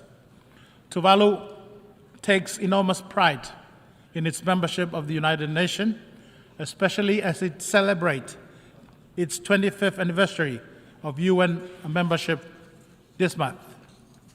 Mr. President, the occasion of the 80th anniversary of the United Nations should and must be a moment of reflection and re-envisioning to ensure the United Nations remains true and faithful to the objective of its foundational document, the UN Charter. Despite our historic achievement, we continue to witness conflict, persistent human rights violations, and development setbacks. These challenges run counter to the principle of the United Nations Charter and serve as a stark reminder that our quest for peace, justice, and sustainable development remain incomplete despite the maturity and the advanced age of the United Nations. That is why, Mr. President, Tuvalu fully supports the Secretary General's UN 80 initiative to make the UN more effective and impactful for the millions of lives that depend on it. Mr. President, I commend and applaud the selection of the theme, Better Together, 80 years and more for peace, development, and human rights. The theme is both timely and fitting, considering the persistent challenges to global peace and security and to multilateralism. The notion of better together underscores the power of unity and working together despite the differences amongst nations, because true progress can only be realized when the limiting factors to our common objectives and goals are adequately addressed. The achievement of peace, security, and sustainable development hold little value if the poor and the most vulnerable are left behind. I therefore commend the President's pragmatic vision in guiding the direction of this important milestone session. Mr. President, climate change and sea level rise remain the greatest security threats to Tuvalu, and they continue to be the top development and security priorities for Tuvalu. Climate change and sea level rise are multidimensional and cross-cutting development issues that impact and challenge not only the future statehood and sovereignty of Tuvalu, but also the fundamental and the integral quality of lives of the people of Tuvalu in terms of food and water security, land security, and economic security and prosperity. Tuvalu continues its strong international advocacy for the special case of Tuvalu as the most vulnerable of the most vulnerable countries to the impact of climate change, especially climate-induced sea level rise.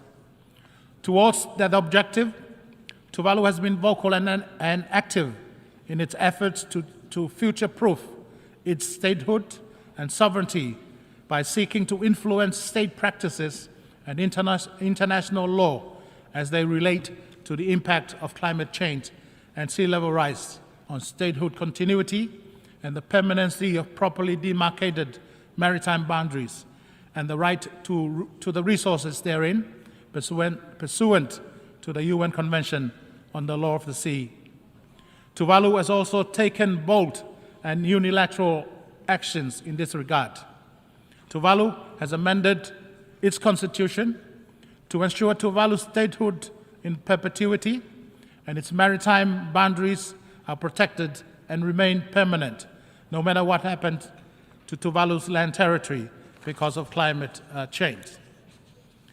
Through the landmark Falipili Union Treaty between Australia and Tuvalu, Australia is now legally committed to recognize Tuvalu's sovereignty in perpetuity and support human mobility with dignity and rights. Tuvalu fully supports the effort of the UN General Assembly in elevating the issue of sea level rise as a standalone issue and commenced its historical high-level meeting last year in 2024 on sea level rise.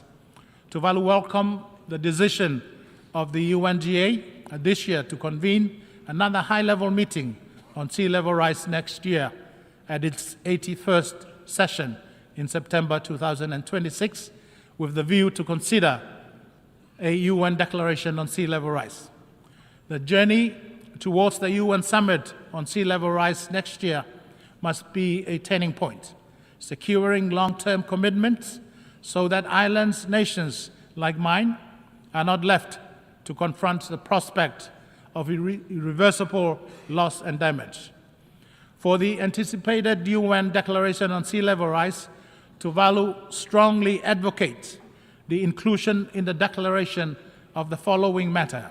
First, the affirmation of statehood continuity and the permanency of maritime boundaries amidst the climate crisis as a principle of international cooperation. Secondly, promote secure, organized, and dignified pathways for human mobility. Thirdly, support the safeguard of culture and heritage of affected communities. Fourthly, deliver innovative and rapid financing to enable adaptation journeys of the most vulnerable. And fifthly, ensure access to knowledge, data, and science to inform strategic planning, enhance resilience, and foster global cooperation. Tuvalu welcomes the recent advisory opinion of the International Court of Justice and the International Tribunal on the Law of the Sea Convention, IDLOS, regarding the obligation of states in relation to climate change. The IDLOS issued on the 21st of May 2024 the first ever advisory opinion on climate change that spelled out for the first time the far-reaching obligations of major polluters to mitigate greenhouse gas emissions, to prevent catastrophic harm, and to pay loss and damage for breach of such obligations.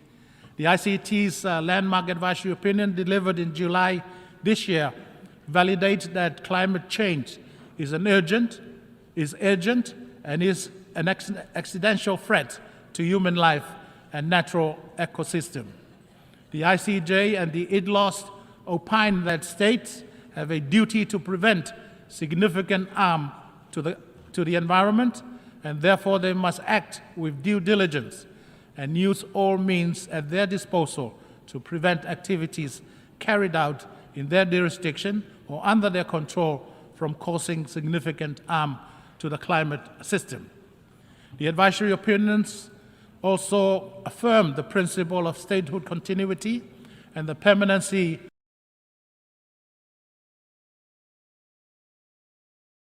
of duly demarcated maritime boundaries despite the impact of climate change and sea level rise. The advisory opinions are significant milestones as they shift the conversation from political commitment to legally binding obligation. Despite the advancement in state practices and the recent judicial pronouncement on climate change and sea level rise, Tuvalu continues to call for the development of an international treaty on sea level rise that codifies the legal rights of affected states and peoples, and to reaffirm the principles of statehood continuity and the permanency of maritime boundary. It is my hope that the urgency to address the existential threat of climate change and sea level rise will not be overshadowed by the ongoing geopolitical competition between the superpowers and the military conflict around the globe. Mr. President, while the UNGA prepares for the UN Summit on sea level rise next year, Tuvalu continues to fulfill its obligation under the UN Framework Convention on Climate Change. With a sense of pride, Tuvalu has presented its first biennial transparency report to the UNFCCC, which is a testament to Tuvalu's commitment to transparency, accountability, and climate actions. During this week, I announced the third nationally determined contribution, NDC 3.0, which is Tuvalu's blueprint to resilience and a pledge to the world, linking climate action, sustainable development, cultural preservation, and a just transition to 100% renewable energy. But the fight for the 1.5 degree centigrade threshold cannot be won with carbon dioxide reductions alone. We must tackle methane and other short-lived gases that prevent near-term warming to buy time for decarbonization to take root. Only then can we protect the world from irreversible tipping points like the rapidly expanding coral bleaching that is devastating our ocean. Tuvalu has also updated its National Adaptation Plan, which provides a strategic and inclusive framework to protect people, ecosystem, infrastructure, and cultural heritage from climate change, setting clear adaptation pathways in coastal protection, infrastructure, food and water security, health and disaster risk reduction, while addressing sovereignty and cultural preservation.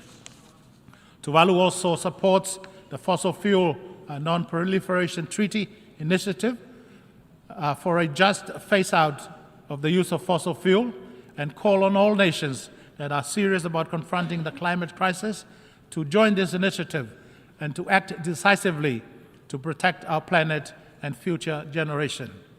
Mr. President, Tuvalu has 26 square kilometers of land juxtaposed against 750,000 square kilometers of exclusive economic zones, which makes Tuvalu a large ocean state. As such, the ocean is the lifeblood of our economy. The ocean defines our culture and heritage, and the ocean is our very source of existence. As custodian of the Pacific Ocean, Tuvalu reaffirmed its commitment to conserve and sustainably use the ocean, seas, and marine resources. To that effect, Tuvalu is in the process of developing its first ever national ocean policy, not only to coordinate and guide the implementation of our commitments under SDG 14, but to also discharge our obligation to save and keep our ocean healthy. Mr. President, Tuvalu has ratified the BBNJ agreement, which has achieved the requisite 60 ratification threshold to bring it into force. Earlier this year, Tuvalu joined the global community in Nice, France, for the third United Nations Oceans Conference. In that gathering, Tuvalu joined the Ocean Rise and Coastal Resilience Coalition, which aims to support coastal cities by planning and implementing the transformation required to address sea level rise. The Nice Ocean Conference reminded us that the fate of our ocean cannot be separated from the fight against climate change and sea level rise.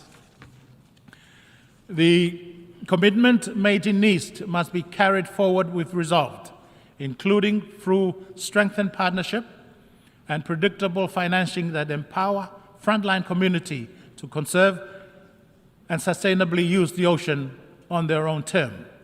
In recognition of the need for a holistic approach to peace and security, the Pacific Island leaders this year endorsed the Pacific Blue Ocean of Peace Declaration, an initiative that aims to elevate the peace dimension of regional security and promote a Pacific-led vision of stability and resilience. Tuvalu is also proud to announce its firm commitment to co-facilitate the Ocean Pioneers Coalition with France and Panama, and that Tuvalu has joined the Friends of the Ocean and Climate, which is an informal and inclusive group to advance ocean climate actions and discourse. Tuvalu shared the disappointment for the inability of the Intergovernmental Negotiating Committee to finalize on time the development of an internationally legally binding instrument on plastic pollution, including in the marine environment, and therefore urges the leaders and the UN system to continue the work and to expeditiously finalize negotiation of such a treaty. Mr. President, the principle of better together is more than just a watchword. It is a powerful affirmation of partnership in the face of increased challenges to multilateralism. The Antigua and Barbuda Agenda for SIDS, ABAS, and the Samoa Pathway, and the Pact for the Future are key development frameworks founded on this shared conviction that aligns with SDG 17.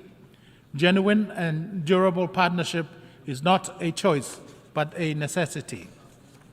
It is a principle that continues to shape international cooperation and respond to the unique and persistent challenges that SIDS and LDCs like Tuvalu continue to face. Tuvalu acknowledges the progress achieved through such genuine and enduring partnership. However, greater global efforts remain needed by those at the lower end of the global economic scale, like the LDCs and the SIDS. The decadal guide for financial cooperation, dubbed the Compromiso de Sevilla, fell short of our ambition for a truly transformative financing framework. Much to our disappointment, there is also omission of previously agreed climate financing language from the document. Nevertheless, Tuvalu reiterates the call for urgent, scaled-up adaptation finance and the rapid operationalization and replenishment of the Loss and Damage Fund, including through the innovative use of special drawing rights. Tuvalu remains steadfast in its call for increased grants and concessional financing, improved access to climate change and development funds, technology transfer and capacity building initiatives that are tailored to the special circumstances of small island developing states. Moreover, international financial institutions must reconsider eligibility criteria that prevent vulnerable countries from accessing support simply because of income classifications that do not reflect our exposure to multidimensional risk. For Tuvalu, justice in global finance means recognizing that vulnerability cannot be measured by GDP alone. It means valuing resilience, equity, and the right of every nation, large or small, to chart a secure and sustainable future. Timely and targeted assistance is not charity. It is a matter of justice and survival.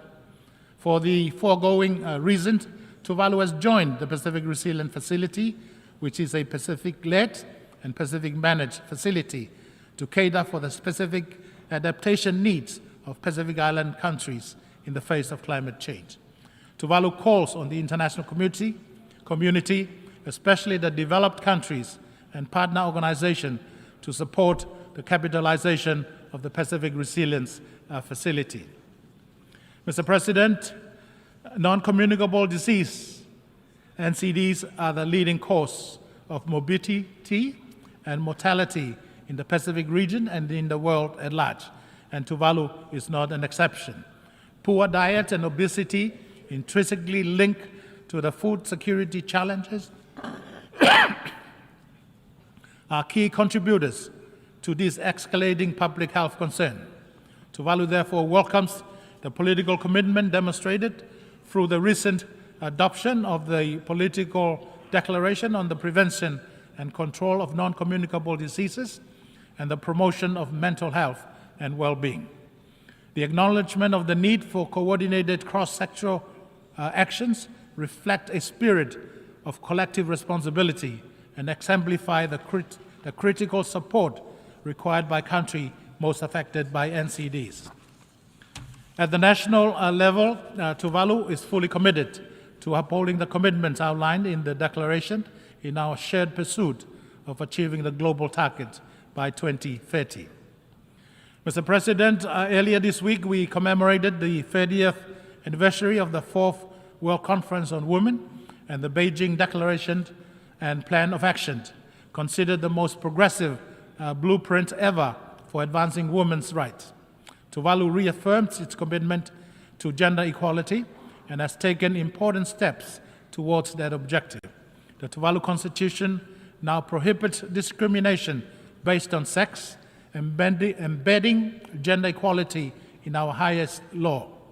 And last year, in 2024, Tuvalu adopted a more updated and modern national gender equity policy to assure women's empowerment and protection from violence are integrated across all sectors. Women's rights are not only human rights, but are also a foundation of sustainable development, peace, and resilience. For Tuvalu, this means ensuring that women are not only included, but are leading in decision-making spaces, from village councils to global negotiation. Equally, Tuvalu places high importance on the role of young people in building a more just, sustainable, and inclusive future. As we also marked yesterday the 30th anniversary of the World Programme of Action for Youth, we take this opportunity to underscore our support for youth development and leadership. We must continue to create the conditions that allow our young people to realize their full potential as active agents for change, as innovators, and as partners in achieving the Sustainable Development Goal.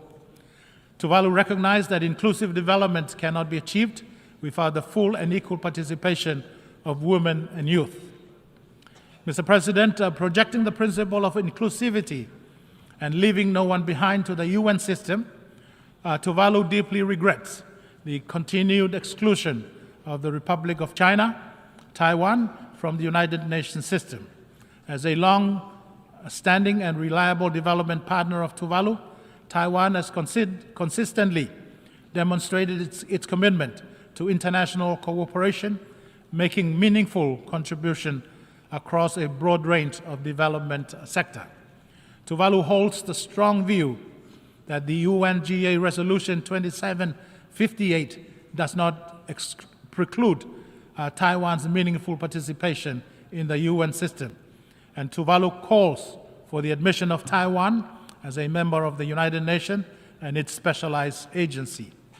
Similarly, it is regrettable to observe that the people of Cuba continue to bear the economic burden of long-standing unilateral economic sanctions, which deny them crucial international development assistance and partnership necessary for their recovery and rebuilding efforts. Tuvalu believes that sanctions which isolate and impoverish entire peoples run counter to the spirit of the United Nations Charter. Tuvalu supports the lifting of these sanctions and join other member states in calling for the removal of Cuba from the list of state sponsors of terrorism. Mr. President, next week on the 1st of October will be Tuvalu's 47th independence anniversary. Though the birth of Tuvalu and the United Nations are a generation apart, Tuvalu remains grateful for the privilege of being a member of the United Nations and to have engaged and collaborated with the UN family of nations in our common pursuit of advancing the vision of this session, Better Together, 80 years and more for peace, development, and human rights. I wish to express my special thanks and sincere gratitude to the United Nations and its member states, in particular Tuvalu's generous traditional and emerging partners, for all the support and assistance afforded to Tuvalu. Mr. President, in closing, as we engage and interact during this historic session of the General Assembly, we should do so with the full awareness of the complex and formidable challenges that confront our international community. Yet history has shown us that no challenge is insurmountable when we face it together, in solidarity and in unity of purpose. I therefore call upon all members of State of the United Nations family to move forward in unity, guided by our shared purpose and common mission. Let us remain steadfast in upholding the principle of the United Nations Charter, which continue to inspire and give meaning to the vision of this session. While progress may not have come as swift as we desire, it is far more meaningful when it is achieved collectively. For indeed, when we stand together, united in principle, in purpose, and in resolve, we not only achieve better outcomes, but more enduring, equitable, and just outcome. I thank you, and as we say in Tuvalu, whakawhetailasi, Tuvalu mo te dua, Tuvalu for God. Thank you.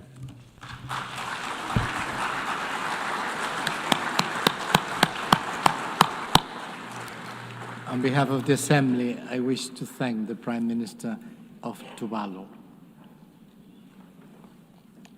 The Assembly will now hear an address of His Excellency Isake Balyu Ek, Prime Minister of the Kingdom of Tonga. I request protocol to score His Excellency and invite him to address the Assembly.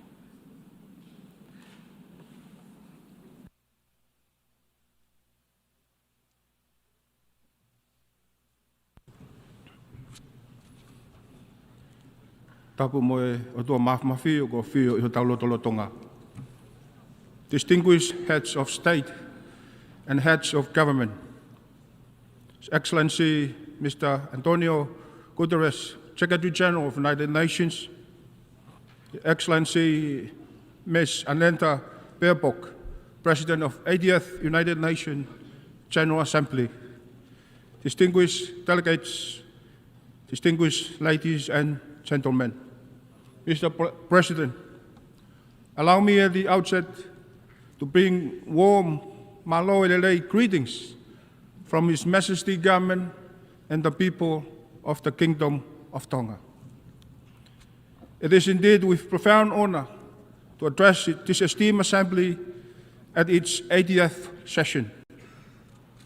First, I wish to congratulate Your Excellency on assuming the esteemed presidency of the 80th session of the United Nations General Assembly. We commend you, President, on our election, to preside over this session, and we pledge our full support to your leadership.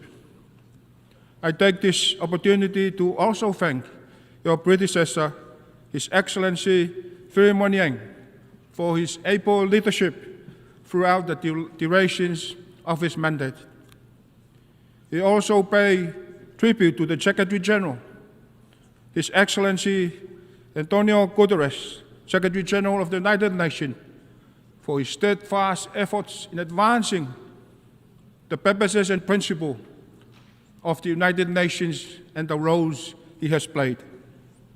Mr. President, we convene at this 80th session under the theme, Better Together, 80th years and beyond, for peace, development, and human rights. A vision to which Tonga pledges its full support. For us, as a small island developing state, these themes resonate deeply.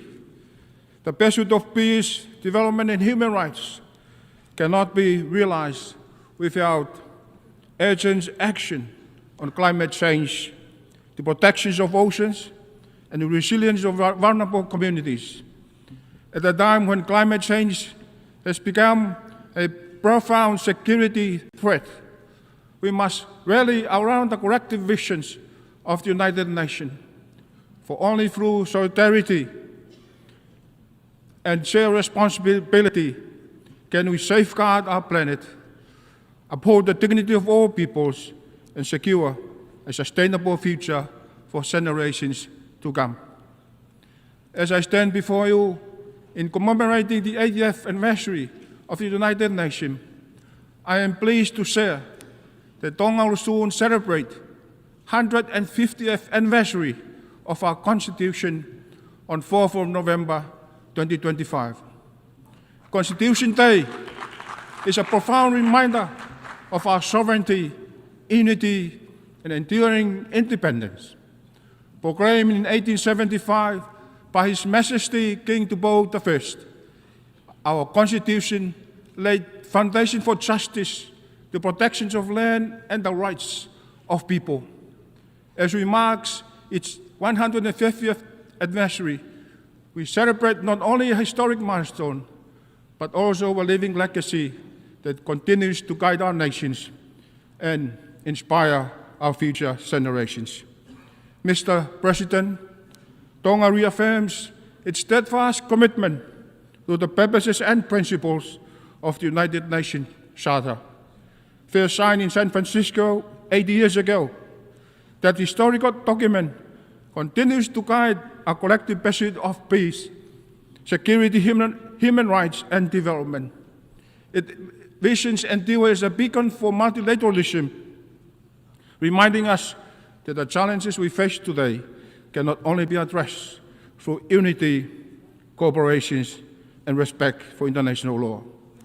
Mr. President, Tonga welcomes the UN 80 reform processes as an opportunity to ensure the United Nations remain fit for purpose in addressing today's challenges, just as Pacific undertakes its own review of the regional architecture under the 2050 strategy for the Blue Pacific continent.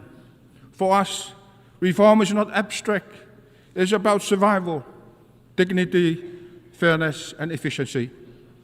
If the UN is to deliver for our people, it must deliver with us, through us, and in alignment with the principle our leaders have endorsed.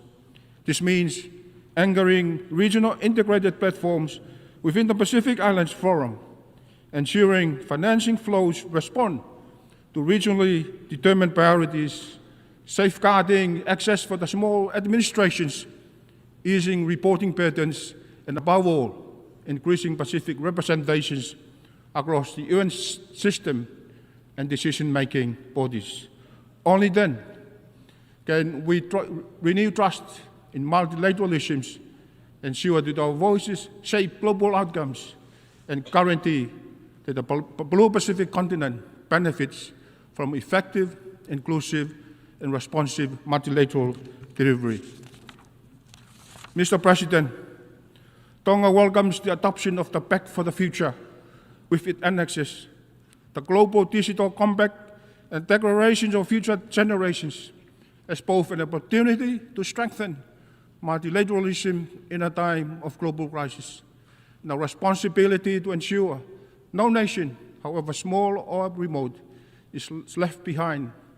It focuses on climate action, sustainable development, financing, and intergenerational responsibility, speaks directly to Tonga's priorities as small island developing states on the forefront of climate change, offering a vital framework to accelerate adaptation, close critical financing gap, and safeguard a sustainable world for generations to come, while reaffirming the needs for inclusive governance where Pacific's voice helps shape the decision that defines our shared future. Mr. President, last month, Tonga concluded its chairmanship of the 53rd Pacific Islands Forum Leaders Meeting. The Kingdom was privileged to host Secretary General Antonio Guterres on our shores. His attendance as a special guest reaffirmed the deep partnership between the Pacific and United Nations, and further strengthened our belief in the indispensable role of this organization. Tonga tenure as a chair was highly significant, both symbolically and practically. Our representations here at the United Nations as chair afforded Tonga the opportunity to assume a leadership role within the Pacific family, guiding collective priorities and setting the tone for regional cooperations. It enabled us to play a pivot role in reinforcing Pacific solidarity, ensuring that both small and large island states stood together in the negotiation with global partners. It also amplifies Tonga's voice in international diplomacy by carrying the mandate and collective position of the Pacific regions. Above all, it left us with a legacy for resilience and provided a vital platform for advocacy on issues central to our people's survival and well-being. Mr. President, for small island states, one of the most pressing issues remain the existing threat of climate change. For Tonga, this is not a remote threat, but unfolding reality that threatens to erase decades of development gains and imperils the very existence of our island. We therefore continue to call for urgent, ambitious, and concrete climate actions from the national community, action grounded in the principle of equity, justice, and common but differentiated responsibility.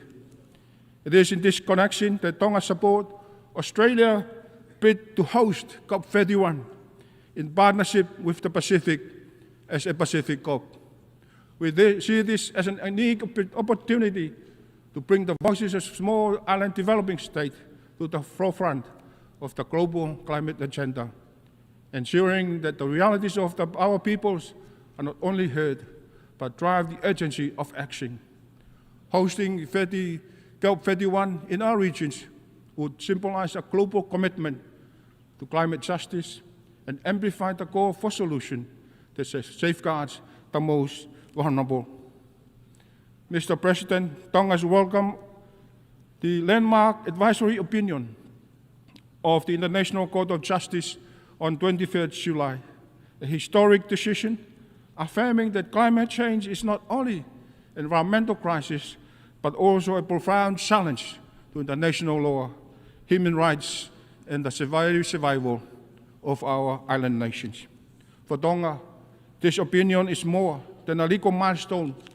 It is a moral victory that amplifies the voices of the world's most vulnerable, strengthens our call for urgent actions to cut emissions, accelerate adaptations, and deliver on lost and damaged finance, and reinforce our shared duty to secure climate justice, resilience, and protections for present and future generations. It also affirms small island developing states a special case for sustainable development. The use of the Multidimensional Vulnerability Index, MVI, more managed approach to international financial standard, and recognize the need to scale up ocean finance.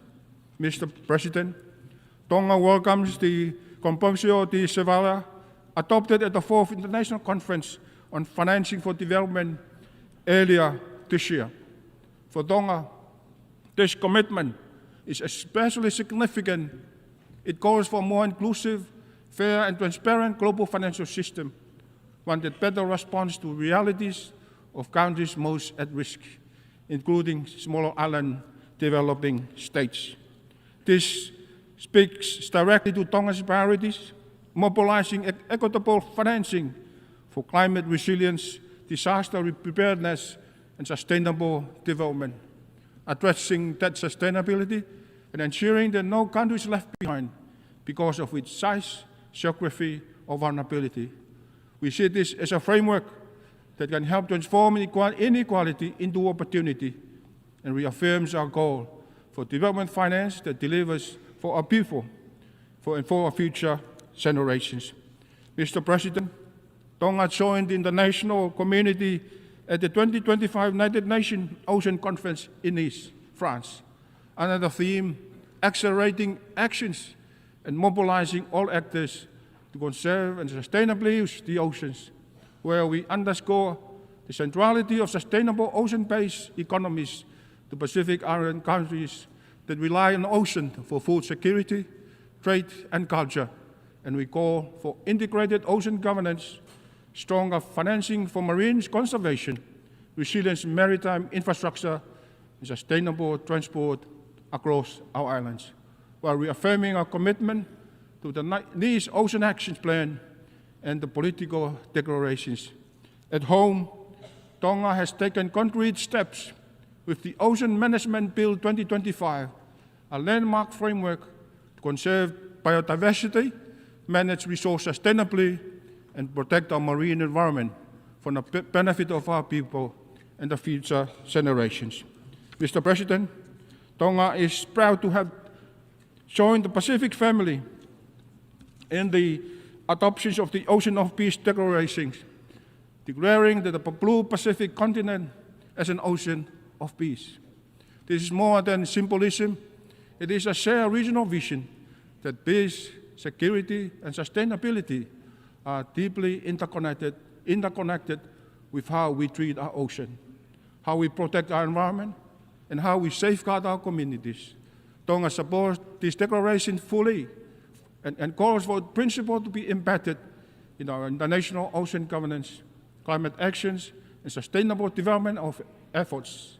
The ocean must not only be protected, it must be honored as a foundation of our security, of our economies, our way of life, our legacy of resilience.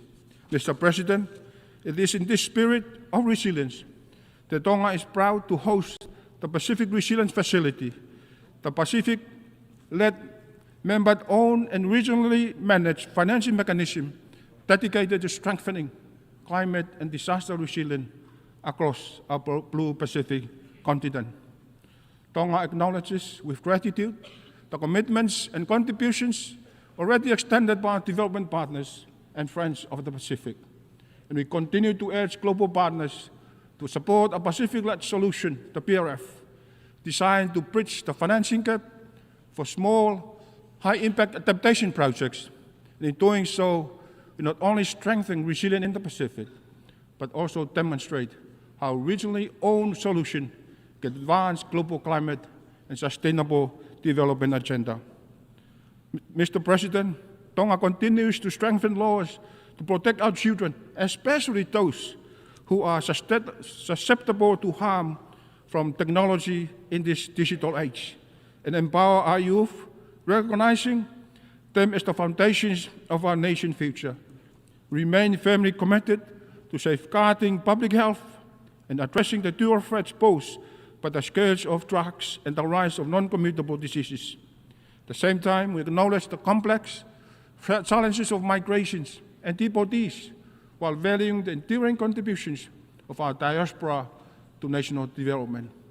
We also view economic development as a vital pathway to opportunity and resilience, harnessing trade and sports as a drivers of growth, unity, and national pride.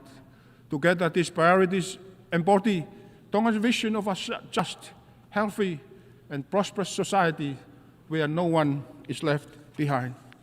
And lastly, may I remind this assembly to seek wisdom and strength beyond ourselves. Let us first ask God for guidance in our shared pursuit of peace, in advancing sustainable development, and in safeguarding the dignity and human rights of all peoples. In humility, we recognize that our common challenges are greater than any one nation. In closing, may I share the national motto of Tonga, Tua mo Tonga kohok tofia, which translates that God and Tonga are my inheritance. It is from these foundations that I draw a strength to serve with humility and dedication. A reminder that with faith, solidarity, and collective actions, we can rise to above and beyond, turning trials into pathway for hope, guided by compassion and a spirit of service, the humanity. God bless United Nations. Malo Aupito. Thank you.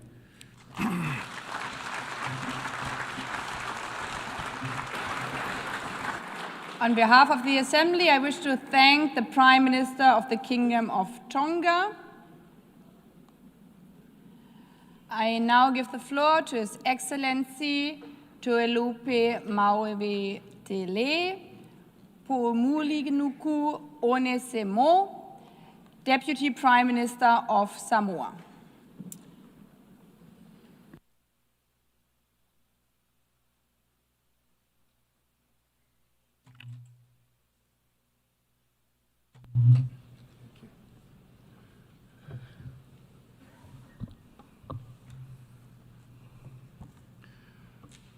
Samoa e tātou tofi, tāpua I mai amal manuia, se whairu tātou sāo, I upuwhai o malo au whatasi. Presidents, world leaders, excellencies, I wish to congratulate Her Excellency Ms. Annalena Baerbock on her election as President of the 80th session of the General Assembly. The theme you have chosen resonates deeply with Samoa, particularly as we celebrate 80 years of our United Nations. It is timely call for our collective actions towards a more peaceful, sustainable, and resilient future for our people and planet. You can be assured that Samoa's full support throughout your mandate. Excellencies, we live in times of global turbulence and uncertainty. Profound and transformative change is not only necessary, but also inevitable. We must prepare ourselves to face the challenges ahead with resolve and use opportunity to herald in much-needed reforms for the benefit of all and leaving no one behind. At the core of our success lies our unwavering commitment to the principles upon which the United Nations was built, multilateralism and international law. Samoa reaffirms its unwavering commitment to the United Nations as a premier forum to address global challenges. Multilateralism for Samoa is a practical necessity and not just an abstract ideal. Only through genuine cooperations and mutual trust can we craft solutions that no single nation could achieve alone. We welcome the Secretary General's UN 80 initiative. Any reform must strengthen delivery on the ground, especially for small islands, developing states, by eliminating duplications, improving coherence, and accelerating impact. Critically, such reforms must not weaken the operations of the UN multi-country offices or the resilient coordinated system. Likewise, the reforms of the MCO level should clearly define the roles and the functions of the UN country teams, working in close coordination with parish countries to avoid duplications, competition for resources, and proliferation of projects that small administration cannot manage efficiently. At the regional level, the UN must deliver with the region throughout the region and align with the principles agreed to by the Pacific leaders as articulated in the 2050 strategy for the Blue Pacific continent. The UN 80 initiative is the opportunity to jointly realize regional delivery of ongoing initiatives through regional mechanisms.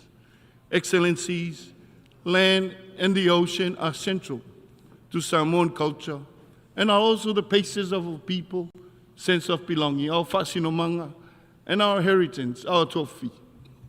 Village boundaries were marked by age of oak banyan trees on the mountain ridges and extend to the protruding reef, such as the values that make us a distinct people, where our history, traditions, identity, livelihoods, and everyday lives are intimately connected to our precious island ecosystem, underpinned by our unique communal Samoa culture and traditions. Our geographical isolation and insularity no longer shields or protect us from the increasingly complex and dynamic security challenges, transnational crimes, especially drug trafficking, nuclear proliferations, challenges to sovereignty, growing geopolitical tensions, in our region and humanitarian crisis. The rule-based international system is being bent out of shape. Gone were the days where we took only what we needed from our environment, when we were a lot more conscious of the importance of a continuity of our culture and values, unadulterated by the impinging world around us. Unfortunately, this important connection makes us particularly vulnerable to the adverse effect of climate change. Over the past decades, we have witnessed more frequent and intense storms and cyclones, such as we left a trail of destruction in the wake, homes flattened, food crops destroyed, lives lost, constant threat of relocation.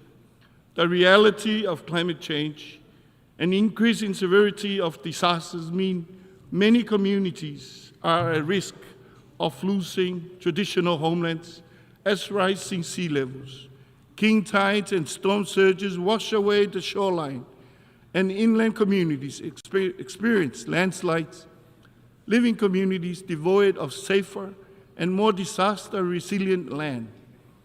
Regrettably, continuous inaction means detrimental effect of all aspects of Samoan life.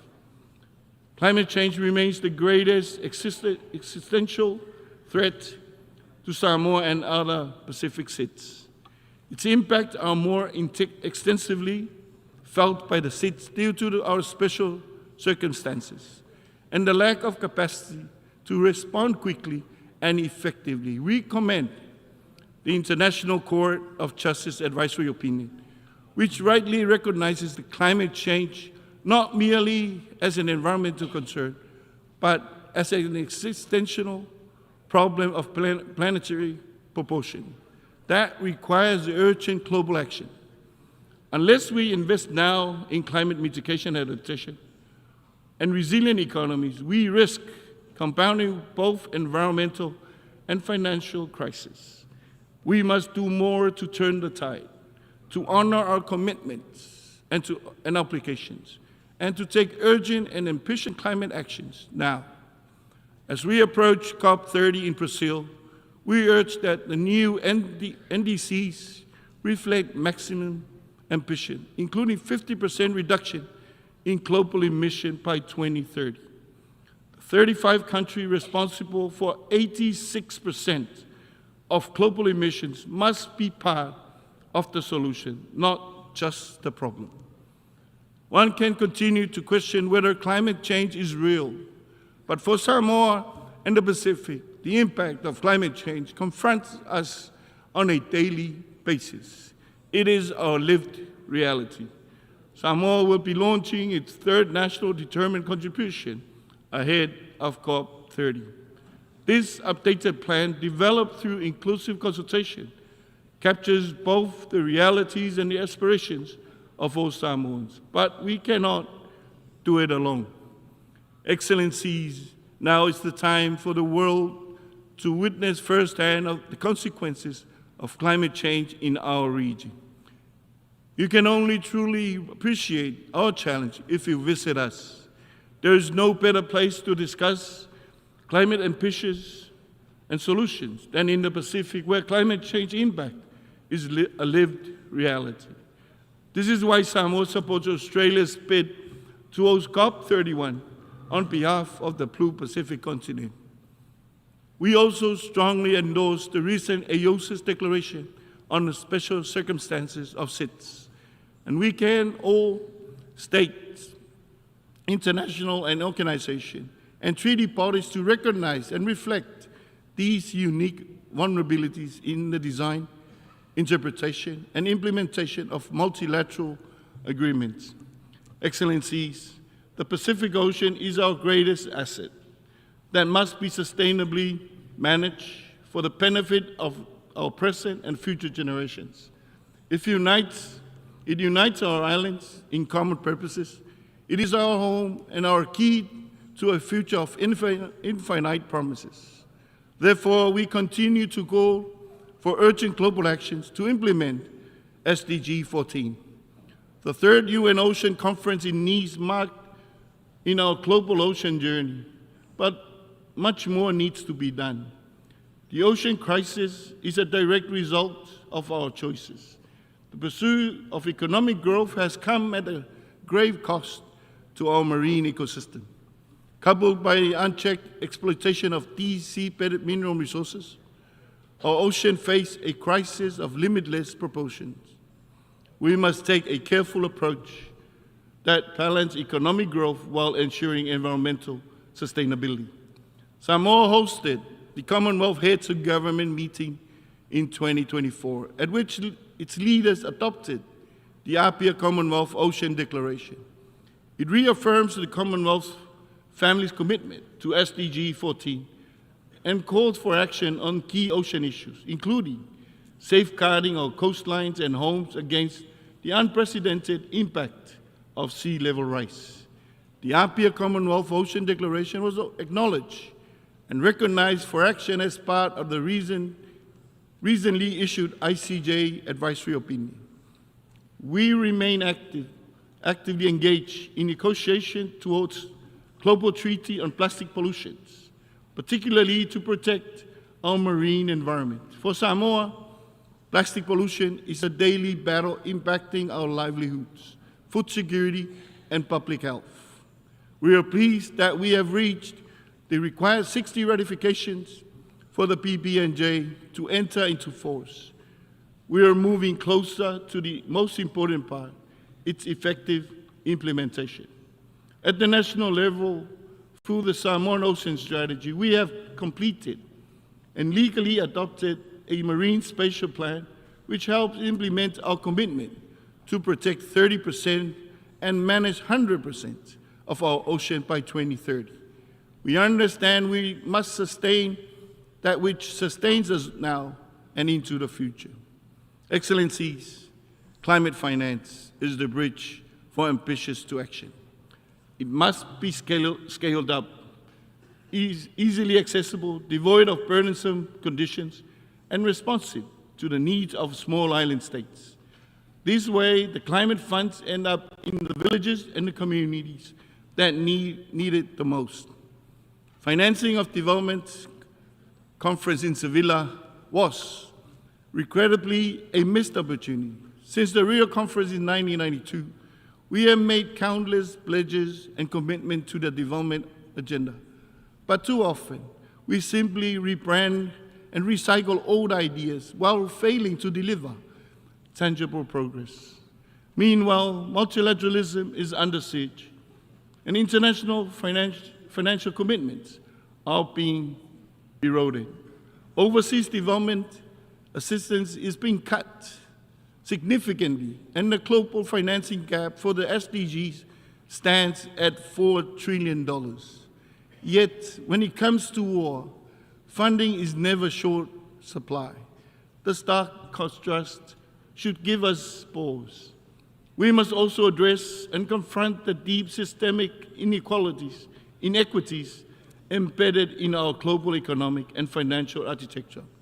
Yesterday's solutions are no match for today's crisis.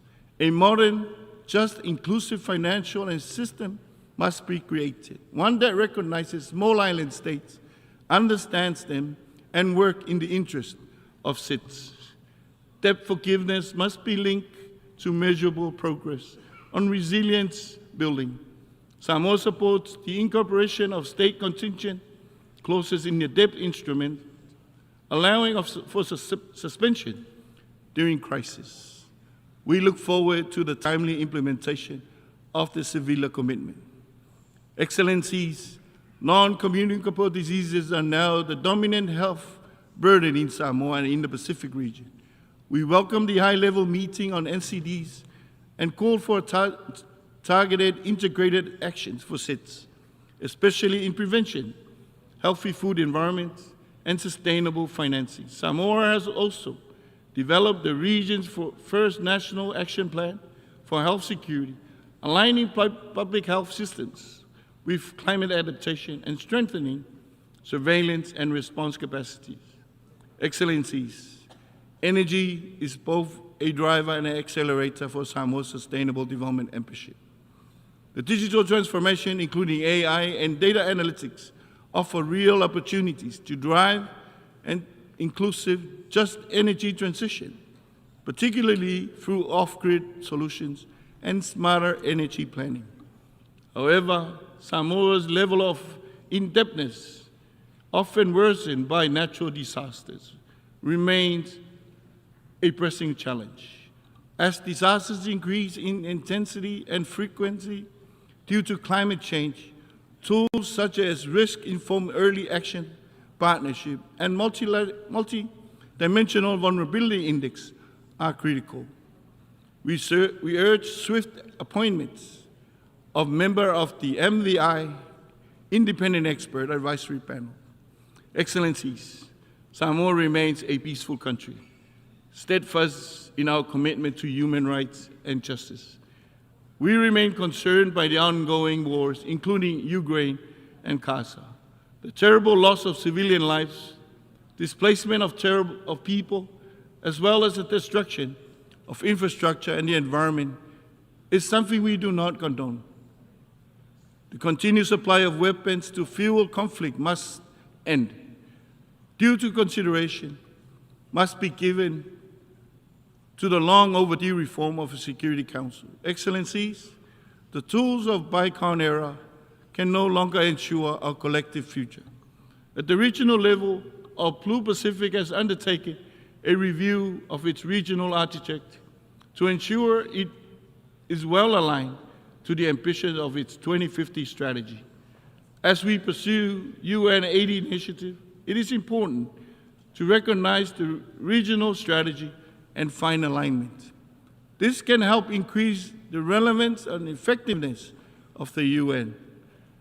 80 years on, we call on the UN and the global community to work with Samoa to ensure our true resilience, where we can confidently engage as a global citizen, but be able to rely on our own national and regional efforts to pave a peaceful and a prosperous future for Samoa and the Pacific. We must choose courage over cautions, cooperation over indifferences, and delivery over delay, guided by our charter and anchored in our pillars of peace and security, human rights and development for all. Let us steer our global canoe with confidence, fueled by trust, cooperation, partnership, and our humanity. Thank you, and God bless.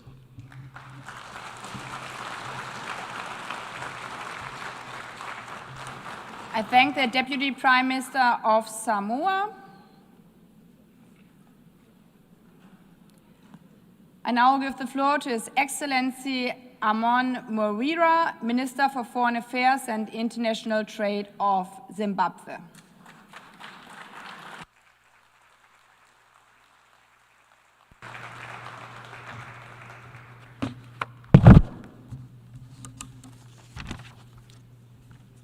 Your Excellency Ms. Annelina Baerbock, President of the 80th Session of the United Nations General Assembly, Your Majesties, Your Excellencies, Heads of State and Government, the Secretary General of the United Nations, Mr. Antonio Guterres, distinguished delegates, ladies and gentlemen, I'm humbled to issue this statement on behalf of His Excellency, the President of the Republic of Zimbabwe, Dr. Idi Mnangagwa.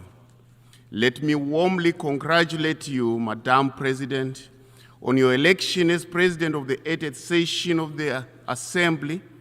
We are confident that under your stewardship, this milestone session will be remembered for renewed multilateral cooperation. Please be assured of Zimbabwe's support throughout your tenure.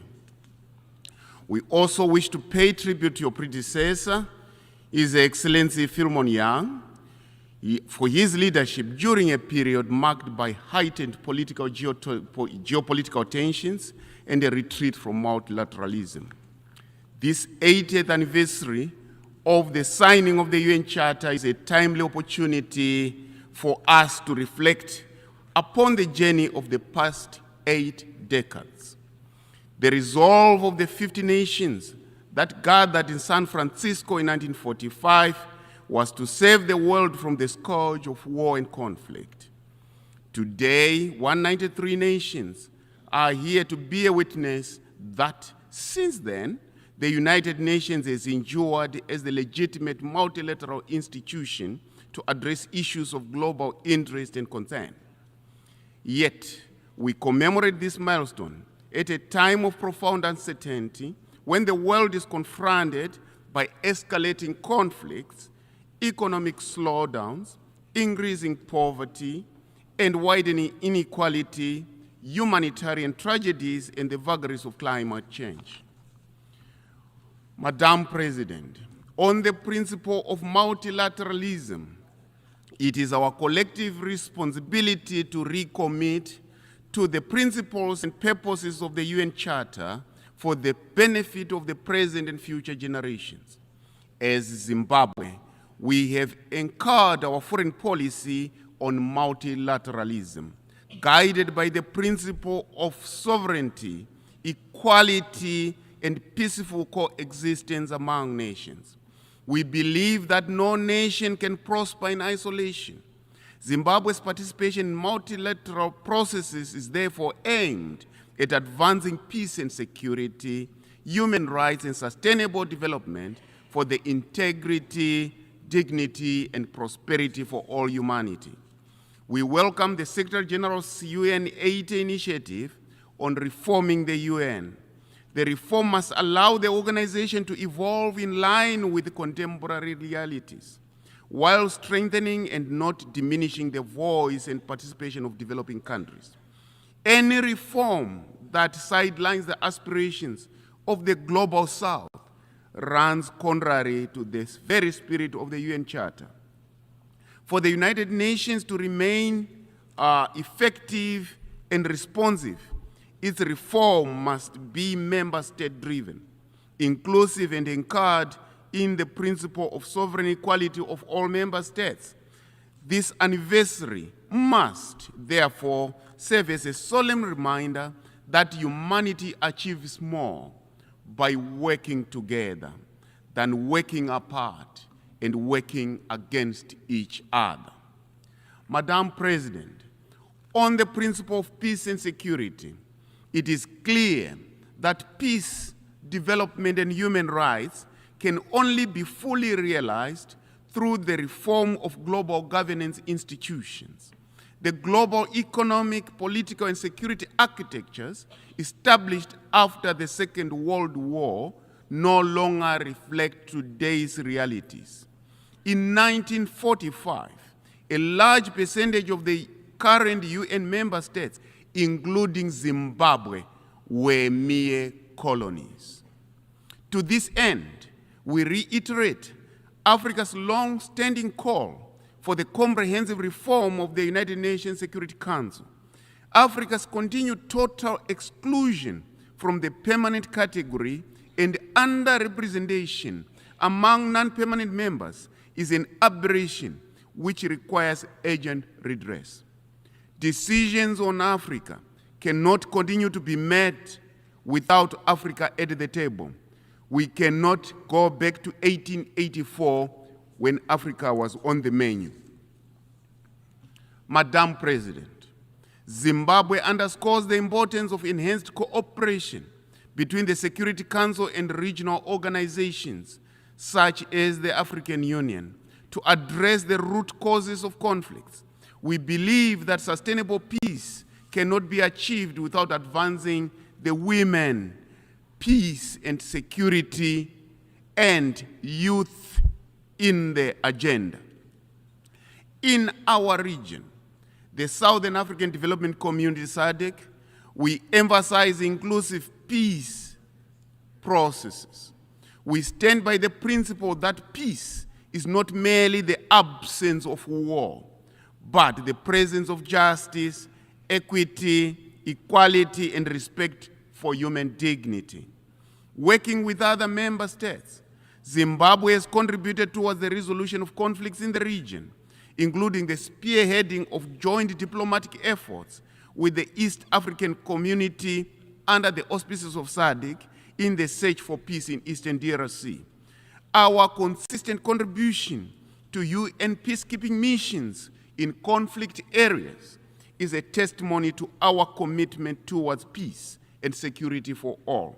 Zimbabwean peacekeepers have demonstrated a high degree of professionalism wherever they have been deployed.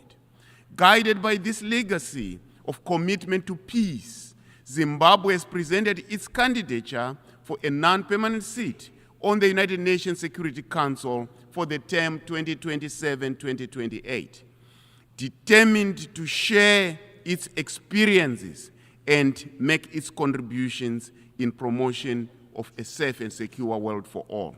We trust that our candidature merits the invaluable support of all member states at the election to be held in June 2026. Zimbabwe pursues a doctrine of friend to all and an enemy to none. As such, we are ready and available to work with all members of the United Nations for a peaceful and just world. Madam President, Zimbabwe was born out of a protracted liberation struggle which was armed for freedom and independence, hence its continued solidarity with the people of Palestine and the Western Sahara in their justified search for self-determination. The Palestinians have endured severe, sustained, and systematic injustices under the glare of the international community. This cannot continue. Time has come for the establishment of a lasting peace in the Middle East, especially the implementation of the two-state solution for the peaceful coexistence of both Israel and Palestine. Madam President, on the issue of sustainable development, Zimbabwe has a doctrine of leaving no one and no place behind, which defines the core of our national development trajectory. Guided by our national development strategy, we are undertaking comprehensive reforms and targeted investments to transform and build our country brick by brick, stone by stone, resulting in consistent GDP growth of around 6% for the past few years. Reforms to our critical economic sectors, including agriculture, mining, tourism, and manufacturing, have resulted in significant levels of investment, positively changing the lives and livelihoods of our people. Strengthening our social protection frameworks remain a top priority. The empowerment of women, youth, and persons with disabilities, enhanced inclusivity, and the broad participation in national development processes by all citizens. In addition to Zimbabwe's efforts, is its mainstreaming climate action across all development planning processes. Our focus is on expanding renewable energy use, strengthening early warning systems, scaling up climate-smart agriculture, upping our irrigation systems. Zimbabwe is ready and available to share with the UN member states our successful conservation agriculture technique that we call Pfumvudza Intwasa, which is climate-smart as a model, which is among the best, including other economic empowerment models. Madam President, we reaffirm our commitment to the Paris Agreement and the principle of common but differentiated responsibilities. As we approach COP30, Zimbabwe calls on all states to demonstrate greater ambition by enhancing their nationally determined contributions. Madam President, we welcome the adoption of our WAZA program of action for landlocked developing countries. We hope our commitment will be translated into tangible actions in line with the broader objective of reforming the international economic order to make it fairer, more inclusive, and responsive to the need of developing countries. The role of ICT and AI in transforming lives and accelerating development is indisputable.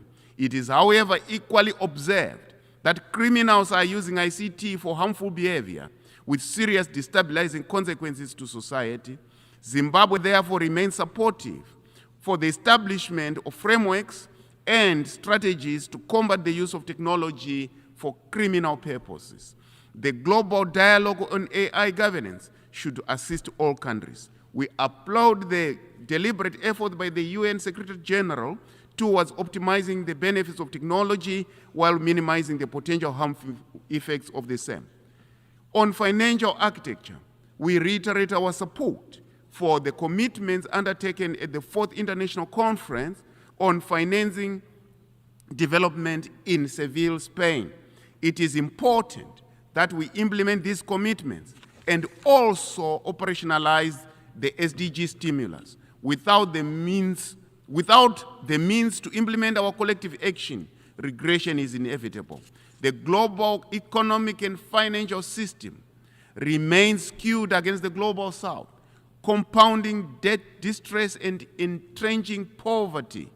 The reform of the international financial architecture is a critical necessity to unlock development finance, especially for the developing countries that have remained peripheral to the development chain. Madam President, we emphasize the importance of a fair and rules-based international trading system that ensures equitable opportunities for all nations, particularly developing countries. On the principle of human rights, we uphold the principle of all rights, civil, economic, political, and social, including cultural, that are interdependent and indivisible. We reject attempts to elevate some rights over others. We equally reject the selective, arbitrary, political, and biased application of human rights frameworks and standards. We reaffirm our support through the non-aligned movement for a legally binding covenant on the right to development, an essential framework to strengthen the global development agenda. In December 2024, Zimbabwe abolished the death penalty, reaffirming our commitment to the sanctity of human life. Madam President, despite our gallant efforts towards national prosperity, we have continued to face challenges occasioned by the illegal, unilateral, coercive measures imposed on us. We therefore reiterate the call for the unconditional removal of these unjustified and unwarranted sanctions on Zimbabwe and for Zimbabwe to realize its full potential.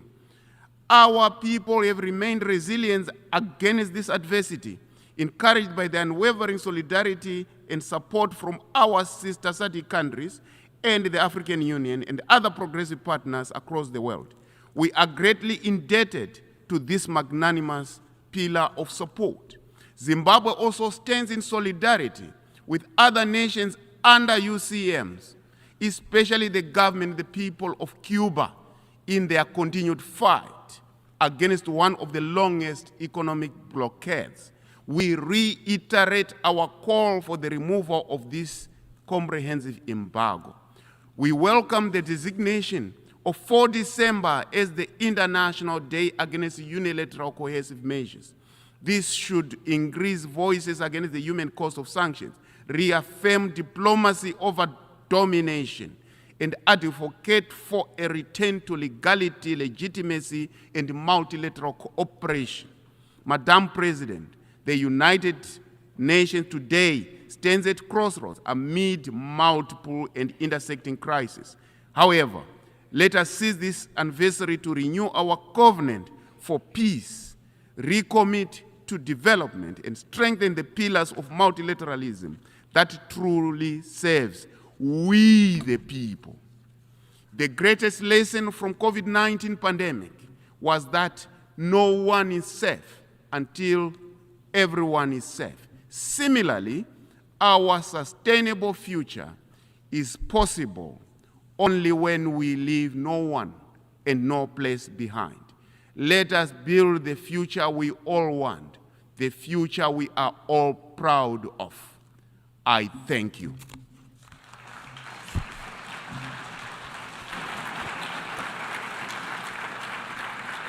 I thank the Minister for Foreign Affairs and International Trade of Zimbabwe. I now give the floor to His Excellency Winston Peters, Minister for Foreign Affairs, Minister for Racing and Minister for Rail of New Zealand.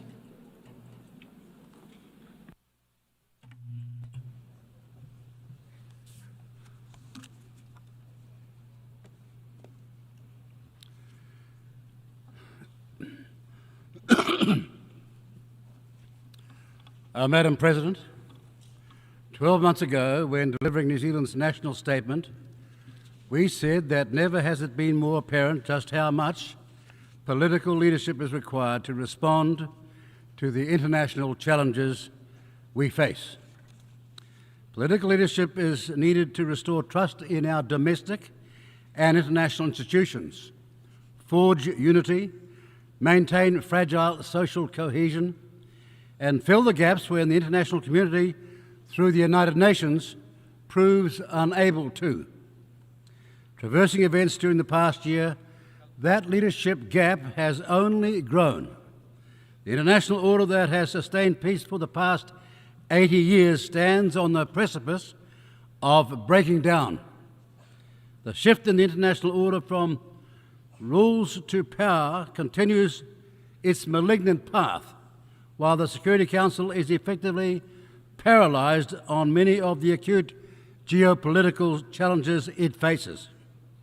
This inability to act, largely a product of the veto power by the Permanent Five, impacts deeply on perceptions of the United Nations' broader legitimacy. And for a small state like New Zealand, whose security and prosperity for the past 80 years has relied on a functioning multilateral system, the erosion of that system is hugely troubling and costly. The United Nations as an organisation has grown enormously since its creation 8 decades ago, but its effectiveness has not kept pace with this growth. So it has found itself a bigger target from those who question the breadth of its ambitions or from those who want to weaken the multilateral system itself. The United Nations reform effort needs to rise to the scale of its current structural, fiscal and geopolitical challenges. We will play our part as co-chair of the Mandate Implementation Review because New Zealand, as a small state, wants the United Nations to carry out bold reforms that can restore its standing with member states. New Zealand is deeply troubled by the humanitarian disasters we see globally. While the international community's focus is rightly dominated by the suffering in Gaza and Ukraine, humanitarian crises in countries like the Democratic Republic of Congo, Syria, Sudan and Myanmar lead us to a deeper concern. Our concern is that the effects of large-scale violence, displacement and famine will create further intergenerational cycles of violence in countries already racked by political instability and conflict. Nearly 17 million people require humanitarian aid in Syria, with a similarly large number displaced. Over 21 million Congolese require humanitarian support. In Sudan, more than 30 million people, some 65% of its population, require urgent humanitarian aid and protection. Basic services have collapsed, vaccination rates plummeted, and violence, including sexual violence, are endemic. Some 13 million Sudanese people have been displaced from their homes.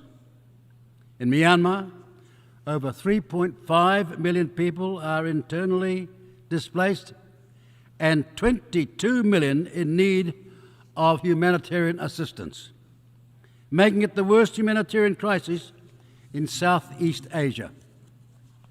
These bold numbers are shocking to contemplate because they say that in too many places our shared humanity is held in contempt or worse.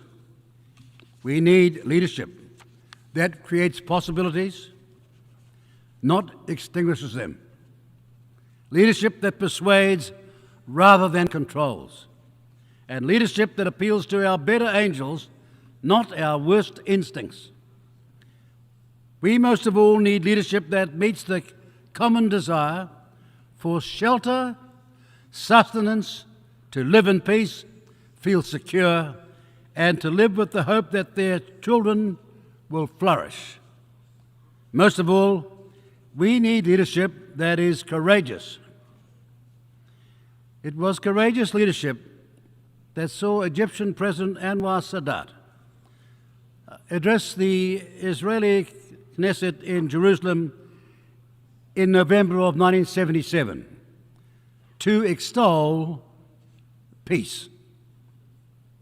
Sadat will pay the ultimate sacrifice for his courage, but his country and Israel have benefited from his courage in the decades since. In that speech, Sadat said, and I quote, "The struggle which took us from war to war, from victims to more victims, until you and we have today reached the edge of a horrible abyss and a terrifying disaster unless together we seize this opportunity today of a durable peace based on justice." End of quotes. We again are on the edge of a horrible abyss in Gaza. But where, we ask, is the quality of leadership that can pull Israelis and Palestinians back from the abyss to project hope to the victims of this intolerable violence? Because without hope, the cycles of violence that fuel and perpetuate this never-ending conflict will not end. It will instead be a terrorist breeding ground, creating the next generation of recruits for those who only hate. That is the current context which the New Zealand government is considering the vexed question of Palestinian statehood. New Zealand is an enduring supporter of the two-state solution and Palestinian self-determination. Our long-standing policy is that Palestinian state recognition is a matter of when, not if. Now, we noted the announcements by some countries in July and August that they intended to recognize Palestinian statehood this week, now confirmed. We have also closely observed the Israeli government's actions in Gaza and on the West Bank following these earlier announcements. And we have listened carefully to the arguments made earlier this week at the Two-State Solution Conference.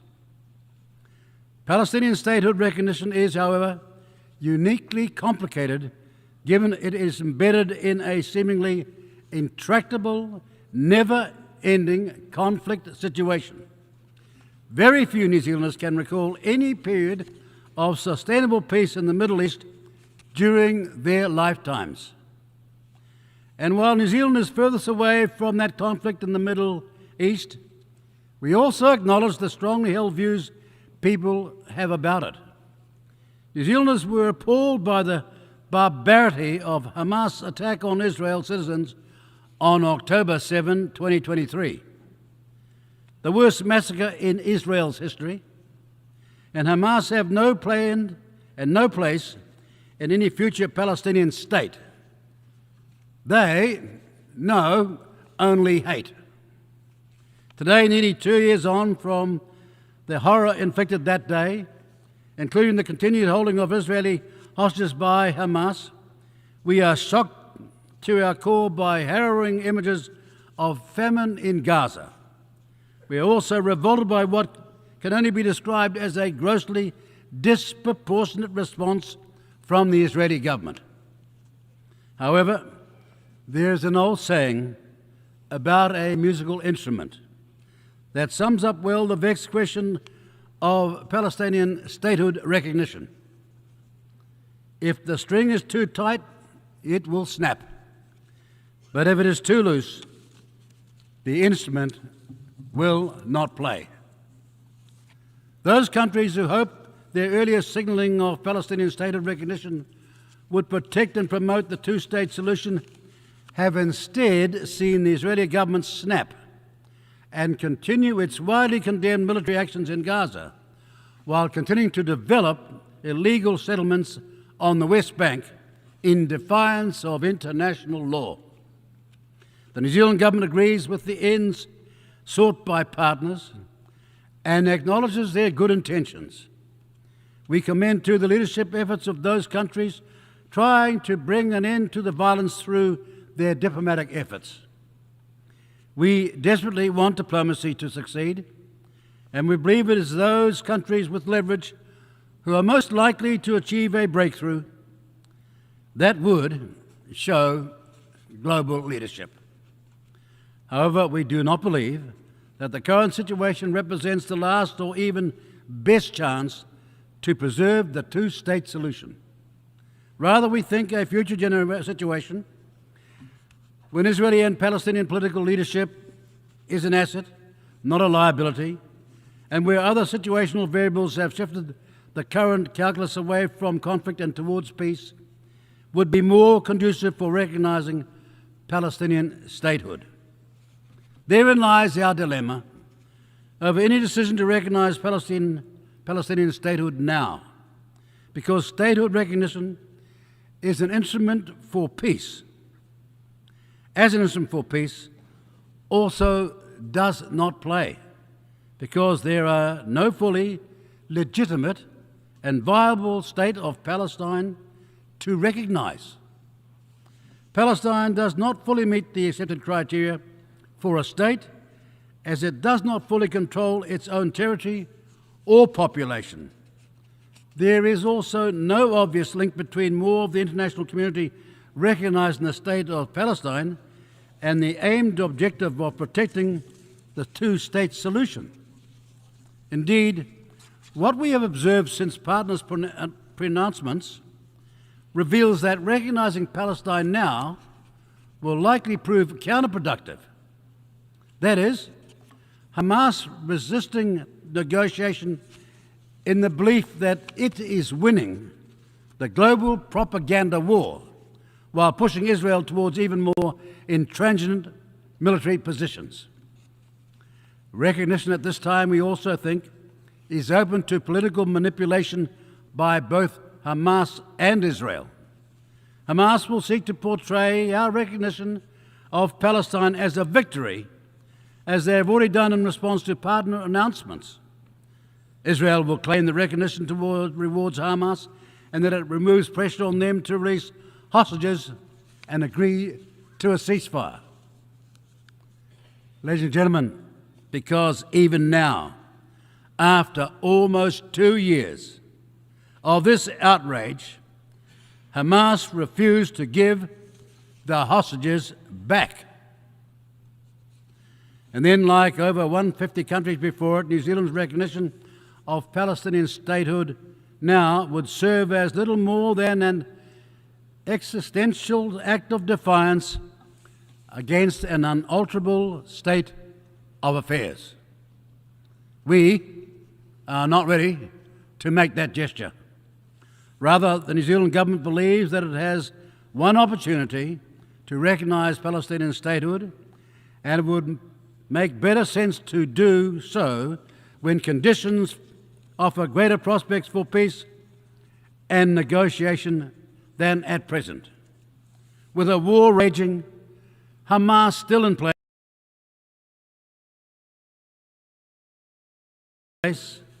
and no clarity on next steps, we do not think that time is now. We have, ever since the October 7 attacks, repeatedly demanded a ceasefire, the release of the remaining hostages, and for Israel to allow vital aid to flow into Gaza. That is where our focus remains.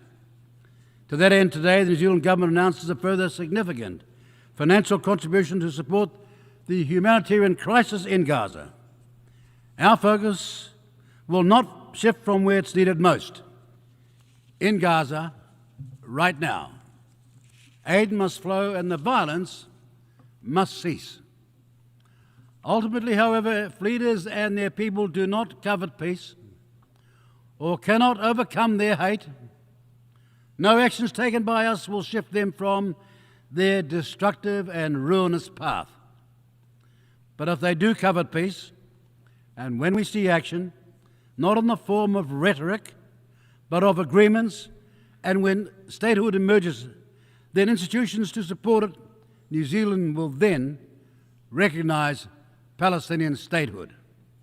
Colleagues, our focus on the leadership gaps that exist in our troubled world goes directly to our responsibility as member states, large and small, to bolster the United Nations to ensure, to our Charter's preamble, as it proclaims, to save succeeding generations from the scourge of war. Our support for the United Nations has remained unwavering since the creation in San Francisco. Keeping the spirit of San Francisco alive is the work of us all, because the United Nations, as was once said, remains our greatest hope for future peace. And now is the time for those of us who believe in multilateralism not to compromise it, but to stand up and to fight for it. Thank you. Muchas gracias al ministro. I thank the Minister for Foreign Affairs of New Zealand. I now give the floor to His Excellency Mr. Kakukwaja Leon Adon, Minister for Foreign Affairs of Côte d'Ivoire.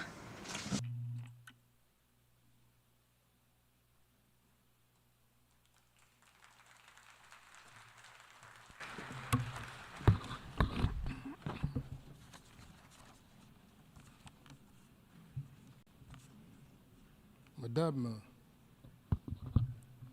Annalena Baerbock. President of the General Assembly, Ms. Annalena Baerbock. Excellencies, Heads of State and Government. Mr. Antonio Guterres, United Nations Secretary General. Excellencies, ladies and gentlemen. At the outset, I would like to extend to you the warm greetings of Côte d'Ivoire on the occasion of this session, as we mark the 80th anniversary of our common organization, the United Nations. Madam President, Ms. Annalena Baerbock, we'd like to extend to you our warm congratulations on your stellar election to lead this important session. Rest assured, you have Côte d'Ivoire's full support as you fulfill your mission. I'd also like to pay a glowing tribute to your predecessor, Mr. Philemon Yang. We congratulate him on the high caliber of the work he conducted throughout his term. I would like to extend our greetings in particular to Mr. Antonio Guterres, the Secretary General, for his commitment to the ideals of our organization. As we celebrate 8 decades of achievements of our noble organization in the service of our nations, our recognition also extends to the UN's founding fathers, to successive secretary generals, and all staff who selflessly served our organization, sometimes paying with their lives. My country would like to use this very special occasion, which brings us together, to honor the memory of 2 illustrious sons of the African continent, Secretary Generals Boutros Boutros-Ghali and Kofi Annan. Their actions radically transformed the United Nations at a pivotal moment in its history. Madam President, Excellencies, ladies and gentlemen, this session is without a doubt a decisive moment in the history of our organization, 8 decades after it was established with a view to enthroning peace and security in our world and promoting economic and social progress of our nations. Thus, we celebrate a world forged by the paths our countries have traveled within the United Nations, as well as the resilience of our organization, which has lived through turbulent times in its history. For this very reason, Côte d'Ivoire would like to commend the relevance of the theme chosen for this year at a time when the international political architecture is undergoing serious upheaval, which is hitting our organization very hard. Ever since it was established in 1945, the United Nations, propelled by the faith of its member states in multilateralism and international solidarity, as well as their determination to build a better world than that was bequeathed to them by the Second World War, well, the organization has managed to make great progress in discharging its mandate. Against this backdrop, the United Nations shaped the fates of many people and countries by contributing to them acceding to independence and international sovereignty.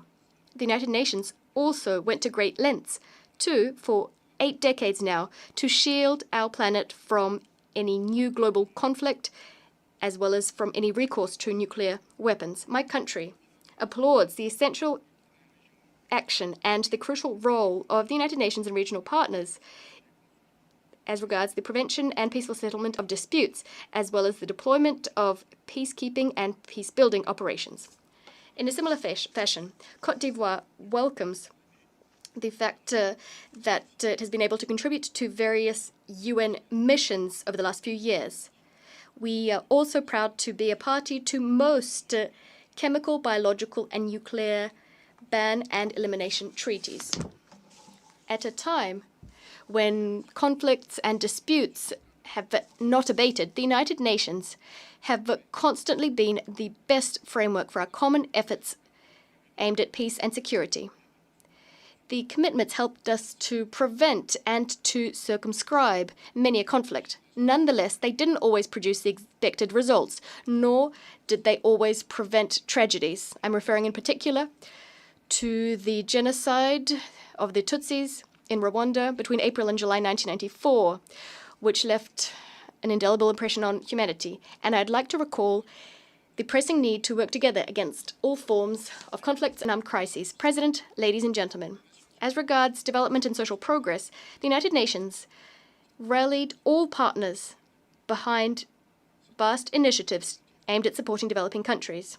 This unswerving, multifaceted support from the United Nations helped many countries to establish their vital social sectors, education, health, and to accelerate the fight against poverty, hunger, global warming, and the various inequalities which sap their progress.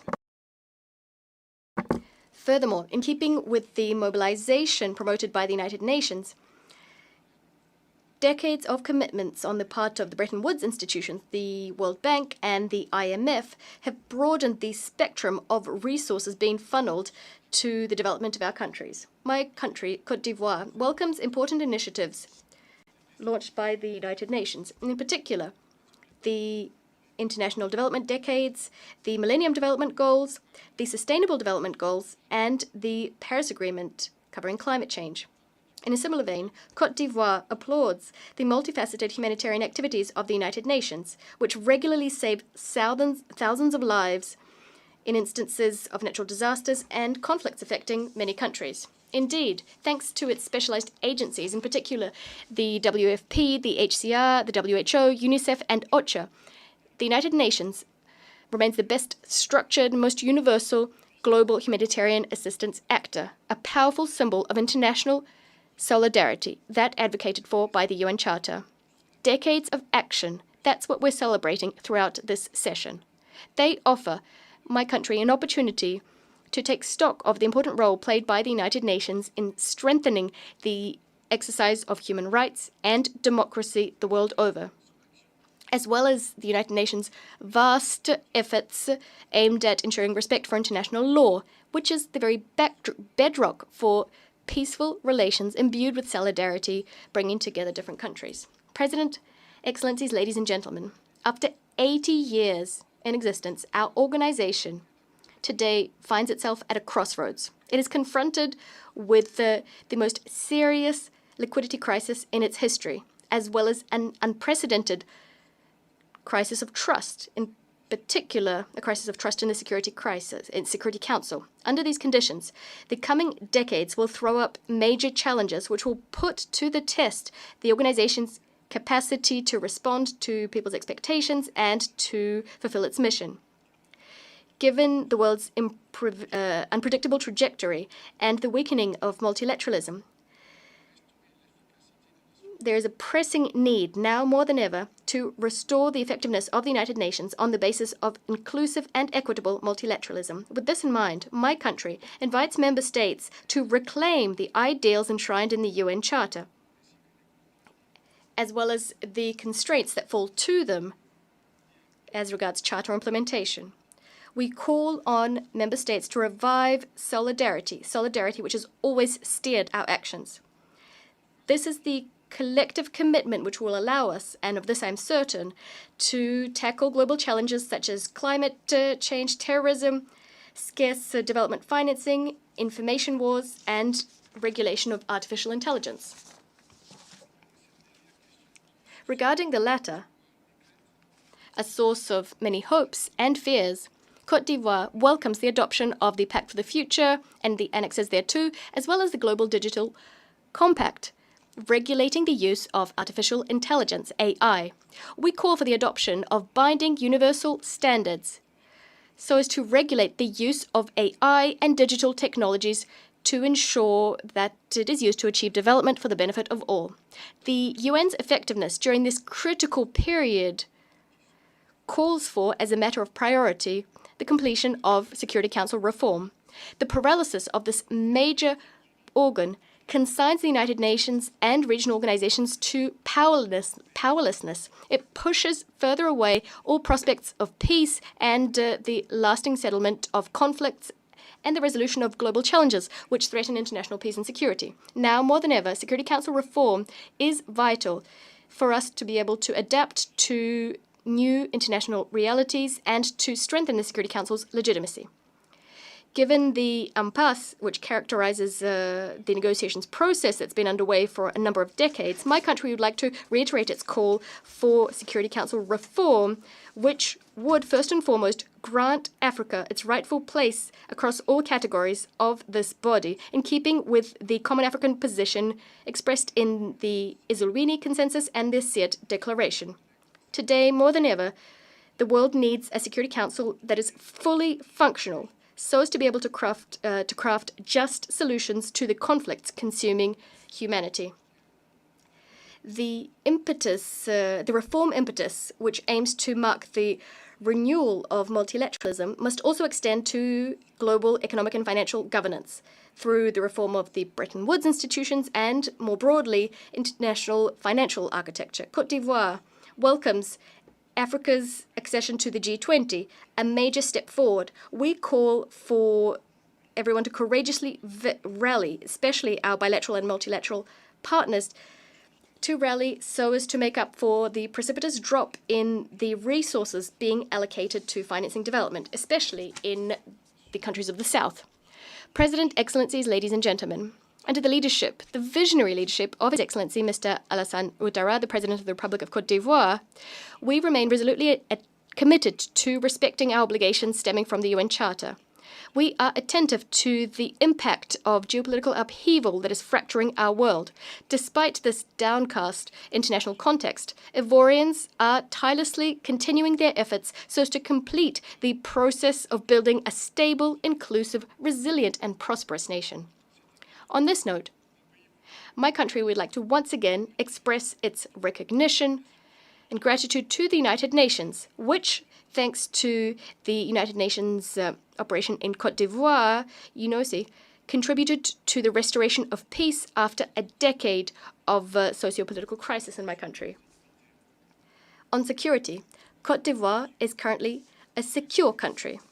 Today, we are welcoming, under decent conditions of dignity, thousands of people who are fleeing terrorist attacks in the Sahel region. Turning now to the economy. My country's GDP growth is dynamic. The Alassane Ouattara government is taking action to accelerate the structural economic transformation of my country, making Côte d'Ivoire more competitive, equitable, and inclusive. Within this framework, ambitious policies to reduce poverty and to improve the living conditions of Ivorians, in particular the most vulnerable, have meant that Côte d'Ivoire is in the top 3 countries in terms of Sustainable Development Goal Index progress. This is between 2015 and 2024. Moreover, we've significantly invested in human capital over the last few years. This has meant that Côte d'Ivoire has shown the biggest improvement in Africa, reaching 4th place in the world's Human Development Index. Our political environment is peaceful thanks to the dialogue that the government has been continuously promoting since 2011, as well as thanks to large-scale reforms modernizing our political life, thanks to which political parties and our civil society are freely conducting their work throughout our territory. The human rights state of affairs is satisfactory. It is being consolidated thanks to the reaffirmed independence of the judiciary, as well as to the strengthening of our regulatory and institutional framework, as well as streamlined access to justice. Madam President, following over a decade characterized by significant economic and social reforms, as well as large-scale infrastructure projects which transformed Côte d'Ivoire's image, laying the groundwork for irreversible development, our country now intends to work on locking in democratic values and consolidating institutions. On this note, we are emphasizing the definitive entrenchment of the rule of law in our country, especially as regards the practice of politics, so as to ensure that democracy and peace are irreversible, preserved for the benefit of our young people and future generations. It is in this spirit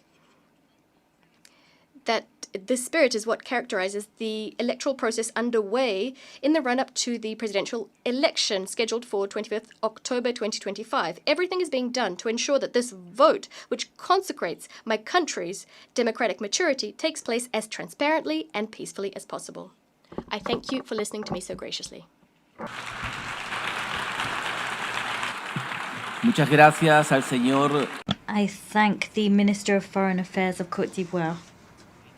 I now give the floor to His Excellency Mr. Abdulatif bin Rashid Al Sayani, Minister for Foreign Affairs of Bahrain.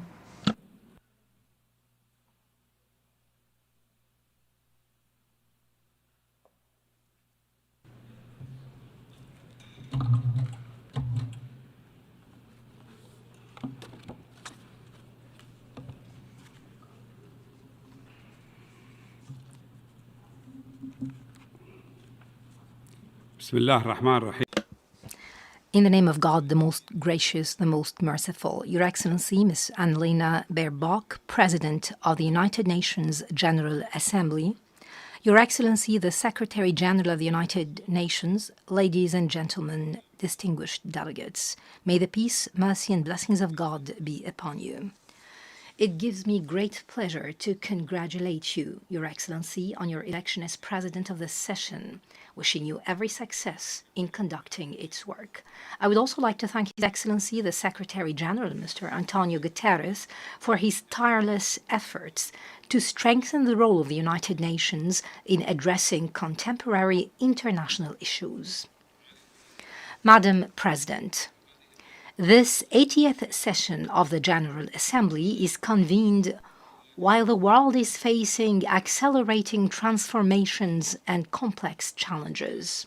This includes geopolitical tensions, armed conflicts, climate change, and major political and economic crises. All of them have great humanitarian repercussions. This situation requires collective effort to strengthen international solidarity, to deepen dialogue and understanding, and to uphold international law for a brighter future for humanity. In this context, the Kingdom of Bahrain, under the leadership of His Majesty, King Hamad bin Isa Al Khalifa, and with the support of His Royal Highness Prince Salman bin Hamad Al Khalifa, Crown Prince and Prime Minister, reaffirms its commitment to strengthen multilateral cooperation, upholding international law and the principles of the United Nations Charter. We're committed to deepening our strategic partnership with the United Nations and its agencies in order to fulfill our shared aspirations for peace, security, and sustainable prosperity. The work of this session coincides with my country's election as a non-permanent member of the UN Security Council for the coming 2 years, with 99.5% of votes in the General Assembly. This is a precious expression of international confidence that we highly value. We thank all countries on their support and confidence. My country is also preparing and looking forward to hosting the forthcoming GCC summit this December, thereby reinforcing its role as a key partner in advancing regional and international peace, security, and coexistence within stable, sustainable, and prosperous societies. From this vein, the Kingdom of Bahrain sets forth its vision under the leadership of His Majesty the King for regional and global peace, coexistence, and prosperity. This vision is deeply rooted in our historical and civilizational heritage, our human values, and our balanced diplomatic approach. This is aligned with the principles of the UN Charter and international law. We firmly believe in peace.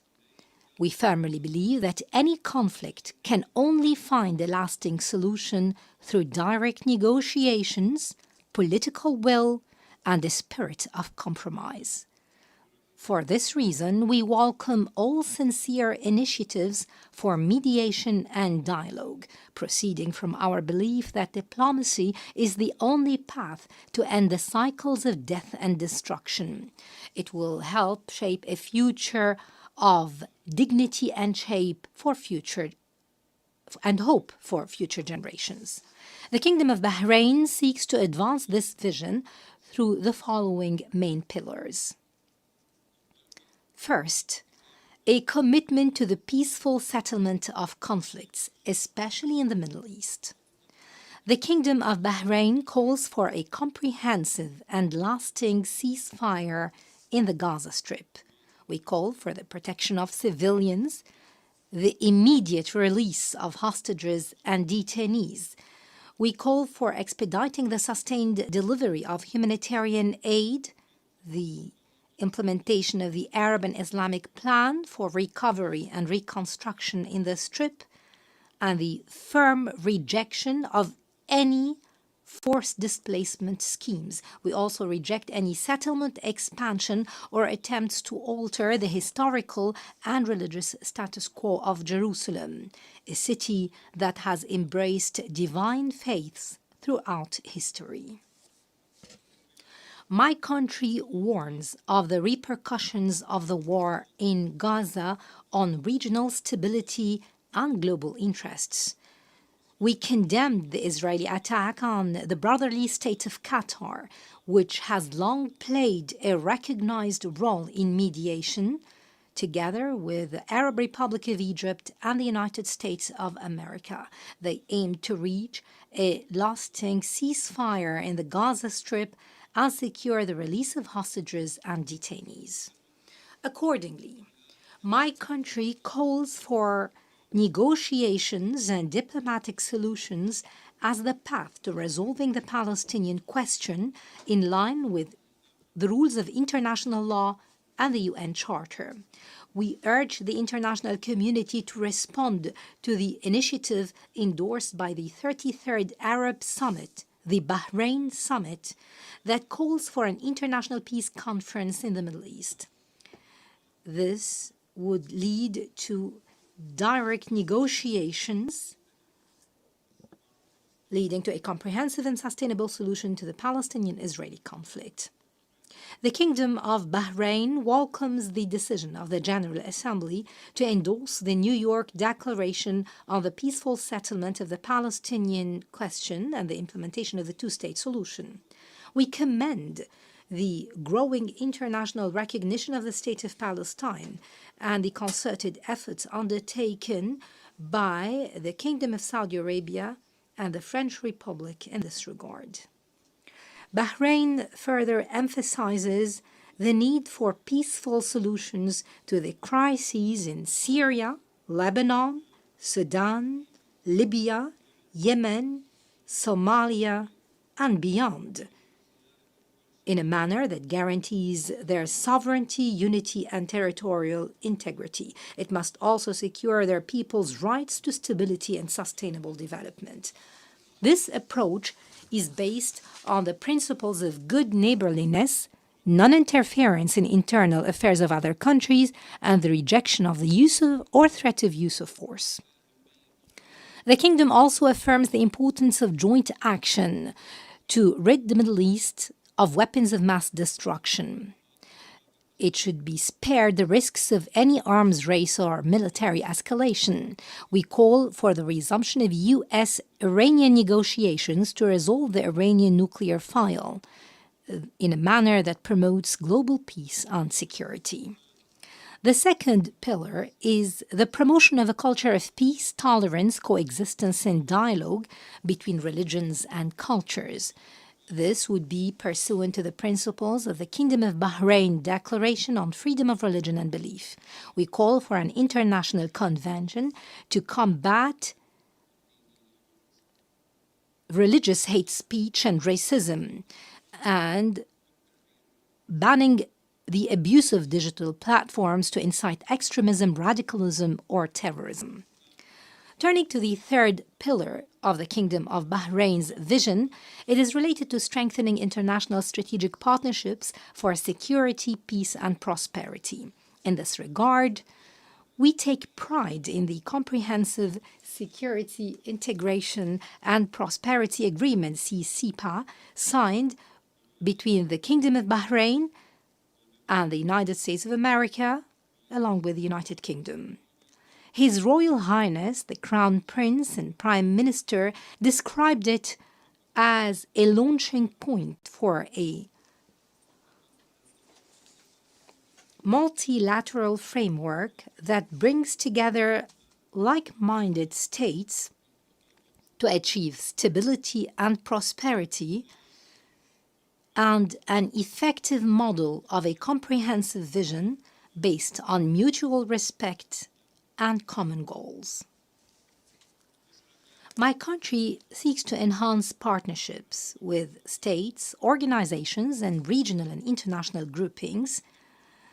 This aims at combating terrorism, strengthening cybersecurity, and ensuring food and water security. We also seek to promote digital innovation and artificial intelligence with the aim of providing a safe, stable, prosperous, and sustainable environment. The fourth pillar reaffirms my country's commitment to strengthening international cooperation for sustainable development and humanitarian solidarity.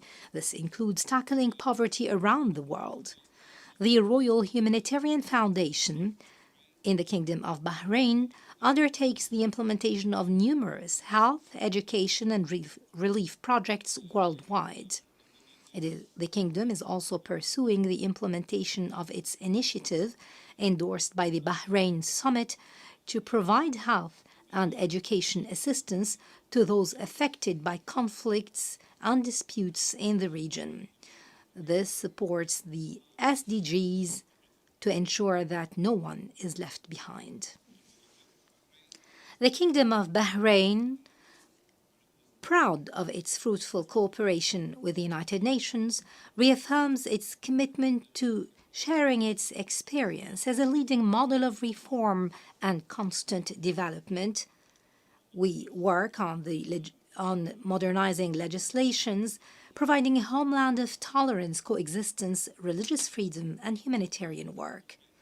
We in the Kingdom of Bahrain are proud that reform and development have not been mere slogans, but have become a reality experienced by the Bahraini citizen. Our youth are leading digital innovation. Our women are assuming leadership positions. Our society presents a model of coexistence and pluralism. My country's government's goal has always been to ensure for our citizens a dignified life in housing, work, education, and health, because we believe that human dignity is the foundation of national prosperity. The same spirit should be the starting point for building a more cooperative and stable region. My country has strengthened the rule of law and constitutional institutions. We have made notable progress across all areas of human rights. We take pride in our pioneering initiatives, such as the alternative sentencing measures, the open prisons, the special court for children, the programs supportive for women, families, and children, in addition to an advanced legislative system. Our economy continues to diversify away from oil with a growing contribution from non-oil sectors and increasing foreign investment. This reflects a growing international confidence. As to the digital sphere, Bahrain ranks among global leaders in innovation, digital transformation, and cybersecurity. His Royal Highness, the Crown Prince and Prime Minister, in his address before the General Assembly last year, called for the adoption of an international convention to regulate and govern the development of AI. My country takes pride in the abilities and competence of its youth. We have adopted numerous pioneering initiatives to empower the youth, such as the King Hamad Award for Youth Empowerment in partnership with the United Nations, the launch of the Global Youth Competitiveness Support Network, the HOPE Network, and we supported the advancement of women through the launch of Her Royal Highness Princess Sabika bint Ibrahim Al Khalifa Global Award for Women's Empowerment, now in its 3rd edition.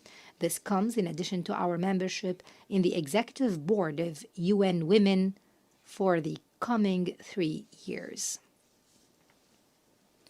Turning to the environmental field, we reaffirm our commitment to achieving net zero carbon neutrality by 2060 through investment in clean energy and green technologies. Madam President, ladies and gentlemen, what Bahrain is building domestically in terms of reform and development is an extension of our broader global vision. Building a more just, tolerant, and sustainable society in Bahrain is a direct contribution to creating a more stable and secure Middle East and a more cooperative and equitable world. From this podium, the Kingdom of Bahrain renews its commitment to the United Nations Charter. We are keen to strengthen cooperation with the organization through the Strategic Partnership Framework for Sustainable Development, signed with more than 21 UN agencies. As His Majesty the King underlined in his message on the 80th anniversary of the United Nations, Bahrain takes pride in its membership. It is determined to achieve shared humanitarian and development international goals and to strengthen strategic partnerships for a future of peace, justice, and prosperity for the peoples of the world.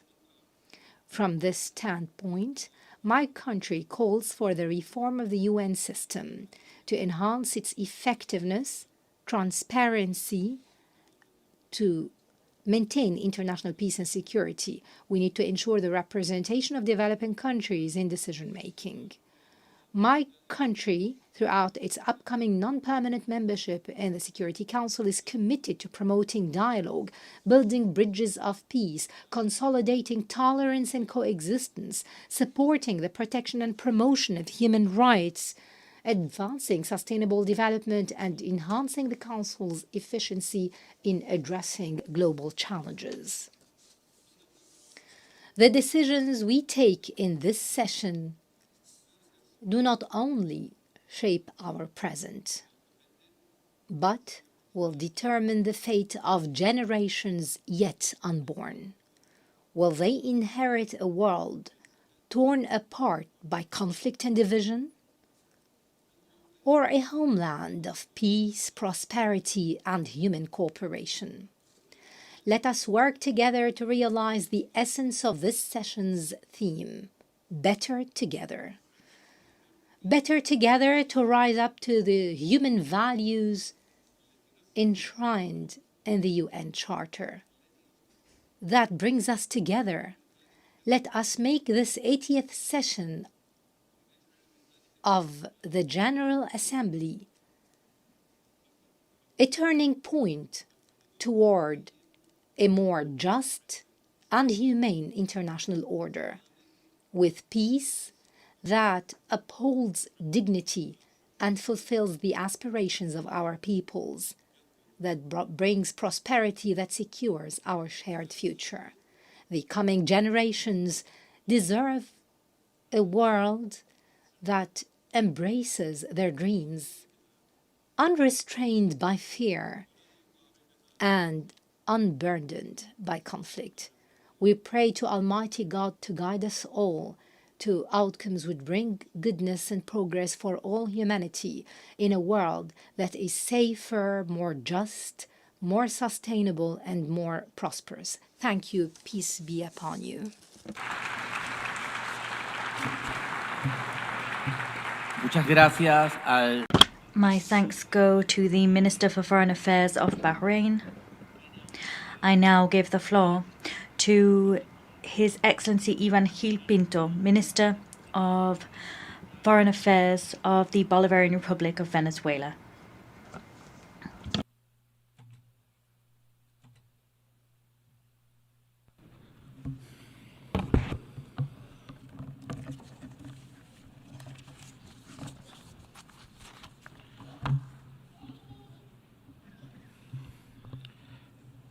Señor Presidente. Mr. President, Venezuela stands here talking to the world with a sense of truth. Over 5 centuries, the history of our homeland has been marked by one key ideal. That is the goal of achieving a society in which equality, justice, and freedom reign. Simón Bolívar was the greatest man to ever have been born on American soil. He, in word and in deed, universalized the spirit and what it meant to be Latin American and Caribbean. His was the ideal that the world should live in balance, that any and all struggle for a better society must have as its homecoming port, its final destination, peace. Mr. President, the first vessels that arrived on our Caribbean shores came to bring us under control. They subjugated our ancestors for 300 years. More than 90 million indigenous inhabitants were exterminated. There began our long struggle to resist colonialism and humiliation. 3 centuries later, the Liberation Army, comprising black people, indigenous peoples, white people, mestizos, it was an army in which slaves, peasants, and free men from across the continent stood side by side as equals.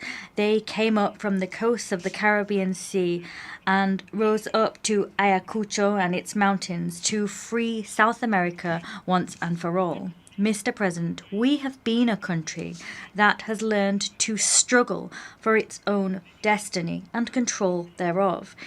In the 20th century, we saw the beginning of a blockade on our coastlines in the Caribbean Sea and a coup d'etat against our nationalist general, Cipriano Castro, that was financed by oil companies and the government of the United States. The 20th century was one of bitter disputes between the ideal held by a nation that demanded the sovereign right to enjoy its own wealth for its own development and puppet governments that subjugated the country to foreign and imperialist interests. These governments sold our nation down the river and as such plunged Venezuela for decades into the most abject misery, poverty and repression. It was at the end of last century, in 1999, that the Venezuelan people succeeded in giving shape to the historic strength it had built up over decades of struggle. They ushered in a project for an independent, just and sovereign nation. That project drew upon the original ideals of Bolívar and was led by an extraordinary leader, Commander Hugo Chavez. And the project proved itself able to compel a people's movement to rise up to wage a peaceful and democratic revolution. Mr. President, since the very beginning, President Chavez bravely led a nationalist sovereign oil policy and undertook an epic journey to get OPEC back on its feet as a major multilateral instrument and a guarantee for global energy security. Today, 26 years later, global public opinion and the peoples of the world are acutely aware of everything done by the United States government to topple Commander Chavez and everything it did to lay waste to the historic project of liberation that's been supported and given new mandates time and time again by the Venezuelan people in 32 elections. With the passing of President Chavez, the people in myriad electoral and political events have reaffirmed their staunch support for the historic Venezuelan emancipation project, which is now in the hands of President Nicolás Maduro. It is also widely documented and known to all that war has been waged upon us in myriad forms. There is the criminal aggression that in the last decade has been waged against Venezuela to allow external powers to get their hands on Venezuela's natural resources and usher in a so-called regime change. There have been countless aggressions, Madam President, against Venezuela in recent years, actions seeking to destabilize the nation, plots, conspiracies. These included an assassination attempt using drones. There's been the economic war, whose most cruel form has been the 1,042 sanctions that are criminally imposed upon our oil industry and the productive sectors of our nation. We've also seen several incursions using mercenaries. In addition to all of the above, now we have an absolutely illegal and completely immoral military threat hanging over our heads. That threat is a violation of the United Nations Charter as well as of the rights of Venezuela as a sovereign state, and it is even a violation of the very laws of the United States itself. Venezuela thanks this General Assembly for the solidarity shown to it by the overwhelming majority. The governments of the world and the peoples of the world have shown us that solidarity. I'm thinking particularly of CELAC, BRICS, and the non-aligned movements. All of these peoples and all of these groups have repudiated these immoral threats and have supported Venezuelan democracy and Venezuela's right to peace and development. Madam President, in these early decades of the 21st century, we have seen false and tasteless justifications invoked to invade our sisterly country, Iraq. We have witnessed the bombing and destruction of Libya and the 20-year invasion of Afghanistan. The aggression waged by global powers has not let up for even a second. As such, a short while ago, we saw the criminal and cunning bombing of the peaceful Islamic Republic of Iran. Today, the target of this aggression is now Venezuela, a peaceful country built on solidarity. In view of the fact that Venezuela cannot be accused of having weapons of mass destruction or nuclear weapons, today unbecoming and perverse lies are being levelled against us that no one believes, no one in the United States believes them, or in the world as a whole. They're being invoked to justify a $1 billion military threat, which is despicable, outlandish, and immoral.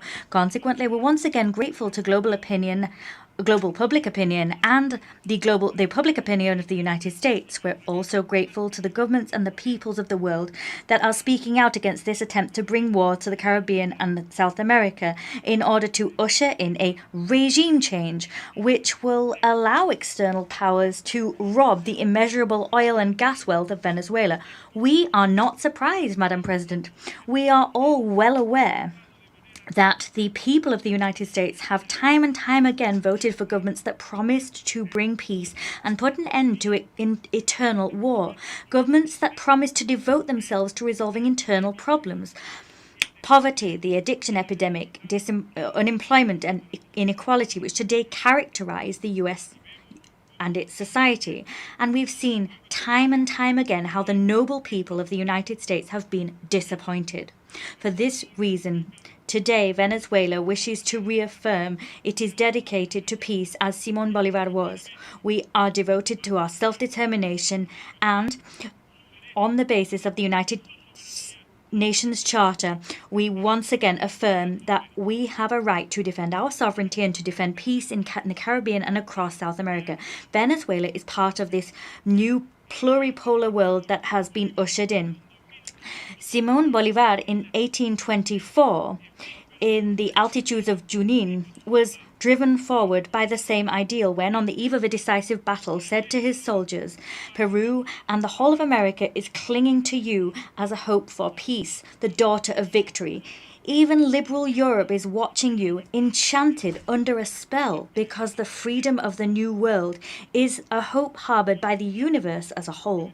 President Venezuela defends, struggles always, and works for a world of balance, justice, and equality, a world free of colonial empires. It was Chavez who was the great driver of the process to usher in such a world on our continent. He did so by founding Petrocaribe, ALBA TCP, and the Union of South American Nations, UNASUR, as well as the Community of Latin American and Caribbean states. The people of Venezuela are a peace-loving people, and for this reason, they are always ready to defend that peace. We are not intimidated by threats, lies, or cannons. The love for freedom courses through our very veins. Bolívar taught us to espouse those ideals when in 1818, in the face of a threat leveled against him by an impudent Washington envoy, said, and here I quote, "It would seem to me, sir, that you are attempting to force me to insult you in return. I will not. But what I will tell you is that I will not allow this contempt to be shown for the government of Venezuela or this scorn for our rights. Fortunately, I have quite frequently seen a handful of free men vanquish powerful empires." End quote. President, the revolutionary government of President Nicolas Maduro fully reaffirms its commitment to building this world which respects international law, a world free of hegemonic empires or warmongering empires, a world in which the people of the global south are able to enjoy their right to peace and future. We stand in solidarity with the heroic people of Palestine, and we call for the end of the genocide waged by Israel's Zionist regime. We condemn attacks against the territorial integrity and sovereignty of the Islamic Republic of Iran. We stand shoulder to shoulder with Cuba, and we demand that, as the rest of the world does, the lifting of this murderous and criminal blockade. Moreover, we once again express our unwavering solidarity with the people of Nicaragua, who are worthy heirs to the legacy of Augusto César Sandino. We call for the complete, immediate, and unconditional lifting of the unilateral coercive measures imposed upon the brotherly republics of Belarus, the Democratic People's Republic of Korea, Eritrea, Iran, and Zimbabwe. Mr. President, we support President Putin and the noble Russian people in their struggle against neo-Nazism and the militarist aggression of the Western world. We support the initiatives of President Xi Jinping to build a community whose destiny we share. We reaffirm our historic position, that is, that we support the brave Argentine people in their struggle to reclaim the Malvinas Islands. We support them in their struggle to ensure that Argentina does not become a foreign military base that threatens peace on the continent. We reaffirm the stance of the great liberator Simón Bolívar. He said, just as we do, that sooner rather than later we must achieve the definitive emancipation of the people of Puerto Rico, and we must found an independent, free and sovereign republic there. We also renew our support for the rightful cause of the Sahrawi people. Moreover, we here reaffirm our total commitment to the group of friends in defense of the Charter of the United Nations. That group comprises governments that seek to rescue the system of the United Nations that is now on a dangerous path of decline, which may dangerously culminate in the extinction of the United Nations. the Nazis of today, just like the Nazis of Hitler yesterday, are working to destroy the United Nations. We are striving to restore its dignity and to make it ever stronger. President, today we reaffirm that the Venezuelan people will continue upon the path that they have freely chosen for themselves. The world must know that Venezuela is prepared to continue walking the path opened up for them by Simón Bolívar and the freedom fighters of America.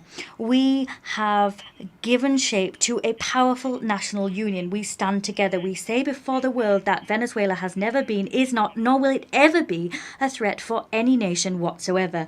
Venezuela has been, is, and always will be a beacon of hope in terms of building a new humankind, building a world of equals without empires, with no blackmail and no threats. We will usher in a world where colonialism, slavery, and exploitation are vanquished once and for all. A world in which peace can grow stronger. And, as the poet and Venezuelan singer Ali Primera said, a world where humankind is human. Thank you, President.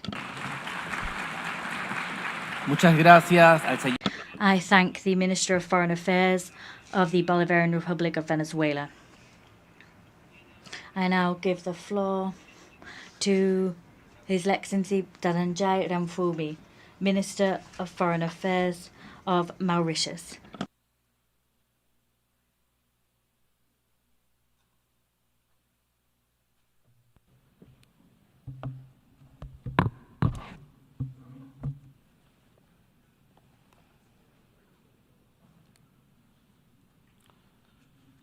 Your Excellency, the President of the General Assembly, Your Excellency, the Secretary General of the United Nations, Excellencies, distinguished delegates. 80 years ago, in the aftermath of the atrocities and horrors of the deadliest conflict in human history, the UN Charter was signed as a promise that future generations will be spared from the scourge of war. States would pursue global peace, international cooperation would be the cornerstone of our shared prosperity and progress, and human rights would be protected. The theme, Better Together, 80 years and more for peace, development, and human rights, resonates deeply with these founding ideals of our organization. There can be no peace without development, no development without peace, and neither peace nor development are sustainable without respect for human rights. The UN has stood as a beacon of hope by, amongst others, catalyzing decolonization, adopting the Universal Declaration of Human Rights, deploying over 70 peacekeeping operations, leading global efforts in times of pandemic, providing food aid to millions of people, and working in over 170 countries to help eradicate poverty, reduce inequalities, and build resilience. These are not just facts and figures, these are testimonies of what we can achieve by working together in good faith with a common purpose. These are demonstrations of how the UN is making a difference in people's lives. Unfortunately, behind these figures also hides the continued suffering of hundreds of millions of our fellow humans living in conflict zones, subject to violations of their human rights, and for whom basic human needs remain a dream. The winds of conflicts are blowing across almost all continents, all marked with blatant violations of international law. Each of them represents the failure of humanity to protect its most vulnerable. Each of them is a failure of diplomacy and the upholding of international law. In addition, protectionism and the consequences of the COVID-19 pandemic have put at stake the livelihoods of millions of people, especially in the developing world. Chair, relations between states should not be a zero-sum game. For the last 8 years, the UN has been a forum that allowed coordination and harmonization in the pursuit of common goals. For the continued relevance of the multilateral decision-making system, its legitimacy has to be restored. It should respond to the needs of all, and especially the Global South. We welcome the holding of the various conferences this year, bringing together the world community to chart the path for future cooperation for our common good.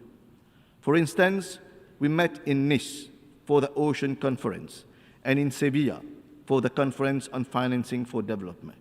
Later this year, we will meet in Doha for the World Social Summit and in Belém for COP30. It is, however, unfortunate that we missed the opportunity to conclude the Treaty on Plastic Pollution and protect our planet. But then what matters is how far decisions are translated into concrete actions. Chair, the world today is facing what may be accurately described as a polycrisis: persistent conflicts, climate emergencies, environmental degradation, growing inequalities, cybercriminality, exacerbated by artificial intelligence. This begs the question, is the UN, with its current operational structure, equipped to face the challenge? We need a more efficient and effective organization. I welcome the Secretary General's UN 80 initiative, an opportunity to reimagine the future of multilateral cooperation, a UN system that responds to the new and complex challenges of today while preparing the ground for future generations. Mauritius supports the long overdue reforms of the Security Council and the revitalization of the General Assembly. Reform of the Security Council is essential for the future of the United Nations and global emancipation. As our organization turns 80, the Security Council membership should reflect the realities of today. It needs to be inclusive, representative, and accountable.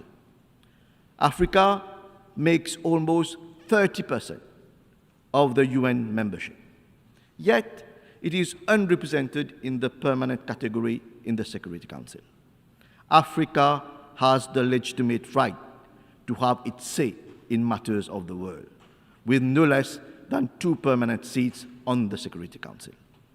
India has now emerged as a major global player and should have a permanent seat on the Council commensurate with its constructive role in global affairs.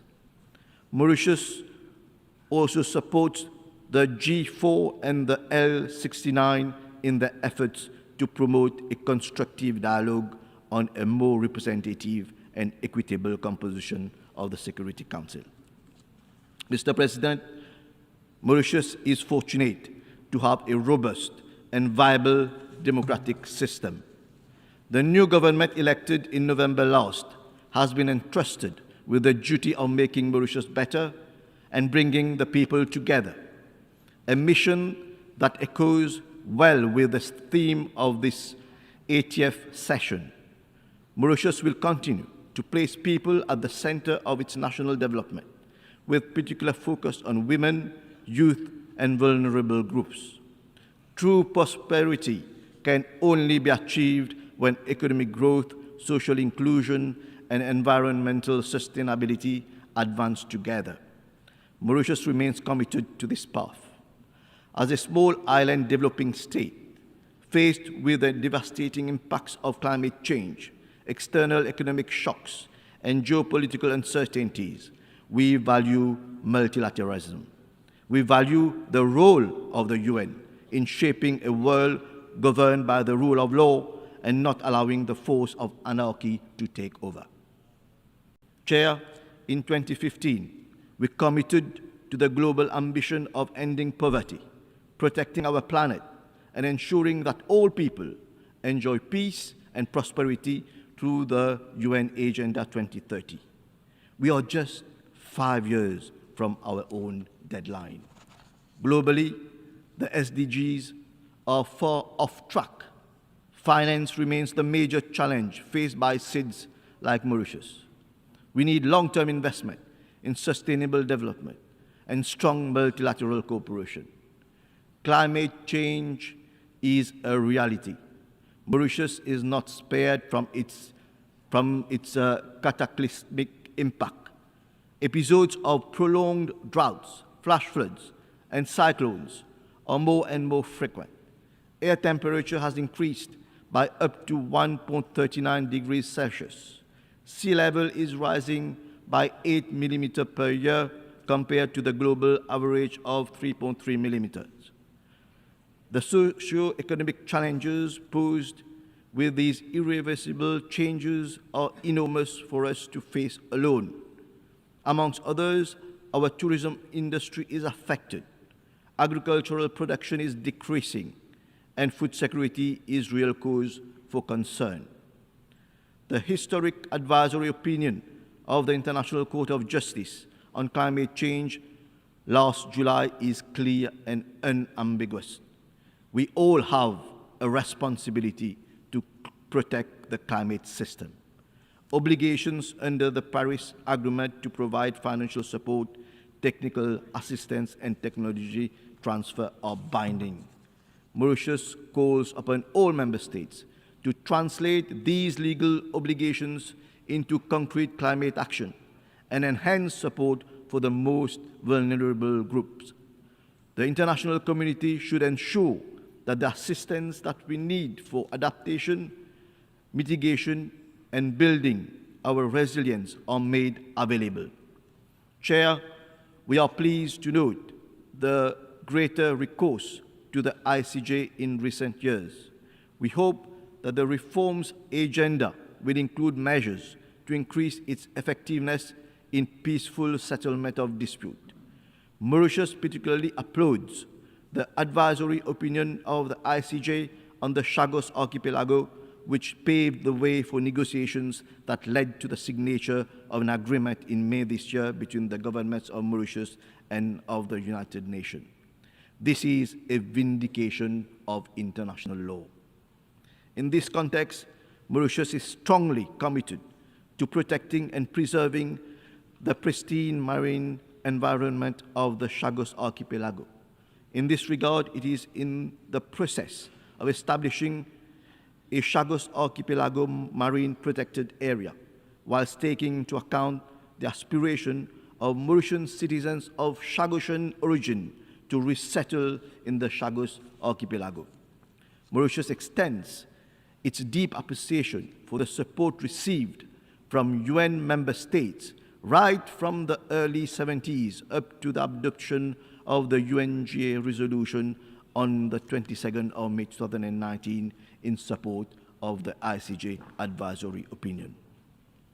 Mr. President, Mauritius reiterates its principled and long-standing stance in support of the Palestinian cause, which led to our recognition of the State of Palestine in November 1988.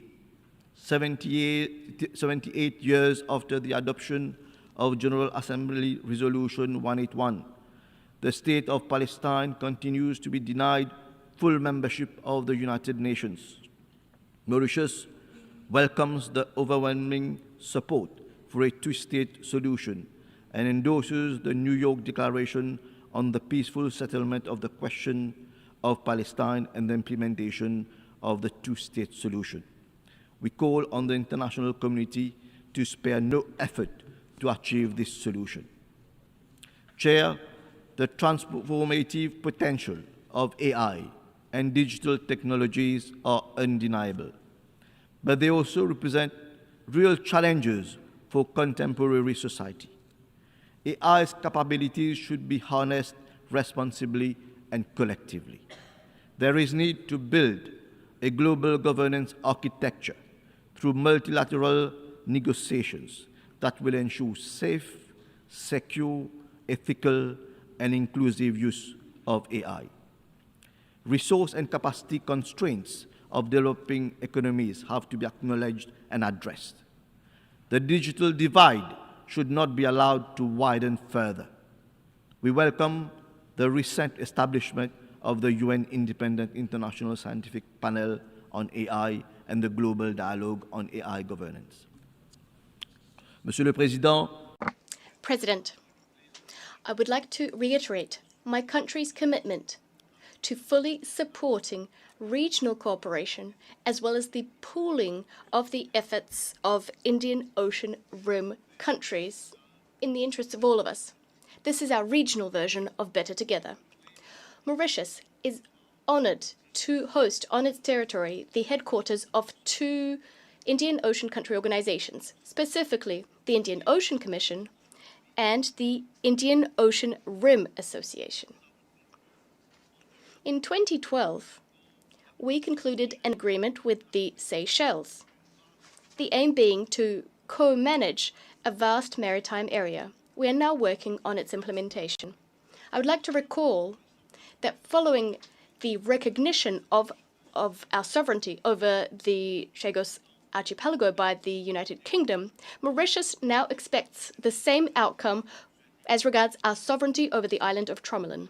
Chair, let me reiterate our strong conviction that we are indeed better together. And to continue to be better together, we must adapt, reform, and reinvigorate the UN. In this regard, the Pact for the Future charts a new course for international cooperation. Let us rise to the challenge. Let us be bold in our actions, compassionate in our leadership, and united in our resolve. No one should be left behind. Thank you. Muchas gracias al Ministro de Relaciones. I thank the Minister for Foreign Affairs of Mauritius. I now give the floor to His Excellency Mr. Robert Golan Edop Yusei, Minister for Foreign Affairs of Togo.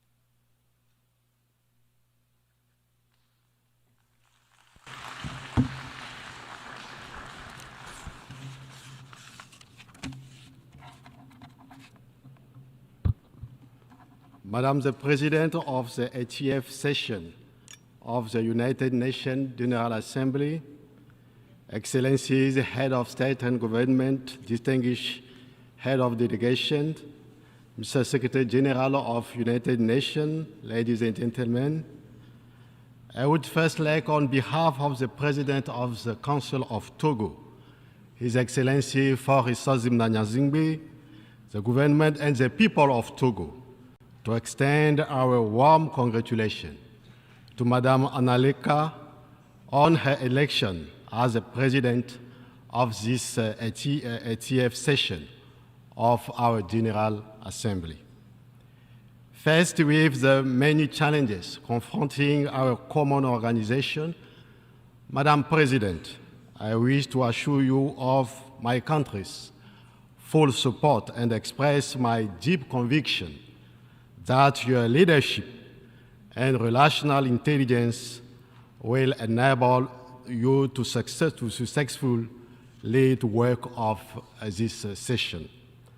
I also wish to pay well-deserved tribute to your predecessor, Mr. Yang, for the practical wisdom and constant availability we demonstrated in leading the work of the 79th session. It's also particularly pleasing for me to commend the effort to the Secretary General, Antonio Guterres, to revitalize our common institution, whose effectively is threatened by the return of unilateralism and the law of force to the detriment of the force of international legality.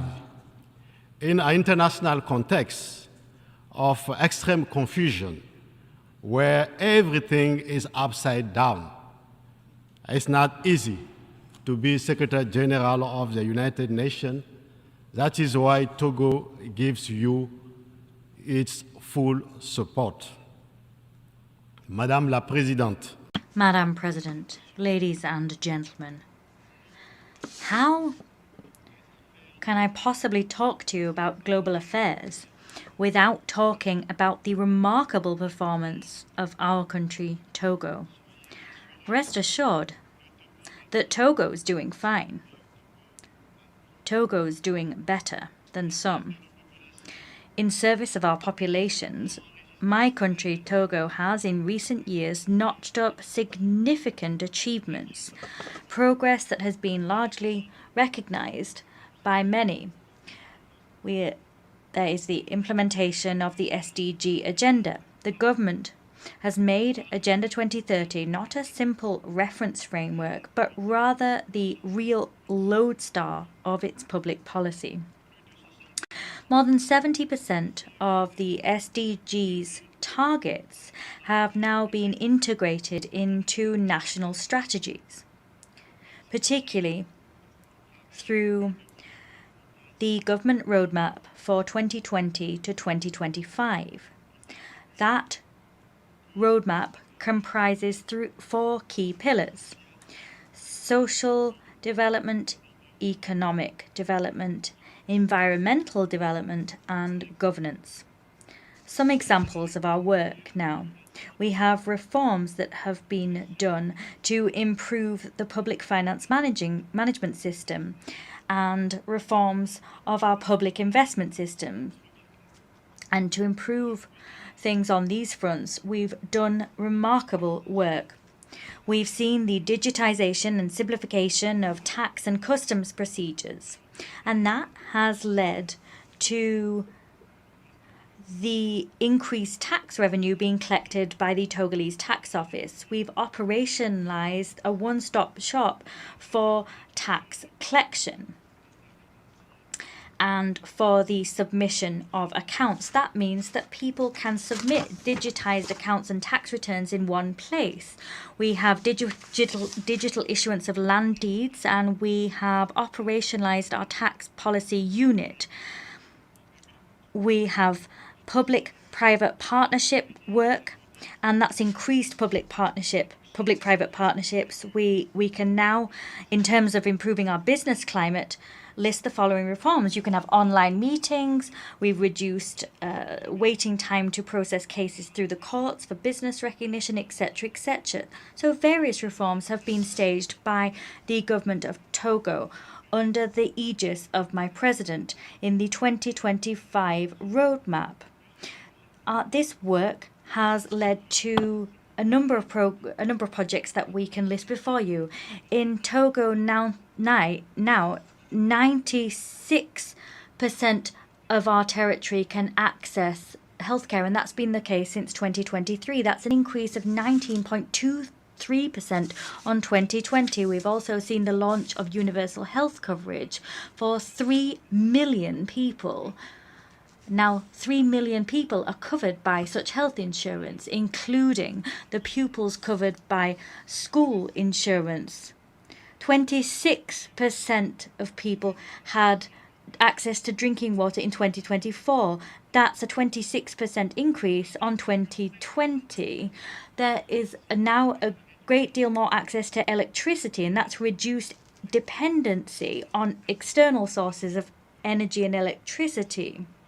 That dependency has reduced to under 50%. 24% of the population are now living below the poverty line versus 51.1% in 2020. We've seen agricultural income increase in 2025. Our maize, rice, cassava and soya sectors have all seen their revenues increase by 32%. A lot of our coastline has been protected against erosion. We've had a lot of roads tarmacked properly and restored across our territory, and that had occurred by the end of 2024. We could cite more and more examples to show you, as you will see, that Togo is doing better than it ever has done. 60% of our coastline is actually protected against coastal erosion, for example. We've also planted 40 million more plants across 48,000 hectares. These various achievements all form part of our implementation of our government roadmap, and all of these initiatives have allowed us to accelerate the pace of economic growth in Togo. So we increased that growth to 7% in 2025, and we brought inflation under control. By way of an example, the 2024-2025 report of the UNDP on the Human Development Index emphasized how far Togo has come in terms of income, education, and life expectancy. In the zone covered by the Economic Monetary Union of Western Africa, we are one of the only two countries classed as having medium human development, and we are second in the region in the Human Development Index. In the ECOWAS sphere, Togo ranks 4th on the Human Development Index. These results, ladies and gentlemen, bear witness to the determination of the Togolese government to combine economic resilience, social stability, and ambition for sustainable development.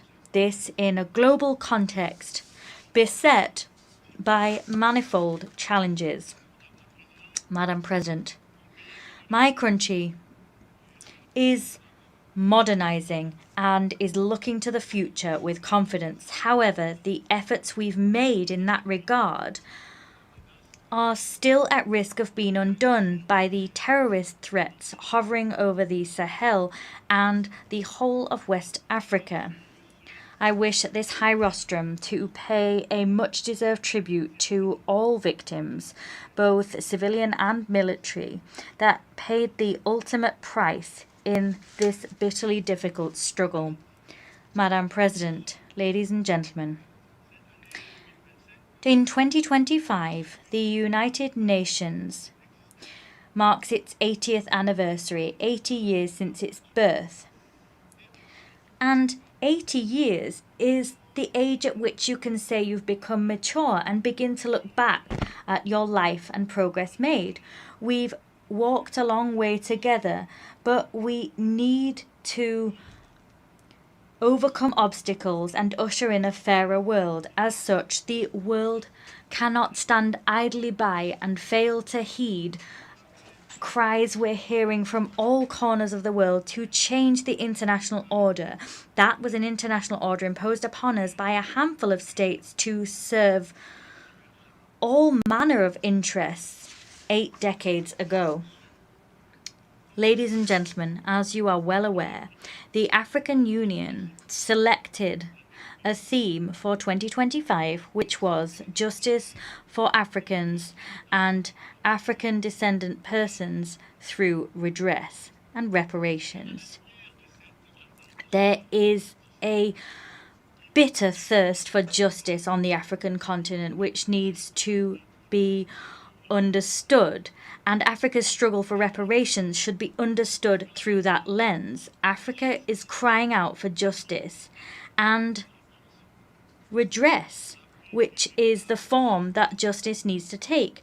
Africa is calling for justice as a result of having had its resources pillaged. Africa was humiliated through the yoke of slavery, the slavery of its sons and daughters for more than 4 centuries. More than 20 million Africans were snatched from their families. Families were torn apart, and these 20 million Africans were brought to the Americas where they were enslaved.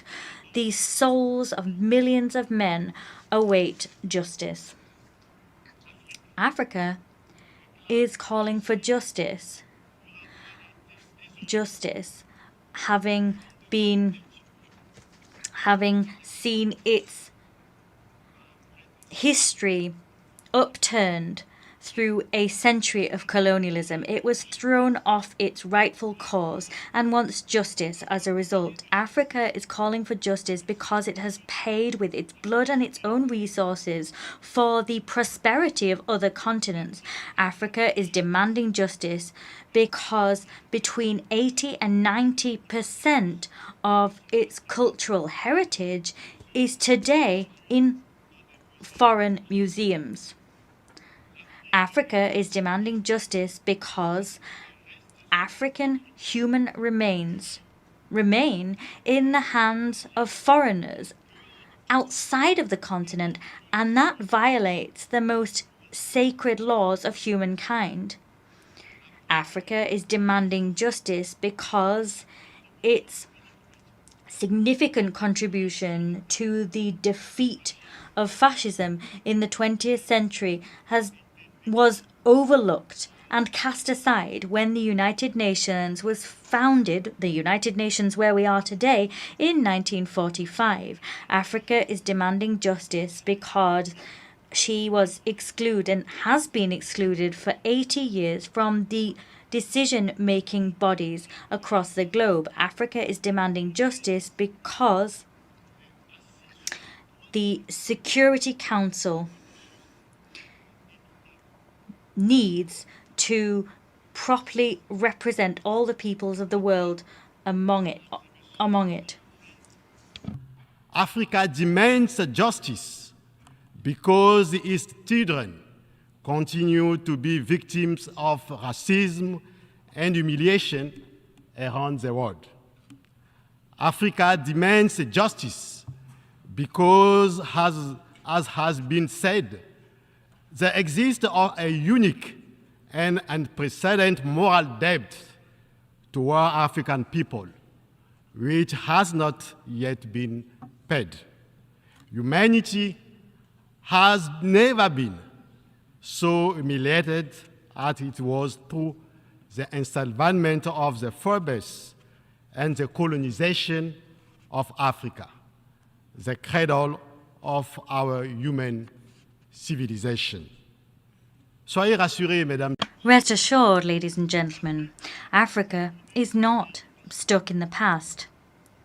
We do not invoke the memory of slavery here and of colonization to simply reawaken old wounds. We invoke slavery and colonization to build a future of justice and equity for all. Ladies and gentlemen, to illustrate the message I sought to convey above, I wish to begin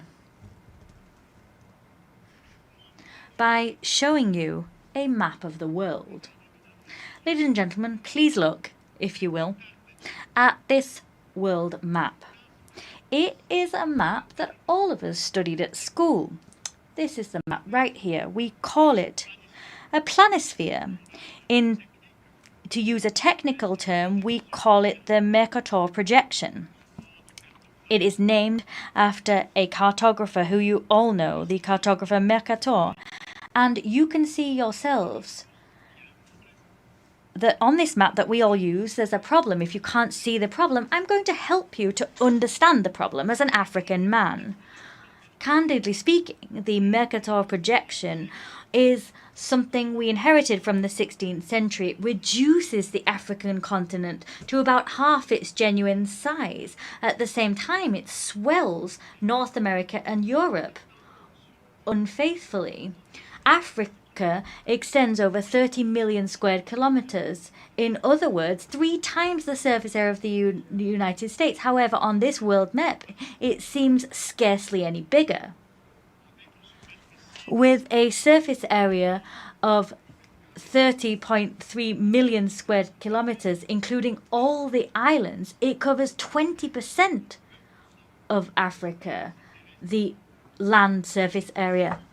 6% of the global surface area of the Earth, with around 1.4 billion, soon we'll have 1.5 billion inhabitants. That's the reality. In 2025 or 2030, that's where things will stand.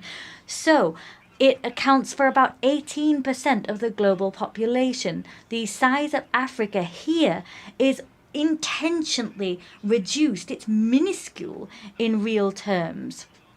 It seems the size of Greenland and Russia are also reduced. Or it's reduced to the same size as Greenland and Russia. And it's all false. It's a distortion. Africa has 54 continents, and we somehow think it's smaller than it actually is. Candidly speaking, Africa alone can contain the whole of the United States, Russia, India, France, Great Britain, and China.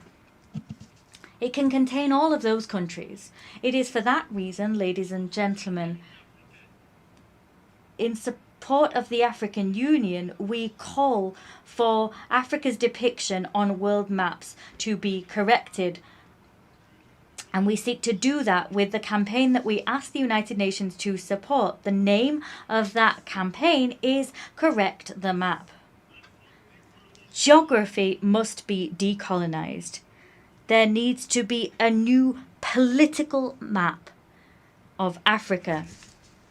You also understand why at the Second African and Caribbean Summit, held of the 7th September in Addis Ababa, Ethiopia, Africa and the Caribbean reaffirmed their determination to put the fraternal transcontinental partnership at the service of reparative justice for Africans and African descendants, and emphasize the need to move toward the creation of an African Union decade for justice for African and African descent people.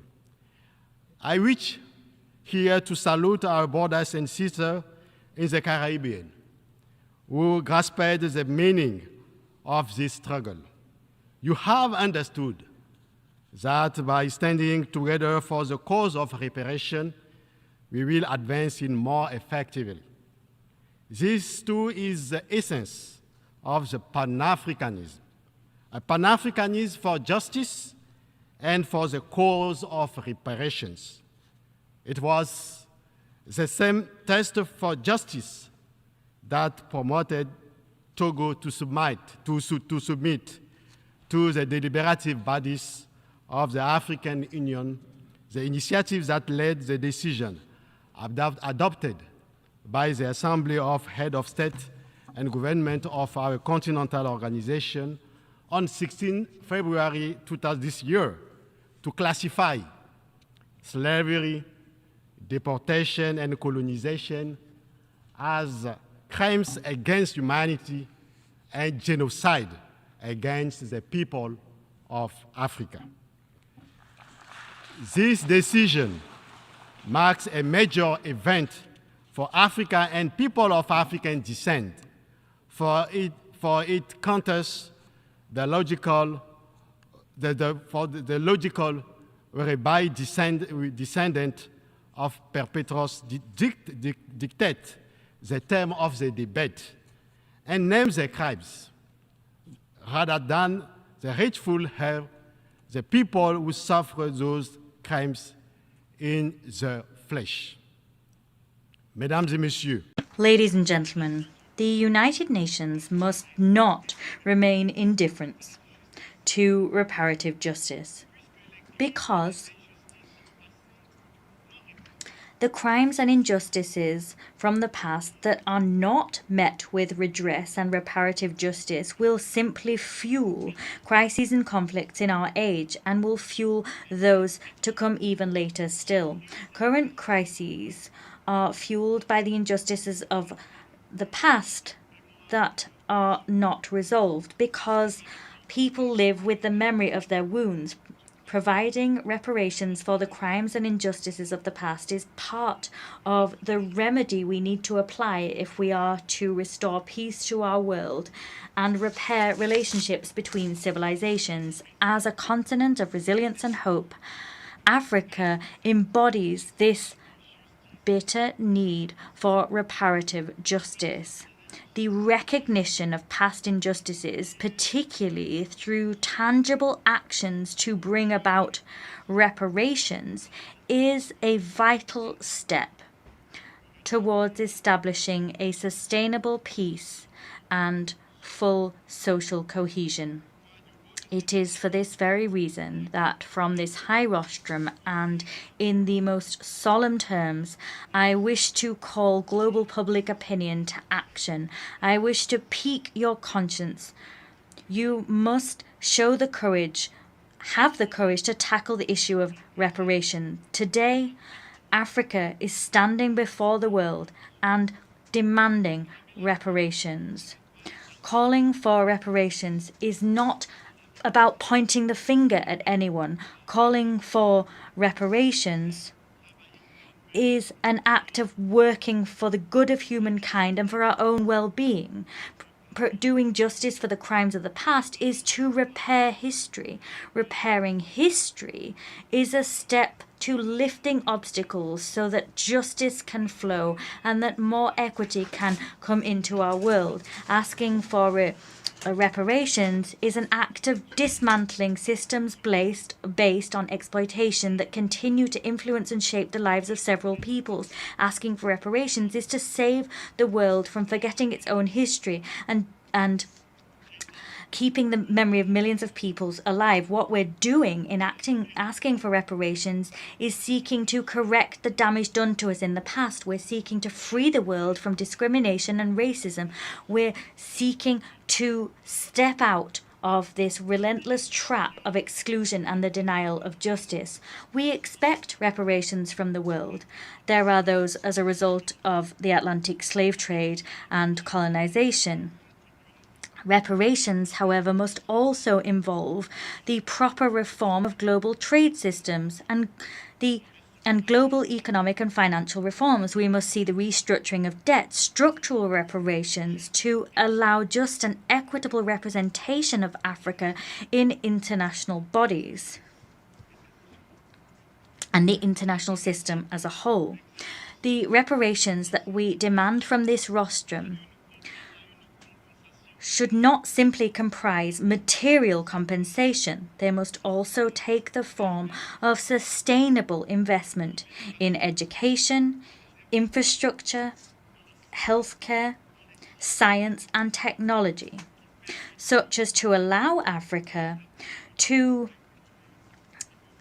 develop and to cease to lag behind and to fully enjoy its potential. In the resolution Pact for the Future, adopted last year by heads of state and government representing the peoples of the world when they met together here in New York, we underscored the need together that there was an urgent need to reform the Security Council to make it more representative and tailored to today's world.